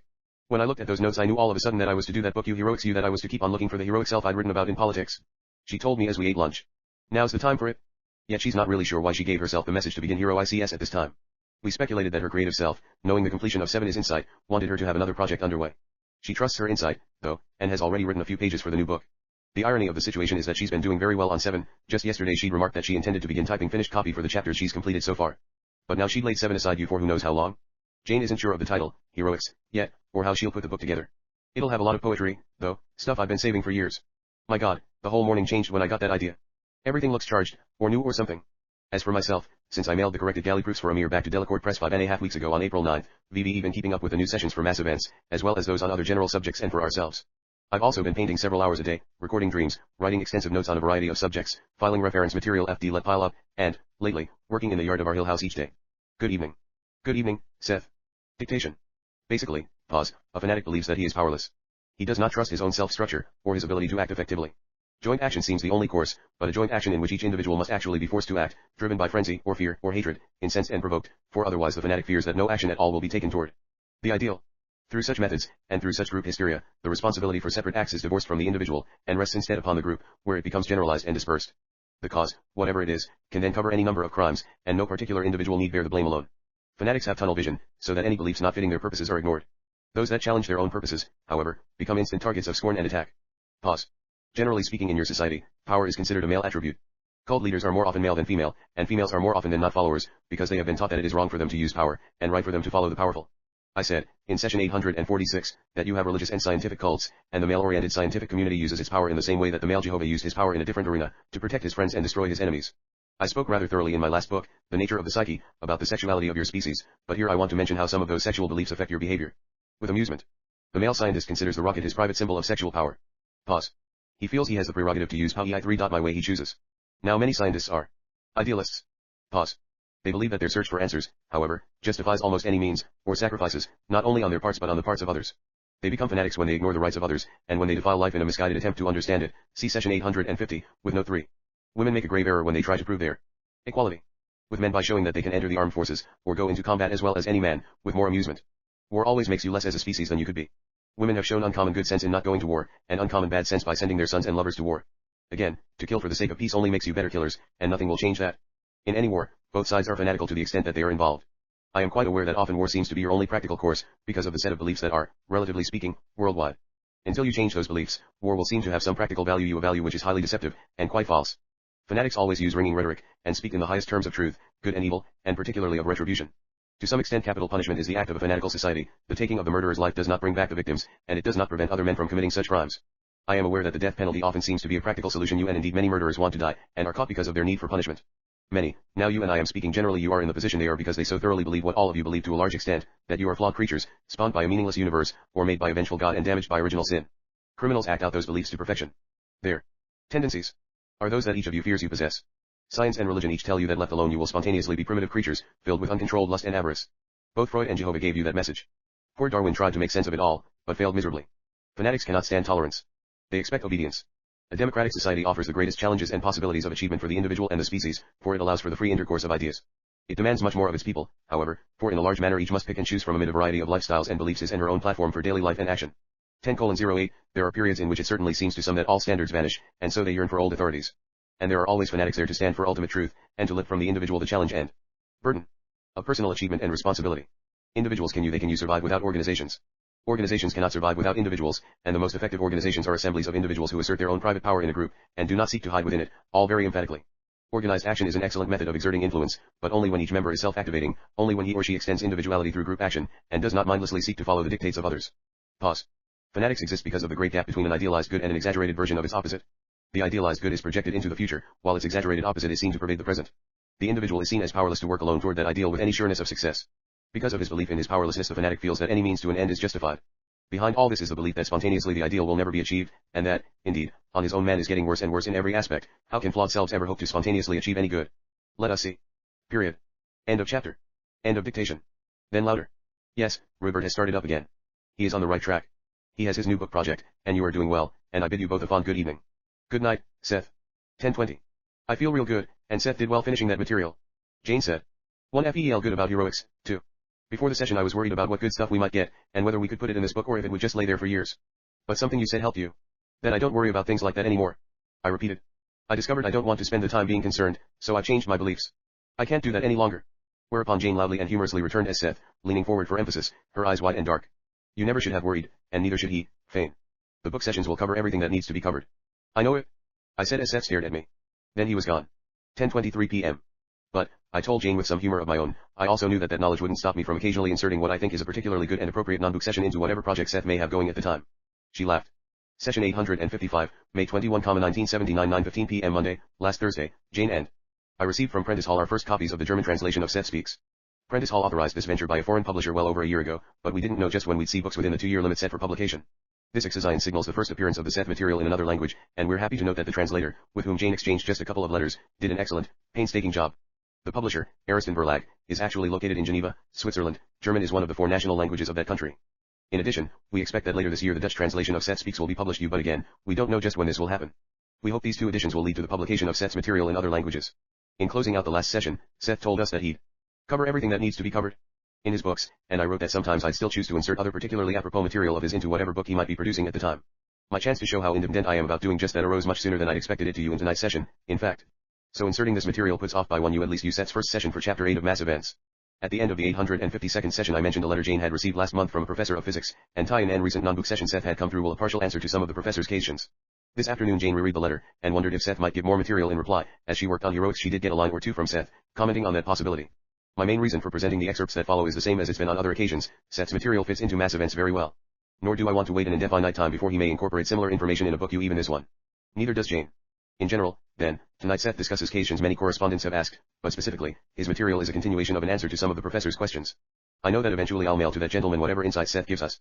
Whispering. Dictation on Wednesday. Now, earlier today, Rupert wondered if I might dictate more in reply to your scientist's letter. As he wondered, I very briefly responded to the effect that since we come from such different perspectives, it is actually quite difficult to give your scientist what I would consider a full response.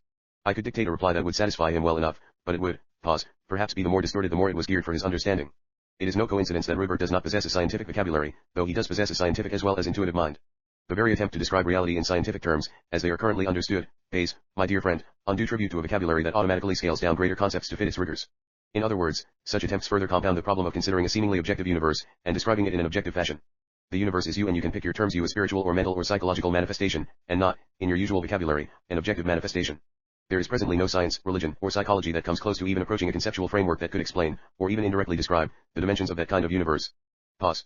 Its properties are psychological, following the logic of the psyche, and all of the physical properties that you understand are reflections. Li holds deeper issues.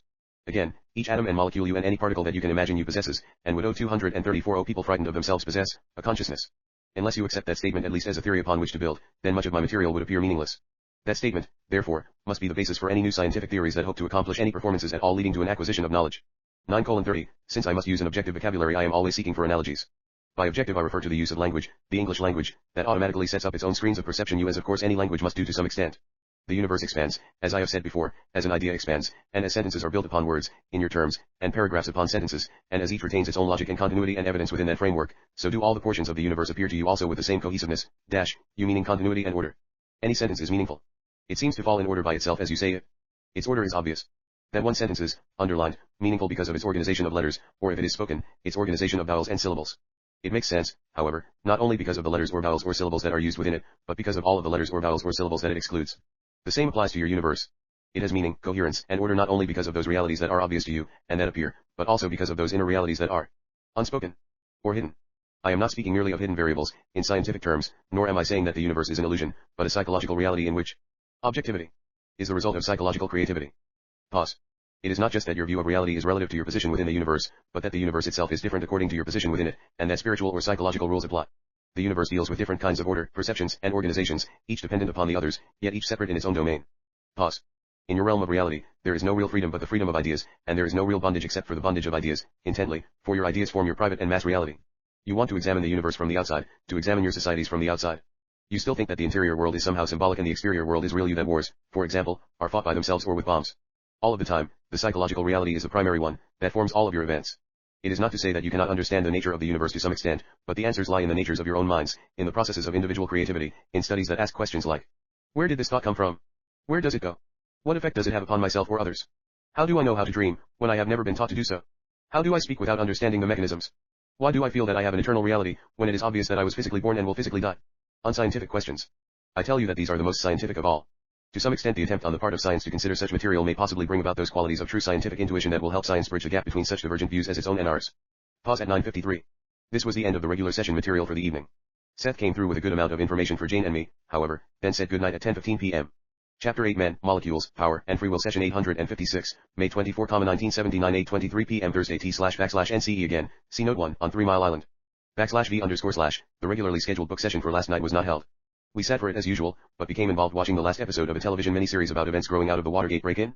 While we followed the drama, Jane reported to me a steady flow of comments about it from Seth. More often than not he was quite amused as he gave them to her. She also picked up from him the heading of Chapter 8 for Mass Events. Men, Molecules, Power, and Free Will. We decided to reschedule the session for this evening. After supper tonight, however, Jane chose not to have the session because she felt so free and relaxed. Then a bit later she spontaneously announced she'd hold it after all you early, even. I don't know how long I can hold out, though. She said. I'm getting great bursts of stuff from Seth about all kinds of things. She described some of them to me, but I didn't have time to write them down and couldn't retain them. She laughed. She was very relaxed. Yet she launched into the session as easily as ever. I had to write fast to keep up with her delivery. Dictation, next chapter, 8. Rupert received IL correctly IHE or, I asked /evening. Men, Molecules, Power, and Free Will. Before we end this particular section of the book, dealing with frightened people, idealism, and interpretations of good and evil, there is another instance that I would like to mention. It is the Watergate affair. Last evening, Rupert and Joseph watched a television movie, a fictional dramatization of the Watergate events. Ordinarily a session would have been held, but Rupert was interested in the movie, and I was interested in Rupert's and Joseph's reactions to it. To some extent or another, I watched the program with our friends. Actually, I allowed myself to become aware mainly of Rupert's perceptions as he viewed the motion picture. By one of those curious coincidences that are not coincidences at all, another dramatic rendition of that same Watergate saga was simultaneously showing on another channel, this one depicting the second spiritual birth of one of the president's finest cohorts. Let us look briefly at that entire affair, remembering some of our earlier questions. When does an idealist turn into a fanatic, and how? And how can the desire to do good bring about catastrophic results? The president at the time, and through all of his life before, was at heart a stern, repressed idealist of a rather conventionally religious kind. He believed in an idealized good, while believing most firmly and simultaneously that man was fatally flawed, loudly, filled with evil, more naturally given to bad rather than good intent. He believed in the absolute necessity of power, while convinced at the same time that he did not possess it, and further, he believed that in the most basic terms the individual was powerless to alter the devastating march of evil and corruption that he saw within the country, and in all the other countries of the world. No matter how much power he achieved, it seemed to him that others had more, other people, other groups, other countries, but their power he saw as evil. For while he believed in the existence of an idealized good, he felt that the wicked were powerful and the good were weak and without vigor. 8:38, He concentrated upon the vast gulf that seemed to separate the idealized good and the practical, ever-pervading corruption that in his eyes grew by leaps and bounds. He saw himself as just. Those who did not agree with him, he saw as moral enemies. Eventually it seemed to him that he was surrounded by the corrupt, and that any means at Lee's disposal was justified to bring down those who would threaten the presidency or the state. He was as paranoid as any poor deluded man or woman is who feels, without evidence, that he or she is being pursued by creatures from space, earthly or terrestrial enemies, or evil psychic powers. Those poor people will build up for themselves a logical sequence of events, in which the most innocent encounter is turned into a frightening threat. They will project that fear outward until they seem to meet it in each person they encounter. It is obvious to most others that such paranoid views are not based on mass fact. Pause. Your president at that time, however, had at his command vast information, so that he was aware of many groups and organizations that did not agree with his policies. He used those as in other circumstances a paranoid might use the sight of a police car to convince himself that he was being pursued by the police, or the FBI or whatever. The president felt threatened, you, and not only personally threatened, for he felt that the good for which he stood in his own mind was in peril, intently. And again, since the idealized good seemed too remote and difficult to achieve, any means was justified. Those who followed him, in the cabinet and so forth, possessed the same kinds of characteristics to some degree or another. Pause. No one is as fanatical, and no one can be more cruel, than the self-righteous. It is very easy for such persons to become religiously converted. After such episodes, as Watergate, lining themselves up once more on the side of good, searching for the power of fellowship, turning to church rather than government, hearing in one way or another the voice of God. So how can the well-meaning idealist know whether or not his good intent will lead to some actualization? How can he know, or how can she know, whether or not this good intent might in fact lead to disastrous conditions? When does the idealist turn into a fanatic? Look at it this way, if someone tells you that pleasure is wrong and tolerance is weakness, and that you must follow this or that dogma blindly in obedience, and if you are told this is the only right road toward the idealized good, then most likely you are dealing with a fanatic. If you are told to kill for the sake of peace, you are dealing with someone who does not understand peace or justice. 2. You are told to give up your free will, you are dealing with a fanatic. Both men and molecules dwell in a field of probabilities, and their paths are not determined. The vast reality of probabilities makes the existence of free will possible. If probabilities did not exist, and if you were not to some degree aware of probable actions and events, not only could you not choose between them, but you would not of course have any feelings of choice, intently. You would be unaware of the entire issue. 9:03, through your mundane conscious choices, you affect all of the events of your world, so that the mass world is the result of multitudinous individual choices. You could not make choices at all if you did not feel impulses to do this or that, so that choices usually involve you in making decisions between various impulses. Impulses are urges toward action. Some are conscious and some are not. Each cell of your body feels, underlined, the impulse toward action, response, and communication. You have been taught not to trust your impulses. Now impulses, however, help you to develop events of natural power. Impulses in children teach them to develop their muscles and minds each in their own unique manner. And as you will see, those impulses of a private nature are nevertheless also based upon the greater situation of the species and the planet, so that, ideally, the fulfillment of the individual would automatically lead to the better good of the species. 9:10 Now Seth began some material on other matters, then ended the session at 9:19 p.m. I sat working on my notes for the beginning of the session while Jane left the room. When she returned, she said she had things to tell me. I think it started with Seth, but then I went into another altered state of my own, like the time I got that dream material at the kitchen table. When was that? Last March. See the 844th session for April 1. Jane began to dictate what she just received. This certainly wasn't Seth coming through. Her voice was rather conversational, yet at the same time it was deliberate in a way quite different from her usual manner of speaking. I began to write at 9:47. As you learn to trust your natural impulses, they introduce you to your individual sense of power, so that you realize that your own actions do have meaning, that you do affect events, and that you can see some definite signs that you are achieving good ends. The idealized goal isn't as remote, then, because it is being expressed. Even if that expression is by means of steps, you can point toward it as an accomplishment. Previously we distrusted our own impulses to such an extent that they often appeared in very distorted form. Jane said, that's it as far as I got it. But the idea that each person tries to actualize the idealized good as much as they can through their daily lives, their work, social structures, and so forth, and in the meantime use certain criteria that will help them judge for themselves whether or not their actions are really in line with their ideals. The criteria are actually the ones given in the chapter. That's all. A whole lot of it was coming to me. I don't even know if it's right. Oh, that reminds me. She added. Remember that letter we got today from a reader, about pollution? I picked up something about that, too, the real question, for example, isn't one of planetary pollution, or nuclear wastes, but the beliefs that make such questions even arise, and the attitudes that see an idealized good worth such risks. That is, people aren't polluting the world out of greed alone, but for the economic good of all. It's just that the means they often choose aren't justified by those ends. Notes, session 856-1. Almost 2 full months have passed since Unit Number 2, the 2 reseators at Pennsylvania's 3 Mile Island nuclear power generating plant, overheated and came close to a catastrophic meltdown of its uranium fuel. The situation at TMI is as enigmatic as ever, with the damaged reactor's massive containment building sealed and holding within it large amounts of highly radioactive gases, solids, and water. The contaminated water, some 600,000 gallons of it, floods the building's basement in a pool at least 6 feet deep. There's plenty of action outside the 3 Mile Island, however, with all of the investigations into the accident underway or planned. Scary stories abound about our nuclear dilemmas, ranging from tales of poorly designed plants, control rooms, and instruments, to the failure to promptly report potentially serious accidents, to the fact that in 1978 every one of the Count O'Try's more than 70 nuclear power plants had at least one unexpected shutdown because of procedural errors, mechanical failures, or both. The increasing dependence of the United States upon nuclear power is being deeply questioned, even though that energy is supposed to help alleviate our growing reliance upon foreign oil. There's worry about the plants emitting constant radiation, and about their vulnerability to damage by sabotage, on routine acts, and more likely fires. ILICUS debate about who's to pay for expensive nuclear accidents. Suits and countersuits are inevitable, processes that can continue for years. There will be fines and many tighter industry rules and regulations. And in all of this concern for safety there's much irony, for 3 Mile Island, and the people of eastern Pennsylvania, were saved not by the plant's emergency cooling systems, but by non-Safety-related equipment that plant operators finally used to improvise cooling of the reactor's overheated core. Beneath all of the frustrations and upsets we may feel at their surface manifestations, Jane and I are caught up in the deeper meanings of events like those at Jonestown and TMI, for they represent great challenges that our species has set for itself, through the century and beyond. Science and religion must ultimately be reconciled if we are to progress. These challenges aren't just national, of course, but worldwide. The scientific rationale embodied in TMI runs headlong into the Western world's reliance upon energy supplies mainly oil from nations that are largely religiously oriented, and that profess all kinds of antipathy for social orders other than their own. In our lifetimes Jane and I look forward to our species at least making a start at grappling with such large areas of its own activity as science and religion. We must come to terms with those challenges we've created you and are creating. Too early on the morning of June 17, 1972, 5 men were arrested inside the headquarters of the Democratic National Committee, located in the Washington, D.C., apartment hotel office complex known as the Watergate. The men were employed by the Plumbers, a secret group working for the Republican President Richard Nixon's committee to re-elect the president, and their tasks were to photograph records and to check upon listening devices bugs that had been planted in the offices during a first illegal entry in May. The detection of the break-in at Watergate both uncovered and perpetuated a labyrinthian series of events that culminated in the resignation of President Nixon on August 9, 1974. Session 857, May 30, 1979, 9:28 p.m. Wednesday. Monday night session is a private one.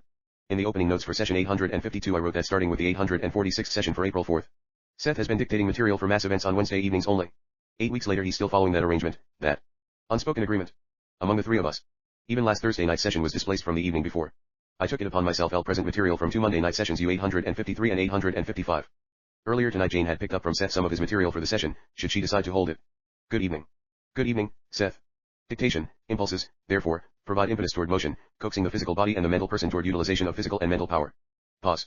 They help the individual impress the world you that is, to act upon it and within it effectively. Impulses also open up choices that may not have been consciously available before. I have often said that the CE1LS, spelled, precognate, and that at that level the body is aware of vast information not consciously known or apprehended.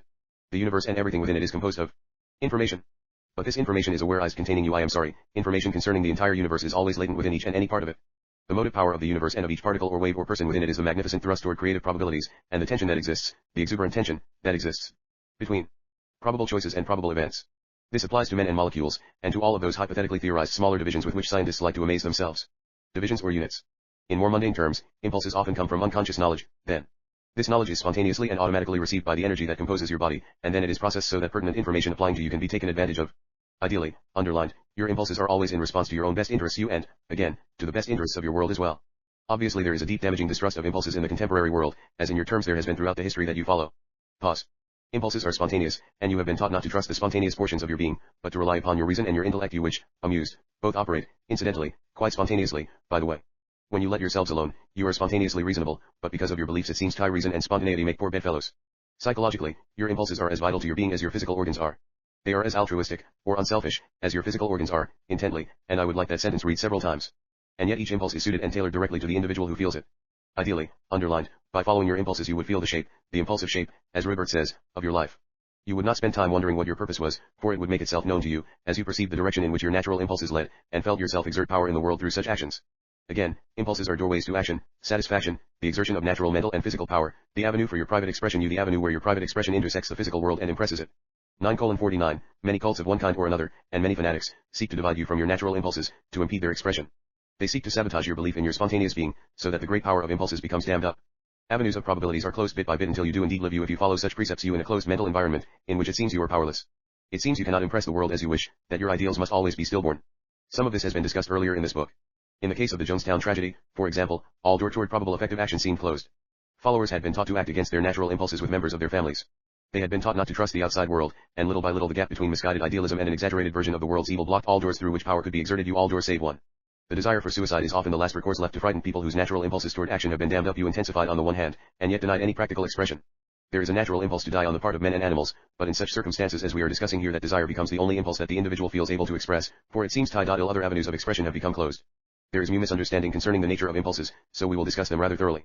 I always want to emphasize the importance of individual action, for only the individual can help form organizations that become physical vehicles, intently, for the effective expression of ideals. Only people who trust their spontaneous beings and the altruistic nature of their impulses can be consciously wise enough to choose from a myriad of probable futures the most promising events for again, impulses take not only people's best interest into consideration, but those of all other species. Pause at 10:04. I am using the term impulses for the understanding of the general public, and in those terms molecules and protons have impulses. No consciousness simply reacts to stimuli, but has its own impulse toward growth and value fulfillment. It seems to many of you that impulses are unpredictable, contradictory, without reason, the result of erratic mixtures of body chemicals, and that they must be squashed with as much deadly intent as some of you might when you spray a mosquito with insecticide. Often the insecticide kills more than the mosquito, and its effects can be far-reaching, and possibly have disastrous consequences. However, to consider impulses as chaotic, meaningless or worse, detrimental to an ordered life represents a very dangerous attitude indeed, an attempt that causes many of your other problems, an attempt that does often distort the nature of impulses.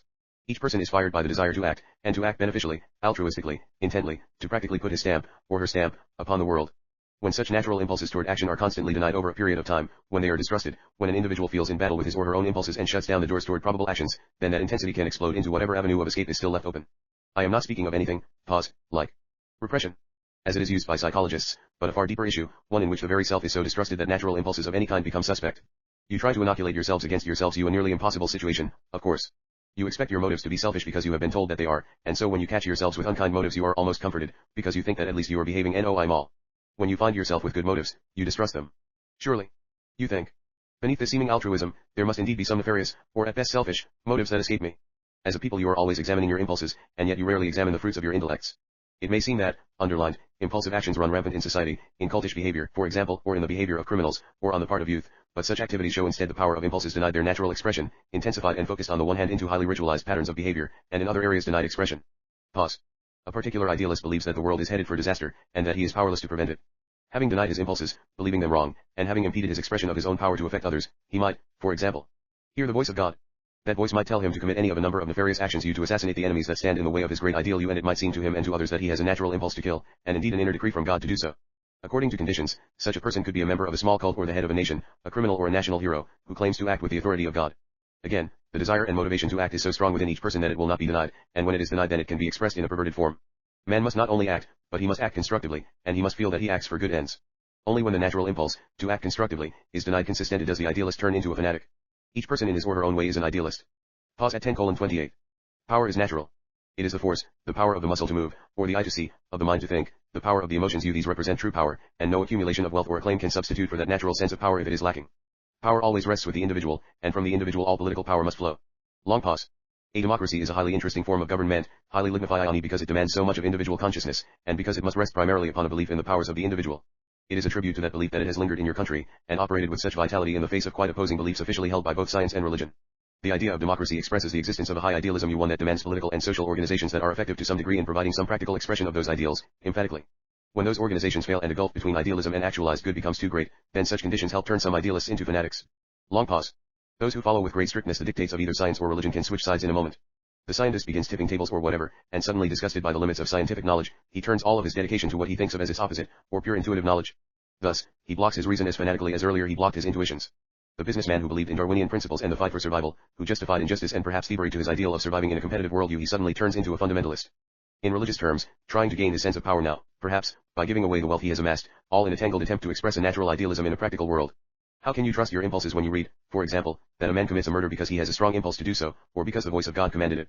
If some of you followed your impulses right now, for example your first natural ones, it might seem they would be cruel or destructive. How do your impulses affect your future experience, and help form the practical world of mass reality? Loudly, abruptly. End of dictation. 10:42. Now Seth went into an analysis of a very vivid dream Jane had recently had, involving her deceased mother. He ended the session at 10:56 p.m. When I told her she'd delivered an excellent, often impassioned session, Jane said she'd written half a page this morning that sounded a lot like Seth's material. Maybe he's going to do my own book, she said, referring to heroics. But that's okay. I don't care which one of you stocks it. Session 859, June 6, 1979, 9:14 p.m. Wednesday. Jane has really made an effort to recognize, study, and follow her impulses since Seth began emphasizing them 2 sessions ago in mass events. She's become especially conscious of impulses while working on her new book, Heroics, for, strangely, she's found herself confronting a series of seemingly contradictory impulses to do other things, such as paint, or reread her old poetry. For example, she spent Monday and Tuesday reading poetry she'd written before the sessions began in 1963, wondering why she didn't have the impulse to work on heroics instead. Finally, last night she made her intuitive connection. She had been working on the book the entire time. Heroics isn't to be on how to reach some unattainable super-self, but on the barriers that stand in the way of practical self-realization. That old poetry dealt with such impediments. You can't find your heroic self unless you trust the self you have, she told me. Seth's been telling us to be alert for negative Freudian and Darwinian beliefs, and suddenly I'm surrounded by my own. And all of those beliefs stand in the way of trusting my impulses. I finally see where the bow is headed. I'm going to work out those beliefs for myself and for our readers. Dictation. Again, you have been taught to believe that impulses are wrong, generally speaking, or at best that they represent messages from a nefarious subconscious, giving voice to dark moods and desires. For example, many of you believe in the basis of Freudian psychology that the son naturally wants to displace the father in his mother's attentions, and that beneath the son's love for his father, there rages the murderous intent to kill. Ridiculous idiocy. Rupert has been reading old poetry of his own, and he was appalled to find such beliefs in rather brutal, concentrated form. Until our sessions began, he followed the official line of consciousness, and though he railed against those precepts he could find no other solution. The self, so spectacularly alive, seemed equipped with reason to understand the great import of its own certain extinction. Such a tragedy to project upon the living personality. You cannot begin to have a true psychology, again, unless you see the living self in a greater context, with greater motives, purposes, and meanings than you now assign to it, or for that matter than you assign to nature and its creatures. You have denied many impulses, or programmed others so that they are allowed expression in only certain forms of action. If any of you do, underlined, still believe in the Freudian or Darwinian selves, then you will be leery about impulses to examine your own consciousness, afraid of what murderous debris might be uncovered. I am not speaking merely in hypothetical terms. For example, a well-intentioned woman was here recently. She worried about her overweight condition, and was depressed at what she thought of as her lack of discipline in following diets. In her dismay, she visited a psychologist, who told her that her marriage might somehow be part of the problem. The woman said she never went back. She was afraid that she might discover within herself he buried impulse to kill her husband, or to break up the marriage, but she was sure that her overweight condition hid some unfortunate impulse. Pause. Actually the woman's condition hid her primary impulse, to communicate better with her husband, to ask him for definite expressions of love. Why did he not love her as much as she loved him? She could say it was because she was overweight, after all, for he was always remarking adversely about her fleshy opulence though he did not use such a sympathetic phrase. He could not express his love for her in the terms she wished for he believed that women would, if allowed to, destroy the man's freedom, and he interpreted the natural need for love as an unfortunate emotional demand. Both of them believed that women were inferior, and quite unknowingly they followed a Freudian dogma. 935. The ideas we have been speaking of, then, are intimately connected with your lives. The man just mentioned denies his personal impulses often. Sometimes he is not even aware of them as far as they involve the expression of affection or love to his wife. In those areas where you cut down on your impulses, upon their very recognition, you close down probabilities, and prevent new beneficial acts that of themselves would lead you out of your difficulty. You prevent change. But many people fear that any change is detrimental, since they have been taught, after all, that left alone their bodies or their minds or their relationships are bound to deteriorate. Often, therefore, people react, events as they themselves possess no impetus to alter them. They live their lives as if they are indeed limited in experience not only to a brief lifetime, but a lifetime in which they are the victims of their chemistry, you accidental members of a blighted species that is murderous to its very core. Another woman friend found a small sore spot on her breast. Remembering well the barrage of negative suggestions that passes for preventative medicine, the public service announcements about cancer, she was filled with foreboding. She went to the doctor, who told her he did not believe there was anything wrong. He suggested X-rays, however, just to be on the safe side, and so her body was treated to a basically unnecessary dose of radiation in the name of preventative medicine. Our friend did not have cancer. See note 2 for session 805. I am not suggesting that you do not visit doctors under such situations, because the weight of your negative beliefs about your bodies usually makes it too difficult for you to bear such uncertainties alone. Nevertheless, such actions speak only too loudly of your mass beliefs involving the vulnerability of the self and its flesh. Pause. To me, it is almost inconceivable that, from your position, any of you seriously consider that the existence of your exquisite consciousness can possibly be the result of a conglomeration of chemicals and elements thrown together by a universe accidentally formed, and soon to vanish. So much more evidence is available to you, the order of nature, the creative drama of your dreams, that project your consciousness into other times and places, the very precision with which you spontaneously grow, without knowing how, from a fetus into an adult, the existence of heroic themes and quests and ideals that pervade the life of even the worst scoundrel you, these all give evidence of the greater context in which you have your being. Pause at 951. Then loudly. If the universe existed as you have been told it does, then I would not be writing this book. Pause. The probability that this book would ever exist, itself, would have remained unactualized. None of you would be reading it. The mass world is formed as the result of individual impulses. They meet and merge, and form platforms for action. End of dictation. 957. Now at my request Seth gave over a few paragraphs to what I think is a very perceptive interpretation of a dream I had had last night. I told Jane this morning that I knew the dream was quite significant in connection with the work we're doing with the Seth material, but that I was unable to adequately decipher it. End at 10:05 p.m. Session 860, June 13, 1979 9:19 p.m. Wednesday. A private session was held on Monday evening. 4 weeks ago, I wrote in the opening notes for the 854th session that Jane wasn't sure O/Heroics as the title for her new book. She's been using it ever since, though you until late last night, that is, when she finally agreed that she did have the definitive and very original title that she'd been searching for all along, The God of Jane, a Psychic Manifesto. Is that too daring, too far out? She asked me. No, I told her, I thought it was an excellent title, and that it said exactly what she wanted the reader to know. Once again now, Jane was quite relaxed. She had been most of the day, and by supper time she'd even thought of skipping the session. The situation wasn't without its humorous aspects, however, for Seth himself seemed eager to go. As we sat for the session, Jane said she was getting material from him on several topics. Over there, you to my left, he's talking about the limitations of our kind of personality. That is, why would we say we're limite if we didn't feel there was more to being than we usually think there is? It was another of those ideas that are quite obvious, once mentioned. Jane was also picking up on Seth's dictation for tonight. But I don't care what he talks about, she said. As long as he starts out with something and keeps me going. Whispering. Good evening. Good evening, Seth. Dictation. Now let us return again to our discussion of impulses, in connection with probable actions. Pause. You live surrounded by impulses. You must make innumerable decisions in your lives. You must choose careers, mates, cities of residence. Experience can help you make decisions, but you make decisions long before you have years of experience behind you. Overall, whether or not you are conscious of it, for some of you are, and some of you are not, your lives do have a certain psychological shape. That shape is formed by your decisions. You make decisions as the result of feeling impulses to do this or that, to perform in one manner or another, in response to both private considerations and in regard to demands seemingly placed upon you by others. In the vast arena of those numberless probabilities open to you, you do of course have some guidelines. Otherwise you would always be in a state of indecision. Your personal impulses provide those guidelines by showing you how best to use probability so that you fulfill your own potential to greatest advantage and in so doing, provide constructive help to the society at large. When you are taught not to trust your impulses you begin to lose your powers of decision, and to whatever extent involved in the circumstances, you begin to lose your sense of power because you are afraid to act. Many people in a quandary of indecision write to Rupert. Such a correspondent might lament, for example. I do not know what to do, or what direction to follow. I think that I could make music my career. I am musically gifted. On the other hand, I feel a leaning toward psychology. I have not attended to my music lately, since I am so confused. Sometimes I think I could be a teacher. In the meantime, I am meditating and hoping that the answer will come. Such a person is afraid to trust any one impulse enough to act upon it. All remain equally probable activities. Meditation must be followed by action and true meditation is action, underlined. Such people are afraid of making decisions, because they are afraid of their own impulses and some of them can use meditation to dull their impulses, and actually prevent constructive action. 935. Impulses arise in a natural, spontaneous, constructive response to the abilities, potentials, and needs of the personality. They are meant as directing forces. Luckily, the child usually walks before it is old enough to be taught that impulses are wrong, and luckily the child's natural impulses toward exploration, growth, fulfillment, action, and power are strong enough to give it the necessary springboard before your belief systems begin to erode its confidence. You have physical adult bodies. The pattern for each adult body existed in the fetus which again, luckily, impulsively, followed its own direction. With gentle irony. No one told it that it was impossible to grow from a tiny cell. You changed that to a tiny organism instead of a cell, you to a complicated adult structure. What tiny, spindly, thread-like, weak legs you all once had in your mother's wombs. Those legs now climb mountains, stride gigantic boulevards, because they followed their own impulsive shapes. Even the atoms and molecules within them sought out their own most favorable probabilities. And in terms that you do not understand, even those atoms and molecules made their own decisions as the result of recognizing and following those impulsive sparks toward action that are inherent in all consciousness, whatever their status is in your terms, all with intensity and feeling. Consciousness attempts to grow toward its own ideal development, which also promotes the ideal development of all organizations in which it takes part. We are back, then, to the matter of the ideal and its actualization. When and how do your impulses affect the world? Again, what is the ideal, the good impulse, and why does it seem that your experience is so far from that ideal that it appears to be evil? End of chapter, and give us a moment. Chapter 9. The ideal, the individual, religion, science, and the law/theos at 9:45. The ideal, the individual, religion, science, and the law. All with some humor and emphasis. That is the heading for our next chapter, 9. What is the law? Why do you have law? Law, or laws. Why do you have laws? You may follow it with that. Are laws made to protect life, to protect property, to establish order, to punish transgressors? Are laws made to protect man from his own cunning and chicanery? In short, are laws made to protect man from his own, basically criminal nature? Are laws made to protect man from the self as it is generally outlined by Freud and Darwin? Man had laws, however, far earlier. Are laws made then to protect man from his sinful nature? If you were all perfect beings, would you need laws at all? Do laws define what is unacceptable, or do they hint of some perhaps undifferentiated, barely sensed, more positive issues? Are laws an attempt to limit impulses? Do they represent society's mass definitions of what behavior is acceptable and what is not? What is a lit difference between a crime and a sin, as most of you think of those T-ins? Can the state punish you for a sin? It certainly can punish you for a crime. Is the law a reflection of something else, a reflection of man's inherent search toward the ideal, and its actualization? When does the law act as a practical idealist? Why do you sneer so when politicians show their feet of clay? How does this concern you as an individual? We will start with the individual. At 9:59. Then whispering. Each individual is innately driven by a good intent, however distorted that intent may become, or however twisted the means that may be taken to achieve it. As the body wants to grow from childhood on, so all of the personality's abilities want to grow and develop.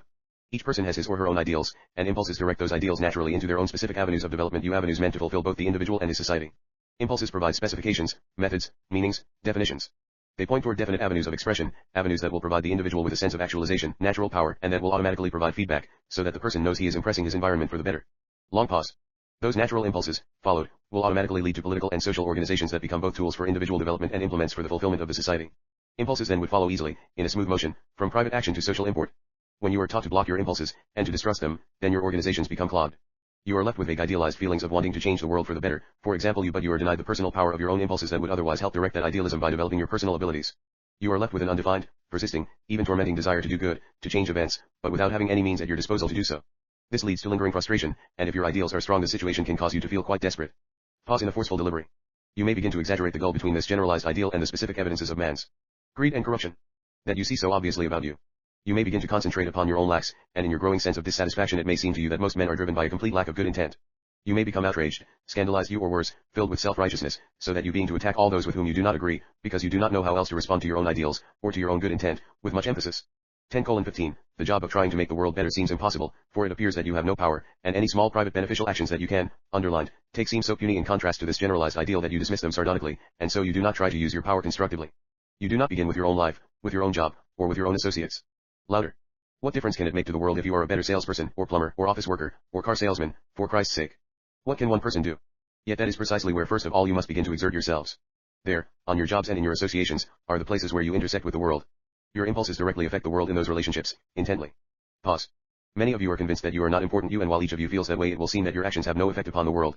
You will purposefully keep your ideals generalized, thus saving yourself from the necessity of acting upon them in the one way open to you, by trusting yourself and your impulses, and impressing those that you meet in daily life with the full validity that is your own. Most criminals act out of a sense of despair. Many have high ideals, but ideals that have never been trusted or acted upon. They feel powerless, so that many strike out in self-righteous anger or vengeance against a world that they see as cynical, greedy, perverted. They have concentrated upon the great gaps that seem to exist between their ideals of what man should be, and their ideas of what man is.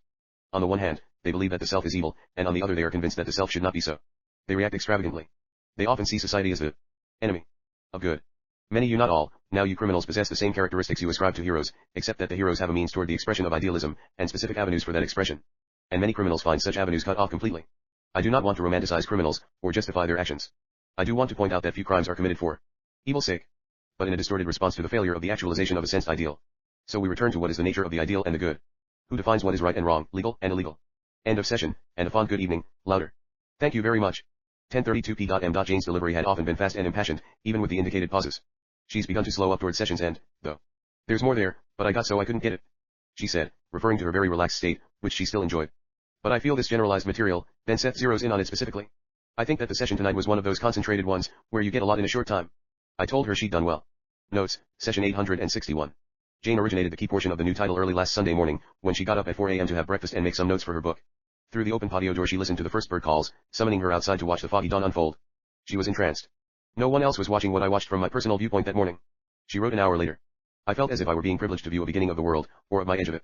Or, I thought suddenly, it was like seeing a new corner of your own psyche, transformed into trees, grass, flowers, sky, and fog. I felt as if I were viewing that part of myself that I'm always pursuing, the part that is as clear-eyed as a child, fleet, at one with its own knowing. That part of us exists apart from our concerns about careers or business, money, fame, the opinion of family, friends, or the world. It's our direct connection with the universe from which we emerge in each moment of our lives. So, in that moment, I named that part of me the God of Jane, and that designation makes sense to me, at least. In those terms, we each have our personal God, and I am convinced that the UNFCSC knows NS no matter who or where you or what you we are. I think there is a God of Mitzi, and a God of Billy, for each of our cats, and that each consciousness, regardless of its status, possesses this intimate connection with the universe. Session 862, June 25, 1979 8:37 p.m. Monday. Jane and I have had two most pleasant surprises since Seth gave the 860th session on June 13th. We'd expected both events, but not so soon. On the 14th we received from Prentice Hall our complimentary copies, just off the press, of Seth's Psyche, then on the 18th we received Volume 2 of Unknown Reality. Volume 2 will be marketed a few weeks in advance of Psyche, of course, as it should be, even though because of press scheduling the much shorter Psyche was printed first. Jane and I admired the books, looking so complete yet spontaneous in their shiny dust jackets. Volume 2 is a massive book, yet I still couldn't believe all the time almost exactly 5 years that had passed since Jane, Seth, and I began work on it. When one added the largely overlapping time spent on Volume 1, our temporal investment approached 5.5 years.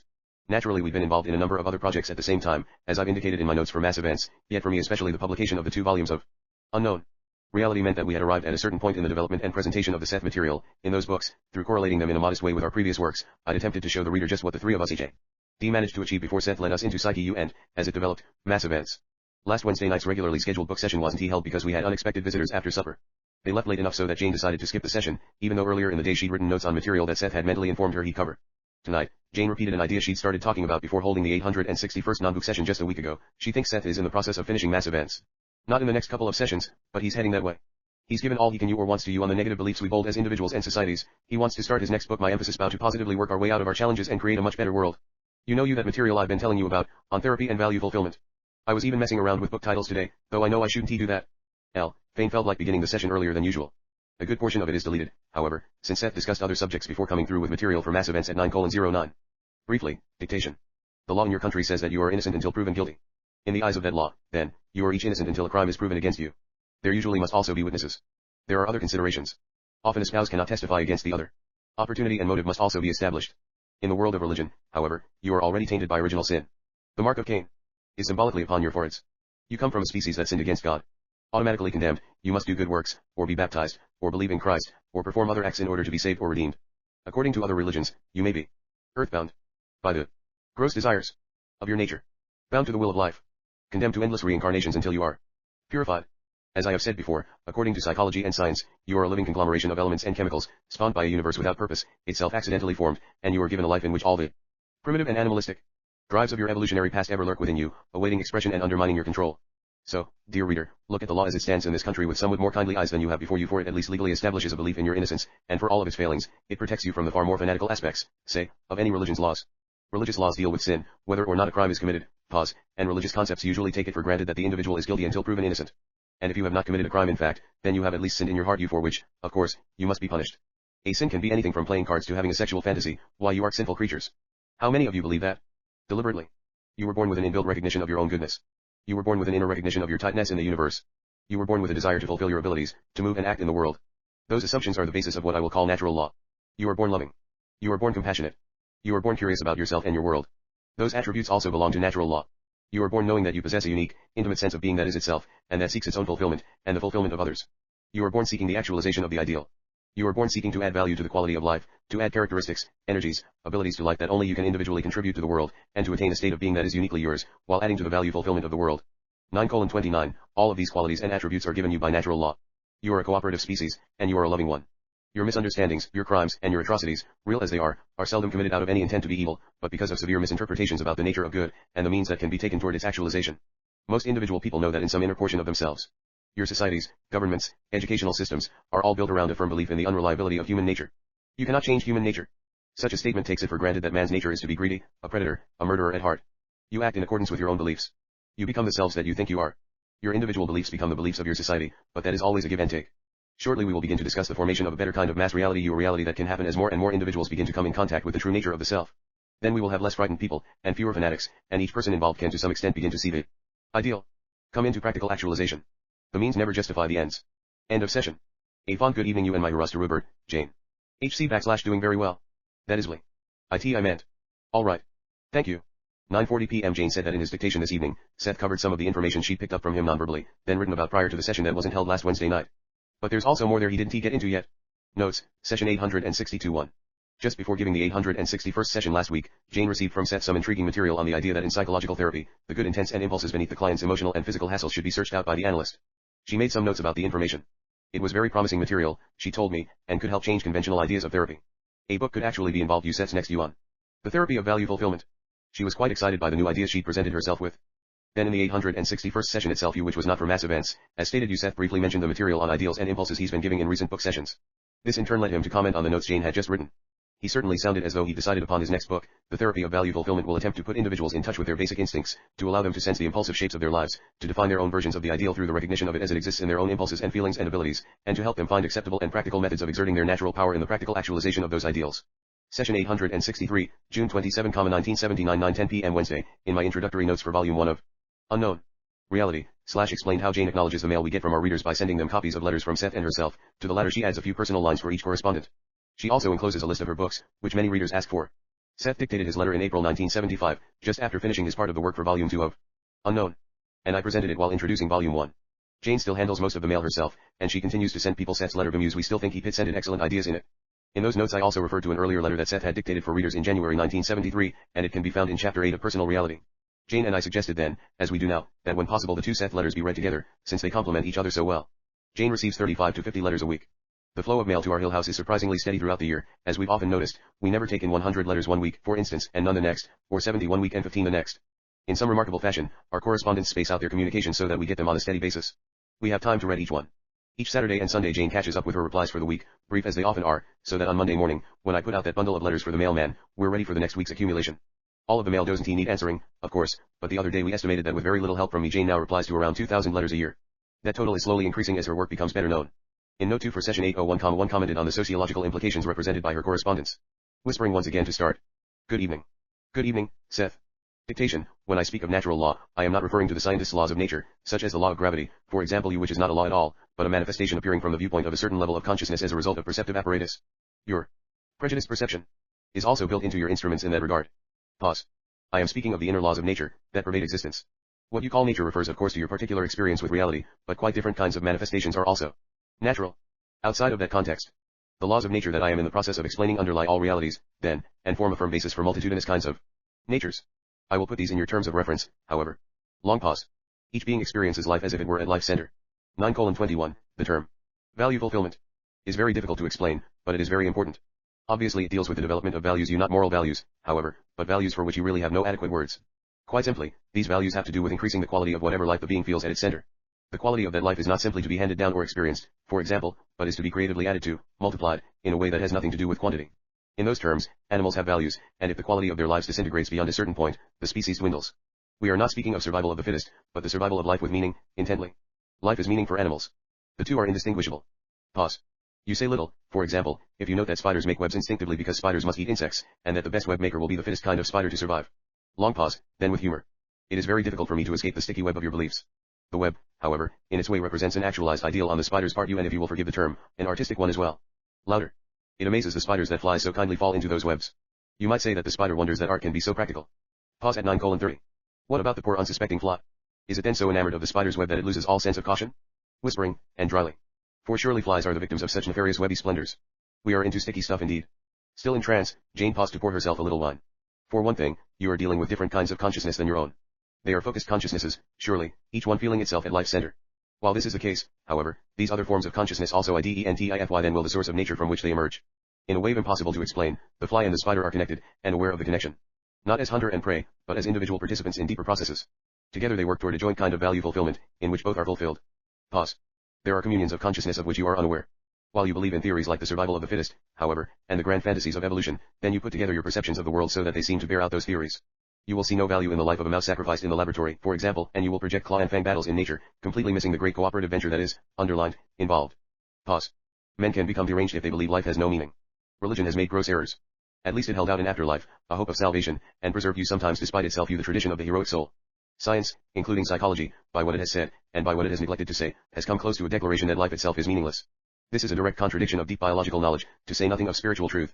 It denies the meaning of biological integrity. It denies man the practical use of those very elements that he needs as a biological creature, the feeling that he is at life's center, that he can act safely in his environment, that he can trust himself, and that his being and his actions have meaning. 9:44, Impulses provide life's guide to action. If you are taught that you cannot trust your impulses, then you are set against your very physical integrity. If you believe that your life has no meaning, then you will do anything to provide meaning, all the while acting like a mouse in one of science's mazes you for your prime directive, so to speak, has been tampered with. Pause, then forcefully. I am trying to temper my statements here, but your psychology of the past 50 years has helped create insanities by trying to reduce the great individual thrust of life that lies within each person, to a generalized mass of chaotic impulses and chemicals, you a mixture, again, of Freudian and Darwinian thought, misapplied. The mostly private agonies of the soul were assigned a more or less common source in man's primitive, unconscious drives. The private unquelled thrusts toward creativity were seen as the unbalanced conglomeration of chemicals within a person's most private being, you a twist of perversity. Genius was seen as a mistake of chromosomes, or the fortunate result of a man's hatred for his father. The meaning of life was reduced to the accidental nature of genes. Science thought in terms of averages and statistics, and each person was supposed to fit within those realms. To some extent, this also applies to religion in the same time period. Churches wanted sinners galore, but shied away from saints, or any extravagant behavior that did not speak of man's duplicity. Suddenly people with paranoidal characteristics, as well as schizophrenics too, emerged from the wallpaper of this slickly styled civilization. The characteristics of each were duly noted. A person who feels that life has no meaning, and that his or her life in particular has no meaning, would rather be pursued than ignored. Even the weight of guilt is better than no feeling at all. If the paranoid might feel that he or she is pursued, by the government or ungodly powers, then at least he feels that his life must be important, otherwise, why would others seek to destroy it? If voices tell him he is to be destroyed, then these at least are comforting voices, for they convince him that his life must have value.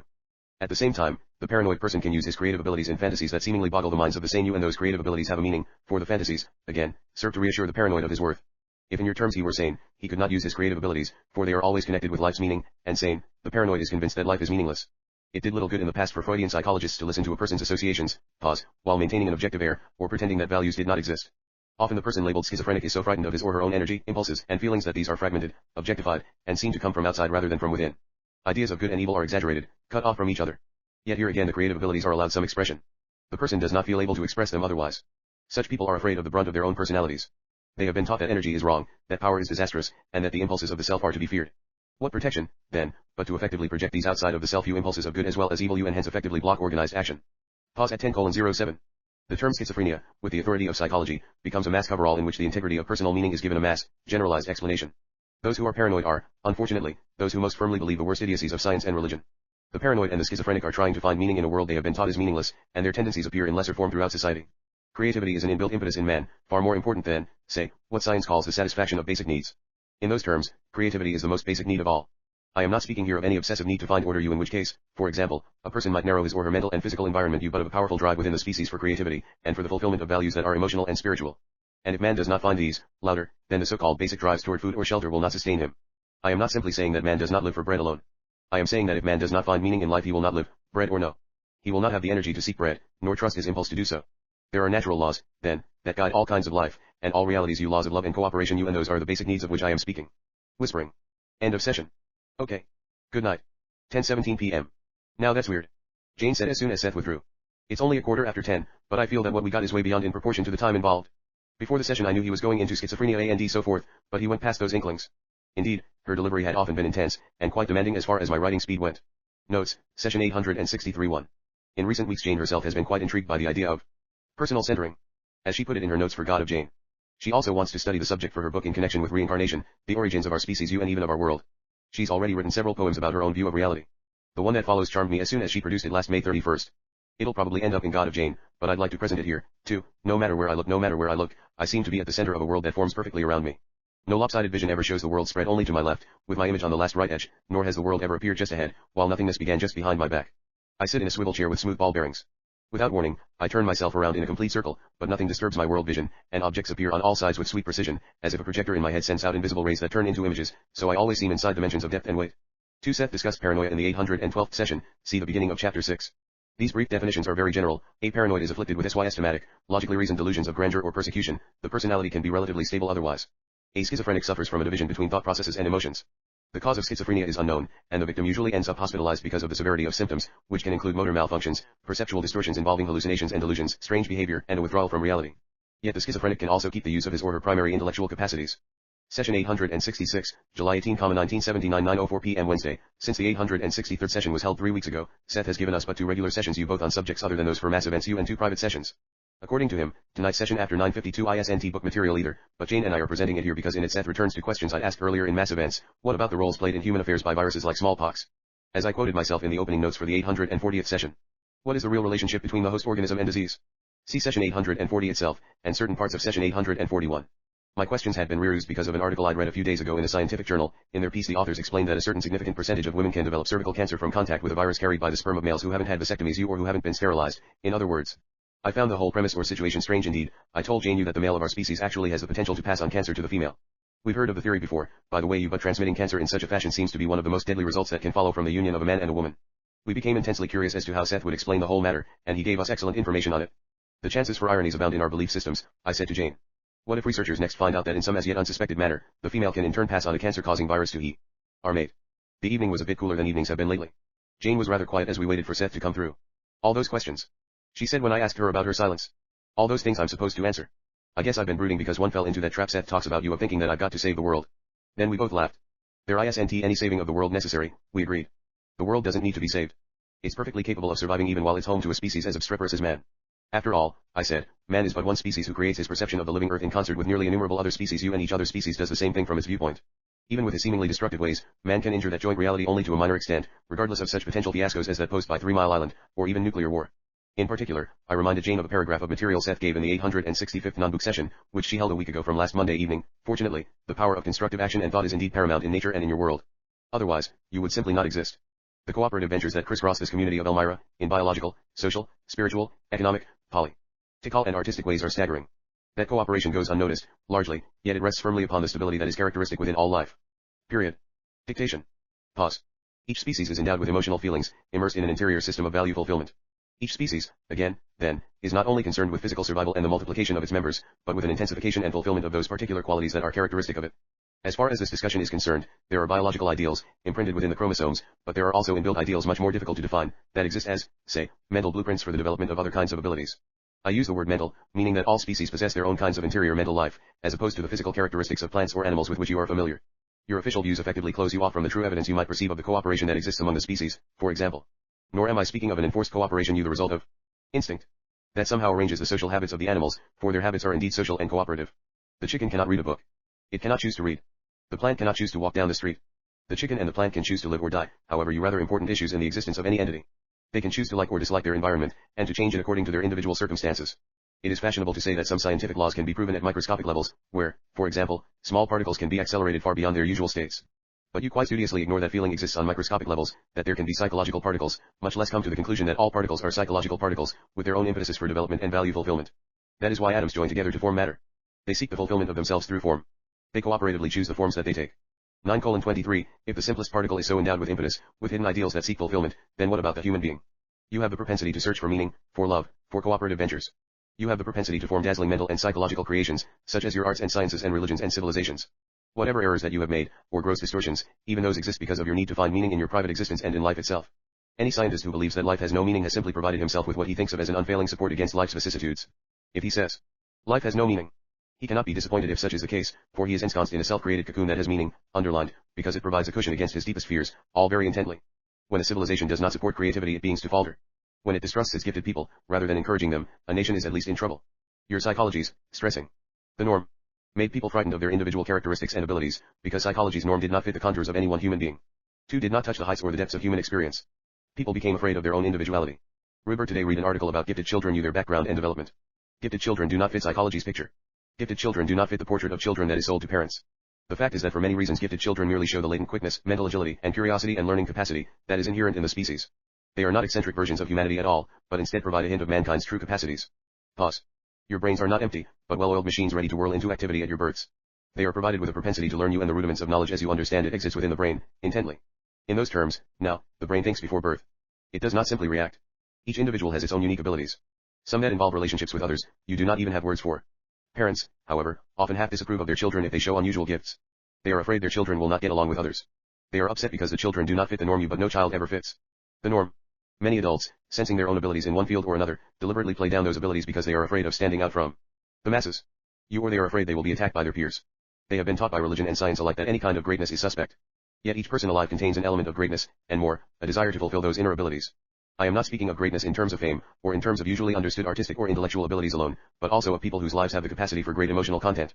I am speaking also of other natural abilities, that of dream communication, the conscious utilization of dreams and creativity in daily life. There are dimensions of human sentiment and psychological experience that remain latent simply because you focus your attention so closely within the idea of the norm. Any unofficial experience must then remain bizarre, eccentric, outside of your main concerns, and ignored by your sciences, quietly. Many children, for that matter, who are regarded as retarded by their teachers, are instead highly gifted. The same also applies to disruptive children, who are overactive and pin on drugs. Their religion, science, and the law 0271 rebellion is quite natural. Autistic children, in many cases, now, are those who have picked up the idea that the world is so unsafe that it is better not to communicate with it at all, as long as their demands or needs are being met. When the child is fed and clothed and cared for, then it continues its behavior, and the behavior itself does, underlined, serve its needs. Pause at 9:46. The child feels that it is not safe to interact with the world, however.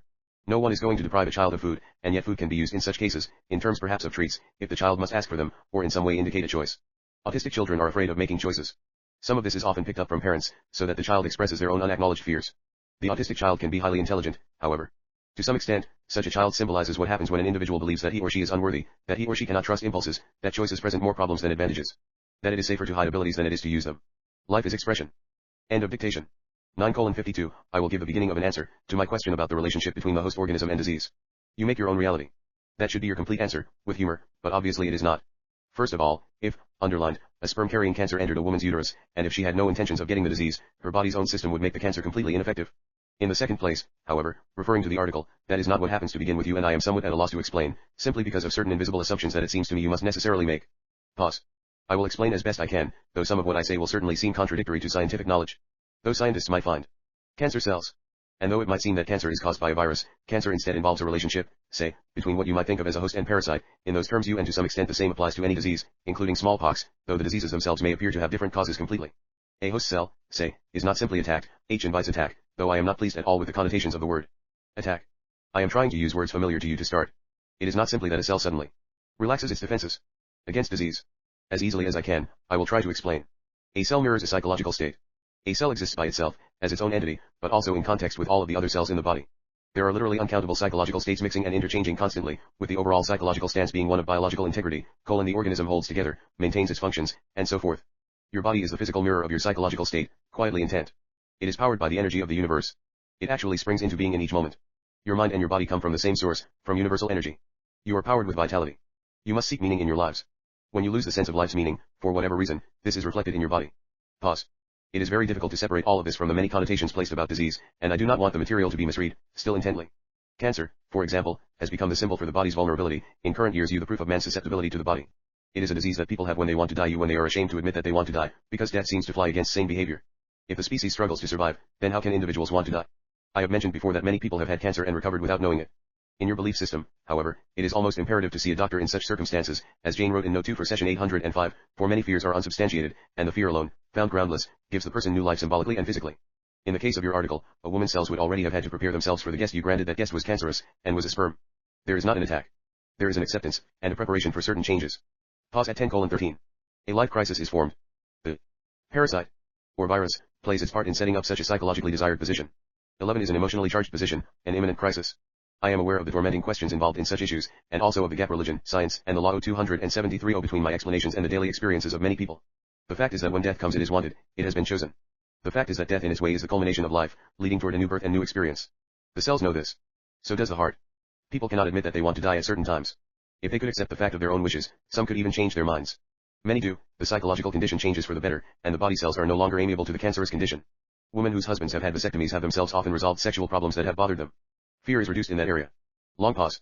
Cervical cancer can involve you distortions of the growth process itself, because of the complicated distortions of belief on the woman's part.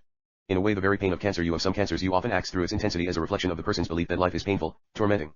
At the same time, the pain is a reminder of feeling and sensation. Pause. That is all for this evening. A fond good evening to you both. Thank you very much. Good night. And at 10:23 p.m. Session 867, July 23, 1979, 9:28 p.m. Monday. The evening was very humid but cool after a late afternoon thunderstorm. Jane felt that humidity as we sat for the session at 9:15.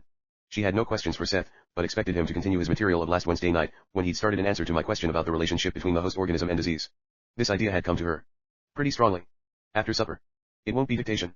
I think there's a whole lot there but it's not quite here yet, she said. Neighbors stopped in at 8:45, however, and Jane explained afterward that because of the visit, brief as it was, the material had retreated away from her internal perception somewhat. So I'm just waiting for it to come forward again, she said. When it did, Seth followed the non-book portion of the last session / well that we want to include it in mass events. Finally. Now, lot evening. Good evening, Seth. I can be perplexed, Riley, and it was my perplexity that Rupert felt, for there is indeed much information that I want to give you along certain lines. And yet I must contend with modes of thought that are habitual to you, and those modes make it difficult for you to combine various elements of speculation. As always, I will do the best that I can, smiling, using concepts with which you are familiar, at least to begin. I realize that current experience may perhaps seem contradictory to some of these ideas, so bear with me. I will, therefore, combine the idea of a disease with the idea of creativity, for the two are intimately connected. Pause. Briefly, remember analogies I have made in the past, comparing the landscape of physical experience to the painter's landscape which may be dark, gloomy, filled with portents of disaster, and yet still be a work of art. In that regard, every person paints his or her own portrait in living color, a portrait that does not simply sit in a tranquil pose at a table, but one that has the full capacity for action. Those of you now living, say, are in the same life class. You look about to see how your contemporaries are getting along with their portraits, and you find multitudinous varieties, tragic self-portraits, heroic self-portraits, comic self-portraits. And all of these portraits are alive and interacting, and as they interact they form the planetary, mass social, and political events of your world. These portraits obviously have a biological reality. In a manner of speaking, now, each person dips into the same supplies of paint, and so forth, which are the elements out of which your likenesses emerge. There must be great creative leeway allowed for such portraits. Each one interacting with each other one helps form the psychological and physical reality of the species, so you are somehow involved in the formation of a multitudinous number of portraits. I simply want you to keep that analogy in the background. Pause. These portraits, however, are the result of creativity so inborn and miraculous that they are created automatically in automatic art. At certain levels the species is always creatively embarked upon alternate versions of itself. The overall patterns will remain. Biological integrity is everywhere sustained. What you think of as diseases, however, are quite creative elements working at different levels, and at many levels all-one's religion, science, and the law 0275, 9:46.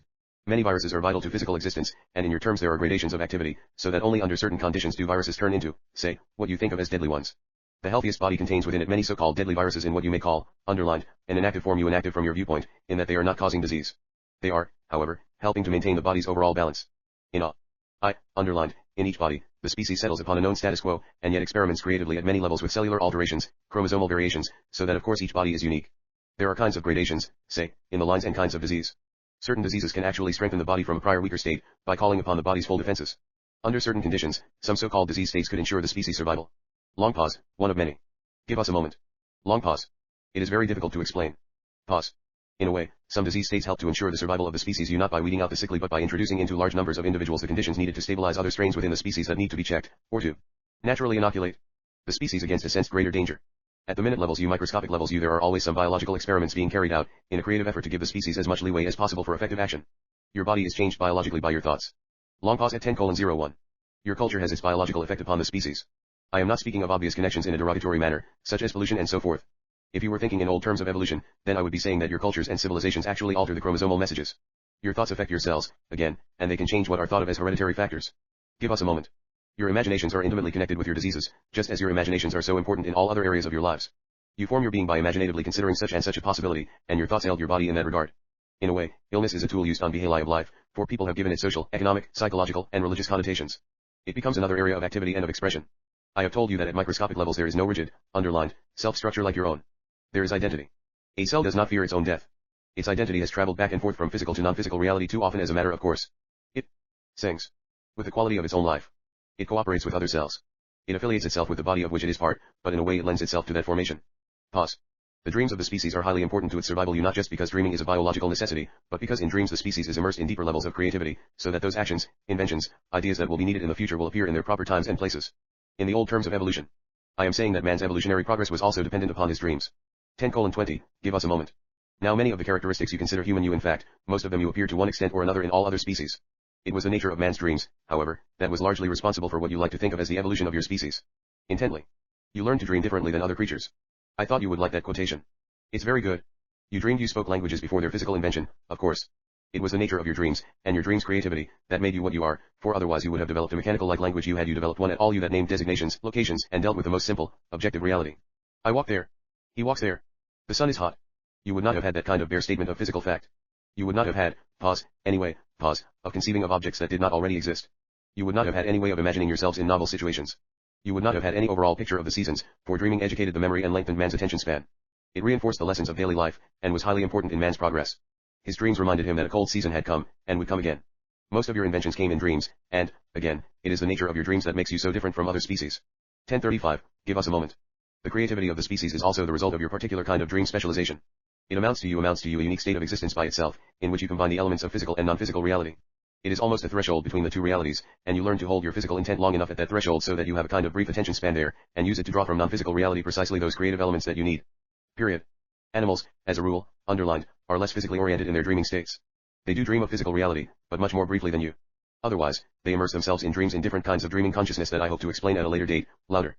Pause. End of session. But I will continue with the material. I bid you a fond good evening, and we have opened up a fine kettle of metaphysical fish. Very good. Good night, Seth, and thank you. 10:42 p.m. I've indicated but a few of the many long pauses Jane took while speaking for Seth. In fact, the session had been her slowest one in many months. Now I see why I felt so puzzled before the session.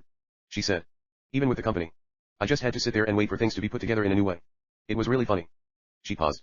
Then. I seem to get things that are different toward the ends of books, like where one is leading into the next one. Take the idea of the book Seth mentioned on therapy and value fulfillment, and so forth, and what you said today about body consciousness. Everything's related. See the brief references to the therapy of value fulfillment in the opening notes for session 862, with its note 1. Today I'd mentioned to Jane how I remembered Seth saying you perhaps a couple of years ago you that still 278 people frightened of themselves untouched in his material is the whole question of the body consciousness, and its role in health and many other fields. Seth had indicated that he had available a vast amount of material on the body consciousness, and that he could give it to us at any time. I've been curious about the subject ever since. Now, however, when I remarked that I liked tonight's material on dreaming and language, Jane replied. I wish you hadn't said that. As soon as you did, I felt a circle of information open up you a lot of it you about when, ancient man had a series of mass dreams in which he learned how to speak. The dreams were like glossolalia speaking in unintelligible speech sounds yet they made sense, and men began to speak. Then a minute later. Another thing I just got was that when man was with other men in the physical world, he could point to stuff to share descriptions with others, but that he learned to really speak when he tried to describe dreams. It was the only way you speech by which he could share data that couldn't be seen. He could point to a tree and grunt, but there wasn't anything in a dream he could point to. He had to have a method of expression to describe invisible things. Inventions could have come about when he tried to tell others what he saw in his dreams, too. Part 4 The Practicing Idealist Chapter 10 The Good, the Better, and the Best. Value Fulfillment versus Competition Evening. Session 868, July 25, 1979 9:15 p.m. Wednesday. Nay again, Jane was uncomfortable because of the very humid. As we prepared for the session I mentioned that wouldn't he mind if Seth commented on a particularly vivid dream I'd had last night. I'd written a detailed account of it upon arising, as I do with all dreams I recall, and Jane had read it as we ate breakfast. I wasn't sure that she heard me now, though. I think Seth's going to add a part 4 to this book, she said. And he's going to call it The Practicing Idealist. And I want to keep changing it to Practicing Idealism, because his heading sounds too much like it's already been used. Wasn't that a book? I think it might have been written by a political figure, though I'm not sure. Seven could only reply that I didn't know of a book called The Practicing Idealist. Then. Good evening. Good evening, Seth. Dictation. With humor. Part 4. The Practicing Idealist. Pause. New chapter, 10. The Good, the Better, and the Best. Value Fulfillment versus Competition. Give us a moment. Most readers of this book can be considered idealists in one way or another by themselves or others. Yet certainly in these pages we have presented several pictures of social and political realities that are far from ideal.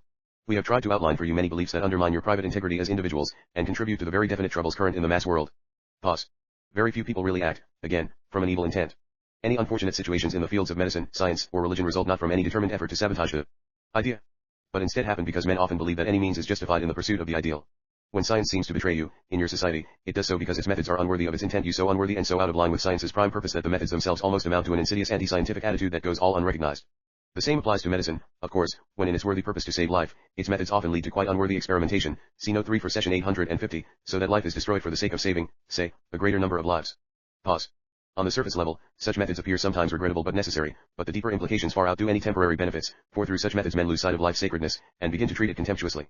You will often condone quite reprehensible acts if you think they were committed for the sake of a greater good.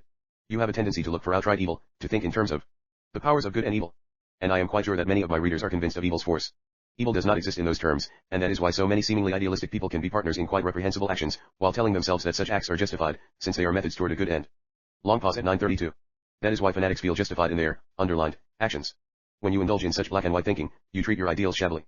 Each act that is not in keeping with that ideal begins to unravel the ideal at its very core. As I have stated several times, if you feel unworthy, or powerless to act, and if you are idealistic, you may begin, feel the ideal exists so the good, the better, and the best O283 far in the future that it is necessary to take steps you might not otherwise take to achieve it. And when this happens, the ideal is always eroded. If you want to be a true practicing idealist, then each step that you take along the way must be worthy of your goal. In your country, the free enterprise system originated. You change the word to immersed. You is immersed in strange origins. It is based upon the democratic belief in each individual's right to pursue a worthy and equitable life. But that also became bound up with Darwinian ideas of the survival of the fittest, and with the belief, then, that each individual must seek his or her own good at the expense of others, and by the quite erroneous conception that all of the members of a given species are in competition with each other, and that each species is in further competition with each other's species. The laws of supply and demand are misconceptions based upon a quite uncomplimentary belief in man's basic greedy nature. In the past you treated the land in your country as if your species, being the fittest, had the right to survive at the expense of all other species, and at the expense of the land itself. The ideal of the country was and is an excellent one, the right of each individual to pursue an equitable, worthy existence, with dignity.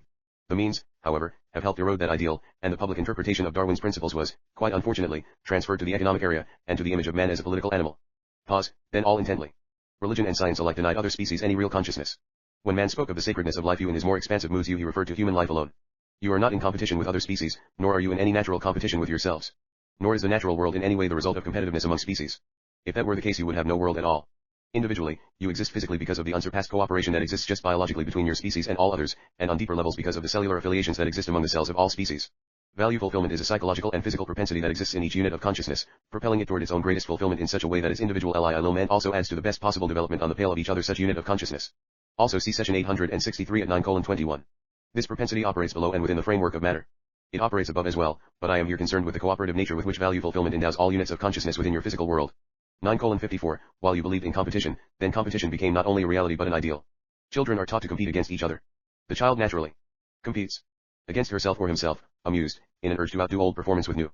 Competition, however, has been promoted as the ideal at all levels of activity. It is as if you must look at others to see how you are doing, and when you are taught not to trust your own abilities, then of course you need the opinions of others overmuch. I am not speaking of any playful competition, obviously, but of a determined, rigorous, desperate, sometimes almost deadly competition, in which a person's value is determined according to the number of individuals he or she has shunned aside. Pause. This is carried through in economics, politics, medicine, the sciences, and even the religions. So I would like to reinforce the fact that life is indeed a cooperative venture, and that all the steps taken toward the ideal must of themselves be life-promoting. End of dictation. 10:01 Seth did discuss my dream of last night, explaining in some detail how I'd busily constructed a second dream self so that I could carry on a dialogue expressing creative impatience with myself. I was eager to embark upon new ventures in painting and writing, even while I was recording mass events for Jane and Seth, and preparing for publication. End of session, and a fond good evening. But I didn't want Seth to go yet. Can I ask you another question? You may. Why is Jane so sensitive to the summer weather? As I have said before, Rupert considers summer a time of vacations and beautiful distractions. He does not work well with it. He is afraid that it can lead to laxness. He yearns toward the cool hours, which then become significant. People often respond to the seasons in individualistic fashion, of course, using certain elements to spur them on or hold them back, using the sessions as sounding boards. No season is itself only. It exists the good, the better, and the best O285 in relationship to all the people within its boundaries, and Rupert enjoys summer thoroughly, the cooler hours being used as a contrast. End of session. Okay. Thank you. Again, a fond good evening. The same to you. Good night. End at 10:14 p.m. Session 869, July 30, 1979 9:05 p.m. Monday. Just 2 months ago, I mentioned in the 857th session that Seth was continuing to dictate material for mass events on Wednesday evenings only. With one exception involving a portion of session 862, he's kept to that policy, setting aside Monday nights for other regular or private information. Even though Seth didn't call last Monday's 867th session book dictation, then, Jane and I presented it because his material on viruses, disease, health, and biological experimentation obviously complemented his themes for mass events. The excerpts from tonight's session continue that presentation. First, though, let me explain an odd development. In the opening notes for session 855, which was held on May 21st, I wrote that a few days earlier we'd received our complimentary copies of the German translation O/Seth Speaks. I added that we expected the Dutch translation of the same book to be published later this year, but that we didn't know just when this would happen. So Jane and I were understandably surprised last Thursday to receive a letter from a reader in Holland, informing us that he just purchased a copy of the Dutch edition of Seth Speaks. Usually we're notified well in advance of a book's publication, but not this time if the event has actually taken place. Could our correspondent have meant the German edition instead? No doubt a confusion of communications has come about. We've had no correspondence with the Dutch publisher, Ank Hermes, about a publication date. Jane called her editor at Prentice Hall, Tarn Mosman, who had no knowledge of the Dutch Seth Speaks being marketed either. he's to check with Aunt Hermes and let us know. Jane and I are pleased, though, since if Seth isn't available yet in 2 foreign languages, he soon will be. On the same day we received the letter from Holland, Jane also heard from F.IRA No Pride, her editor at Delacourt Press. Eleanor sent the first color proof of the jacket design for Amir. Jane really likes it, since it conveys very well the feeling of her little story. For readers of all ages. Here are the excerpts from tonight's non-book session. 9:28, a small note you for this will be a brief session you to add to your material on disease. All biological organisms know that physical life depends upon a constant transformation of consciousness and form. In your terms I am saying, of course, that physically death gives life. This biological knowledge is intimately acknowledged at microscopic levels. Even your CE1LS, spelled, know that their deaths are necessary for the continuation of your physical form. The entire orientation is strange or alien only to your conscious belief systems. In one way or another, most people are aware of a desire for death before they die, a desire they usually do not consciously acknowledge. To a large measure, the sensations of pain are also the results of your beliefs, so that even diseases that are indeed accompanied, now, by great pain, need not be. Obviously, I am saying that deadly viruses do not think of themselves as killers, any more than a cat does when it devours a mouse. The mouse may die, and a cell might die as a result of the virus, but the connotations applied to such events are also the results of beliefs. In the greater sphere of spiritual and biological activity, the viruses are protecting life at their level, and in the capacity given them. In one way or another, they are always invited, underlined, you again, always invited you in response to that greater rhythm of existence in which physical life is dependent upon constant transformation of consciousness and form. Some early chapters in our latest book, Mass Events, throw light on reasons other than biological ones, for such circumstances. 9:40, give us a moment. The phase of death is, then, a part of life's cycle. I mentioned evolutionary experiments too as you think of evolution. There is a disease you read about recently, where the skin turns leathery after intense itching, a fascinating development in which the human body tries to form a leathery-like skin that would, if the experiment continued, be flexible enough for, say, sweat pores and normal locomotion, yet tough enough to protect itself in jungle environments from the bites of many. Still more dangerous insects and snakes. 3 Many such experiments appear in certain stages as diseases, since the conditions are obviously normal physical ones. The good, the better, and the best. 0287 to some extent, underlined twice, cancer also represents a kind of evolutionary experiment. But all such instances escape you because you think of so-called evolution as finished. Pause. Some, underlined, varieties of your own species were considered by the animals as diseased animal species, so I want to broaden your concepts there. In the entire natural scheme, and at all levels, you even social or economic ones, you disease always has its own creative basis. Abnormalities of any kind in birth always represent probable versions of the species itself, and they are kept in the gene pool to provide a never-ending bank of alternates. Pause. There are all kinds of interrelationships. So-called mongoloid children, for example, are reminders of man's purely emotional heritage, as separate from his intellectual achievements. They often appear more numerously in industrialized civilizations for that reason. Pause, then with amusement. In our next book, we will try to acquaint people with the picture of their true nature as a species, as they exist independently of their belief systems. We will hope to show man's origin as existing in an inner environment, and emphasize the importance of dreams in evolutionary advancement, and as the main origin of man's most creative achievements. End of session, and a fond good evening. Okay, Seth. Good night. 9:56 p.m. Boy, how he got all that out of me, I don't know. Jane laughed, for she had been very relaxed before the session. Her delivery had moved right along. I deleted a few portions of the session that don't apply to disease and evolutionary experimentation. Jane reported that when Seth gave the material on onchocerciasis, she really felt that the people's skins were trying to turn into some sort of leathery protection. I don't know whether I got those sensations from Seth, picked them up on my own, or just created them myself to go along with the material. She hadn't even been aware of any feelings involving her own skin.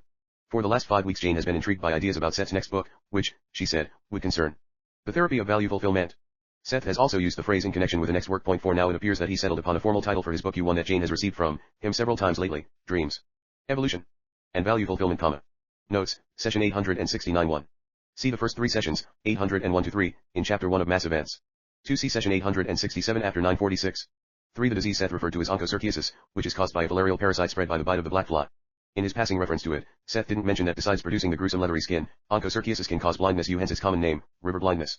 This most serious affliction appears to be centered in West Africa, and infects many millions of people there. 4 centuries ago, it was carried to the Western Hemisphere by slaves, and is now found in certain areas of Mexico, south to Brazil. Onchocerciasis doesn't kill, and the percentage of victims who lose their sight varies according to location. We'd like to get more data from Seth on the experimental evolutionary aspects of the blindness, however, since we don't understand how such a debilitating state could really lead to something better. Perhaps in this particular biological experiment, the blindness represents an evolutionary dead end, in those terms. We may ask Seth to elaborate before he finishes Mass Events. Indeed, it seems that he probably has available enough information on the evolutionary aspects of disease to fill a book. To use his own word, it would be fascinating. Should the 3 of us ever find the time to get to it? The whole idea of such biological experimentation makes us wonder just how, and to what extent, those impetuses may be involved with any of it. Ordinary diseases we're so used to thinking of as just that you diseases. 4. See Note 1 for Session 862, and the closing notes for Session 867. Session 870, August 1, 1979, 9:21 p.m. Wednesday. I'm just waiting. Jane said at 9:19, after we'd been sitting for the session for perhaps 15 minutes. Come on, Seth, for Christ's sake. She said, with unintentional humor. It really bothers me when I don't start a session within a reasonable time. I wonder what kind of a block is there, you know. Then, I think that right now there's some material I sense, but it hasn't fallen into the right slot yet. I just want dictation. Well, I guess I'm ready. She was entranced before she laid her glasses on the coffee table between us. Her eyes were very dark now when she stared at me as Seth. Now, dictation. The good, the better, and the best. 289. The blueprints for ideal developments exist within the pool of genetic knowledge, providing the species with multitudinous avenues for fulfillment. Those blueprints exist mentally as ideals. They express themselves through the impulses and creativity of the species' individual members. Your natural athletes, for example, show through their physical expertise certain ideal body conditions. They may personify great agility or strength or power, individual attributes, physical ideals, which are held up to others for their appreciation, and which signify, to whatever extent, abilities inherent in the species itself. Louder, when I asked Seth to repeat a phrase. I believe that man runs the mile much quicker now, by about 12 seconds, than he did, say, 30 years ago. Has the body's effective speed suddenly quickened? Hardly. Instead, mental beliefs about the body's performance have changed, and increased physical speed resulted. The body can indeed run faster than the current record, of 3:49. I merely want to show the effect of beliefs upon physical performance. All people do not want to be expert runners, however. Their creativity and their ideals may lie in quite different fields of endeavor, but individual performance always adds to the knowledge of the species. Good, better, best. Is it bad to be a poor runner? Of course not, unless running is your own particular avocation. And if it is, you improve with practice. Now your ideals, whatever they may be, initially emerge from your inner experience, and this applies to the species as a whole. Your ideas of society and cooperation arise from both the biological and spiritual knowledge given you at birth. Man recognized the importance of groups after observing the animals' cooperation. Your civilizations are your splendid, creative, exterior renditions of the inner social groupings of the cells of the body, and the cooperative processes of nature that give you physical life. This does not mean that the intellect is any less, but that it uses its abilities to help you form physical civilizations that are the reflections of mental, spiritual, and biological inner civilizations. You learn from nature always, and you are a part of it always. Your searches toward understanding excellent performance in any area your idealisms you are all spiritually and biologically ingrained. If many of the conditions we have mentioned in this book are less than ideal in your society, then you can as an individual begin to change those situations. You do this by accepting the tightness of your own personhood. You do this by discarding ideas of unworthiness and powerlessness, no matter what their sources. You do this by beginning to observe your own impulses, by trusting your own direction. You start wherever you are, today. Period. 9:42, you do not dwell upon the unfortunate conditions in your environment, but you do take steps in your own life to express your ideals in whatever way is given. Those ways are multitudinous. Generally speaking, for example, if you are seriously worried about a physical condition, go to a doctor, because your own beliefs may over-frighten you otherwise. Begin with innocuous but annoying physical conditions, however, and try to work those out for yourself. Try to discover why you are bothered. When you have a headache or a simple stomach upset, or if you have a chronic, annoying but not serious condition, such as trouble with your sinuses, or if you have hay fever, you in those situations, remind yourself that your body does indeed have the capacity to heal itself. Do the exercises in my book, The Nature of Personal Reality, to discover what conditions of a mental nature, or of psychological origin, are causing you distress. Instead of taking an aspirin for a headache, sit down, breathe quietly, and remind yourself that you are an integral part of the universe. Allow yourself to feel a sense of belonging with nature. Such an exercise can often relieve a headache in no time. But each such experience will allow you to build up a sense of trust in your own body's processes. Examine the literature that you read, the television programs that you watch, and tell yourself to ignore those indications given of the body's weaknesses. Tell yourself to ignore literature or programs that speak authoritatively about the species. Killer instincts. Make an effort to free your intellect of such hampering beliefs. Take a chance on your own abilities. If you learn to trust your basic integrity as a person, then you will be able to assess your abilities clearly, neither exaggerating them or under-assessing them. You will not feel the need, say, to justify your existence by exaggerating a particular gift, setting up the performance of one particular feat or art as a rigid ideal, when in fact you may be the good, the better, and the best. 291 pleasantly gifted but not greatly enough endowed with a certain ability to give you the outstanding praise you think you might deserve. On the other hand, there are many highly gifted people who continually put down their abilities, and are afraid to take one small step toward their expression. If you accept the tightness of your life in the universe, then your ideals will be those in keeping with your nature.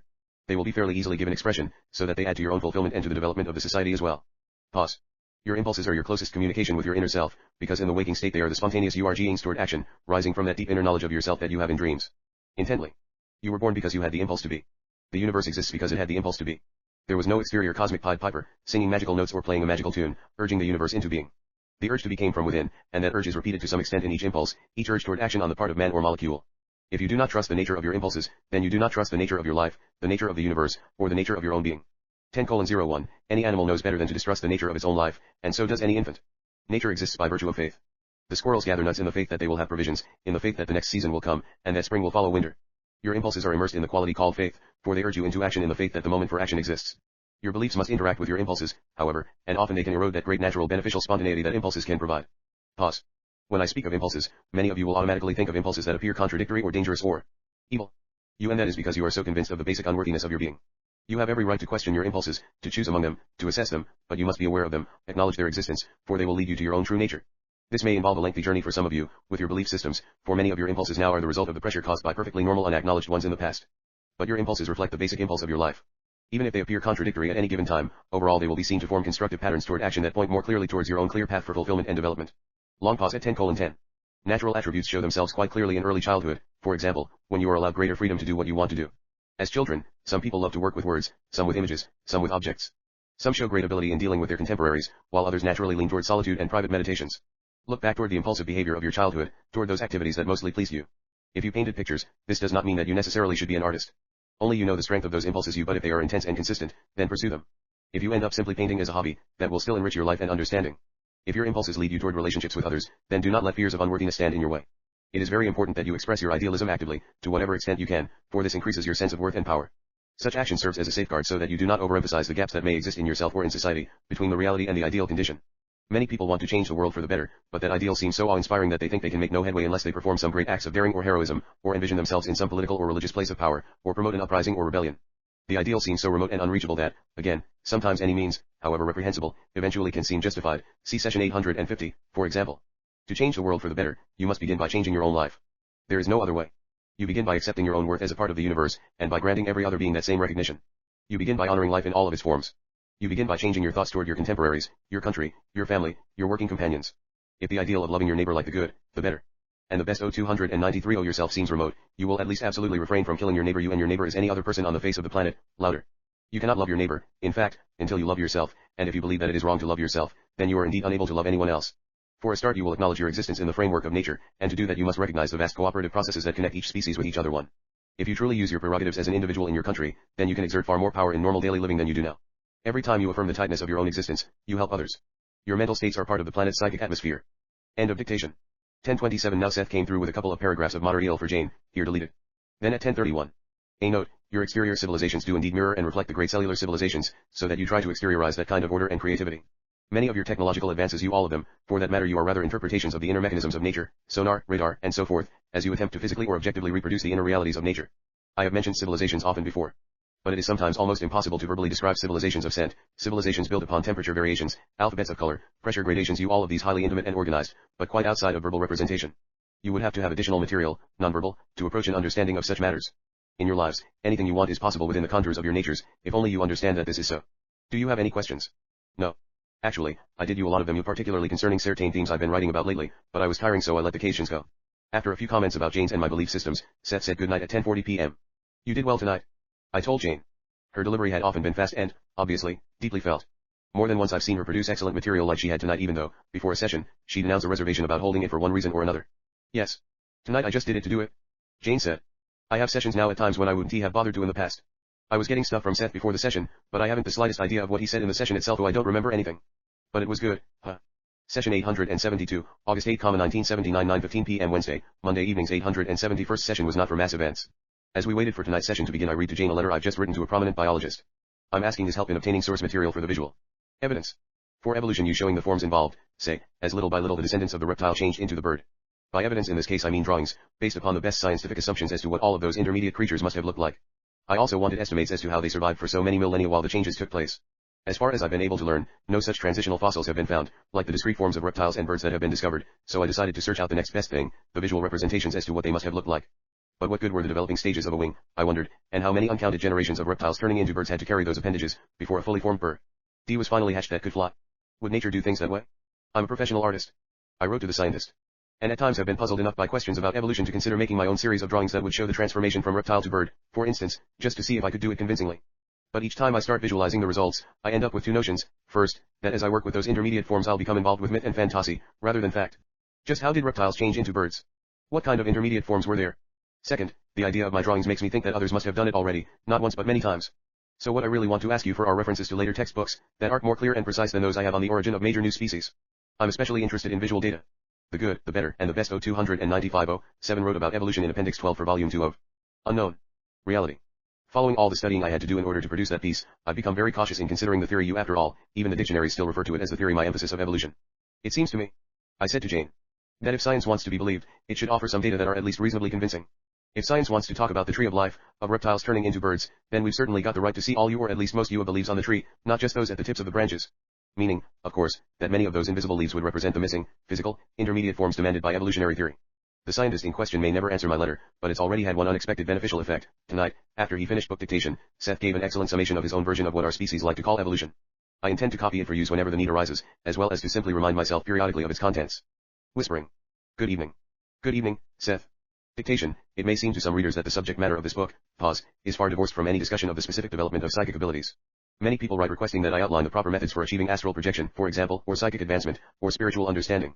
In its fashion, however, this book is geared to bring about the development of such abilities, for it is not a lack of methods that inhibits such activities. Instead, psychic progress is hampered by those very negative beliefs that we have tried to bring to your attention. Many of you keep searching for some seemingly remote spiritual inner self that you can trust and look to for help and support, but all the while you distrust the familiar self with which you have such intimate contact. You set up divisions between portions of the self that are unnecessary.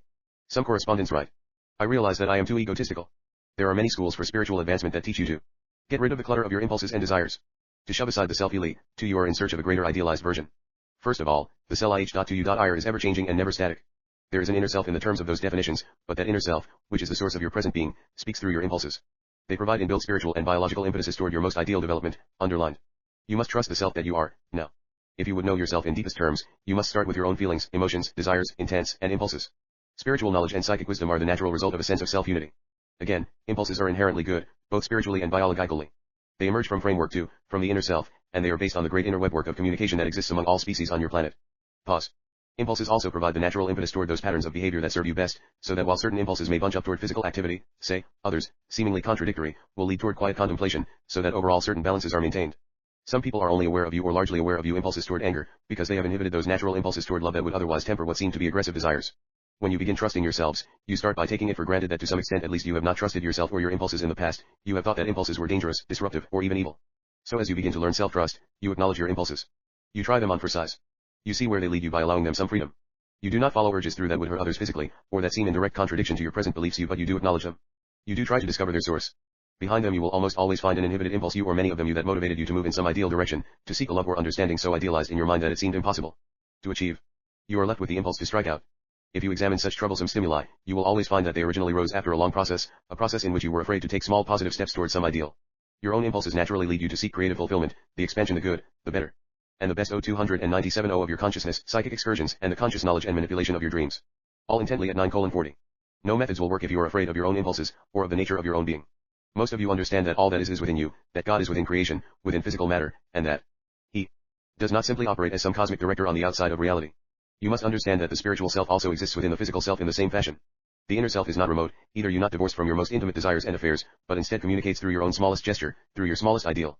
This sense of division within the self forces you to think that there is a remote, spiritual, wise, intuitive inner self, and a bewildered, put upon, spiritually ignorant, inferior physical self, which happens to be the one you identify with. Many of you believe, moreover, that the physical self's very nature is evil, that its impulses, left alone, will run in direct opposition to the good of the physical world and society, and fly in the face of the deeper spiritual truths of inner reality.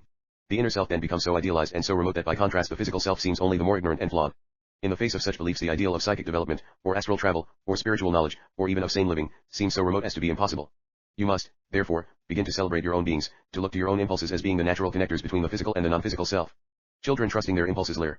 And to walk, and trusting your impulses, you can find yourselves again. Pause. End of dictation. 9:49, give us a moment. Consciousness predates physical forms.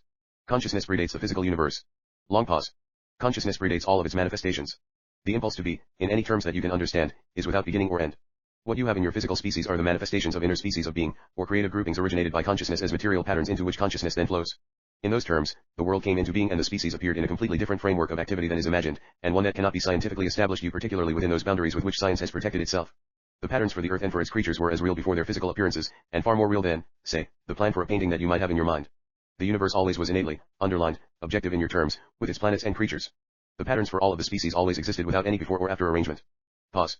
I am not pleased with those analogies, but sometimes they are all I can use to express issues so outside of normal channels of knowledge. It is as if, then, the earth, with all of its species, existed in complete form as a fully dimensioned cosmic underpainting, which gradually came alive all at once. Birds did not come from reptiles. They were always birds. They expressed a certain kind of consciousness that sought a certain kind of form, all intently. Physically the species appeared you, all species appeared you in the same way that you might imagine all of the elements of a highly complicated dream suddenly coming alive with physical properties. Mental images you in those terms, now you existed that, in a flash of cosmic inspiration, were suddenly endowed with full physical manifestation. To that extent, the Bible's interpretation is correct. Life was given, was free to develop according to its characteristic conditions. The planet was prepared, and endowed with life. Consciousness built the forms, so life existed within consciousness for all eternity. There was no point in which chemicals or atoms suddenly acquired life, for they always possessed consciousness, which is life's requirement. In the terms that you can understand, underlined, all species that you are aware of, underlined, appeared more or less at once, because the mental patterns had peaked, gesturing. Their vitality was strong enough to form differentiation and cooperation within the framework of matter. Pause at 10:07. I understand that it appears that species have vanished, but again you must remember probabilities, and that those species simply developed along the patterns of probable Earths. You are not just dealing with a one-line development of matter, but of an unimaginable creativity, in which all versions of your physical world exist, each one quite convinced of its physical nature.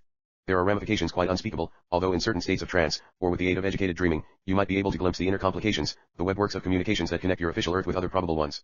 You choose your time and focus in physical reality again and again, and the mind holds an inner comprehension of many seemingly mysterious developments involving the species.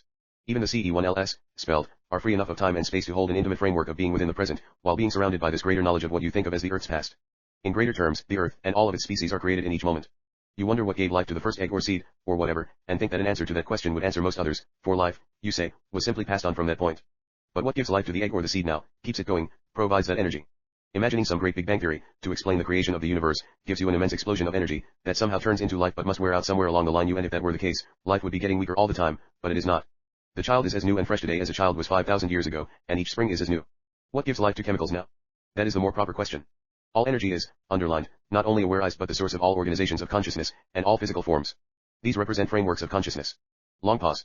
There was a day when the dreaming world, in your terms, suddenly awakened to full reality as far as physical materialization is concerned. The planet was visited by desire. There were ghost excursions there, you mental buildings, dream civilizations which then became actualized. End of session. There is much left unsaid. Yes. My fondest regards to each of you and tell River to remember the power of thought. Okay. Good night. 10:23 p.m. I don't know where the hell I was tonight. Jane said. I might as well have been without a body, I was so far out. The only thing Slash could feel was that I was trying to find analogies to make clear that session about evolution. Actually, what I got was you. My feeling is you that we don't have the concepts yet for something that seems so alien to our ordinary reality. No matter how hard we try, even you and me. But I don't mean that personally or anything. I guess the feeling I was getting was that some part of consciousness dreamed of the Earth, and visited it all the time, and then some part woke up in it and became it for a while, with whatever it needed already there. Do you realize the transformations in belief that would have to take place before this material was even considered by the elite, you let alone accepted? I asked. It would destroy the world of a scientist who believed in evolution. That is, if he would pay any attention to it to begin with. My remark reminded Jane that this afternoon she found herself thinking that science should at least consider any information, no matter where it came from. Then from Seth she picked up that she was wrong, you that her kind of information would be considered non-information, and so would be ignored. But no matter, for it certainly seemed that with his material on evolution this evening Seth was preparing for his next book, Dreams, Evolution, and Value Fulfillment. See the closing notes for session 869. Session 873, August 15, 1979, 9:31 p.m. Wednesday. Since holding last Wednesday's 872nd book session, Jane has given 2 more sessions. Both of them are private, however, and came through on Sunday and Monday evenings. I'll tell you one thing, she said as we sat for tonight's session. I don't have an idea in my head. I'm just waiting. Come on, Seth. Nevertheless, we knew that Seth would soon finish mass events. He's been very neatly summing it up in recent sessions. Yesterday, with 2 good friends helping us move all of the furniture, Jane switched rooms. That is, the living room in the Hill House is now her writing room, and her one-time writing room at the back, north side of the house has become the living room, or call it the den and television room. The new arrangement seems to be a very comfortable one. Jane has been restless lately, and looking for a change. Our friends very accurately picked up on her need, likening the room changes to a mini vacation for her. Over 2 years ago, in note 2 for session 801, and in the opening notes for session 805, 1 described our decision to add the writing room to the house. All 4 of us involved in the moving were quite amused. Then you 4 the friends who helped Jane and me carry the furniture yesterday are the father and son contracting team that built the room in the first place. Whispering. Good evening. Dictation, in your cozy new den. In a manner of speaking, you must be a practicing, underlined, idealist if you are to remain a true idealist for long. You must take small practical steps, often when you would prefer to take giant ones, but you must move, underlined, in the direction of your ideals through action. Otherwise you will feel disillusioned, or powerless, or sure, again, that only drastic, highly unideal methods will ever bring about the achievement of a given ideal state or situation. Pause. Life at all levels of activity is propelled to seek ideals, whether of a biological or mental nature. That pursuit automatically gives life its zest and natural sense of excitement and drama. Developing your own abilities, whatever they may be, exploring and expanding your experience of selfhood, gives life a sense of purpose, meaning, and creative excitement and also adds to the understanding and development of the society and the species. It is not enough to meditate, or to imagine in your mind some desired goal being accomplished, if you are afraid to act upon the very impulses to which your meditations and imaginings give rise. When you do not take any steps toward an ideal position, then your life does lack excitement. You become depressed. You might become an idealist in reverse, so that you find a certain excitement in contemplating the occurrence of natural disasters, such as earthquakes. Pause. You may begin to concentrate your attention on such activities. You may contemplate the end of the world instead, but in either case you are propelled by a sense of personal frustration, and perhaps by some degree of vengeance, seeing in your mind the destruction of a world that fell so far beneath your idealized expectations. None of the unfortunate situations discussed in this book have any power over you, however, if you understand that events do not exist by themselves. All events and situations exist first within the mind. At the deepest levels of communication no news is secret, whether or not you receive it by way of your technological gadgets. Your thoughts and beliefs and desires form the events that you view on television. If you want to change your world, you must first change your thoughts, expectations, and beliefs. If every reader of this book changed his or her attitudes, even though not one law was rewritten, tomorrow the world would have changed for the better. The new laws would follow. Long pause at 9:48. Any new law always follows the change in belief. It is not the other way around. Give us a moment. There is no civilization, no system of science, art, or philosophy, that did not originate in the mind. When you give lip service to ideas with which you do not agree, you are betraying your own ideals, harming yourself to some extent, and society as well, insofar as you are denying yourself and society the benefit of your own understanding. Each person is an idealist. I simply want to help you practice your idealism in the acts of your daily life. Each person alive helps paint the living picture of civilization as it exists at any given time, in your terms. Be your own best artist. Your thoughts, feelings, and expectations are like the living brushstrokes with which you paint your corner of life's landscape. If you do your best in your own life, then you are indeed helping to improve the quality of all life. Your thoughts are as real as snowflakes or raindrops or clouds. They mix and merge with the thoughts of others, to form man's living scape, providing the vast mental elements from which physical events will be formed. As you learn to allow your impulses some freedom, you will discover their connection with your own idealized version of what life should be. You will begin to discover that those spontaneous urges are as basically good and life-giving as the physical elements of the earth, that provide the impetus for all biological life. Beyond that, however, those impulses, again, connect you with the original impulse from which all life emerges. 9:59, give us a moment. You will discover the natural, cooperative nature of your impulses, and you will no longer believe that they exist as contradictory or disruptive influences. Your impulses are part of the great multi-action of being. Pause. At deeper levels, the impulsive portion of the personality is aware of all actions upon the Earth's surface. You are involved in a cooperative venture, in which your slightest impulse has a greater meaning, and is intimately connected with all other actions. You have the power to change your life and the world for the better, but in doing so you must, again, reevaluate what your ideals are, and the methods that are worthy of them. Science and religion have each contributed much to man's development. They must also reevaluate their ideals and methods, however. Pause. In larger terms, there are really only scientific and religious men and women, however, and fields of science and religion would be meaningless without those individuals who believe in their positions. As those men and women enlarge their definitions of reality, the fields of science and religion must expand. You must be reckless in pursuit of the ideal, you reckless enough to insist that each step you take along the way is worthy of that ideal. You will understand, if you are a practicing idealist, that you cannot kill in the name of peace, for if you do so your methods will automatically undermine your ideal. The sacredness of life and spirit are one and the same. You cannot condemn the body without ultimately condemning the soul. You cannot condemn the soul without ultimately condemning the body. I would like each of my readers to be a practicing idealist, and, if you are, then you will automatically be tolerant of the beliefs of others. You will not be unkind in the pursuit of your own ideals. You will look upon the world with the same compassion, with some humor, and you will look for man's basic good intent. You will find it. It has always been there. You will discover your own basic good intent, and see that it has always been behind all of your actions, you even in those least fitted to the pursuit of your private ideals, with gentle irony. The end does not justify the means. If you learn that lesson, then your good intent will allow you to act effectively and creatively in your private experience, and in your relationships with others. Your changed beliefs will affect the mental atmosphere of your nation and of the world. Long pause at 10:13. Give us a moment. You must encounter the selves that you are now. Acknowledge your impulses. Explore their meanings. Rely upon yourselves. Yon will find far greater power, achievement, and virtue than you suppose. End of session. End of chapter. Get our friends some cigarettes. After I've done so at 10:16. Rest your fingers. Pause at 10:17, eyes closed. Conclusion, you are individuals, yet each of you forms a part of the world's reality. Consciously, you are usually aware only of your own thoughts, but those thoughts merge with the thoughts of all others in the world. You understand what television is. At other levels, however, you carry a picture of the world's news, one that is picked up by signals transmitted by the CE1LS, spelled, that compose all living matter. When you have an impulse to act, it is your own impulse, yet it is also a part of the world's action. In those terms, there are inner neurological-like systems that provide constant communication through all of the world's parts. If you accept the fact that man is basically a good creature, then you allow free, natural motions of your own psychic nature, and that nature springs from your impulses, and not in opposition to them. There is no event upon the face of the earth in which each of you has not played some part, however minute, because of the nature of your thoughts, beliefs, and expectations. There is no public act in which you are not in that same manner involved. You are intimately connected with all of the historic events of your time. Long pause. To some extent you participated in putting a man on the moon, whether or not you had any connection at all with the physical occurrence itself. Your thoughts put a man on the moon as surely as any rocket did. You can become involved now in a new exploration, one in which man's civilizations and organizations change their course, reflecting his good intents and his ideals. You can do this by seeing to it that each step you personally take is ideally suited to the ends you hope to achieve. You will see to it that your methods are ideal. If you do this, your life will automatically be provided with excitement, natural zest, and creativity, and those characteristics will be reflected outward into the social, political, economic, and scientific worlds. This is a challenge more than worth the effort. It is a challenge that I hope each reader will accept. Pause. The practical idealist, pause. Give us a moment. When all is said and done, there is no other kind. I bid each of you success in that endeavor. End of book. End of session, louder. Thank you. I put the concluding statements separate, since I thought they would be more effective that way. Humorously. And I bid both of you practicing idealists a fond good evening. 10:36 p.m. And on that gentle note Seth brought mass events to a close. To the end he stayed with his practice of giving book dictation on Wednesday evenings. Jane and I had expected him to finish his work soon, yet when the moment arrived we still felt a certain surprise, a certain nostalgic letdown, something we counted upon as part of our weekly routine wouldn't be there anymore. I always feel funny when he ends a book. Jane couldn't help saying. I can never believe it. At the same time I want to race through it and see how it all came out. Okay. I said, teasing her.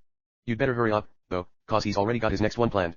On dreams, evolution, and value fulfillment, you remember? But I should be careful. I added. You and your boy might start in on it too soon, and then the joke would be on me.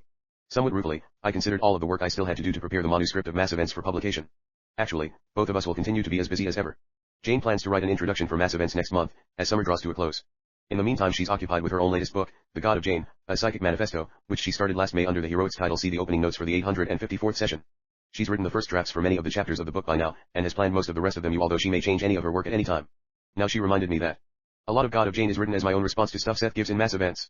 Jane's editor, Tarn Mossman, hasn't seen any of her new book yet, although he's well acquainted with it through a series of lengthy telephone exchanges. Jane thinks she may sign the contracts for it later this year, before Christmas, that is. And her third 7 novel, Oversoul 7 and the Museum of Time, waits for her to return to work on it. While I'm doing my own work on mass events, we'll hold the sessions for Seth's dreams, evolution, and value fulfillment, of course. My own long-range goal in working with the Seth books is one that I found very difficult to achieve. Want to catch up on the backlog of work involved with the book so that I can devote most of my efforts to whatever the current Seth book is while Seth is still producing it. This would certainly be a luxury for me. In my notes for mass events I've shown how complicated affairs could get for Jane and me when I had to juggle several projects at once over long periods of time. And these final notes, we still don't know whether the Dutch edition of Seth Speaks has been published, but we do know that our good friend Sue Watkins is presently working on chapter 15 of Conversations with Seth, the book she's writing about Jane's ESP classes. Sue has a few chapters to go, plus some appendix material, and Tarn is due to receive her manuscript in January 1980.